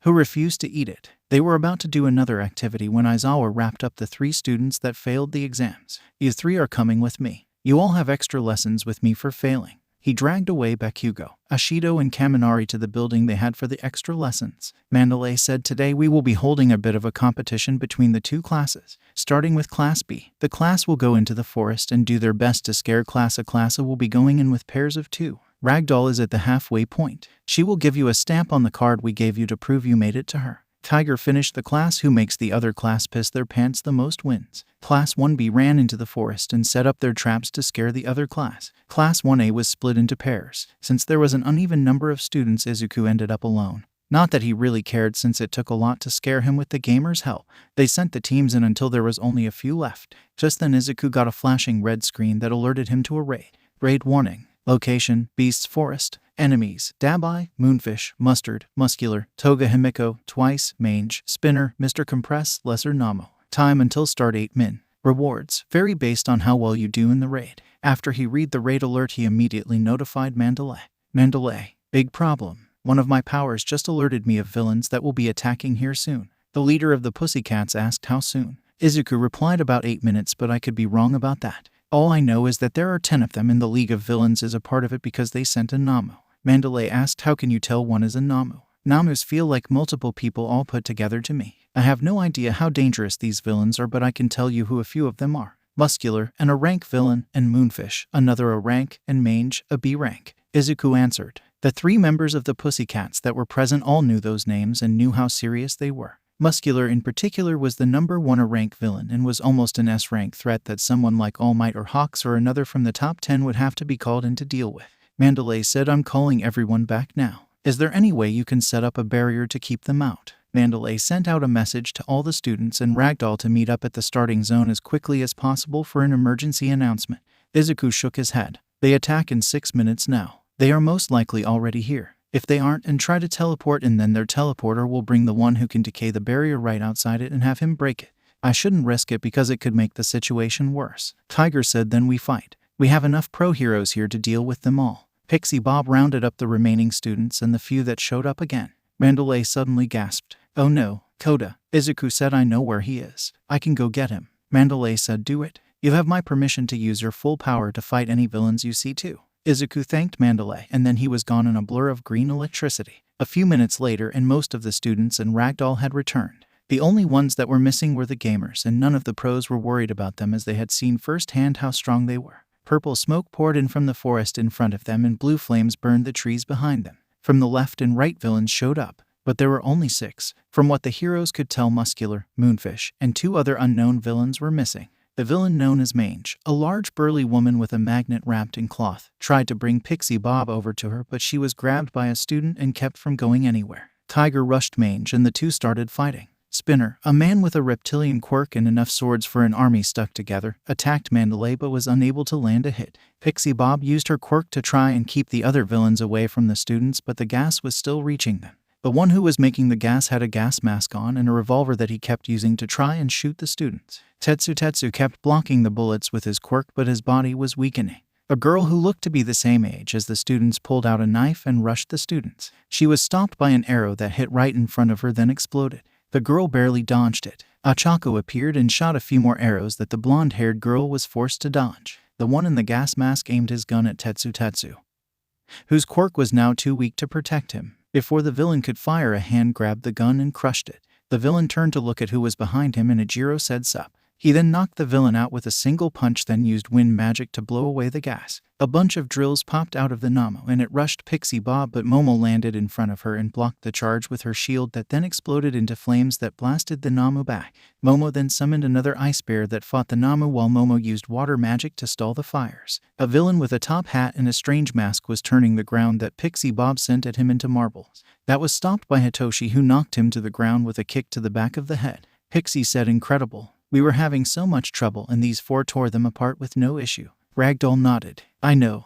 I don't even want to know how strong they will be a few years from now. Mandalay said the fight isn't over yet. Tiger agreed. Muscular, Moonfish, and 2 unknown villains are still out there, along with the Nomu and the ones still fighting here. In Koda's secret hideout, he watched in fear as the fire kept spreading. Koda had no idea what was going on, but he knew it wasn't good. He heard a voice behind him say, "Hey kid, nice hat. All I got was this stupid mask. You want to trade?" Koda turned and backed away from the large cloaked figure with a mask on his face. The man took off the mask and revealed that he was the same person that killed his parents. Koda froze and started crying as the figure approached. Muscular said, "You're not on the list, but they said I can kill anyone I come across. Stand still, runt." As Muscular brought his fist down in an attempt to kill Koda, Izuku rushed in and grabbed him. Instead of fighting the villain, Izuku flew back towards the heroes and his classmates. Muscular yelled, "Hey, I know you. You're Midoriya Izuku, you're on the capture list." As Izuku flew away, he took note of that. Muscular jumped after him but was much slower, so he couldn't quite keep up and would have to look for his target.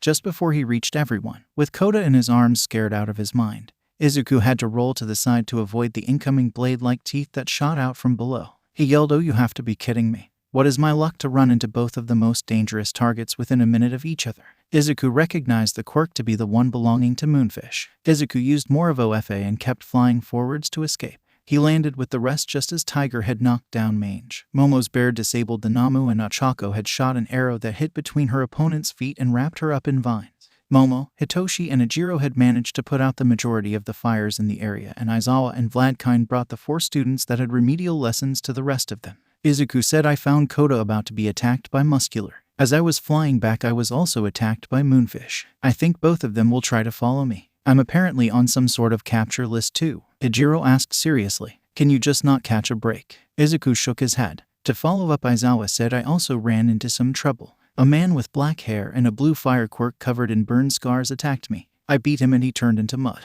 So he either had 2 quirks or someone has a cloning quirk that can be used on others, as I was attacked multiple times by the same person." Vlad added, "I was also attacked, though I managed to subdue him rather easily. So either the clones are weaker or the villain is not that strong to begin with." Almost as if on cue to make the situation worse, Moonfish, a man in a straitjacket that only left his mouth uncovered, and Muscular walked out of the forest from one direction as 3 copies of the man that attacked Aizawa, along with another in a black and gray suit that covered every part of him, his face included, walked out from another, with the heroes and students now surrounded, even with multiple of the villains either unconscious, dead in the Namu's case, or tied up. The situation was made worse once again when the man covered in burn scars pulled out a walkie-talkie and said, "Open the portal." We almost have him. They can't fight all of us. A swirling black and purple portal opened up but nothing came out of it. Ochako walked over to Izuku and stood next to him, her bow at the ready. Muscular said, "Damn, the mission is already over, and I didn't even get to smash anyone into paste." The man who seemed to be the leader said, "Whatever, Muscular. You will have more opportunities. Let's do this." The villain in the top had turned out to be pretending to be unconscious, and he rushed Ochako and Izuku, turning them both into marbles, then running through the portal before anyone could stop them.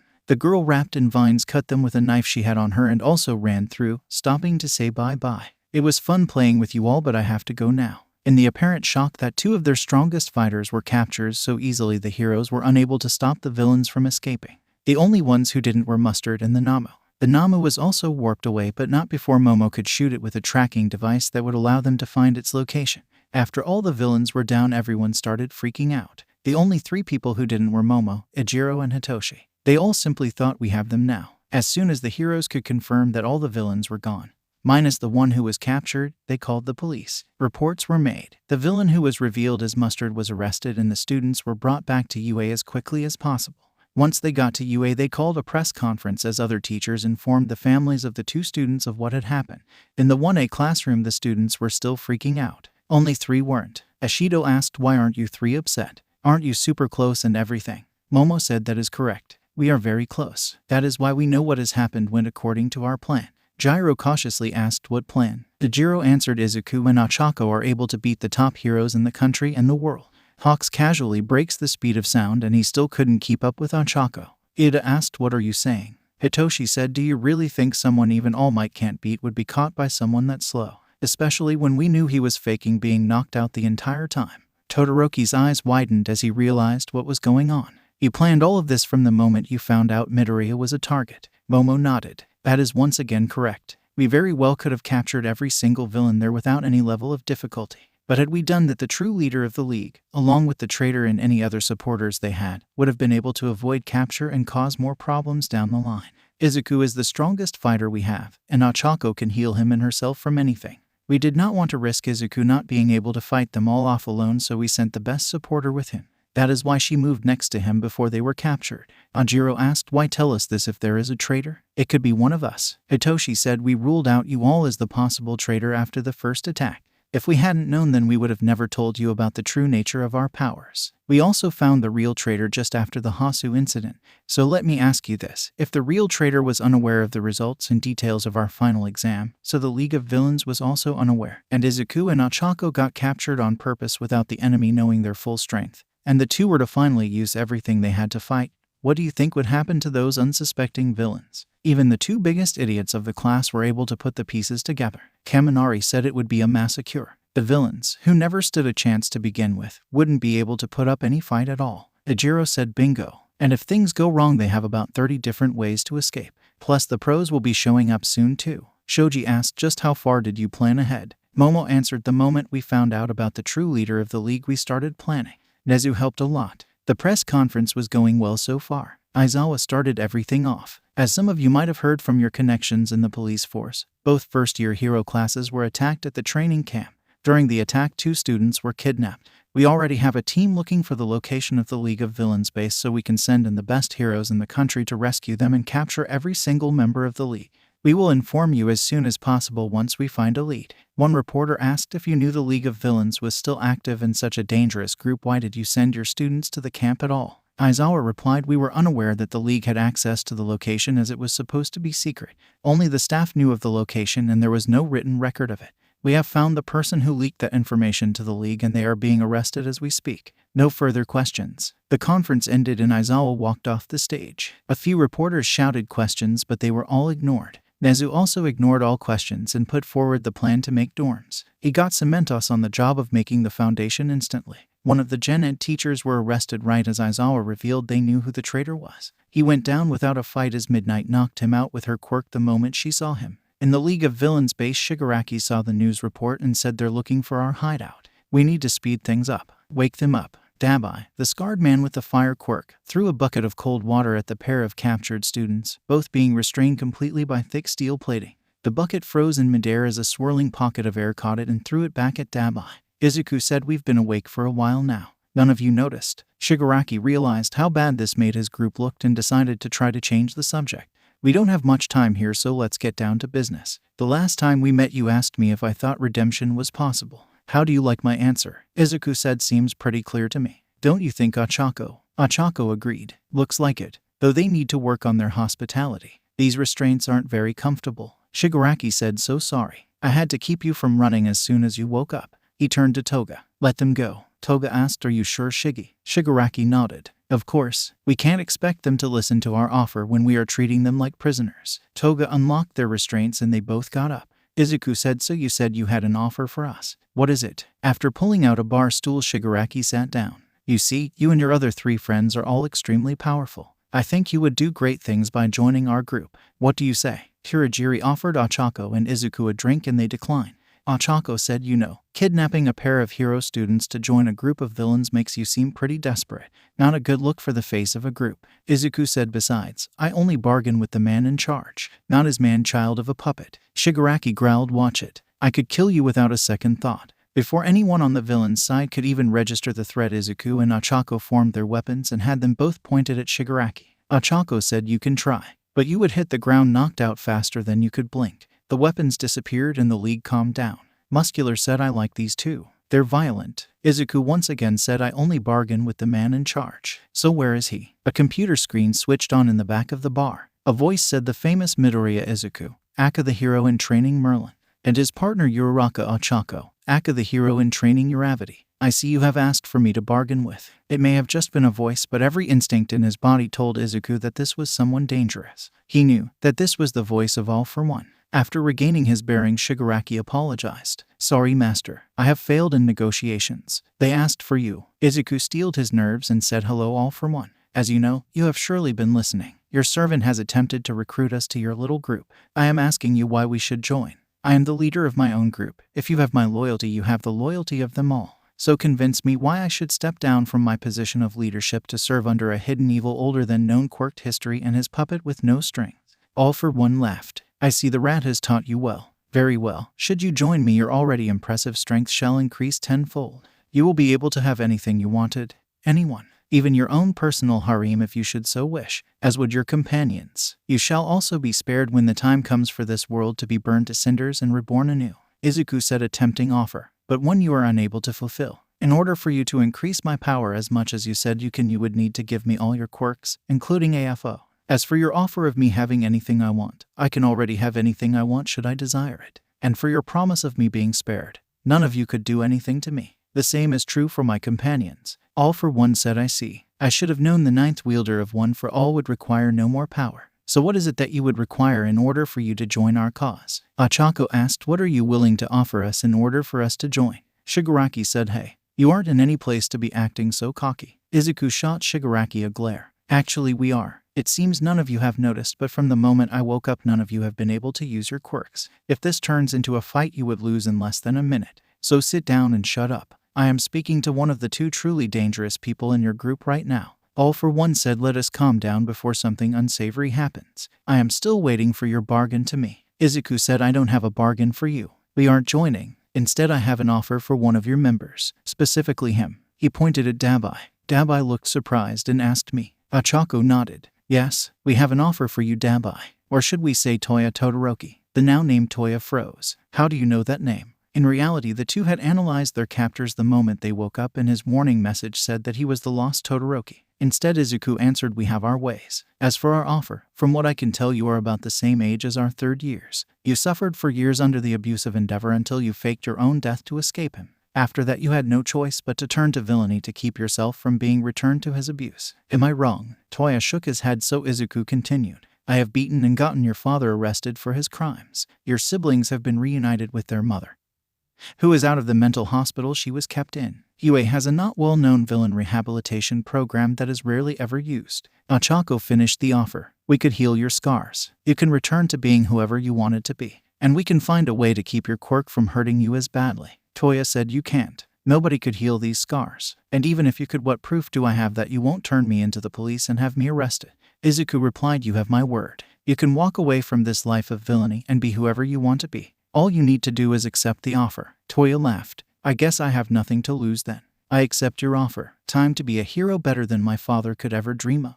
Ochako said, then take my hand and I can heal you. Toya did so and the ugly purple scars faded away to nothing. Perfectly healthy skin was all that was left. The staples that kept that skin attached to his body also vanished. His black hair got lighter and lighter until it was perfectly white. Shigaraki recovered from his shock and screamed, "You can't steal party members. You fucking cheater." He was silenced by a punch to the face. Izuku pulled a letter out of his pocket and handed it to Toya. He said, "Give this to one of the heroes that work at UA. All Might would be the best choice. This will get you an audience with Nezu. He knows to wait for me to get there before meeting with you so I can help explain the situation to everyone in the meeting." Toga asked, "What about me? I never wanted this life. My parents kicked me out for my quirk and everyone refused to help get me what I need to survive." Izuku said, "If that story is true then you have a pretty good case for you. Go with him and get the same redemption he will. Live however you want as long as you don't hurt others." Himiko smiled and stood next to Toya. Toya said, "This is goodbye. See you soon, kid. Hopefully in much better circumstances." The two then left and closed the door behind them. Shigaraki was even more furious, but All for One was amused. "An impressive display. I see you are a much bigger threat than All Might ever was. But if you will not join us, you will not be leaving this bar alive." There was a knock at the door and a voice said, "Pizza delivery." Everyone was confused and Izuku said, "Actually, I think we are." The front wall exploded as All Might punched it in and pro heroes surged in. Ed shot disabled Kirigiri. Everyone else was restrained by Kamui Woods. Muscular tried to break out of the wood, but Izuku was still blocking his quirk, so Gran Torino rushed in and kicked him in the head, stopping him easily. All for One said, "Well played. It seems I am forced to act." There was a pause, as if All for One was trying something. The Nomus that he tried to bring forwards did not appear. He was confused and asked, "What happened to my Nomus?" All Might said, "Other pros destroyed the factory completely and killed the Nomus inside. You have nothing left." Black goo engulfed everyone in the bar other than the pro heroes and they were gone. All for One said, "Fine. It seems I will have to get this job done myself." All Might shouted, "You will not get away with this, All for One." He then jumped to the only other place he could be, the Nomu factory. Gran Torino followed behind the best he could. As the black goo swallowed them, Izuku and Ochako mentally prepared themselves the best they could for what would come next. When the goo cleared, the two saw many severely wounded heroes and the city block completely destroyed. A man in a helmet and a black suit floated in front of them as the rest of the league stood in front of him. All for One said, "Feel honored. Almost nobody gets the privilege to die by my hand personally." Muscular found he could now use his quirk and rushed forward screaming, "Oh hell yes. Now I finally get to squash this kid." He activated his quirk to full power only for Izuku to backhand him and send him flying away through a building, knocking him out. Mange asked, "Did that kid just bitch slap Muscular through a building?" Shigaraki screamed, "What the hell? Just how strong are you? That was one of my best units. Kill him, now." The other members of the league decided that they liked living and refused to attack head-on. The only one who didn't get the memo was Moonfish as he shot his teeth at Izuku and Ochako only for them to be destroyed by the spear that Izuku now held in his hands. "Trash," was all he said as he shot a fireball and easily knocked out Moonfish as well. All for One said, "Do not fight him. You will only be getting hurt meaninglessly." All Might finally arrived at the area and threw a punch at All for One that the supervillain blocked with one hand but got pushed back slightly. All for One then said, "You arrived here much quicker than expected. It seems you have not weakened as much as I expected. But it is no matter. I will kill you all the same." All Might roared, "You will never win here, All for One." He knew he could not hope to win against All Might and Izuku at the same time, even without considering what kind of support Ochako could provide, so he decided to call some help. He called on every single Nomu that was currently ready for combat. There being about 80 of them, and a much larger glob of black goo revealed his strongest subordinate. A monstrously big man with spikes all along his back roared. Gigantomachia had arrived to help his master. The news camera that flew above recorded every part of the fight and the arrival of the new villains. At UA, Ejiro and Ashido both froze. Ejiro said, "That him. He's the one I failed to protect my old classmates from." Ashido added, "I was scared out of my mind when I saw him. He's not in jail." Ashido was frozen in fear and Ejiro comforted her. The class watched the fight and they all wished there was more they could do to help. At the fight, All for One used his air cannon and a few enhancer quirks to blow All Might away. He then said to Mura, "You must leave this place. I will be able to exterminate these pests, but I need you to run." He then forced Kirigiri to activate his quirk. Izuku yelled, "Nobody is going anywhere. Lockdown." The red particles floated through the air and kept everyone from leaving. The portal closed and no members of the league had managed to get through before it did. "Gravity, take care of the league and the Nomus. I'll fight whatever that thing is." Ochako nodded and formed her bow. She then fired arrows at the remaining members of the league. They all had to dodge, but other than Shigaraki, they were all too slow to avoid them completely. Most were hit in the legs by fire arrows that exploded, knocking them into each other. She then shot arrows into the brains of the Nomus, killing them easily. Izuku charged up to his full power and began fighting Gigantomachia. The already large man roared in pain and anger as he was attacked. This anger caused Gigantomachia to grow larger and stronger with every hit. However, due to Izuku's speed, he was unable to land a hit back. All Might and All for One clashed, each hit sending out shockwaves that made the crater they were standing in bigger. All for One said, "It seems you are holding back due to your students being here. You know you cannot beat me like this." All Might replied, "You're right. I can't beat you by holding back. That is why I am no longer going to." All Might's punches speed up until even All for One was unable to block them all. So in retaliation, the man activated his quirks that reflected damage back at a target. The next time All Might punched, he was blasted back from the extreme recoil. All for One said, "It seems you are unable to keep up even with your full power. You are nearing your limit, are you not?" It was true. All Might had started to emit smoke from his body, and every once in a while he would shrink slightly then buff up again. This showed that he was at his very limit. The news camera captured all this, and everyone started to worry that All Might would lose. All for One fired an air cannon at All Might. He blocked it, but more of his power was used up. Izuku could feel One for All completing the transfer as All Might weakened. All for One said, "The flames of One for All are no longer within you. All that is left is mere embers. You cannot hope to defeat me like that." He blasted All Might again. This time All Might was left completely deflated. All for One said, "Interesting. You have not deteriorated as much as I thought you would have. Perhaps you found a way to heal." All Might said, "I will never let you win. And even if you kill me, another will rise up. Merlin is already prepared to defeat you. But he won't need to." All Might buffed up again, but he could only manage one arm. Golden lightning sparked around his arm as he prepared for one last clash with All for One. All for One also activated his full power, and his right arm bulged as all sorts of enhancements activated.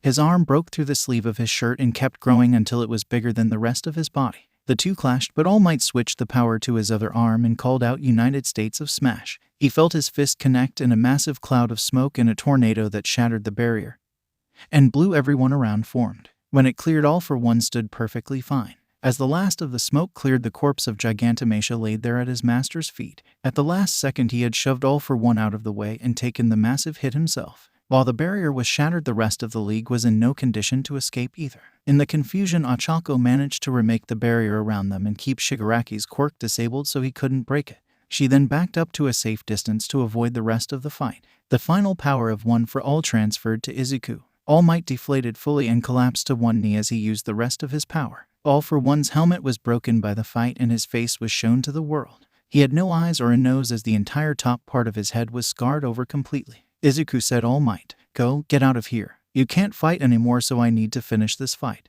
All for One said, "You really think you are prepared to defeat me? Your master was unable to, and he was the strongest OFA user I have encountered." Izuku opened his stat page and evolved his class. Class evolution complete. New class, God of Strength. Stat boosts: SDR 200, DUR 200, Augie 200, Int 200, Wise 200. Skills: Skill evolution. Godling's Rage has evolved to Divine Strength. You get a 10x stat boost and your allies get a 2x stat boost when activated.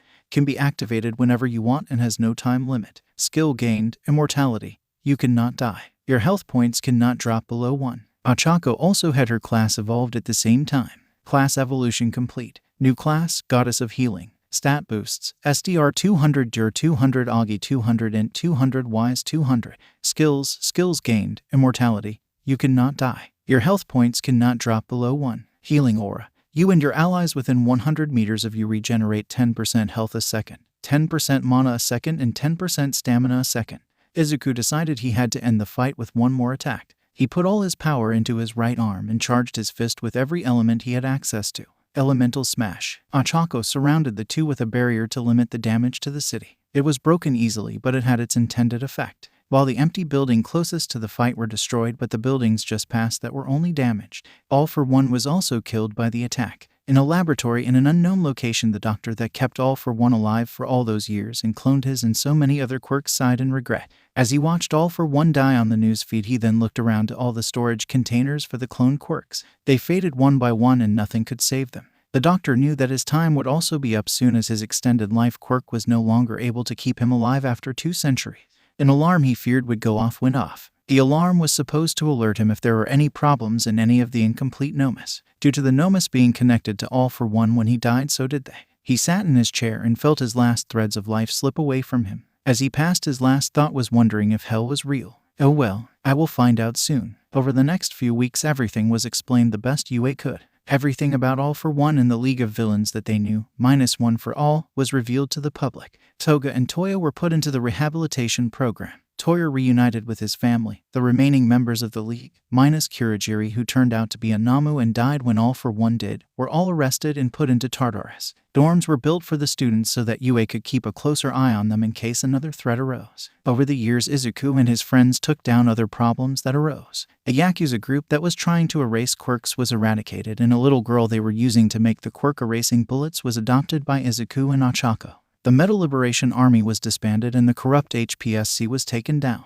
A new hero society rose up. Heroes were still paid, but there was no longer a public ranking system. Non-combat quirk usage was legalized. Vigilantes and villains were rarely seen thanks to the changes that helped people come forwards and seek help for their situation before they turned to villainy. Izuku and Ochako stayed in Japan. Ijiro went to the Americas, Hitoshi went to Africa, and Momo went to Europe. With them so spread out, the five were able to protect the peace by just being there. Worldwide crime was down to a mere 7%. As the years passed, Izuku's family and old classmates passed away from age or their jobs as heroes. All he had left of them was the memories, some pictures, and their hero costumes. After Nezu had passed away, he took up the position of principal and hired Ochako as the school nurse. He made an entire new section to UA he named the Hall of Legends. It was basically a museum of all the best hero graduates from UA. And at the end was a large red, white, and blue suit with a picture of a skinny blonde-haired man.